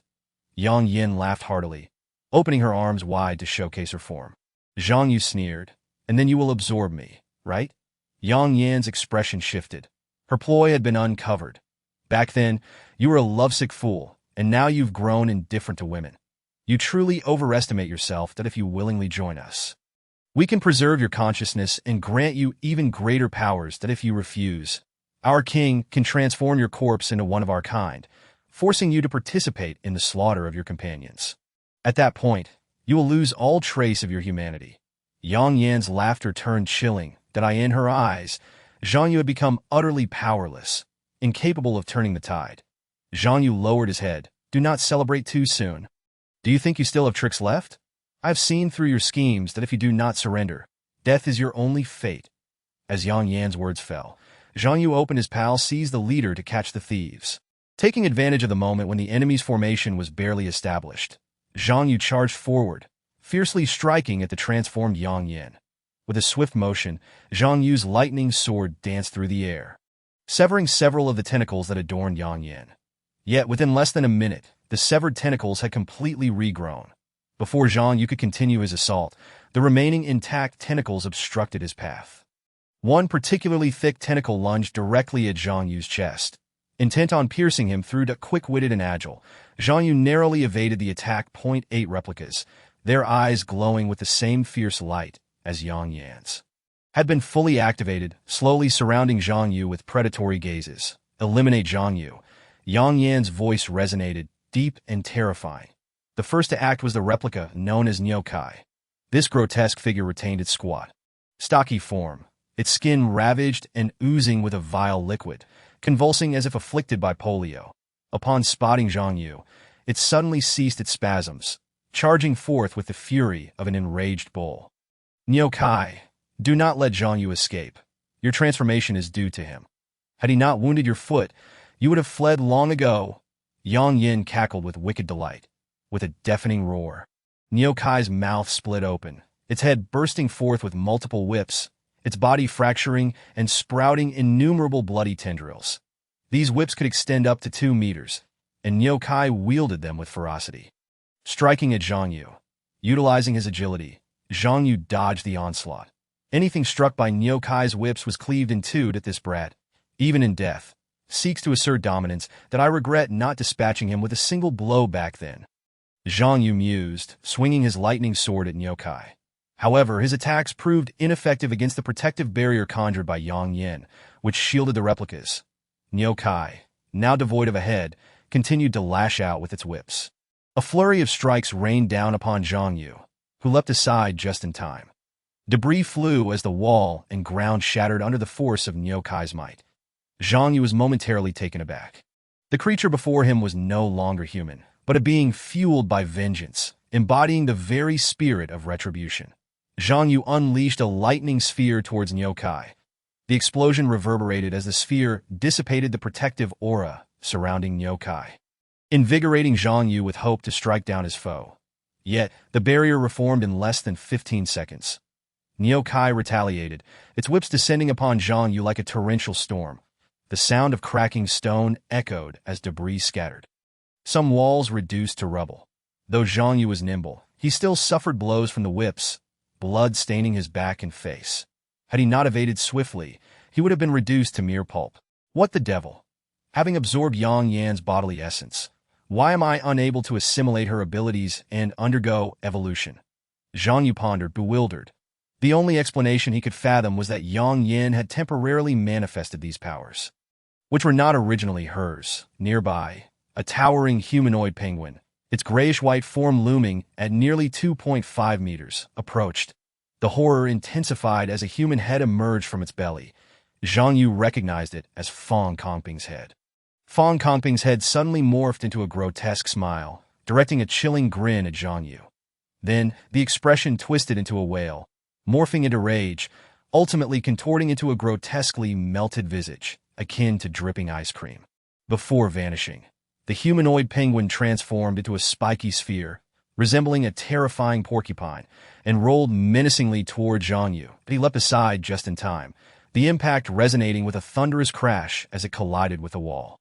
This monstrous spiky sphere displayed immunity to Zhang Yu's attacks. As his lightning spheres failed to inflict any harm upon it too possessed a protective aura, nullifying Zhang Yu's lightning assault. The fearsome sphere continued its reckless charge. In midair, Yang Yin unleashed her tentacles, ensnaring Zhang Yu with brute force and slamming him to the ground. Seizing the opportunity, the spiky sphere barreled towards him, but Zhang Yu summoned all his strength to break free from Yang Yan's grasp and evade once more. However, he was still struck fiercely by the terrifying sphere conjured by Fong Kongping. With a grunt, Zhang Yu spat blood. Ha ha, Yang Yin chuckled softly. Niu-Kai and Fong Kongping, the two monstrous replicas, stood before him as he collapsed at their feet. Yang Yin revealed a sinister grin. Oh, Zhang Yu, how quickly you falter. Do you remember that day in the office when you confronted Fong Kongping, Niu-Kai, and me? You were so imposing then. Ha. Struggling to prop himself up, Zhang Yu endured Yang Yan's tentacles slapping his face with vicious force. Let you be imposing. Let you, a pathetic wretch, be imposing. Yang Yin mocked as Zhang Yu's visage became a bloody mess. Chapter 85. Kneel and beg for mercy. Finally tiring of her sport, Yang Yin cast Zhang Yu aside, his body crashing heavily to the ground as he gasped for breath, in a tone laced with derision. She taunted, I haven't even begun to unleash my full power. And look at you, already down for the count that you're quite the formidable human, yet so easily broken. My other 6 replicas haven't even joined the fray, yet that weren't you so eager to marry me and make me your wife? No, you just wanted to sleep with me, to engage in those sorts of activities. Haha, you were once my boyfriend. I'll grant you one chance. Yang Yin used her tentacles to tear away Zhang Yu's shirt, revealing his muscular chest and arms. Wow, I didn't expect you to become so strong, she exclaimed. That I prefer robust men, haha. Fong Kongping, you fool, I'll let you have your way back then. The terrifying spiky sphere emanated a whimpering sound, as though it feared the current Yang Yin. Zhang Yu, hurry and beg for mercy. Agree to my demands, surrender to me, and I shall grant you a swift death, she cackled. With that, Yang Yin manifested another version of herself. A naked, alluring figure lying beside Zhang Yu, skin brushing against his. This form represents my true simulation. Zhang Yu, no, darling, I have come to serve you. Yang Yin continued to feign a seductive tone. Zhang Yu, bloodied and breathless, gazed at the humanoid Yang Yin beside him, feeling waves of nausea wash over him. You vile creature, even in death, you remain shameless, determined. Zhang Yu attempted to conjure a lightning sphere, but the newly formed sphere was swiftly nullified by the energy radiating from Yang Yin. The humanoid Yang Yin struck Zhang Yu twice. You pathetic loser, once a sycophant, now pretending to be high and mighty, that if you kneel and beg for mercy now, I might just let you die painlessly. I need to evolve my powers. Zhang Yu silently urged himself. Previously, he had absorbed numerous crystal cores, which still resided within him. Now, he needed to assimilate them to facilitate his urgent evolution. Suddenly, an explosive sound erupted as a rocket propelled towards the humanoid tree-like Yang Yin. The assailant was Ouyang Hung, perched in an armored vehicle. Get down, he shouted, wielding the rocket launcher. This unexpected attack elicited a horrifying scream from Yang Yin, causing the very ruins around them to tremble. Zhang Yu opened his eyes to see Mo Ying and Xia Tao, alongside Ouyang Hung, arriving with a group of soldiers that Mo Ying unleashed her illusion arrows at the naked humanoid Yang Yin, simultaneously berating her. You woman, no, you monster, are utterly shameless. After enduring a barrage of strikes, the humanoid Yang Yin remained defiantly standing. She fixed her gaze on the approaching Mo Ying and Xia Tao, seemingly grasping the situation, and yelled, Zhang Yu, you lucky dog. 2 beauties like these are your type. Huh. Who would have thought you'd enjoy such a double delight? Xia Tao, unable to contain her fury, dashed towards the humanoid Yang Yin, her claws rending the figure into pieces. She then grabbed Zhang Yu, pulling him back as Mo Ying continued to fire protective arrows. From another armored vehicle, soldiers disembarked, wielding heavy weaponry, and began firing at the replicas of Niu Kai and Fong Kongping. How dare you humans come out to meet your doom? Do you think such trivial skills can defeat me? Yang Yin spat venomously. Zhang Yu turned to Xia Tao. You shouldn't be here. You must leave. These monsters are exceedingly dangerous. Xia Tao replied resolutely. What nonsense, boss. Should we just hide like turtles while you face the danger alone? The fury of Yang Yin surged. The remaining 6 replicas activated their battle modes, revealing themselves as follows. A massive creature engulfed in flames, aptly named the Flame Demon, and a diminutive monkey-like monster with 4 arms and a prominent red eye on its forehead that a monstrous entity resembling a colossal rock towered at a staggering height of 2.5 meters, seemingly composed of piled stones, possessing a cranium yet devoid of eyes, ears, mouth, or nose that a gigantic spider swiftly burrowed into a cavern, vanishing from sight. Furthermore, 2 blade-wielding demons lurked nearby. Such a formidable assembly was exceedingly rare in prior skirmishes. Although Xia Tao and Mo Ying were not novices in battle, they found themselves overwhelmed by the adversary's imposing aura. Retreat was their only viable option, a fact Mo Ying grasped with clarity. Ordinary bullets, when fired at these replicants, mere aberrations of nature, were akin to scratching the surface of a boot. They failed to inflict any fatal damage. More alarmingly, the 3-eyed monkey beast, reminiscent of a primate with a crimson third eye upon its forehead, emanated a sinister red glow from that very eye. The surrounding undead seemed to gain a boost in combat prowess under its illumination. Such aberrations possessed combat capabilities that far exceeded those of ordinary zombies. And to gather so many was an alarming prospect. Should these creatures assault the Geological Research Institute, how could they hope to defend it? Ouyang Hung was engulfed by a profound sense of dread. With a thunderous roar, a rocket launcher discharged towards the throng of replicants. Yang Yin declared with malice, Humans shall not escape. I shall compel you to kneel and beg for mercy before meeting a tragic demise. Fong Kongping, transformed into a terrifying spike ball, rolled towards several warriors. 2 soldiers were caught off guard, crushed into mere pulp. The fire demon unleashed flames, while Xia Tao supported Zhang Yu in evading the onslaught, ultimately sacrificing several soldiers before they could board the armored vehicle. The rearguard warriors incessantly fired upon the formidable foes, fully aware that their decision to remain behind was likely to lead to their demise. Yet they would never kneel in supplication.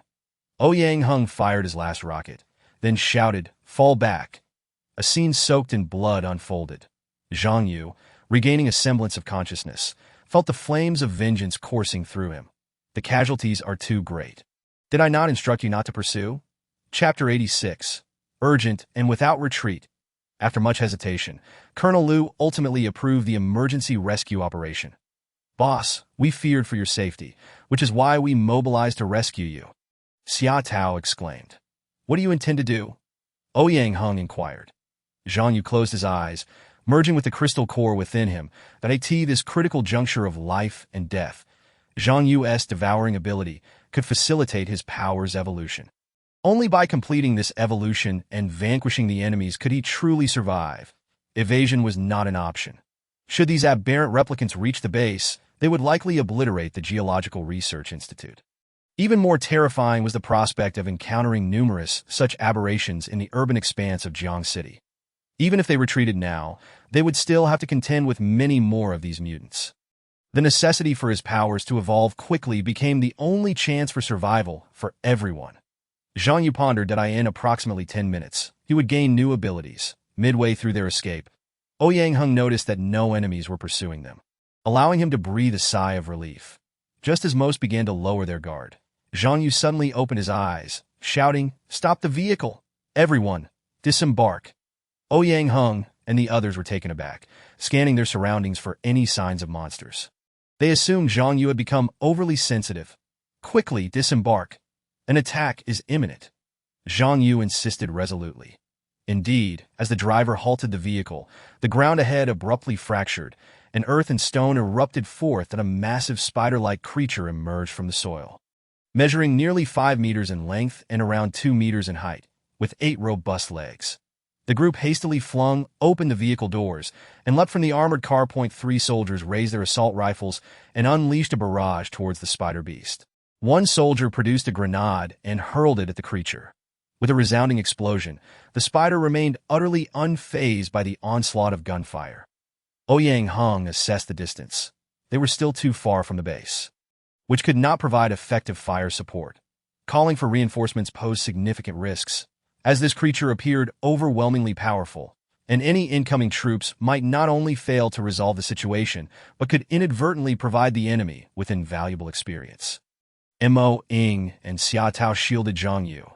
Could it be that even their leader found this predicament insurmountable? Mo Ying mused that at this moment, Zhang Yu remained silent, seemingly deep in thought that he awaited the evolution of his abilities within. The spider beast, incensed by the bullets and grenade, emitted a furious roar and unleashed a stream of venom. 3 soldiers, unable to evade in time, were instantly dissolved into a pool of blood. Now, apart from Zhang Yu, only Xia Tao, Mo Ying, and Ouyang Hung remained capable of combat. Although both Xia Tao and Mo Ying possessed abilities, they paled in comparison to the mutant before them. Xia Tao wielded the spikes on her hands, evading the spider's venom while striking at its leg. The spider, wounded, bled profusely from its thigh. One of its limbs swung violently towards Xia Tao, who narrowly dodged it. The impact was akin to an earthquake, creating a massive shockwave that be careful. Mo Ying conjured her illusionary arrows and launched them fiercely at the spider. Several wounds appeared on the creature's body, further inciting its rage that a torrent of venom surged toward Mo Ying. Zhang Yu, Mo Ying, and Ouyang Hung quickly evaded. The spider's repeated assaults with venom left them struggling to raise their heads. Xia Tao leaped onto the spider's head, attempting to deliver a decisive strike. But the creature thwarted her, sending her crashing to the ground, nearly falling victim to its wrath. Mo Ying unleashed her illusionary arrows anew. Suddenly, a massive, animated rock appeared on the battlefield. The rock creature, towering over 2 meters, was as solid as stone. Seizing the moment when Mo Ying was unprepared, it delivered a powerful fist, sending her sprawling 5 meters away. Ouyang Hung drew his micro-submachine gun, unleashing a flurry of bullets at the rock creature. Yet it showed no signs of reaction, not even attempting to dodge. Ouyang Hung quickly exhausted his magazine. He prepared to reload. The rock creature, however, was unwilling to grant him the luxury of time. It swung its fist towards Ouyang Hung as an ordinary human. Should he be struck, his fate would be sealed. Just as Ouyang Hang's life hung by a thread, Zhang Yu stepped forward and pushed him aside, taking the brunt of the rock creature's crushing blow himself. Zhang Yu's heart, lungs, and liver suffered a grievous impact. Blood spilled from his mouth as he knelt, one hand hanging limply, the other clutching his injured arm. His powers were undergoing transformation. I must endure. Zhang Yu silently urged himself, awaiting a reaction from his body. Zhang, brother. Ouyang Hung cried out from the side, his own micro-submachine gun now lying on the ground. In that moment, he felt the insignificance and helplessness of humanity. These monsters slaughtered ordinary people as easily as crushing an ant. Seeing Zhang Yu injured and trapped beneath the spider's foot, Xia Tao cried out for help. Mo-ing rose and charged at the rock creature, only to be ensnared by dozens of its appendages. Did you think you could escape? Yang Yin led a group of replicant aberrations in pursuit.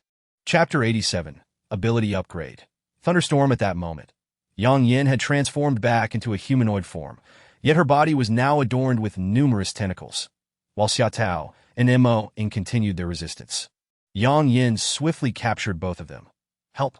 Help, boss, they cried in desperation. Yang Yin's tentacles bound them tightly, rendering them utterly immobile. Da-da. The sound of your pleas is utterly delectable. Zhang Yu, you are quite fortunate. These two lovely ladies possess fine figures and striking beauty. You must be in sheer bliss. Ha ha ha. Yang Yin cackled maliciously that it's not what you think. Zhang Yu retorted coldly.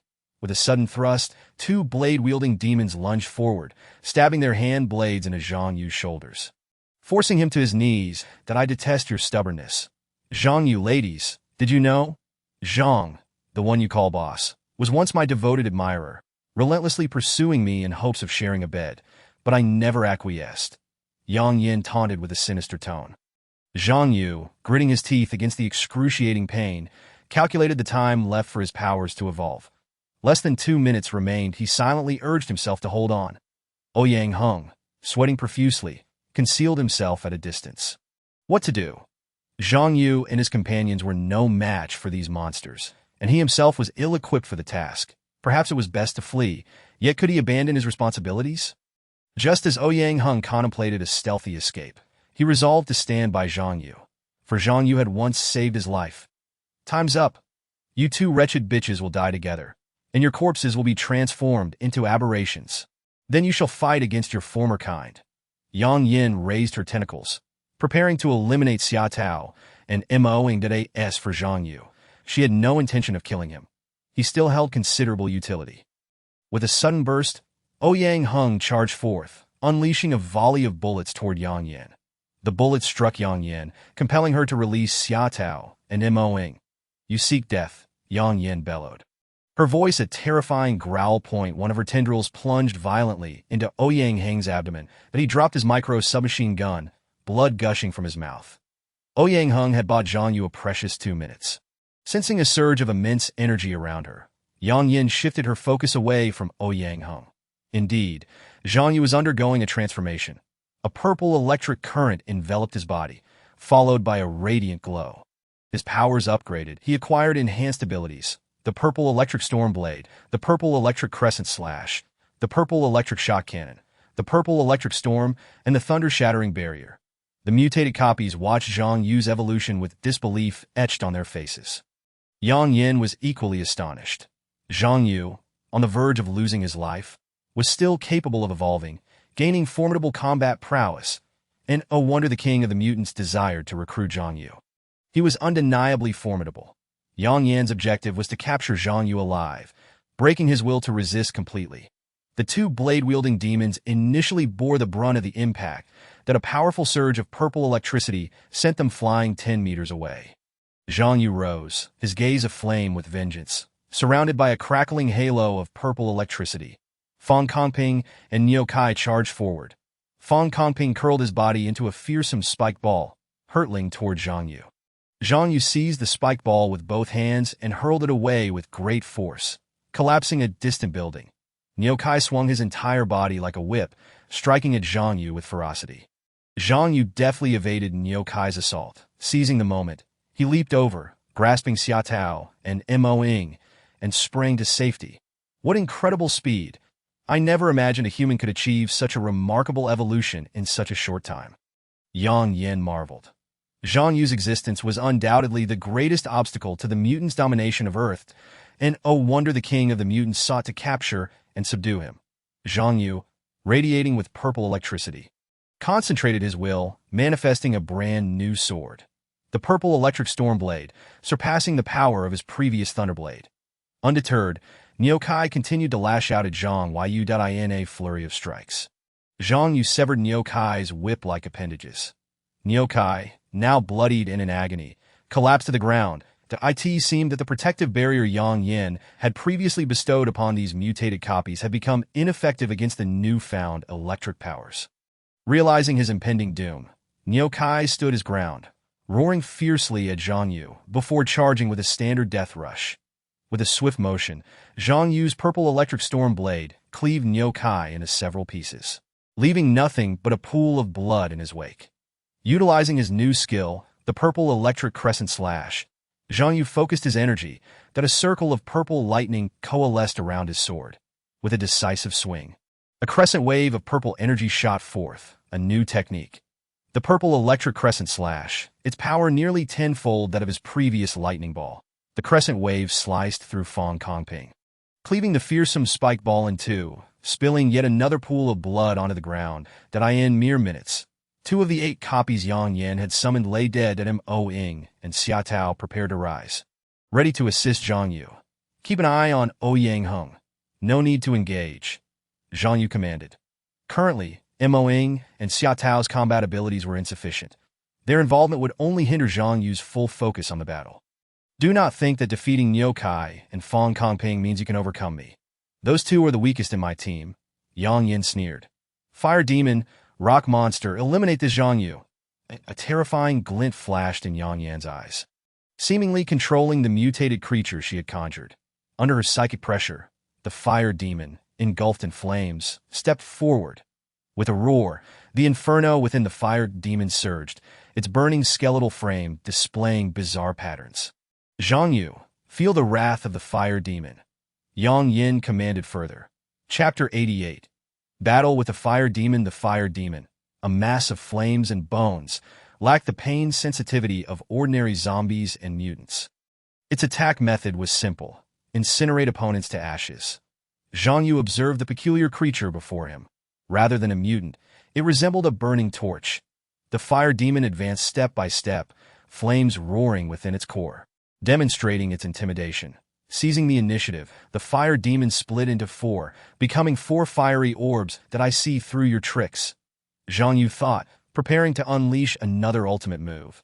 The purple electric shock cannon, that if the purple electric crescent slash was akin to a cleaver, then the purple electric shock cannon represented a shockwave. Zhang Yu intended to use the shockwave to obliterate the Fire Demon in mere seconds. The 4 fiery orbs transformed back into 4 identical Fire Demons, indicating their ability to replicate. The 4 Fire Demons launched a simultaneous assault, hurling fireballs at Zhang Yu that he swiftly dodged, the fireballs igniting walls and floors into fierce flames. Soon, the flames coalesced, encircling Zhang Yu in a fiery ring. As the 4 Fire Demons merged, they transformed into a formidable fire dragon. This could be interesting. Zhang Yu wielded his purple electric storm blade, striking at the fire dragon. The dragon evaded, spewing intense flames toward Zhang Yu. The flames were so fierce that they could reduce stone or steel to ashes in an instant. Zhang Yu relied on his agility to evade, yet he was trapped within the fire ring. The dragon steadily closing in. You think you can incinerate me in this ring? Not so easily. Zhang Yu discerned the Fire Demon's intentions and chose to leap from the circle. The fire dragon seized the opportunity, unleashing an even more intense torrent of flames. The roaring fire aimed to consume Zhang Yu entirely. Boss, Xia Tao, and Mo Ying, witnessing Zhang Yu's peril, cried out in alarm. The fire dragon halted its assault, smugly observing the scene. Zhang Yu remained unscathed within the fiery circle, revealing that he had utilized a new skill, the thunder-shattering barrier, akin to a protective shield for defense. The fire dragon was momentarily stunned. It had not anticipated that its ferocious attack could not harm Zhang Yu in a twist of fate. The flames emitted by the dragon and the fire circle were suddenly absorbed into Zhang Yu's body. Is this the power of absorption? It can devour the fire demon's raging flames. Xia Tao and Mo Ying watched in astonishment, as did Yang Yin. Zhang Yu retaliated, sending the flames back at the fire dragon itself. The fire dragon, caught off guard, suffered severe damage from its own flames. What other tricks do you have? Show them. Zhang Yu taunted the fire dragon. Yang Yin contemplated, realizing this fire demon is more show than substance. It may threaten ordinary humans or structures, but it stands little chance against someone of Zhang Yu's caliber. The fire demon, however, was not one to concede easily. That it transformed into a massive fireball, hurtling toward Zhang Yu. With a deafening explosion reminiscent of an asteroid colliding with Earth, the blast reverberated as the smoke cleared. Yang Yin gazed in Zhang Yu's direction. That a colossal crater marked the ground where Zhang Yu had stood. Yet he remained steadfast at the bottom of the pit. That a purple aura crackled around him, indicative of his defensive technique, the thunder-shattering barrier, more potent than his previous lightning shield, capable of withstanding formidable foes. Zhang Yu leaped from the pit, ready for the final showdown with the fire demon. The creature morphed into a colossal fireball, charging toward Zhang Yu. In response, Zhang Yu unleashed the purple electric shock cannon. His right hand wielding the purple electric storm blade, while his left gathered energy, releasing a violet beam. This was the purple electric shock cannon. The collision between the shock cannon and the massive fireball resulted in a blinding flash of light. Ultimately, the fire demon vanished without a trace. Despite the tremendous sacrifice, it could not extinguish Zhang Yu. Yang Yin gritted her teeth in frustration. Zhang Yu's combat prowess was undeniably formidable. She began to doubt her earlier conviction that she could eliminate him. Instead, it would enable Zhang Yu to unleash an even more formidable evolution of his extraordinary powers during moments of peril. Manifesting his own storm blade of purple lightning, a violet aura flickered around him as he steadily advanced towards Yang Yin's location. At this juncture, the 8 mutated replicas that Yang Yin had conjured had already suffered the loss of 3, Niu Kai, Fang Kongping, and the Flame Demon, with several of her key warriors already fallen. The question loomed, should she continue to fight? Doubt crept into Yang Yin's mind. The duo known as the Blade Demons, overestimating their own abilities, charged fiercely at Zhang Yu, plotting to execute a beheading while he was unawares. The distance between Zhang Yu and the 2 mutated fiends was now but a mere 2 meters. Gripping the storm blade of purple lightning, Zhang Yu swung his weapon with remarkable swiftness, cleaving through the 2 blade demons with ease. To their astonishment, their battle with Zhang Yu ended before it had even truly begun. Zhang Yu's combat prowess had escalated to a terrifying level. The supercharged evolution he had undergone rendered him a foe that Yang Yin could not contend with. It seemed she had previously overestimated her own strength. Capturing Zhang Yu alive would indeed be an arduous task. She resolved firmly. A retreat was in order, with plans for vengeance against Zhang Yu to be revisited at a later time. Chapter 89. Ouyang Heng's evolution of powers. Yang Yin fixed her gaze upon the rocky monstrosity her subordinate had summoned. The creature howled as it positioned itself defensively in front of Zhang Yu. Zhang Yu discerned her intent. She aimed to utilize the rocky creature as a rear guard while she made her escape. The rocky beast did not falter in its duty and swung mightily at Zhang Yu's head. He deftly evaded the attack. Undeterred, the rocky creature relentlessly pursued him with fervent strikes, as a variant of mutated fiends. Its skin and body had hardened, giving it a stone-like appearance. Such an assault held no efficacy against me. Zhang Yu unleashed a crescent strike of purple lightning. The semicircular wave of violet energy surged forth, crashing into the rocky creature with a resounding boom. Its left arm was severed, and with another strike of purple lightning, the creature's body was cleaved in twain. Thus, the rocky beast was rendered devoid of combat capability. The game was over. A beam of violet energy erupted from Zhang Yu's left hand, directly impacting the rocky creature. Zhang Yu fired a purple lightning cannon. The creature emitted a desperate wail of despair. With a thunderous explosion, its lower half was obliterated. Zhang Yu unleashed 2 more rounds of the purple lightning cannon, reducing the entire body of the rocky creature to mere dust, leaving behind only a dark crimson core. In the face of Zhang Yu's evolved powers, the remaining mutated replicas had no hope of resistance. Zhang Yu then turned his attention back to Yang Yin, who was already fleeing at great speed. Her remaining two mutated companions, a three-eyed monkey and a gigantic spider, vanishing around the corner 2,000 meters ahead. Mo-ing retrieved a tourniquet from Ouyang Heng's person, applying it to stem his bleeding. Ouyang Heng's complexion had turned pale. The once robust young man now appeared frail. "Ouyang, can you hold on?" Zhang Yu inquired, his heart heavy as he observed the wound on Ouyang Heng's abdomen. Ouyang Heng could no longer utter a word. His face ashen. Ouyang glanced at the red mutated core in Zhang Yu's hand. The notion of having an ordinary person consume a mutated core to save their life seemed perilous to Zhang Yu.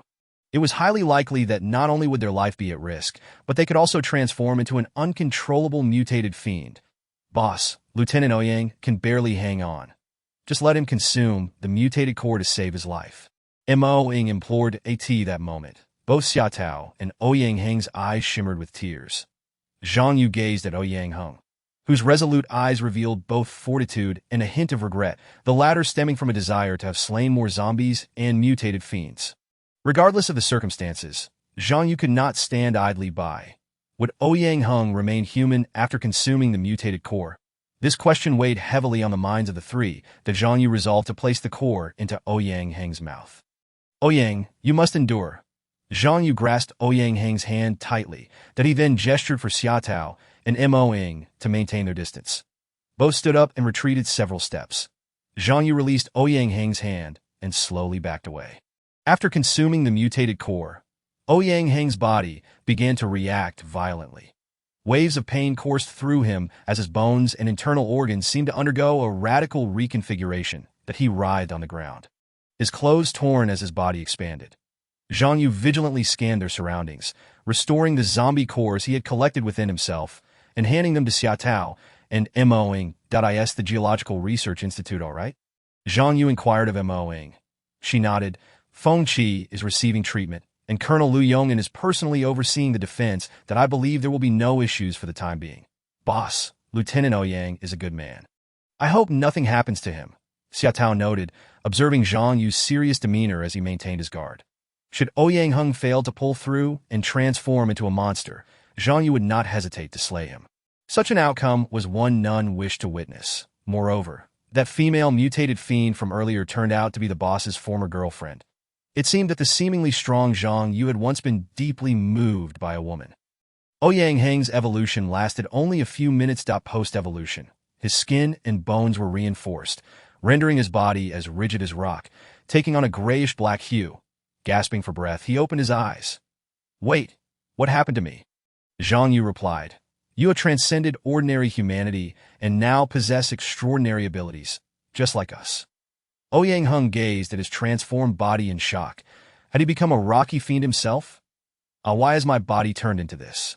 Overwhelmed by the revelation, Ouyang Heng began to pound the ground in a frenzy, creating 2 craters in the earth. "Calm down, Lieutenant Ouyang. The boss acted out of necessity to save your life," Mo-ing consoled. Time was of the essence. There was no opportunity to transport Ouyang Heng to the Geological Research Institute for treatment. Upon hearing the term soldier, Ouyang Heng regained his composure. Yes, he was still human and needed to battle the monsters that threatened humanity. Ouyang Heng rose to his feet, in the distance, atop the roof of a derelict building. A towering, slender monster with a face resembling that of a bull, shrouded in deep black, stood over the corpses of 3 blade demons. Chapter 90. Return to base. The creature roared furiously, glaring towards the Geological Research Institute. Suddenly, spikes erupted from its back, and a radiance enveloped its form as it menacingly eyed the Institute. With a powerful leap, it vanished into the depths of darkness. Who goes there? The searchlights swiftly illuminated Zhang Yu and his companions, and the guarding soldiers raised their rifles in heightened alertness. "It is I, Lieutenant Ouyang Heng." Ouyang Heng stepped forward, calling out to the soldiers. The guards were taken aback. Could this rocky figure truly be Lieutenant Ouyang Heng? Realizing he was no longer the same as before, Ouyang Heng felt an inexplicable discomfort wash over him. The guards quickly reported back, and moments later, several soldiers approached, removing the barriers in front of the Research Institute's main entrance.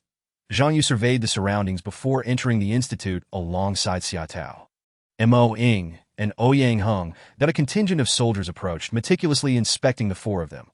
The soldiers wielded detectors, scanning Zhang Yu and the others. Ouyang Hang's rocky appearance left many soldiers dumbfounded and frightened. Mo Ying noted that the electric barrier emanated from several metallic pillars scattered around the perimeter, resembling defensive weaponry. She nudged Xia Tao, pointing towards the electric barrier. Xia Tao and Mo Ying halted, prompting Ouyang Hang to remark, "It seems the energy stones have finally proven their worth." Energy stones?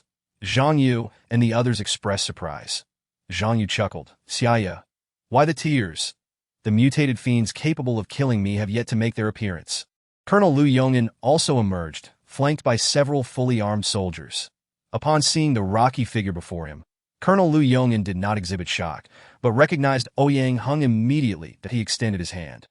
Clasping Ouyang Hang's in solidarity, Lieutenant Ouyang, Colonel Lu Yong'an managed to utter, "Colonel, I find myself in this state, burdened by grievances. Nevertheless, I remain a soldier under your command, and I shall fight those monsters to the bitter end." The group entered the Research Institute building. Zhang Yu first went to check on Feng Qi, who lay unconscious in a makeshift hospital room, while the others concerned themselves with Feng Qi's condition. "How is Feng Qi's injury?" Zhang Yu inquired with concern. Feng Qi was swathed in bandages, lying in bed, unresponsive. Colonel Lu Yong'an replied, "We have done everything in our power to save Mr. Feng. The doctors say he is recovering rapidly, but may not awaken until tomorrow. Go to the lounge and have a meal." Lu Yong'an made a gesture of invitation. Zhang Yu nodded in gratitude as the group departed from the temporary infirmary. In the lounge, a table was laden with a variety of dishes. Although many of them were canned goods, it was a rather sumptuous dinner given the circumstances. "You have truly worked hard. A full meal is essential for the strength to fight," he encouraged. "Please, eat without reservation." Zhang Yu and his companions began to indulge in their meal. Regrettably, the other warriors who had ventured out with him had met a heroic fate. Ouyang Hang felt a pang of sorrow. The current situation was akin to warfare. After all, what conflict is devoid of casualties? Colonel Lu Yong'an lit a cigarette, exhaling a cloud of smoke. With 2 decades of military service and numerous bloody battles under his belt, he was a seasoned commander, yet he harbored a deep affection for his soldiers. The loss of those under his command filled him with profound anguish. But as a leader, he had to suppress the unbearable pain that others could not endure. Zhang Yu inquired, "Colonel Lu, what are the military's next arrangements?" Lu Yong'an continued to smoke. "There is no rush, Mr. Zhang. Please finish your meal first, take a brief rest, and then we shall convene in the operations room." Zhang Yu replied, "There is no need for rest. Let us head straight to the meeting after we finish eating." "Very well, I shall proceed to the operations room. You may find me there once you have dined," Lu Yong'an stated, extinguishing his cigarette before standing to take his leave. Ouyang Hang quickly rose, but was halted by Lu Yong'an, who insisted he finish his meal first before departing. Zhang Yu turned to the seated Fuya and asked, "Xiaoya, how do you find your stay at the base?" After speaking, he gestured for Xia Tao and Mo Ying to present all the crystal cores they had on them to Xia Tao. "Indeed, Xiaoya, I knew you would achieve remarkable results in research," Zhang Yu praised. "However, I have yet to make breakthroughs in the study of the mutated creatures' crystal cores. One thing is certain. The evolution of these mutated beings will not cease, and more new variants will emerge, increasingly mirroring human intelligence." Fuya lamented, fiddling with her notebook as she explained her research. Zhang Yu nodded, organizing his thoughts. As a reincarnated individual, this life differed greatly from the last.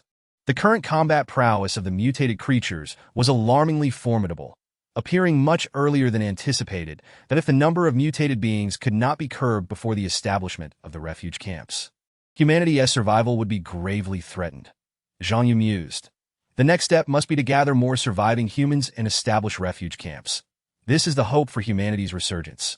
Ouyang Hang had a hearty appetite and ate quickly. He seemed to have come to terms with the changes in his appearance that a soldier procured an oversized military uniform for him to wear. Zhang Yu and his companions soon finished their meal and, disregarding any desire for rest, made their way to the operations room.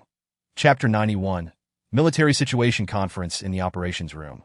Colonel Lu Yong'an scrutinized the surveillance monitors, examining the map that as Zhang Yu and the others entered. He gestured for them to take their seats. "Please take a seat, heroes." Zhang Yu observed the screens, Noting the occasional intrusion of zombies around the base, as the zombies approached, several metallic pillars discharged powerful currents to repel them. Lu Yongin signaled to Ouyang Heng, who approached and bowed his head as Lu whispered a few words in his ear. Ouyang Heng nodded, stood up, and moved to the wall displaying the district map. Picking up a ruler to explain, "Everyone, our current position is here." The ruler indicated the direction of the Geological Research Institute, which, although not vast in area, had been fortified to serve as a military base. Now guarded by soldiers from all directions, different markers indicated defensive layouts and firepower locations around the institute. Our base is now equipped with electromagnetic cannons, significantly enhancing our defensive capabilities. Ouyang Heng presented a model, a scaled-down version of the metallic pillars. Upon closer inspection, the pillars had launchers at their tops. Coincidentally, a horde of zombies had arrived near the Geological Research Institute, under the assault of the electromagnetic cannon. The zombies were struck by the current and fell instantly. The introduction of the electromagnetic cannon compensated for the shortage of personnel within the base. Such a formidable weapon, why wasn't it deployed earlier? Mo Ing questioned. Ouyang Heng explained, the military has been developing the electromagnetic cannon for quite some time. It was only completed just days before the disaster struck. Its operation requires energy stones as a power source. Lieutenant Ouyang Heng had led a team to transport several electromagnetic cannons through the Jiangxing urban area. Meanwhile, another team had arrived at the Geological Research Institute to retrieve energy stones. However, zombies had unexpectedly appeared, trapping both transport teams in the Jiangxing area. The electromagnetic cannon was designated as Type A, while the energy stones were labeled as Type F. Together, they were referred to as Operation AF. Colonel Lu Yongin lit another cigarette, adding, the higher-ups instructed both teams to regroup and hold their position at the Geological Research Institute until assistance arrives. Upon receiving a distress signal, I immediately led my available forces to the institute, intending to secure the electromagnetic cannons and energy stones. Zhang Yu nodded, finally understanding why Colonel Lu and the others remained at the Geological Research Institute. What about the energy stones? May I see them? Zhang Yu inquired. Lu Yongin gestured to two nearby soldiers, who retrieved two boxes and approached, placing them on the table. Upon opening the boxes, Zhang Yu beheld 4 or 5 glimmering stones, resembling black jewels. He picked up an energy stone and examined it closely. These energy stones are the source of power for the base, correct? I must note that Jiangxing has completely lost its electricity, enveloped in darkness, while this Geological Research Institute has remained powered. Both Lu Yongin and Ouyang Heng nodded in affirmation. Ouyang Heng further lamented, regrettably, the scientist who developed the energy stones recently succumbed to zombification and was subsequently eliminated by our soldiers. Lu Yongin turned to Zhang Yu and Fu Ye, stating, we hope that the research on energy stones can continue under your guidance, Mr. Zhang and Miss Fu. This is a vital condition for humanity to triumph over the monsters, and we hope you will not decline. Clearly, the current situation did not permit Zhang Yu and Fu Ye the luxury of refusal. They both nodded in agreement. Mo Ing then asked, has the military not dispatched anyone to retrieve the energy stones and electromagnetic cannons? Currently, the city is in chaos, and Jiangxing, like many other cities, has severed connections with various military units that I have long sought to transport them, but we cannot act rashly until we ascertain a secure location. Lu Yongin replied, of course. Remaining here indefinitely is also untenable. We must retreat to a safer area. I have just received word from higher-ups that Lijia City, south of Jiangxing, remains under military control and is relatively secure. In 2 days, a military unit will advance from the south into Jiangxing to provide assistance and escort survivors to Lijia City. Lijia City is situated approximately 30 kilometers from Jiangxing. Ouyang Heng outlined the route of advance and the areas under military control, capturing the full attention of Zhang Yu and the others that we will prepare over the next 2 days and meet the rescue team to evacuate Jiangxing. Lu Yongin continued. Suddenly, Zhang Yu recalled something and asked, wasn't there a helicopter that flew in earlier? Why not use it to transport the electromagnetic cannons and energy stones? Lu Yongin lowered his head, taking a drag from his cigarette. Ouyang Heng explained, the military currently has very few aircraft available, and the number of survivors is overwhelming. Colonel Lu, unable to bear the thought, permitted the helicopter to evacuate some survivors. This revelation instilled a sense of respect in Zhang Yu and his companions. Lu Yongin extinguished his cigarette with palpable sorrow, stating, according to the latest reports, 90 of the globe has been besieged by mutated creatures and zombies. Military units have lost contact with one another, and the remaining survivors are hiding in the shadows. That it is no exaggeration to say that humanity teeters on the brink of extinction. Presently, the beautiful nation and the neon nation have nearly fallen entirely, while many countries in Western Europe and the formidable bear nation are also on the verge of collapse. Only our Huaxiao remains steadfast in resistance, still harboring hope. I believe, Mr. Zhang, that your extraordinary abilities are key to helping humanity navigate through this crisis. Zhang Yu understood the weight of responsibility resting upon his shoulders. Colonel Lu Yong'an was not exaggerating in the slightest. Ordinary humans were no match for zombies or mutated creatures at this moment. Humanity faced a grave threat from these foes that I believe we must rescue more scientists so that they can study zombies and mutated creatures. Only then can we truly understand and counter our adversaries. Zhang Yu expressed his viewpoint. Lu Yong'an replied, "Indeed, I trust the military is striving diligently, not only for scientists but also for the ordinary citizens who will be rescued with the utmost effort." Zhang Yu added, "Xiaoya, in the coming days, please prepare more physical enhancement agents that I appreciate your hard work. We will need to relocate soon, and the zombies and mutated creatures will not miss the opportunity. A fierce battle is inevitable." Chapter 92. Encounter with the Cheetah Squad. Fuya nodded, and Mo Ying and Xia Tao followed suit, placing their unwavering trust in Zhang Yu and complying with his arrangements. Zhang Yu and Colonel Lu Yong'an exchanged affirming and appreciative glances. That night, Zhang Yu and his companions finally enjoyed a restful slumber. Upon rising early the next morning, Zhang Yu conducted a thorough inspection of the base. With the electromagnetic cannon's defense in place, the area surrounding the base was littered with the corpses of numerous zombies, resulting in a significant reduction in ammunition expenditure. Ouyang Heng also awoke early and, upon encountering Zhang Yu, the two greeted each other. "Brother Zhang, is there any chance I could return to my former self?" Ouyang Heng asked, a note of anxiety in his voice that N01 wishes to transform into a monstrous being. Zhang Yu replied, "Lieutenant Ouyang, it is unlikely you will revert to your original state. However, you must understand that your ability to ingest the crystal core of the mutated creature and survive is already a miracle." He then elucidated the dangers associated with the mutated creature's crystal core. Although Ouyang Heng felt somewhat disheartened upon hearing this, he ultimately accepted this harsh reality, recognizing his own exceptional circumstances. As Zhang Yu gazed towards the southern road, he inquired, "Are you prepared for the retreat?" Ouyang Heng nodded. "I have already packed away all the essential documents and equipment. Provided there are no unforeseen events, we shall depart tomorrow. Is there sufficient ammunition?" Zhang Yu pondered the necessity for adequate firepower to cover the movement of such a large group. "I am troubled by that very issue. The ammunition within the base has been significantly depleted. While we have allied forces coming to our aid, we cannot confront the zombies unarmed." Ouyang Heng responded. Zhang Yu asked, "Is there a way to replenish our ammunition?" "Then let us investigate," he suggested with a sense of ease. "We can also take down a few mutated creatures to alleviate tomorrow's burden." Ouyang Heng shook his head. "No, venturing out now poses too great a risk. Moreover, we are set to leave here tomorrow. With the support of our allies, our retreat will be much safer." Zhang Yu then urged Ouyang Heng to join him in meeting Colonel Lu Yong'an. After listening to Zhang Yu's proposal, Colonel Lu did not immediately express agreement. He took a drag from his cigarette, contemplating briefly before stating, "Lieutenant Ouyang is correct. Going out now is too risky and seems unnecessary.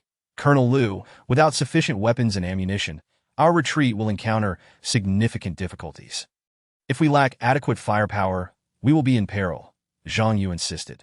"The electromagnetic cannon must be placed in a fixed position, connected to a power source, and properly programmed before it can be utilized.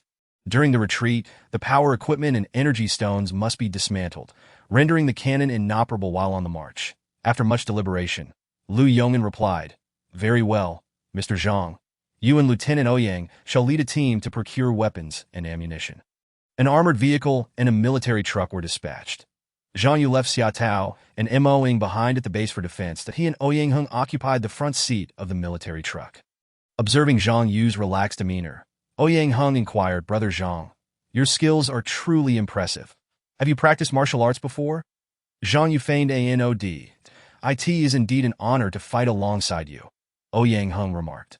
Zhang Yu, wishing to divert the conversation, shifted topics. Do you think the ammunition storage location still contains supplies? Yang Hung nodded. This site is quite secretive.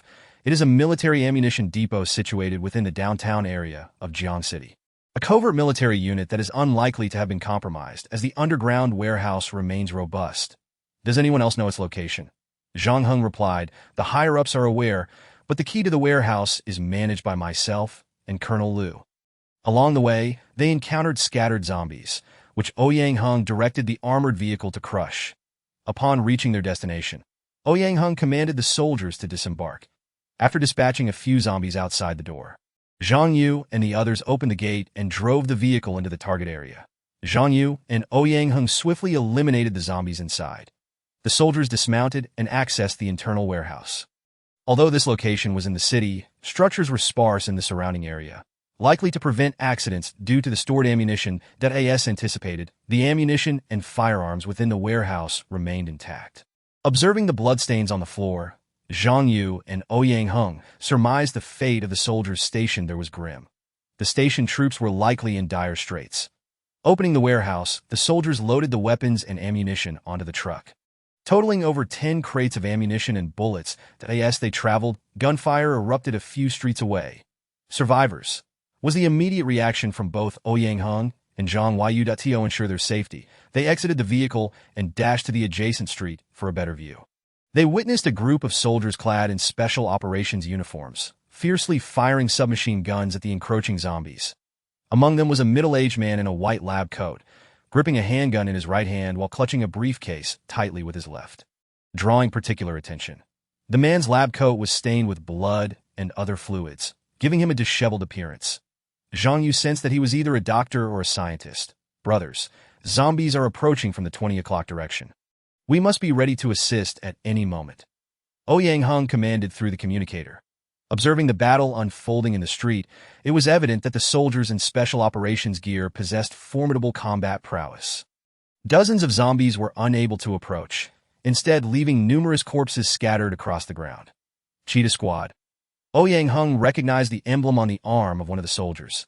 Cheetah Squad was an elite special operations unit, and he was astonished to see them on the streets of Jiang City.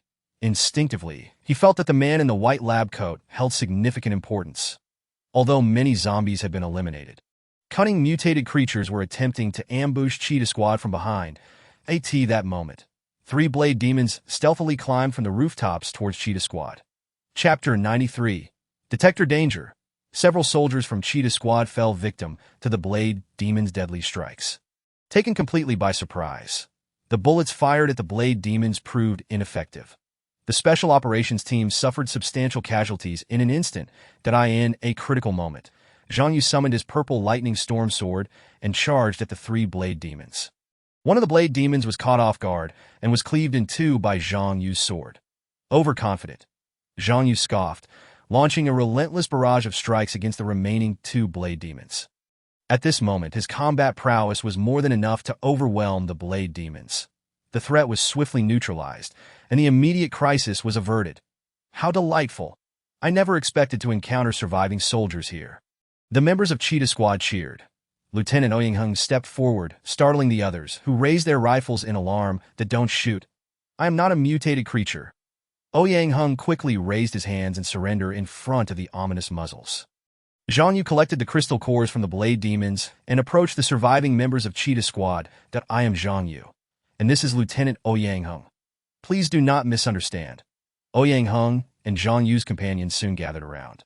After Zhang Yu's explanation, the members of Cheetah Squad finally accepted Yang Hung's identity, expressing surprise and admiration for the transformation he had undergone. Cheetah Squad currently had 10 survivors. The leader, a man named Zhu Likun, held the rank of major. He was robust, standing approximately 1.85 meters tall, with a face that bore the marks of a seasoned warrior. The man in the white lab coat, who appeared refined, was named Xiaoanping, a researcher from a scientific institute. That moment, Xiaoanping also armed himself and joined the fray alongside the soldiers. Notably, he held onto a briefcase with a firm grip. Mr. Zhang, Lieutenant Yang, thank you for your rescue. Zhu Likun finally exhaled in relief. Xiaoanping beside him sighed deeply, casting a glance at the briefcase in his possession without greeting anyone. Zhu Likun briefly introduced Xie Anping and the other members.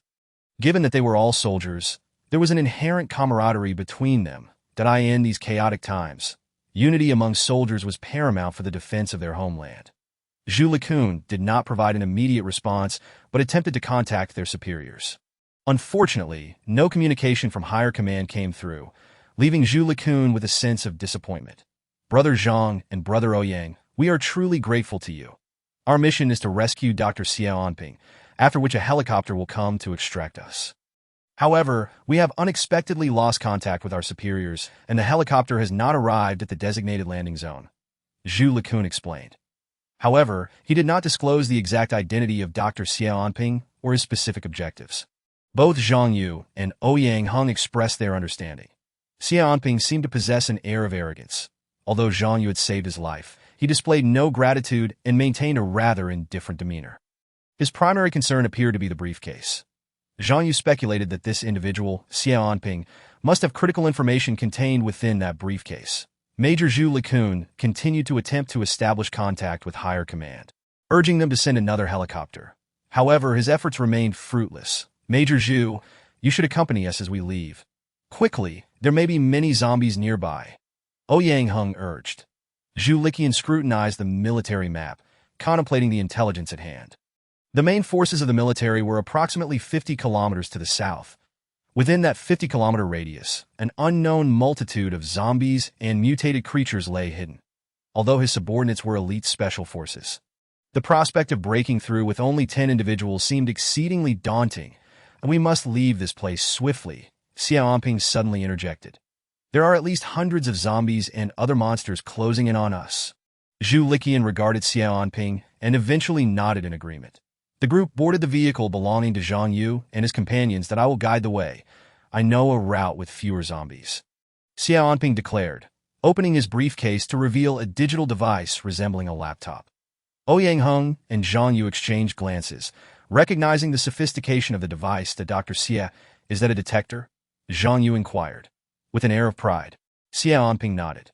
This device can detect the emanations from nearby zombies and mutated monsters, consolidating them into an image. As Zhang Yu and Ouyang Hung peered at the screen, they observed countless zombies and mutated creatures surging toward them. Get in the car, Ouyang Hung shouted urgently. The vehicle roared to life. Zhu Liqian, Xie Anping, and Zhang Yu shared one vehicle, while Ouyang Hung and the other soldiers occupied another, apart from Zhang Yu and Xie Anping. The remaining soldiers gripped their firearms, remaining in a state of readiness, and no sooner had the car started than the surrounding horde of zombies closed in. Open fire!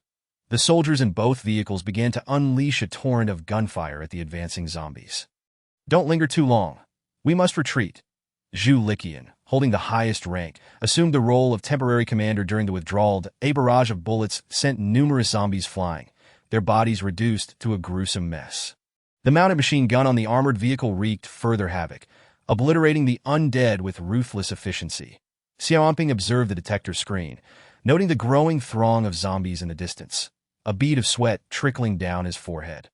Despite the military's formidable firepower, the sheer number of zombies was enough to instill dread. Noticing Zhang Yu without a weapon, Zhu Liqian felt a tinge of disbelief. Brother Zhang, it seems ill-advised to be unarmed at a time like this. An additional source of firepower would be beneficial.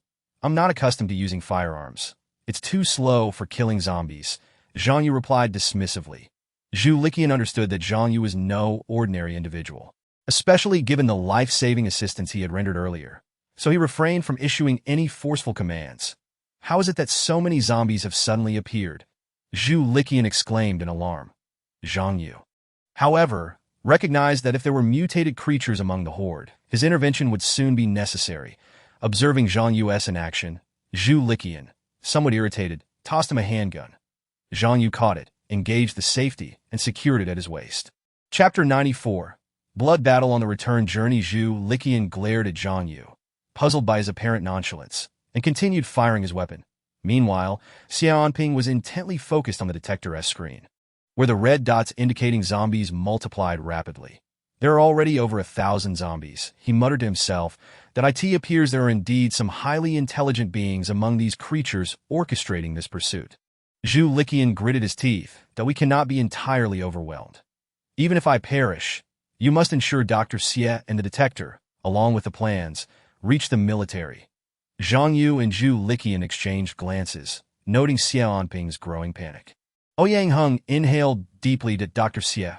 I will fight to the death to protect you, no matter what. Zhu Liqian shot a fierce glare at Zhang Yu. Aside from the driver, Xie Anping, and Zhang Yu himself, everyone else was engaged in gunfire. At a time like this, you should be contributing. Do not worry. I will ensure everyone retreats safely. Zhang Yu reassured, perceiving Zhu Liqian's disapproving gaze, that he opened the side door of the vehicle, a move that left Zhu Liqian and the others in stunned silence. Brother Zhang, what are you doing? Zhu Liqian exclaimed in shock. Zhang Yu addressed Zhu Liqian and Xie Anping. Do not concern yourselves with me. I will take to the roof and eliminate the zombies with superior firepower. Close the door and stay inside. Before Zhu Liqian and Xie Anping could protest further, Zhang Yu nimbly ascended to the roof of the vehicle. As the wind howled around them, Zhu Liqian felt a surge of unease. He harbored no contempt for Zhang Yu. Rather, he believed it unwise for him to remain unarmed. Now, with Zhang Yu atop the vehicle, surrounded by so many zombies, any misstep could prove catastrophic. What nonsense is this? What can he accomplish alone up there? Xie Anping questioned, then drew his pistol, firing at the zombies outside. Ordinarily, a person standing on a moving vehicle would quickly lose balance. Yet, Zhang Yu stood firmly at the center of the roof, surveying the encroaching horde like a deity. With a flourish, his right hand summoned a storm blade of purple lightning that in an instant, several arcs of purple energy sliced through the air, cleaving into the zombie mass, rendering many of them in half. Yeah, Zhang Yu bellowed, unleashing more arcs that shattered the bodies of several zombies. Remarkable! Is it truly possible for one individual to slay so many zombies? Is it merely with a sword? The soldiers in both vehicles were invigorated, their spirits lifted as they witnessed Zhang Yu's prowess. Amidst their exclamations of admiration, they unleashed an even greater barrage of vengeful bullets. Zhang Yu's assault inflicted heavy casualties on the zombie horde, inciting them to become more frenzied. Some of the faster zombies leapt toward Zhang Yu, swift as the wind, and yet they perished just as quickly. He taunted, wielding the storm blade of purple lightning to dispatch the advancing undead. In the other vehicle, Ouyang Heng watched in awe as Zhang Yu annihilated zombies with effortless grace. Likening him to a celestial being descended from the heavens, that it was no exaggeration to say that Zhang Yu could single-handedly rival an entire battalion. With a thunderous blast, another arc of purple energy erupted, scattering numerous zombies into oblivion. Come forth, you vile pests. Allow me to escort you to the afterlife. Zhang Yu's attacks. The purple lightning crescent slash and the purple lightning cannon decimated countless zombies. Under the protection of Zhang Yu's extraordinary abilities, the zombies posed no threat to those within the vehicles. Zhu Liqian and Xie Anping, witnessing Zhang Yu's ferocity from inside, felt a mix of guilt for their previous underestimation and a sense of relief. However, Zhang Yu remained acutely aware that the mutated creatures had yet to make their entrance. Lieutenant Ouyang, contact the base and ensure they remain on alert. The zombie horde may very well target the base. Zhang Yu instructed. Understood. As Zhang Yu's powerful attacks continued to diminish the ranks of the zombies, they also drained his stamina. Xie Anping, observing the diminishing numbers on the detector screen, expressed his excitement to Zhu Liqian. Zhang Yu is truly incredible. A flicker of envy or perhaps jealousy flashed through Zhu Liqian's mind. Having served in special forces and undertaken numerous perilous missions, he found it hard to believe that the unarmed Zhang Yu could display such extraordinary capabilities. It appears that many individuals have gained extraordinary abilities since the outbreak of the disaster. He mused that MY research cannot be confined solely to detecting zombies or mutated creatures, Xie Anping remarked, pulling out a pen to jot down notes. Suddenly, several strange bird-like creatures descended from the sky. Zhang Yu narrowed his eyes, confirming that the mutated beings had finally appeared. These bizarre avian entities launched their claws at Zhang Yu, who retaliated with the storm blade of purple lightning, striking at their talons. The bird-like creatures evaded his attacks, opting instead to bombard him with explosives from their beaks. Though the blasts were not overly powerful, they were sufficient to jolt the vehicles. Infuriating, Zhang Yu unleashed another wave of purple energy. With swift precision, he aimed several arcs at the airborne creatures, but they adeptly dodged his assaults, rendering some of his strikes ineffective. The mutated beings had quickly discerned his attack patterns and adapted their strategies to wear him down. For the other soldiers, hitting these agile, mutated creatures with firearms proved even more difficult. "Boss, we're nearing the base. Less than 3 minutes to go. You should take cover. The base has anti-aircraft guns that can deal with these monsters," Ouyang Hung urged. Chapter 95. Preparations before the retreat. 1. The Purple Lightning Crescent Slash and the Purple Lightning Cannon had limited ranges and were easily evaded by the nimble creatures. These monsters had learned how to avoid his attacks. The avian mutant continued to launch its explosive projectiles. Although the bombs did not strike directly, fragments of debris incessantly rained down from the roadside, severely disrupting the course of travel. Vehicles were prone to overturning. Resolutely, Zhang Yu made up his mind. Suddenly, a surge of purple electricity crackled in his hand. The Birdman assumed Zhang Yu would unleash another purple lightning crescent or a purple lightning cannon. Several birdmen halted their bombardment, preparing to evade in a swift motion. Zhang Yu hurled the luminous orb from his hand. One birdman failed to dodge in time. The next moment, he regretted his oversight, for Zhang Yu had unleashed a purple lightning storm. The tempest surged forth like a whirlwind towards the birdman. With no time to evade, a thunderous explosion ensued, obliterating the unfortunate birdman. To their surprise, Zhang Yu had altered his method of attack, prompting the remaining birdmen to hastily ascend to the skies. Seizing the opportunity, Zhang Yu continued to unleash the purple lightning storm, sending forth successive gales of fury. The birdmen desperately soared higher to avoid the onslaught, yet the purple lightning storm possessed a tracking capability, akin to homing bombs. Once again, a series of resounding explosions echoed as the pursued birdmen were annihilated. At long last, Zhang Yu and his companions reached the Geological Research Institute, having distanced themselves significantly from the horde of zombies. Ouyang Hung finally exhaled in relief, while Zhu Likun and Xian Ping shared a profound sense of gratitude for their narrow escape. Surviving in this perilous world was no small feat. Feng Qi also regained his composure, emerging from the lounge to resume his role as a warrior. Upon seeing Zhang Yu approach, Feng Qi nearly burst into tears. "Boss, I almost thought I would never see you again. Look at you, with just those minor injuries. How could they possibly threaten your life?" Zhang Yu patted Feng Qi on the shoulder. Noticing several unfamiliar faces descending from the vehicle, Xia Tao and Mo Ing cast glances at Zhang Yu. He explained these individuals are members of the Cheetah Squad, all of whom are special forces.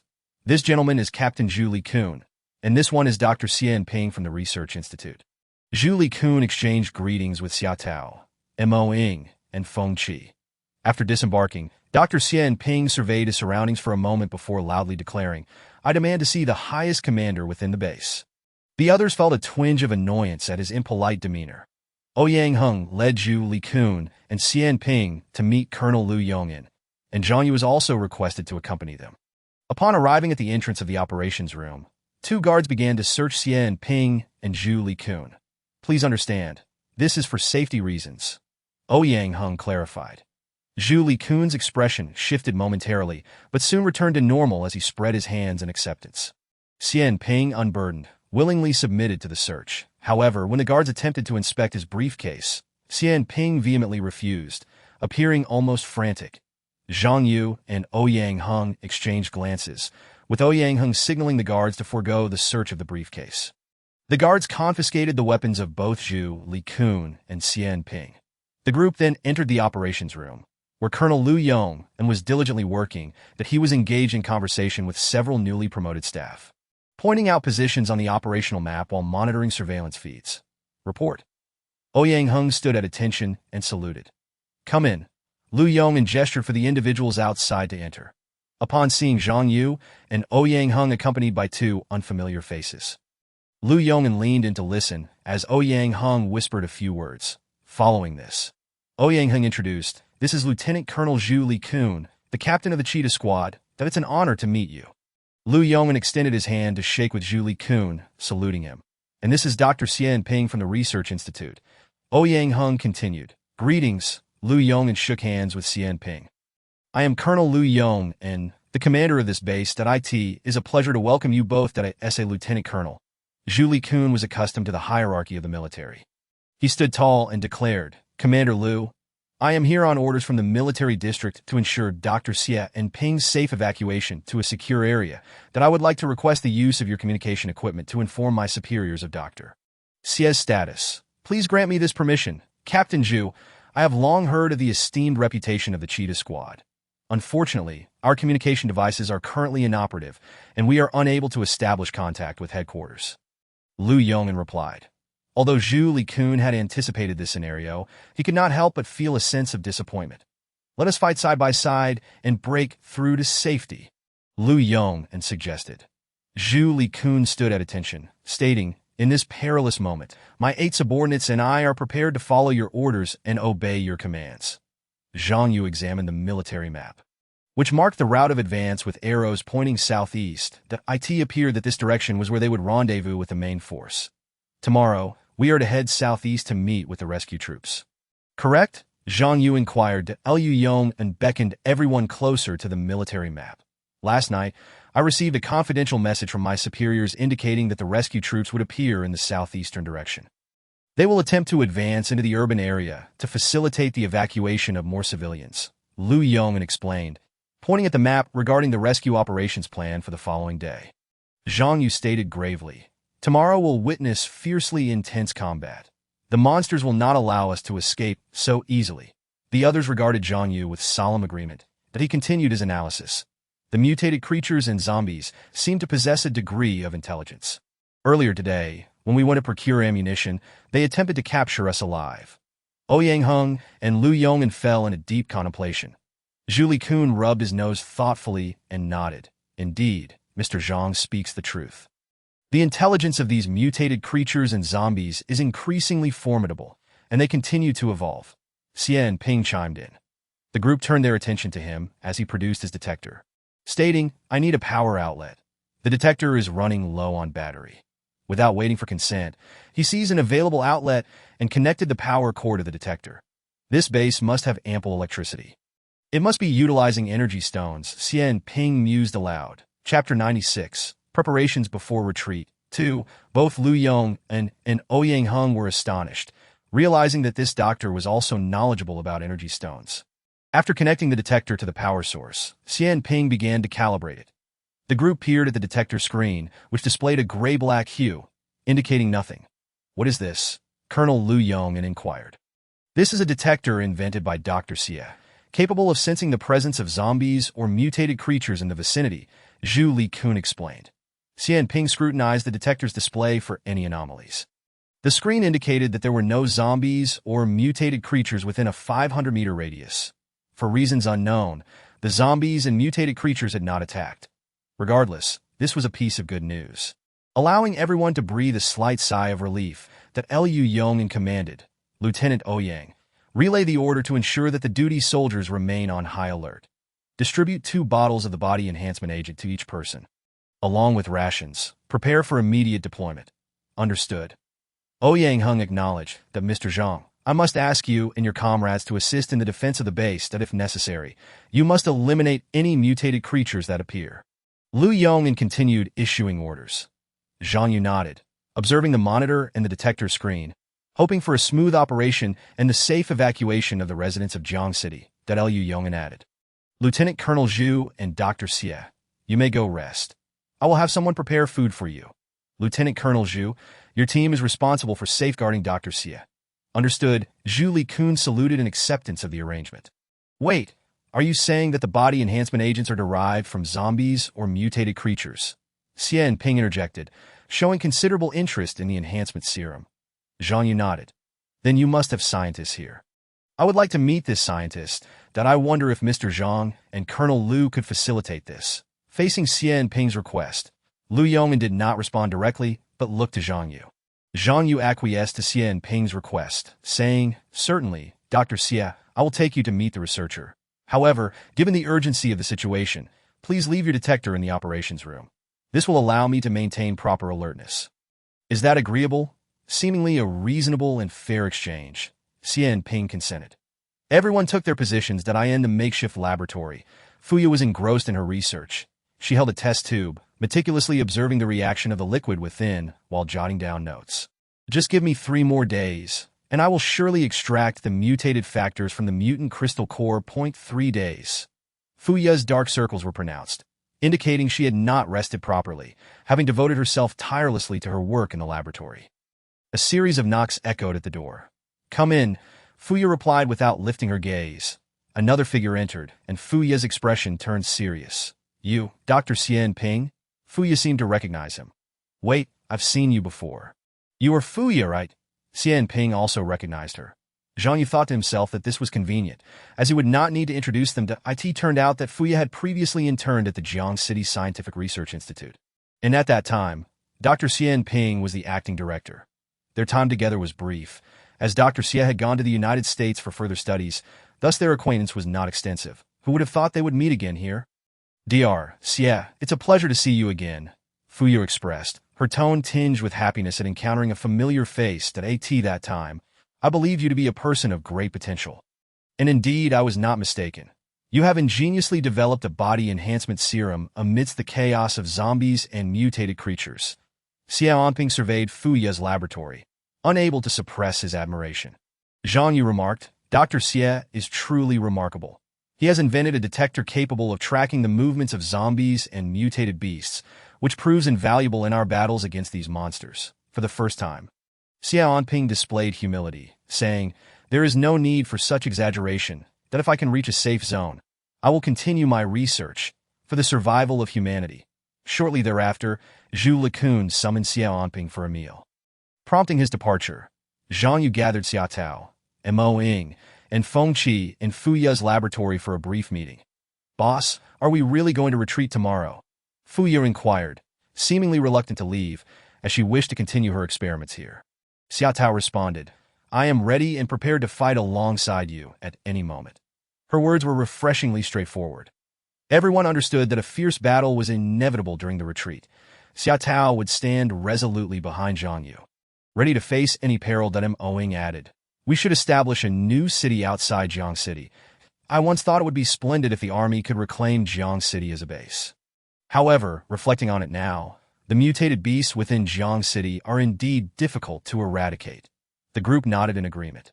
Feng Qi interjected, "Boss, I believe we need stronger abilities to evolve. Otherwise, we will be unable to contend with those more formidable mutated creatures." It seemed Feng Qi was still intent on enhancing his powers through the consumption of crystal cores, that we can no longer directly ingest the cores of zombies or mutated creatures due to the overwhelming risks involved. "Fuya, this falls to you. Extract the useful components from the mutated cores, enabling ordinary humans to potentially acquire the abilities of these creatures without side effects." Zhang Yu gazed at Fuya, hoping she could bear this heavy burden. Fuya nodded with determination. Within the operations room, only Lu Yongin and Ouyang Heng remained. The detector revealed no anomalies in the vicinity. It appeared that the mutated creatures and zombies were not preparing to launch another assault on the Geological Research Institute. It was eerily quiet. "Do you think the enemies will attack us tonight?" Lu Yongin asked. He nodded resolutely. "A soldier faces death with honor, Lieutenant Ouyang. We fight alongside Mr. Zhang. I have a strong feeling that Zhang Yu will become the leader of humanity in the future." Chapter 97. The brave and gallant soldiers of Huaxia in the resting area. Zhang Yu sat alone on a makeshift folding bed, focused and calm, that he was organizing his thoughts, drawing upon 10 years of combat experience from his previous life. After the onset of this apocalyptic crisis, he had endured more than 10 days of life and death battles. In terms of abilities, Zhang Yu currently possessed the power to devour, allowing him to consume the crystal cores of zombies and mutated creatures, collecting them to gain corresponding abilities directly. His combat skills evolved from his powers, included the Violet Lightning Storm Sword, Violet Lightning Half-Moon Slash, Violet Lightning Shot Cannon, and the Violet Lightning Storm and Thunderbreak Barrier. But no, these were still insufficient. Even though these powers and skills had helped Zhang Yu become the strongest human in this world, he recognized the need for further strategies. 1. First, retreat to a safe area for rest and to conserve strength. 2. Humanity must construct safe zones and prepare defenses against the zombie onslaught. 3. Advance technology, train soldiers, and gradually counterattack to reclaim humanity's former territories. Having concluded his reflections, Zhang Yu rose and completed 50 push-ups. He then turned to the sandbag in the room, unleashing a series of powerful punches. This invigorated him significantly. Mo Ying stood at the door, eavesdropping on Zhang Yu's intense training. "Who is it outside? Come in," Zhang Yu called, wiping the sweat from his face and body with a towel. Emoing hesitated for a moment before entering Zhang Yu's resting area. "Emoing, is there something you need?" Upon seeing Zhang Yu's muscular, bare torso, Emoing shyly lowered her gaze. Zhang Yu was oblivious to her true intentions, momentarily unsure of what to say. "It's nothing, boss, that I was just thinking about the army entering the city to rescue the survivors. And I can't seem to sleep. After all these days of battle, if it weren't for you, I would have perished long ago, did I?" Emoing stammered, struggling to find her words. Zhang Yu observed her confusion. He began to understand her feelings. "Did I just want to say, boss, I am truly grateful to you. Did I really like you? And if we manage to survive, I would be willing to be your woman." Emoing confessed, her face flushed, appearing delicate and enchanting. Overwhelmed by emotion, she collapsed into Zhang Yu's embrace. Zhang Yu felt the tears falling from her eyes and was momentarily taken aback. Gradually, he gently pushed Emoing away. "All right, Emoing, I understand your feelings, but I am not as admirable as you think. You are so beautiful. In the future, you could find a better and Mo Ying's eyes glistened with tears. "Boss, do you think I am unworthy of you?" "No, I would never think that, but these are extraordinary times. Times more brutal than war do we fight side by side. Let us not dwell on anything else for now." Mo Ying seemed poised to say more when a series of knocks interrupted. "Who is it?" Zhang Yu realized he had not closed the door. Mo Ying quickly distanced herself from him. At the door stood Xiaotao. Looking somewhat dazed, after a moment, she finally spoke. "Boss, Colonel Liu Yong'an has summoned us for a meeting." With that, Xiaotao glanced at Mo Ying before turning to leave without another word. Zhang Yu gestured for Mo Ying to exit first. He then donned his gear and proceeded to the operations room. Inside, the officers had gathered, all fully armed. In the distance, sporadic gunfire echoed. Colonel Liu Yong'an stood before a military map, holding a command baton as he detailed the current military situation. "Communications have been restored, and our forces have mobilized. The main contingent has advanced to the intersection of Yuandao Road and Zizhu Garden Street." The command baton pointed to the map, indicating that this location was less than 1,500 meters from the Geological Research Institute. Upon hearing this news, everyone was filled with joy. Liu Yong'an directly activated the communicator, amplifying his voice. "Residents of Jiang City who have survived, our army is now in the city. Please take care to avoid zombies and mutated creatures and seek out the nearest military vehicles or soldiers for rescue. Again, please prioritize your safety. The elderly, women, and children will receive assistance first. Mr. Zhang, I hope you and your team can venture out to eliminate the zombies. Your combat abilities are irreplaceable. Zhu Likun and Ouyang Heng. You each lead a team of soldiers to assist the rescuing army and aid those survivors who have escaped. I will remain at the base to ensure support is ready." Liu Yong'an made the arrangements, and everyone accepted their orders without objection. Soon, the announcements echoed throughout the streets and alleys of Jiang City. Those struggling in the darkness finally welcomed the dawn of liberation. Moreover, in several cities, the military simultaneously initiated rescue operations with great momentum. "We are the Huaxia United Army. Survivors of Jiang City, come out and follow us to safety." High-pitched loudspeakers blared throughout the streets. The valiant soldiers of Huaxia fired upon the zombies, forming a line of military vehicles. Soldiers, protected by armored vehicles and tanks, shot at the zombies while shielding the fleeing survivors. The sounds of battle, gunfire, and explosions resounded once more in the urban area of Jiang City. It was the courageous soldiers of Huaxia, fighting valiantly to rescue the suffering populace. How magnificent! Survivors emerged from various shelters, racing toward the military convoy. The soldiers, disregarding their own safety, did their utmost to save each escaping survivor. Meanwhile, the zombies and mutated creatures were also mobilized. Some zombies were reduced to mere riddles by the rescuing soldiers' fire, while many soldiers faced bites, scratches, and even noble sacrifice at the hands of the undead. Injured soldiers, unwilling to burden their comrades, often detonated grenades amidst the horde, choosing to perish alongside the monsters. Some survivors ultimately managed to reach the military vehicles, escaping the clutches of the zombies. The terrifying scenes and the brush with death brought them to tears of joy as they finally glimpsed the hope of survival. Yet some survivors in their flight were unfortunate enough to be bitten by zombies, falling to the ground, and with their last ounce of strength, they raised their arms, never to reach the military vehicles that could have saved them. Zhang Yu wielded the violet lightning storm sword, charging into the throng of zombies to provide cover for the fleeing survivors. Xia Tao and Mo Ying followed closely behind, taking on supportive offensive roles. Feng Qi utilized a sniper rifle to eliminate zombies approaching the convoy. Ouyang Hung fired fiercely at the zombies with a machine gun, fighting alongside Zhu Likun. Humanity shall not be easily extinguished by monsters. Chapter 98.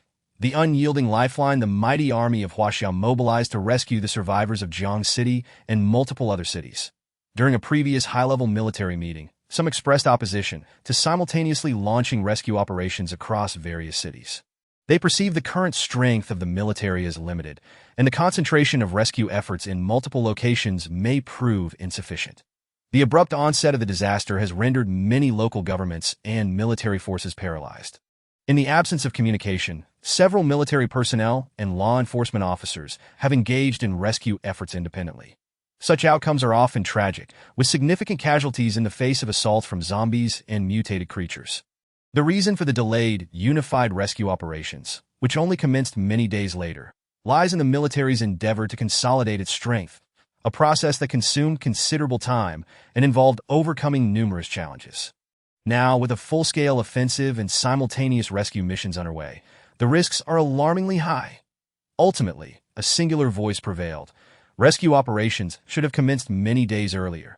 The delay has already been extensive but if further postponed. What are the chances of survival for the survivors? How many will be able to endure if this continues? In the end, the military's high command opted for a plan to conduct rescues in multiple cities concurrently. Hail, the valiant soldiers of the Huaxia army!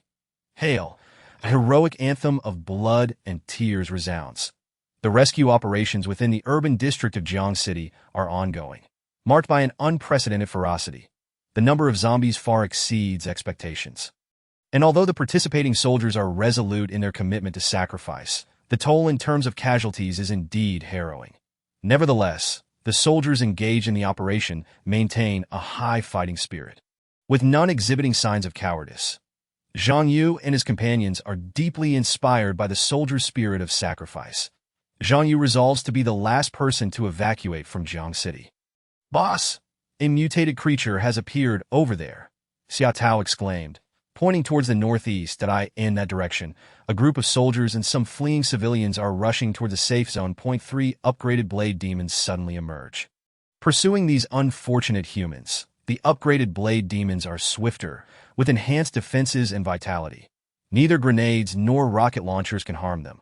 You continue to eliminate the zombies. Let me handle those mutated creatures, Zhang Yu declared as he sprinted off into the distance. That a fearless Huaxia soldier, wielding a machine gun, unleashed a barrage of fire upon the blade demon, although bullets cannot inflict substantial damage on the creature. This soldier steadfastly stands at the front line to shield more civilians during their retreat. Ultimately, this soldier is cleaved in two by the rushing blade demon. Help! 2 innocent souls are instantly severed by a blade demon. A woman, clutching her young daughter, dashes towards the convoy of soldiers. In her panic and fear, she stumbles and falls, with the blade demon closing in. "Run!" The woman cries out, throwing herself at the blade demon with all her might. Tragically, she meets her demise beneath the creature's blade. Another blade demon ruthlessly thrusts its blade towards the poor little girl. "Damn it!" Zhang Yu lunges forward, brandishing his gleaming storm blade. The sword arcs through the air, striking down the blade demon that threatened the girl. Another blade demon swings several blades at Zhang Yu with ferocity. With a series of clangs, Zhang Yu deftly severs the blades of this particular demon. Now, it is the blade demon that emits cries of fear. Zhang Yu exerts all his strength to cleave the final blade demon in half, observing the severed creature on the ground, which continues to writhe. Zhang Yu delivers additional strikes until it is utterly incapacitated. The little girl, sobbing beside her mother's lifeless body, cries out for her. Seasoned by the ravages of battle, Zhang Yu's heart swells with sorrow as he picks up the girl and hands her over to several soldiers ahead. "Brother, your skills are truly remarkable. However, it remains too perilous over there. You shouldn't advance so close." The soldiers urge Zhang Yu to do not concern yourselves with me. Ensure the safety of these survivors. With that, Zhang Yu charges towards the area inhabited by the mutated creatures. Xia Tao and Mo Ying have also slain numerous zombies, providing cover and rescuing many civilians and soldiers. Xiaotao wields her dual blades with grace, akin to a goddess of war, coldly dispatching the zombies. Mo Ying employs her illusion arrows to strike the zombies, her heart ablaze with vengeful fury as soldiers and fleeing individuals suffer losses. Feng Qi finds a concealed spot, utilizing a sniper rifle to eliminate zombies encroaching upon the convoy of humans. We are Rescue Team 1. Our vehicles are now filled with survivors, requesting withdrawal. Please provide cover. Rescue Team 2 is preparing to retreat. Please provide cover. Rescue Team 5, fully loaded with survivors, requests withdrawal. Please provide cover. In an instant, several teams begin to retreat, as the surrounding warriors form a special passageway. This corridor, flanked by a wall of human bodies, constitutes an unyielding barrier forged from the flesh and blood of soldiers. Vehicles laden with survivors traverse this passage towards safety. That it is no exaggeration to say this is an indestructible lifeline. Comrades, you must hold fast. Many survivors are now beginning to retreat. The attacks from zombies and mutated creatures have intensified. Lu Yong'an stood at a high point in the base, observing the battle through binoculars that Dr. Xie Yong'an monitored the screen of a detector, which flickered with countless dots of light, indicating an increasing horde of zombies advancing. Particularly, the number of zombies approaching from the north is alarmingly high. He anxiously urged Lu Yong'an to take heed. Upon seeing this, Lu Yong'an felt an immense weight of pressure.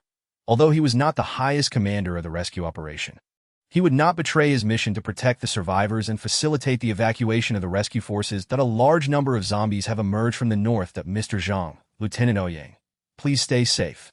Lu Yong'an advised. Received. However, I would much prefer to slay the mutated creatures. Zhang Yu replied before continuing his pursuit of the mutated creatures. That a horde of zombies surged toward Zhang Yu, numbering at least 180. With a mix of spitter zombies and berserkers among them. Observing the retreat of all nearby soldiers and survivors, Zhang Yu stands alone at the forefront. Chapter 99, Mission. Hold the Line A reconnaissance drone soared through the sky.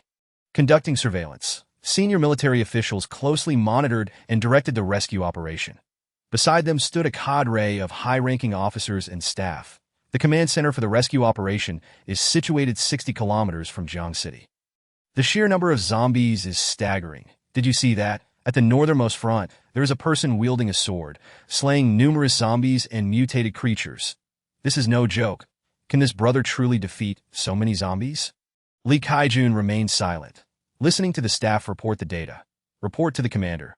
The total number of survivors rescued in the first batch is 23, 520. That the second batch of rescue forces is on standby to depart.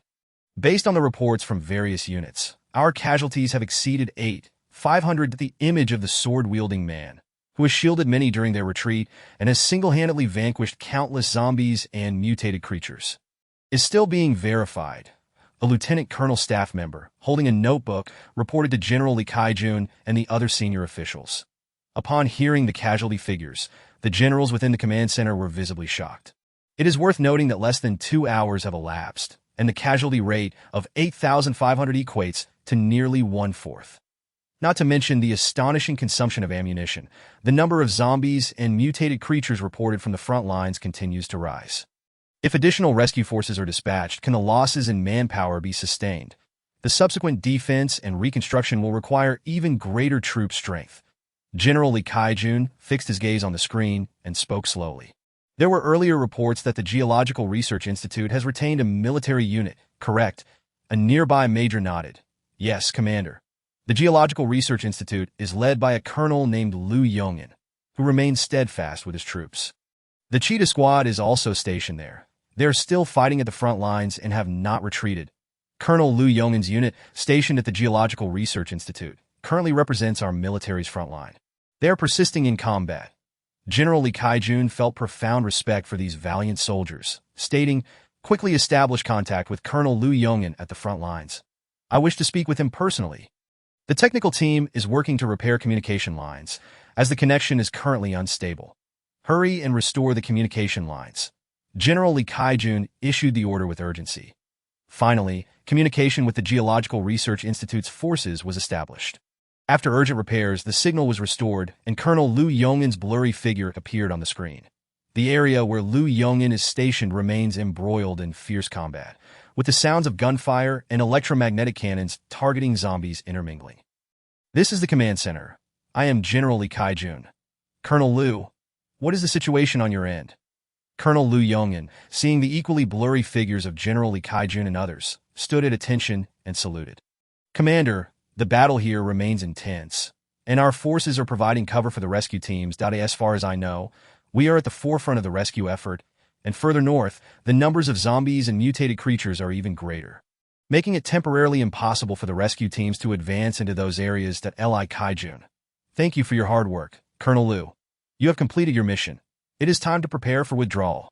Li Kaijun nodded, his eyes brimming with tears, as the other soldiers in the command center were deeply moved by Colonel Lu's heroic deeds. Is the person on the front line who is single-handedly resisting the horde of zombies one of your subordinates? Li Kaijun inquired. Not exactly, for he is not a soldier, but a civilian, exceptionally skilled. Our base's defense owes much to him. He is truly a hero. Colonel Lu, you have a scientist named Xia Onping on your side. Correct? Lu Yongin nodded. There is also a female researcher named Fuya. Understood, Commander. Are there any further instructions? Li Kaijun. Does Zhang Yu possess communication equipment? Yes. Inform me of his contact channel. Moreover, the second wave of rescue teams must follow the retreat. Lu Yongin stood at attention and saluted. Understood. He then reported Zhang Yu's contact channel. Now, let us observe Zhang Yu's situation. A horde of approximately 300 zombies encircled him. After enduring brutal combat, Zhang Yu estimated that he had dispatched over 3,000 zombies, his physical stamina significantly depleted.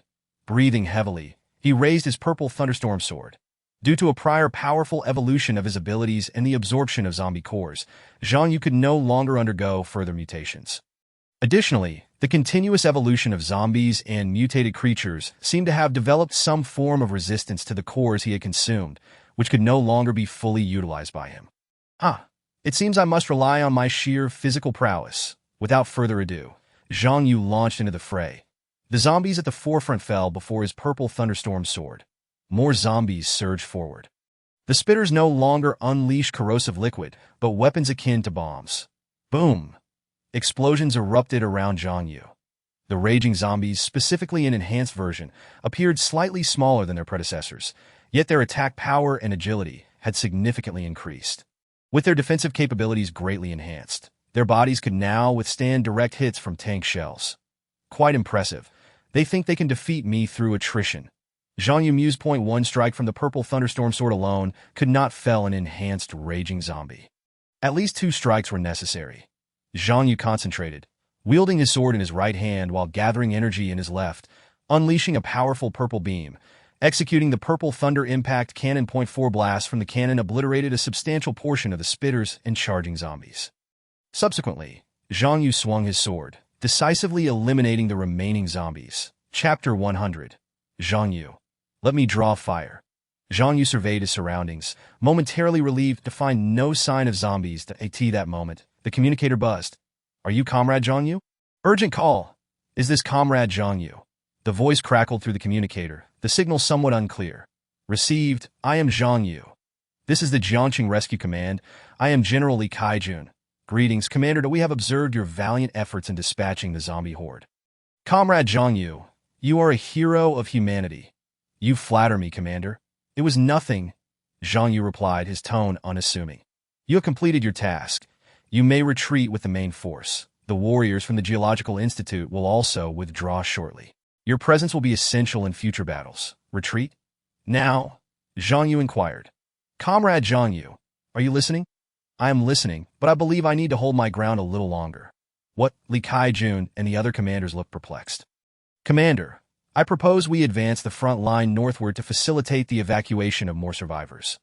Zhang Yu's voice resonated with conviction. You mustn't overexert yourself. Everyone has done their utmost. Advancing northward means greater sacrifices for our soldiers. The military has already sustained significant casualties. I understand, but aren't you also concerned about saving more survivors? Li Kaijun fell silent, taken aback by this young man named Zhang Yu, who, instead of contemplating retreat to safety, wished to push further north to rescue more people. Comrade Zhang Yu, Your spirit is commendable, yet the number of monsters in Jiangcheng remains high. Our forces. Zhang Yu interjected. Commander, I will draw the enemy's fire. The zombies and mutated creatures will prioritize me as their target. Send reinforcements to the Geological Institute, and then advance. I am confident I can save more survivors. Please trust me, Commander. At that moment, a crackling sound interrupted the communication. The line went dead. Li Kaijun exchanged glances with the officers beside him. What should we do, General? The nearby officer seemed to be inspired by Zhang Yu's spirit, contemplating the rescue of more survivors. According to intelligence, the number of monsters in the city center is increasing, particularly in the northern region, which is a blank area for the rescue teams. After pondering for several seconds, Li Kaijun made his decision. Organize a group of volunteers to immediately reinforce the Geological Institute. This mission is perilous, and there may be no chance of retreat. Understood. Many officers from the rear chose to join this honorable task. Mr. Zhang, the first wave of rescue troops has temporarily retreated with the rescued survivors. Ouyang Hung was covered in blood, his hardened body having absorbed much of the damage. Others were similarly stained. There should still be a second rescue operation. Boss, Moing remarked. The soldiers stationed at the Geological Institute also fought valiantly to cover their comrades' retreat. The electromagnetic cannon fired, consuming a substantial amount of energy stones. Colonel Liu was overjoyed to see everyone return safely, excitedly exclaiming, "Well done, Colonel. I just spoke with General Li Kaijun from the Rescue Command. He has ordered our retreat. That I disagree. I request we mobilize our forces to advance northward to cover the evacuation of more people." Zhang Yu's tone was resolute. Zhang Yu looked at Xiaotao, Mo Ying, and Ouyang Hung, continuing, "You have all worked hard. Whether you hold your position or push northward, it will be perilous. You may withdraw." Xiaotao, Mo Ying, and Feng Qi directly refused, insisting on standing with Zhang Yu. Ouyang Hung looked at Colonel Liu and expressed his willingness to continue fighting on the front lines. Colonel Liu had food and water distributed to everyone. Mr. Zhang, your bravery and fighting spirit have inspired many. The commander has agreed to your request that I, too, shall stand with you. Lu Yong'an grasped Zhang Yu's hand, but Dr. Xiaoanping and Ms. Fu, you must retreat to safety first. This is the command from the headquarters. Dr. Xiaoanping complied, understanding the critical importance of current researchers to the military and humanity as a whole, that he was willing to leave behind his invention, the detector, but staying to fight was not his desire. Fuya, though she could retreat to safety, resolutely declared, "Boss, I want to fight alongside you." Zhang Yu was deeply moved. Having spent so much time with Fuya, he recognized that this seemingly delicate girl possessed immense inner strength. "No, Xiaoya, you have greater missions ahead. The body enhancement agents and even some antidotes rely on your and other researchers' efforts. Staying here is too dangerous." Zhang Yu urged that Moing also chimed in. "Yes. Xiaoya, you lack abilities and combat prowess. Remaining here would only cause concern. You should heed the boss's arrangements." Fuya continued to shake her head. Moing and Xiaotao embraced her. Ultimately, after much persuasion from everyone, she tearfully agreed to the request to withdraw. Only Zhu Likun remained, observing the group. Yet Dr. Xiaoanping spoke first. "I will have Captain Zhu escort me away. Is that acceptable? Furthermore, you are all heroes of humanity. I, a mere scholar without weapons, do not fear death, but I cannot assist you if I remain." Zhu Likun looked at everyone and stated, "Combat personnel should remain. I have no reason to receive special treatment. Besides, my team has suffered heavy casualties. I must avenge my fallen brothers." Dr. Xiaoanping gazed at Zhu Likun in astonishment, realizing that someone was genuinely willing to sacrifice themselves for a noble cause. He fell silent and stepped aside. Colonel Lu Yong'an added, "Our base will receive 500 volunteers for support. They will arrive in 20 minutes. Meanwhile, the second wave of rescue teams will commence operations." According to the detector, most of the zombies in the southern part of the city have been eliminated, but the number of zombies in the northern region remains substantial. Zhang Yu nodded. It is understandable that the command does not permit more soldiers to advance northward. The sacrifices made by the soldiers have already been considerable. Colonel, the energy stones within the base must be nearly depleted by now, correct? Lu Yong'an nodded. Then let us prepare. Those who can retreat should do so. And once the reinforcements arrive, we will advance the front line by 3,000 meters. Chapter 101. The 555 brave warriors in the southern region of the city, The military has established dozens of temporary fortifications to fend off the attacks of zombies and mutated creatures, while also providing fire support to cover the retreat of more soldiers and survivors. The second rescue operation has commenced, with military vehicles advancing further north. The northern area is fraught with various dangers. Within the Geological Research Institute, the materials and personnel requiring evacuation have already assembled. Zhang Yu leads the remaining 55 warriors, prepared to provide cover at this moment. The power supply to the Geological Research Institute has also been cut off, the energy stones having been completely depleted. Xia Onping anxiously awaits the arrival of the rescue convoy. The first batch of rescue efforts was hindered by the urgent battle conditions and the unavailability of vehicles, leaving him unable to depart. Now, he is truly disinclined to linger any longer. Fuya gazes longingly at Mo Ying, Xia Tao, and Feng Qi, knowing that after so many days together, saying goodbye is no easy feat. Zhang Yu has already cleared the surrounding zombies, and the rescue convoy arrives, taking Xiaonping and Fuya away while transporting some remaining energy stones to the rear. The supporting force of 500 soldiers is positioned. Also aboard military vehicles, armed with various types of light and heavy weaponry, gathered around the research institute. Everyone looks to Colonel Liu Yongyan, who gestures for Zhang Yu to speak. Warriors, we are to use the Geological Research Institute as our starting point and advance 3,000 meters north. There are many survivors awaiting our rescue. Is advancing 3,000 meters sufficient? Perhaps not, for there may be many more helpless survivors even farther ahead. Our numbers and strength are limited, so we can only strive to save as many as we can. Since you have chosen to come here, prepare yourselves for sacrifice that we must charge forward, facing the threat of death first and retreat last, if a retreat is even possible. If anyone wishes to withdraw, now is your final opportunity. Now, let us set forth. With Zhang Yu's command, the fully armed warriors surge forward, that a total of 555 brave souls undertake the mission to advance northward. Once they establish their defensive line, other units will be responsible for aiding the retreat of survivors. The objective: march north. Zhang Yu and the remaining 554 courageous soldiers proceed in their vehicles toward the north. The scene along the roads is desolate and silent. Zhang Yu, the de facto commander, appears composed, exuding the demeanor of a seasoned general, earning the admiration of Colonel Liu Yongyan and Colonel Zhu Likun.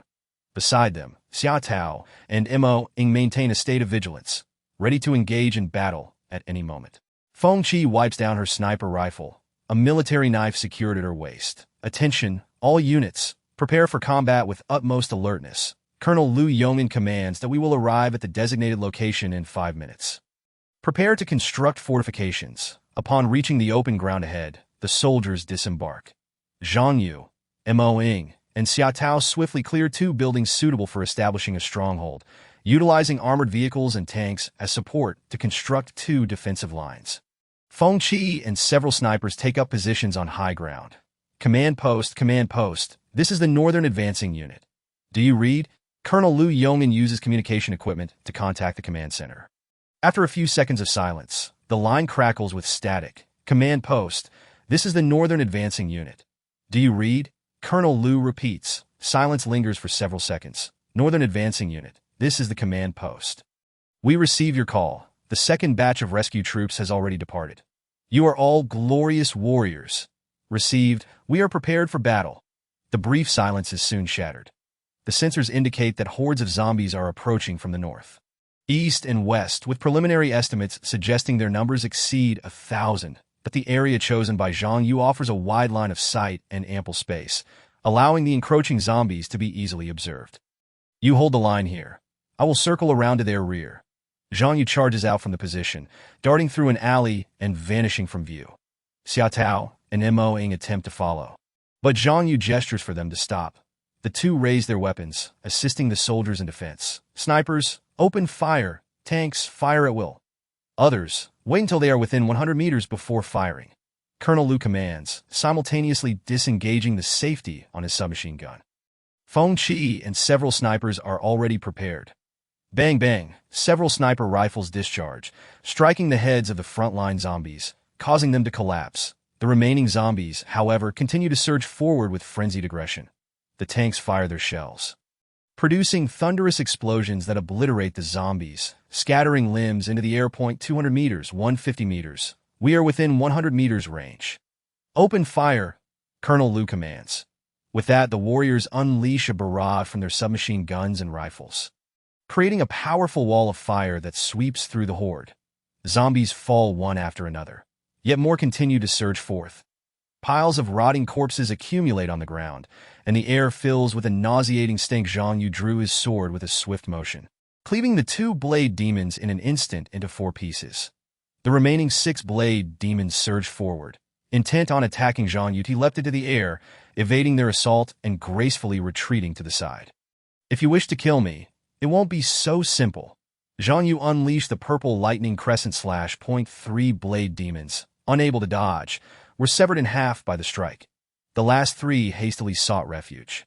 Zhang Yu continued to execute the purple lightning crescent slash with such speed that even the agile blade demons could not escape. Thus, he dispatched the remaining 3 blade demons as well. 2 of the blade demons, half of their bodies still in motion, attempted to stab at Zhang Yu's back. However, it was as if Zhang Yu had eyes in the back of his head. As he swiftly turned to deliver a counterattack to these 2 blade demons, suddenly, from mutated creatures resembling gorillas lunged at him. Their bodies were encased in thick, scaly armor, and their hands resembled massive pincers. Crashing down upon Zhang Yu. With a resounding crash, the ground beside Zhang Yu was shattered, dirt and stones flying everywhere. Zhang Yu swung his purple lightning storm sword, striking down one of the gorilla mutants from behind. Yet, the scaly armor absorbed his attack, allowing the gorilla mutant to retaliate. Taken by surprise, Zhang Yu was struck hard in the stomach by a pincer's blow, sending him staggering. To me, Zhang Yu. Do not underestimate this blood demon before you. Its combat prowess is equivalent to that of 2 or 3 of you. Haha, Zhang Yu, there is no escape for you. Chapter 104. No retreat. The battle rages on. Zhang Yu unleashes the purple lightning crescent slash, and the opposing blood demon mirrors his attack. The 2 strikes collide fiercely in the air, creating a dazzling display of golden light that astonishes the onlookers. Following this, both sides fire their purple lightning shock cannons, resulting in a thunderous explosion that reverberates through the battlefield. Zhang Yu realizes he cannot simply overpower his adversary. The chilling winds swirl ominously as he stands in confrontation with the blood demon version of himself. This is the first time Zhang Yu has truly felt pressure and fear. His trepidation does not stem from the formidable strength of the mutated creature, nor does it arise from a fear of death. Rather, it is the looming threat of total annihilation for the entire military force in Jiang City. According to Yang Yin, more mutated monsters are en route to reinforce this battle, that if he fails to defeat the current mutants, countless others will take the opportunity to attack the troops stationed behind him. Given the current military strength, they stand no chance against such powerful adversaries. Intriguingly, this creature has completely replicated my techniques. Zhang Yu contemplates how to vanquish this foe. As he is preoccupied, Colonel Liu Yongin is unable to receive his assistance. The combat capabilities of Xia Tao, Mo Ying, and Ouyang Heng do not reach Zhang Yu's level. Although hundreds of brave warriors are fiercely resisting, the losses have been catastrophic, leaving fewer than 80 survivors. Ouyang Heng, having fortified his body, is impervious to the fatal damage of ordinary zombies' bites and claws. Utilizing this advantage, he has slain many zombies and lower-tier mutated creatures. Both Mo Ying and Xia Tao have also dispatched numerous zombies, their bodies splattered with blood. Colonel Liu Yongin, wielding his battle blade, engages in fierce combat against the swarming zombies. The relentless hordes of zombies surge forth like a tidal wave. Colonel Liu, you should retreat. Colonel Ouyang Heng calls out to Liu Yongin, lifting his battle blade. Ouyang Heng and several surviving warriors prepare to escort Liu Yongin to the south. Yet, Liu Yongin resolutely declines. Before we set out, we pledged our lives to this cause. There can be no thought of retreat or cowardice now. Ouyang Heng urges, Commander Liu, your role is invaluable. You must not perish amidst the horde. This statement holds truth, for Colonel Liu Yongin is the highest-ranking officer present and beloved by the soldiers. Moreover, a commander with practical experience is crucial during wartime. Nevertheless, Colonel Liu Yongin shakes his head defiantly, proclaiming, I have already stated that I shall stand with this position until the end. Inspired by Lu Yong'an's resolute spirit, the remaining soldiers braced themselves for noble sacrifice. Observing the valiant resistance of the troops nearby, Yang Yin scoffs mockingly, "I never imagined these humans would be so tenacious, holding their ground even now." Yang Yin is determined. Today, she must eliminate Zhang Yu at all costs. The blood demon Zhang Yu stands like a statue, facing off against his counterpart. The relentless exchange of purple lightning crescent slashes and shock cannons has drained both parties significantly. The blood demon appears intent on continuing this war of attrition before ultimately striking down Zhang Yu. Yang Yin channels her energy, bestowing a formidable buff upon the blood demon, enhancing its power. The blood demon brandishes the purple lightning storm sword, charging aggressively at Zhang Yu. At this moment, Zhang Yu notices a brilliant aura emanating from the demon's weapon. He realizes that the enemy is preparing to concentrate all its might to eliminate him. Clash. The two purple lightning storm swords collide once more. With the added attack buff, the blood demon unleashes a relentless assault. Ultimately, Zhang Yu is still human, and he begins to struggle against the onslaught. The swords finally connect, and Zhang Yu feels the sting of blood flowing from his left arm and right wrist. In contrast, the blood demon, while also enduring Zhang Yu's fierce attacks, seems relatively unscathed. Zhang Yu continues to strike at the blood demon with fervor. Another series of clashes ensues.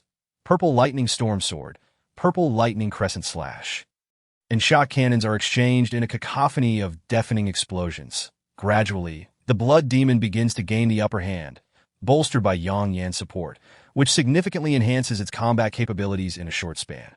After several more strikes land upon Zhang Yu, he coldly retorts, "You wretched creature, relying on cheats to bolster your combat prowess. Are you? I shall personally see to your demise." Zhang Yu is resolute. He is confident that his unique powers will evolve far beyond this counterfeit. In this dire situation, he recognizes the urgent need to continue his evolution. He must defeat the blood demon before him. The blood demon can mimic Zhang Yu's techniques and is continuously upgrading its combat abilities. Such an opponent seems utterly despairing. Zhang Yu understands that when his life is threatened, his powers may very well undergo evolution, unleashing their full potential. Time is of the essence. He must attain greater strength in the shortest possible time. No matter the circumstance, retreat is not an option. Even if he could withdraw, survival amidst the pursuing mutants and zombies would be unlikely. Not to mention the survivors and soldiers who have yet to reach safety. Steady yourself. After a moment's contemplation, Zhang Yu discerns a peculiar aspect of the situation, that if the two mutated creatures before him possessed the power to kill him, they would have already acted. Instead, they hesitate, seemingly intent on breaking his will psychologically. They must be awaiting reinforcements. If he can conquer his fear, he can defeat these two monsters. Chapter 105. Turning defense into offense. Yang Yin observes Zhang Yu, bloodied and wounded, and shifts to a mode of persuasion. "Zhang Yu, you have no chance of victory, that if you agree to join us now, you may yet preserve your life." Zhang Yu stands immobile, like a statue, silent. "I never expected you to be so obstinate. Do you truly believe that you alone can save humanity? Still clinging to thoughts of your two lovers? Are you, a man who has never even touched a woman, now hopes to achieve a twofold victory?" Yang Yin sneers viciously. The blood demon lunges at Zhang Yu, delivering a flurry of slashes. Zhang Yu remains unmoving, allowing blood to flow freely from his wounds. Another strike aimed at his thigh sends him to one knee. Yet, Zhang Yu maintains a facade of indifference, gazing at the blood demon before him. "But if you could slay me, would you not have acted already?" Zhang Yu wipes the blood from his lips, a cold smile gracing his face. Yang Yan's expression falters. Zhang Yu continues, "You allowed this mutated creature to absorb my blood, replicating my combat abilities, all in an attempt to psychologically shatter me and force my submission. Before ultimately consuming me, am I correct?" The blood demon Zhang Yu loses its composure, raising the purple lightning storm sword to strike at Zhang Yu's head. Zhang Yu opts to withdraw his own sword, refusing to employ his powers. This seemingly suicidal act astonishes both Yang Yin and the blood demon. The blood demon's sword, now devoid of its potency, strikes Zhang Yu without effect. This is bad. Zhang Yu has seen through their ruse. Yang Yan's heart sinks with foreboding. In truth, Yang Yan's true objective is not to take Zhang Yu's life, but to dismantle his psychological defenses before consuming him. Given the high level of Zhang Yu's power evolution, mere physical attacks cannot bring him down, that if not careful, they might even fall prey to Zhang Yu's absorption abilities. Immediately, the Blood Demon's purple lightning storm sword dissipates. Zhang Yu rises, launching a furious barrage of punches at the Blood Demon. This unexpected move leaves both the Blood Demon and Yang Yan in shock. While the Blood Demon can gain some of Zhang Yu's powers through blood, it cannot replicate his combat prowess through mere blood alone. Let us not forget that Zhang Yu's own martial skills are exceptionally formidable. Bam! Zhang Yu lands a punch squarely on the Blood Demon's face, followed by another to its abdomen. The Blood Demon staggers under the force of the blows. Zhang Yu follows up with a spinning side kick, sending the Blood Demon stumbling back 2 meters. The Blood Demon, dazed, attempts to wield the purple lightning storm sword or unleash the purple lightning crescent slash and shock cannons, but finds itself unable to do so. Zhang Yu leaps into the air, delivering a flying kick that sends the Blood Demon crashing to the ground. Yang Yan's expression turns to one of fury. Zhang Yu finally perceives that this creature lacks the ability to absorb others' powers. It merely absorbs blood to mimic their techniques, that if the opponent refrains from using their powers or alters their tactics, it cannot replicate them. Furthermore, the Blood Demon has only absorbed a small portion of Zhang Yu's blood. Had it drained him completely, Zhang Yu might have truly been in peril. Zhang Yu advanced with a swift kick, sending the Blood Demon crashing to the ground once more. It seemed the time had come. He drew forth a military dagger, and the sound of slicing filled the air as numerous wounds appeared on the monkey monster's body. The creature emitted a mournful wail. Seizing the opportunity, Zhang Yu plunged the dagger into the heart of the monkey monster, which fell lifelessly to the ground. Even without using any extraordinary abilities, Zhang Yu's combat prowess far surpassed that of the creature before him. Yang Yan could no longer remain passive. With her tentacles, she struck fiercely at Zhang Yu. He deftly leaped aside, evading Yang Yan's assault. The monkey monster crawled to Yang Yan's side, and with a furious roar, she unleashed all her tentacles towards Zhang Yu. The tide of battle shifted, as Yang Yan chose to fight to the death. Zhang Yu concentrated his energy and unleashed his most formidable technique, the purple lightning storm. A tempest of purple lightning surged forth, resembling a colossal, electrified tornado, aimed directly at Yang Yan and the monkey monster. This is bad. Yang Yan realized the gravity of the situation, grabbing the monkey monster. She struck it repeatedly while shouting, "Quick, use the same technique as him." The monkey monster, eyes hazy, gazed at the approaching storm of purple lightning. However, having shed its Blood Demon form, it was incapable of imitation.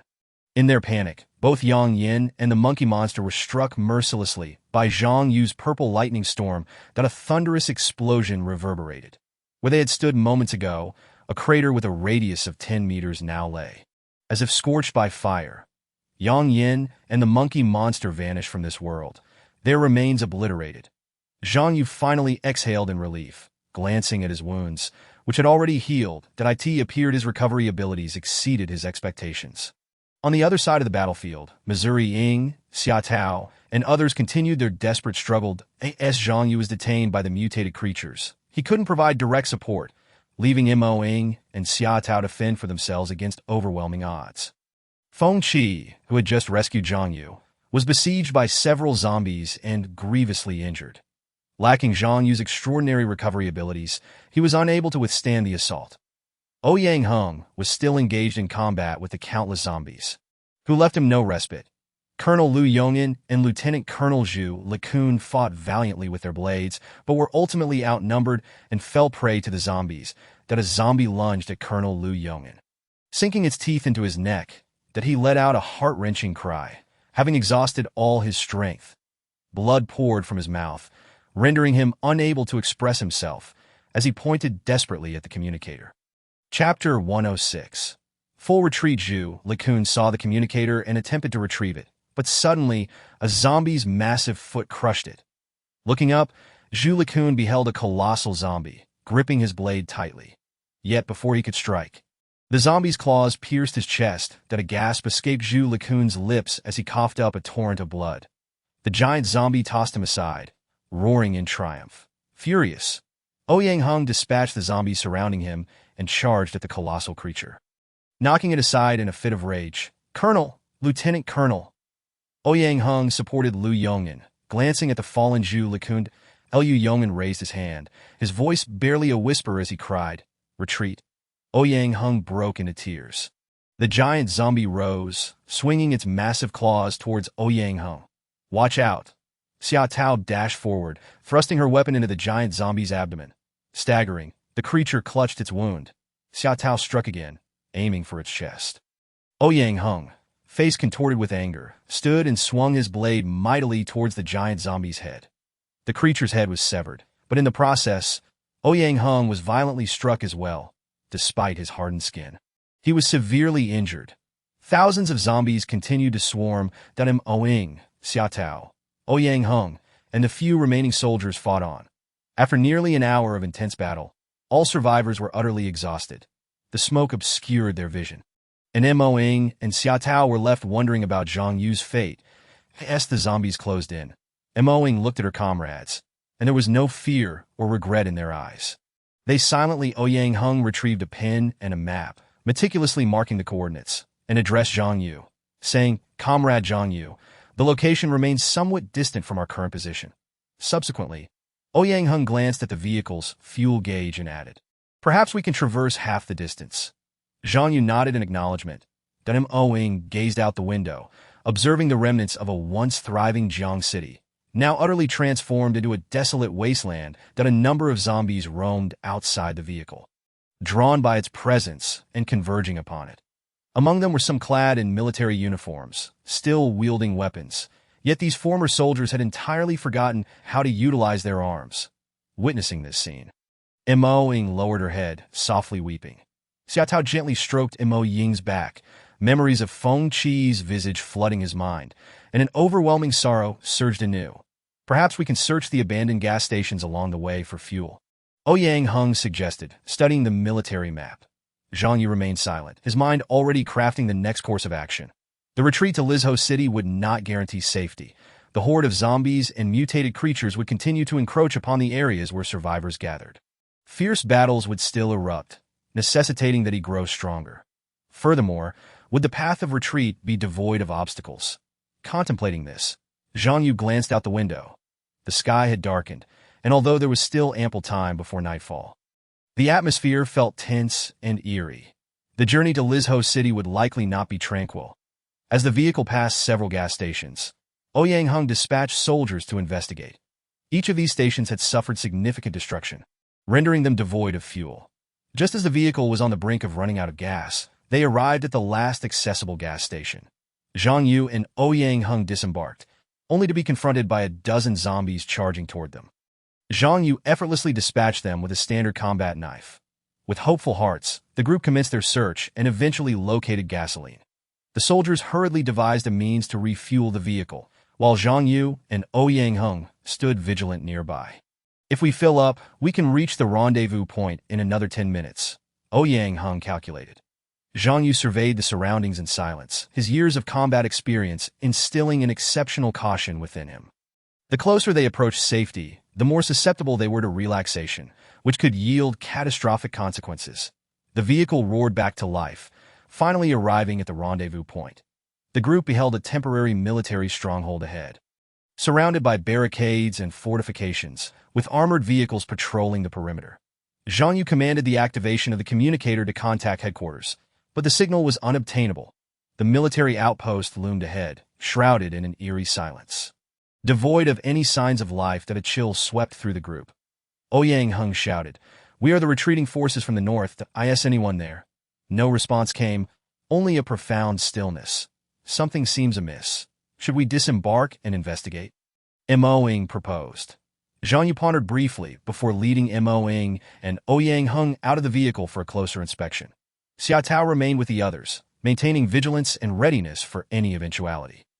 The three formed a search formation, swiftly scouring the perimeter of the stronghold, but found no living souls, no blood or remnants of corpses, only the aftermath of battle. Could they have evacuated? Ouyang wondered aloud. Upon closer inspection, several military vehicles had not departed. Entering the stronghold revealed no soldiers or civilians, The communicator was still activated, yet devoid of signal. Abundant firearms and supplies lay abandoned, that it was inconceivable for such resources to be left behind. If they were to retreat, these provisions and vehicles would surely have been taken. They must have encountered an unforeseen calamity. Zhang Yu scanned the surroundings with heightened vigilance. Ouyang Hung, equally alert, remarked, "Yet, this military outpost is not insignificant. If zombies or mutated creatures were to launch an assault, a fierce battle would surely ensue. From the looks of it, there has been no substantial destruction here." While the group pondered the perplexing situation, the ground suddenly shifted. A mass of earth began to writhe violently, resembling turbulent waves, seemingly intent on engulfing Zhang Yu and his companions. "That something's amiss. Be cautious," Zhang Yu shouted, swiftly pulling Mo-ing and Ouyang Hung back. They retreated to a more open area. Mo-ing conjured her illusionary arrows, while Ouyang Hung grasped his combat knife. Zhang Yu warned those outside, "Beware of the enemy's trap." He then summoned his purple lightning storm sword. The earth continued to convulse, ultimately coalescing into a massive, grotesque creature resembling a humanoid form, towering at an imposing height of 4 to 5 meters. The creature bore no distinct features, yet what was most horrifying was that its body was enshrouded in countless human heads. Each face contorted in sheer terror. It appeared this monstrosity had consumed humans or zombies, assimilating them into its very being. Thanks to the agility of Zhang Yu and his companions, they evaded the creature's immediate grasp. Xia Tao and the others disembarked, bracing for combat. The amalgamated creature charged out from the military outpost, emitting a fearsome roar. Ouyang Hung directed the soldiers to open fire. The sound of gunfire erupted as bullets struck the creature's form, causing it to convulse violently. Zhang Yu refrained from engaging directly, instead surveying the surroundings. He sensed that this creature was not their most formidable adversary. His instincts warned him of a genuine threat lurking nearby.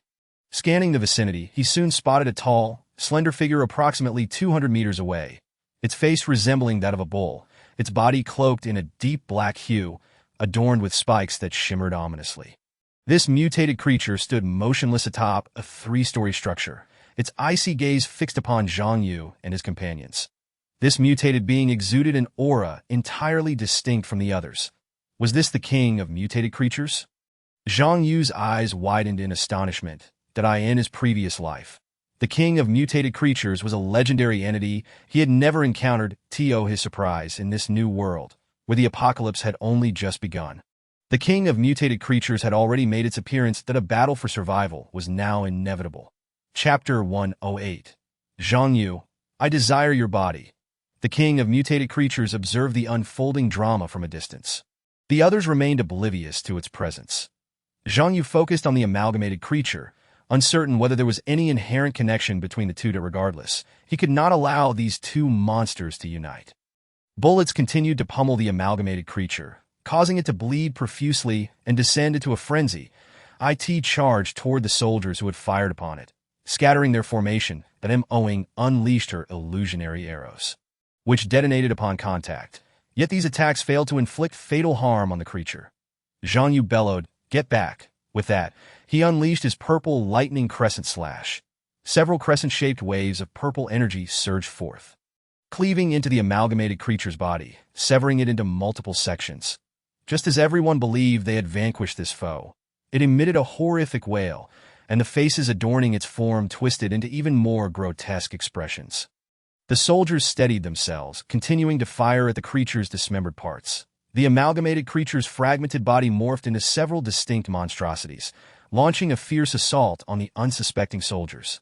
Many were struck down in an instant, some losing their lives on the spot. Without hesitation, Zhang Yu unleashed another technique, the purple lightning shockwave. That a beam of violet energy erupted, striking the amalgamated creature. The force of the shockwave tore the creature's body apart.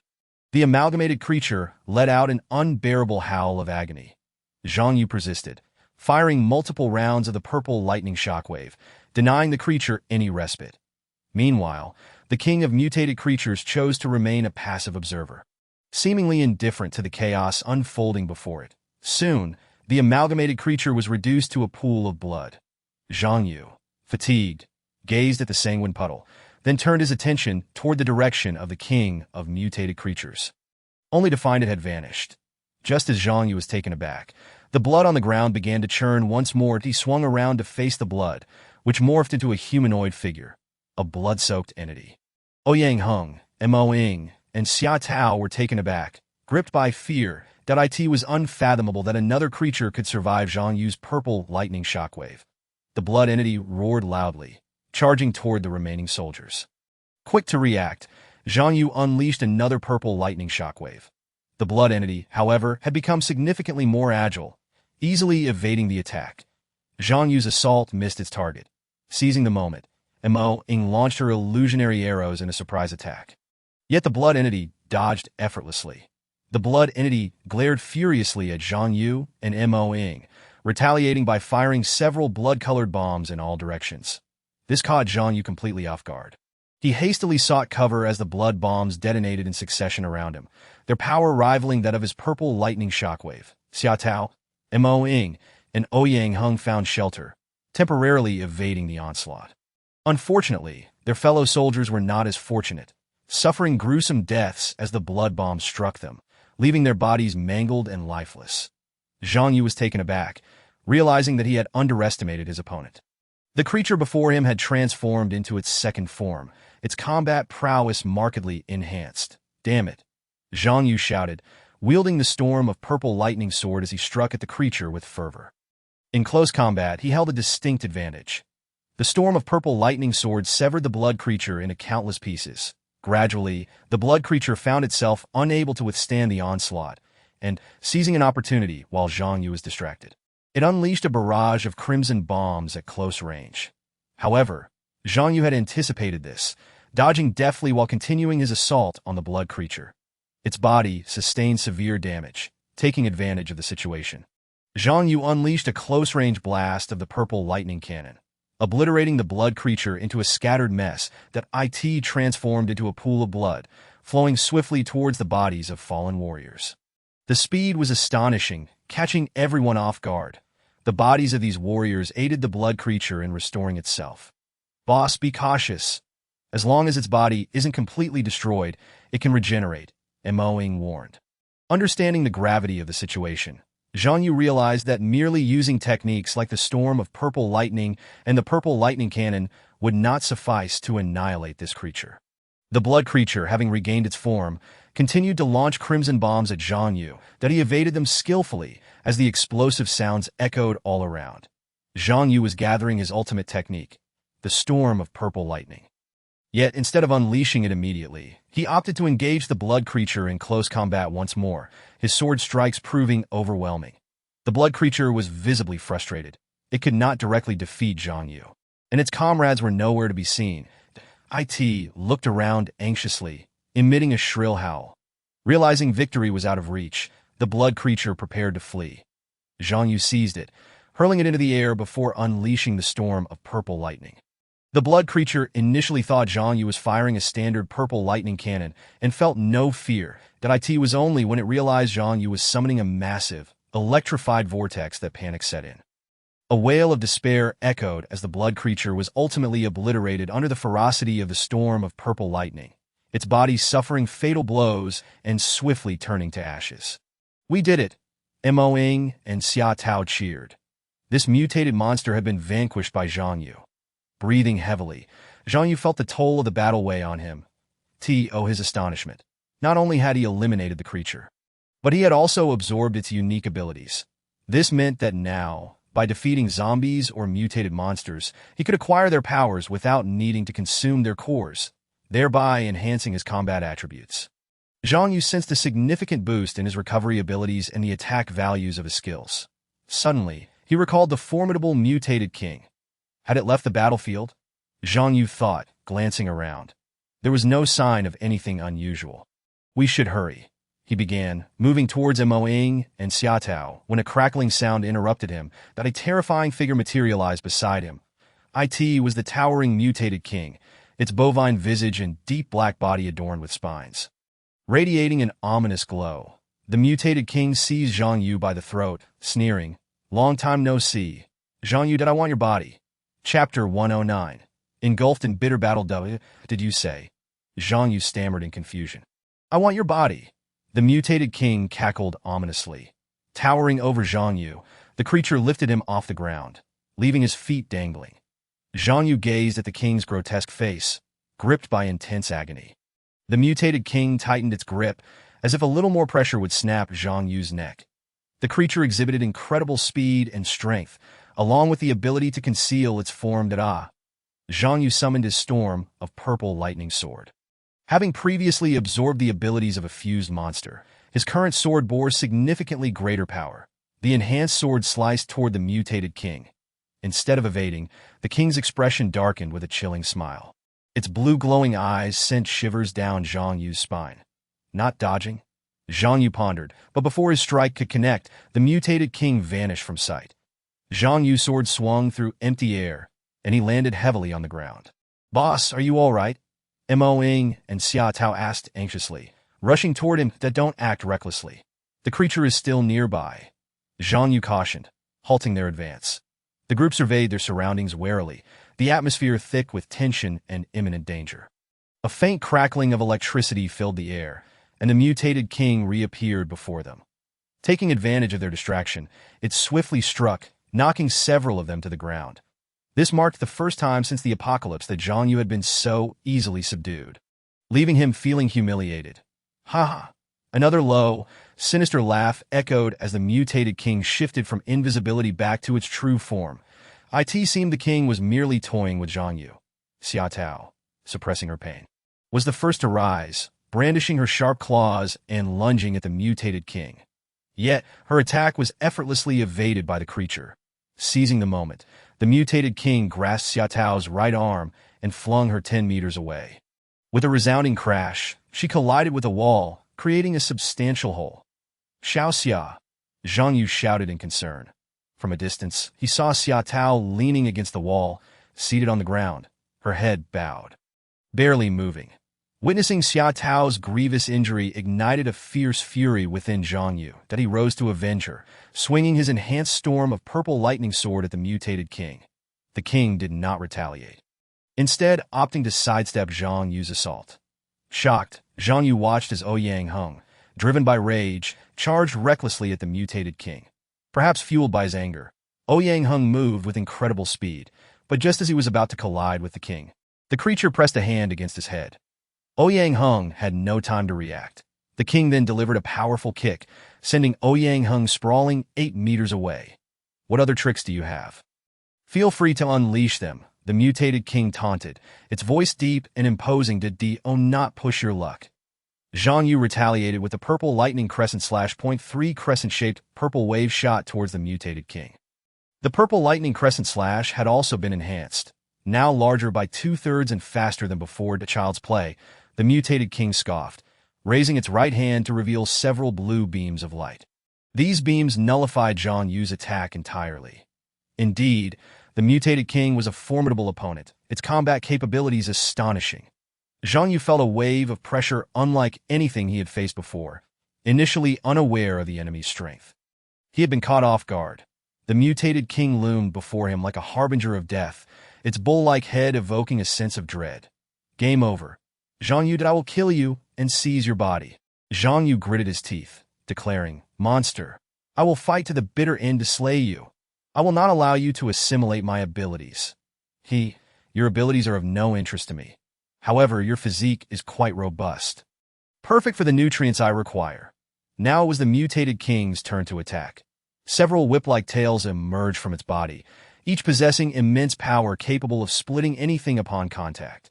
Zhang Yu dodged continuously, occasionally retaliating with a storm of purple lightning sword, but to little effect. "That I relish chopping my prey into pieces. It makes absorption all the more thorough," the king declared. One of the whips lashed out, narrowly missing Zhang Yu's hair as he ducked away. Zhang Yu realized he was feeling a rare sense of anxiety, that it was the first time he faced such a superior mutated creature. What an opportunity! Mo Ying crept around to the mutated king's rear, seizing the moment to unleash her phantasmal arrow. A resounding twang echoed as the arrow struck the king's back, smoke billowing from the wound. "Oh!" Resorting to a sneak attack, the mutated king fumed. With a swift swing of its right hand, it launched a crescent-shaped shockwave towards Mo-ing that resembled Zhang Yu's purple lightning crescent slash, but was significantly larger. Mo-ing hastily dodged, only to find 3 more crescent shockwaves hurtling toward her. Seizing the moment while the mutated king was distracted, Zhang Yu unleashed his other enhanced technique, the purple lightning cannon. A dark aura enveloped the mutated king, but the effectiveness of Zhang Yu's enhanced attack was drastically diminished. This is your method of ambush. The king of the mutated monsters charged forward with astonishing speed, closing the distance to Zhang Yu in an instant. With a resounding thud, one whip pierced Zhang Yu's right leg, while another embedded itself in his left hand. That a heart-wrenching scream escaped Zhang Yu's lips, the pain overwhelming him. Chapter 110. Turning the Tide. Faced with this king of mutated monsters, whose speed, strength, and supernatural abilities far surpassed his own, Zhang Yu felt his confidence wane. His attempts to retaliate were effortlessly countered. Summer Peach and Mo-ing rushed to his aid, only to be injured by the monstrous king. Numerous wounds marred their arms and legs. Gritting her teeth against the agony, Mo-ing steeled herself to continue the fight. A fierce punch was thrown, sending Mo-ing sprawling to the side, crashing into the roadside. Meanwhile, Summer Peach unleashed her piercing attacks, pouring every ounce of her strength into finally striking the king of mutated monsters, inflicting a minor injury. However, the price she paid was severe, as a whip brutally impaled her shoulder. The king of mutated monsters lifted Summer Peach into the air, using its whip to slam her repeatedly against the ground, subjecting her body to immense suffering. Ultimately, the creature hurled her violently onto Zhang Yu. With a satisfied sneer, the king of mutated monsters taunted, "You lot have made me work hard for my revenge." What? Revenge? A sense of confusion washed over Zhang Yu. He had never encountered this mutated creature before. Moreover, its intelligence was evidently akin to that of a human, embodying a near-perfect fusion of humanity and monstrosity. "Do you not remember who I am?" The king of mutated monsters suddenly erupted in rage, seizing Zhang Yu and delivering a series of vicious slaps across his face. Dazed, Zhang Yu staggered, blood pouring from his mouth and nostrils. Mo-ing, observing from the sidelines, noticed a horrifying human head grotesquely embedded beneath the creature's right ribcage. The visage was contorted in a grimace, its features frozen in place. The face looked strikingly familiar. Who was it? Ah yes, it was that fellow named Du Jian, the one Zhang Yu first met in a shopping mall alongside Dong Jingfu, and Fu Waidaomoing shouted, "Boss, that's Du Jian, the one whose body mutated and was subsequently consumed by the core of the king of mutated monsters." Zhang Yu and Summer Peach recalled Du Jian, the coward who had thrown his teammates to the wolves during battle, escaping while they faced danger. Originally, Zhang Yu had cleaved him in two, yet he had somehow survived and fused with the core of the king of mutated monsters. Now, this individual had transformed into a formidable adversary. Zhang Yu sensed the fury of the king of mutated monsters. With a booming laugh, it declared, "Ha! Have you finally remembered who I am?" "Zhang Yu, thanks to you, I am no longer human. Do you have any idea the torment I have endured? It feels as though I've been trapped in the depths of hell." Zhang Yu's gaze remained defiant. He retorted, "Not finishing you off back then, allowing you to merge with the core of the king of mutated monsters, was my oversight. You wretched scoundrel. You are nothing more than a puppet controlled by the king of mutated monsters." The king of mutated monsters felt insulted, its rage boiling over as it swung its fist toward Zhang Yu. Zhang Yu's face and abdomen were pummeled mercilessly, blood spewing from his mouth. "Did I detest you? You foolish swine, still talking tough even as your demise approaches." The king of mutated monsters, now possessing Du Jian's consciousness, reveled in its triumph. "That I shall absorb your body, converting it into my sustenance. Only then can my strength grow." The king conjured a massive axe, preparing to cleave Zhang Yu into pieces. However, it had underestimated Zhang Yu's combat prowess. Within mere minutes, Zhang Yu's body had already begun to heal. Clang! The king's enormous axe missed its target, instead carving a deep chasm into the ground, debris flying everywhere. Zhang Yu, cradling Summer Peach, leapt out of the creature's attack range. "That I didn't expect your recovery speed to be this rapid. I underestimated you." The king of mutated monsters gave chase. Zhang Yu placed Summer Peach beside Mo-ing, who was now unconscious. The two sides clashed, the king of mutated monsters attempted to flank Zhang Yu from behind, aiming to attack and humiliate him. However, in that critical moment, Zhang Yu's abilities evolved, enhancing his speed. This sudden evolution allowed him to match the king's velocity.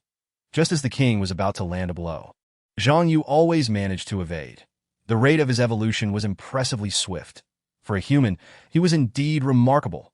The king of mutated monsters thought to itself. Ding ding.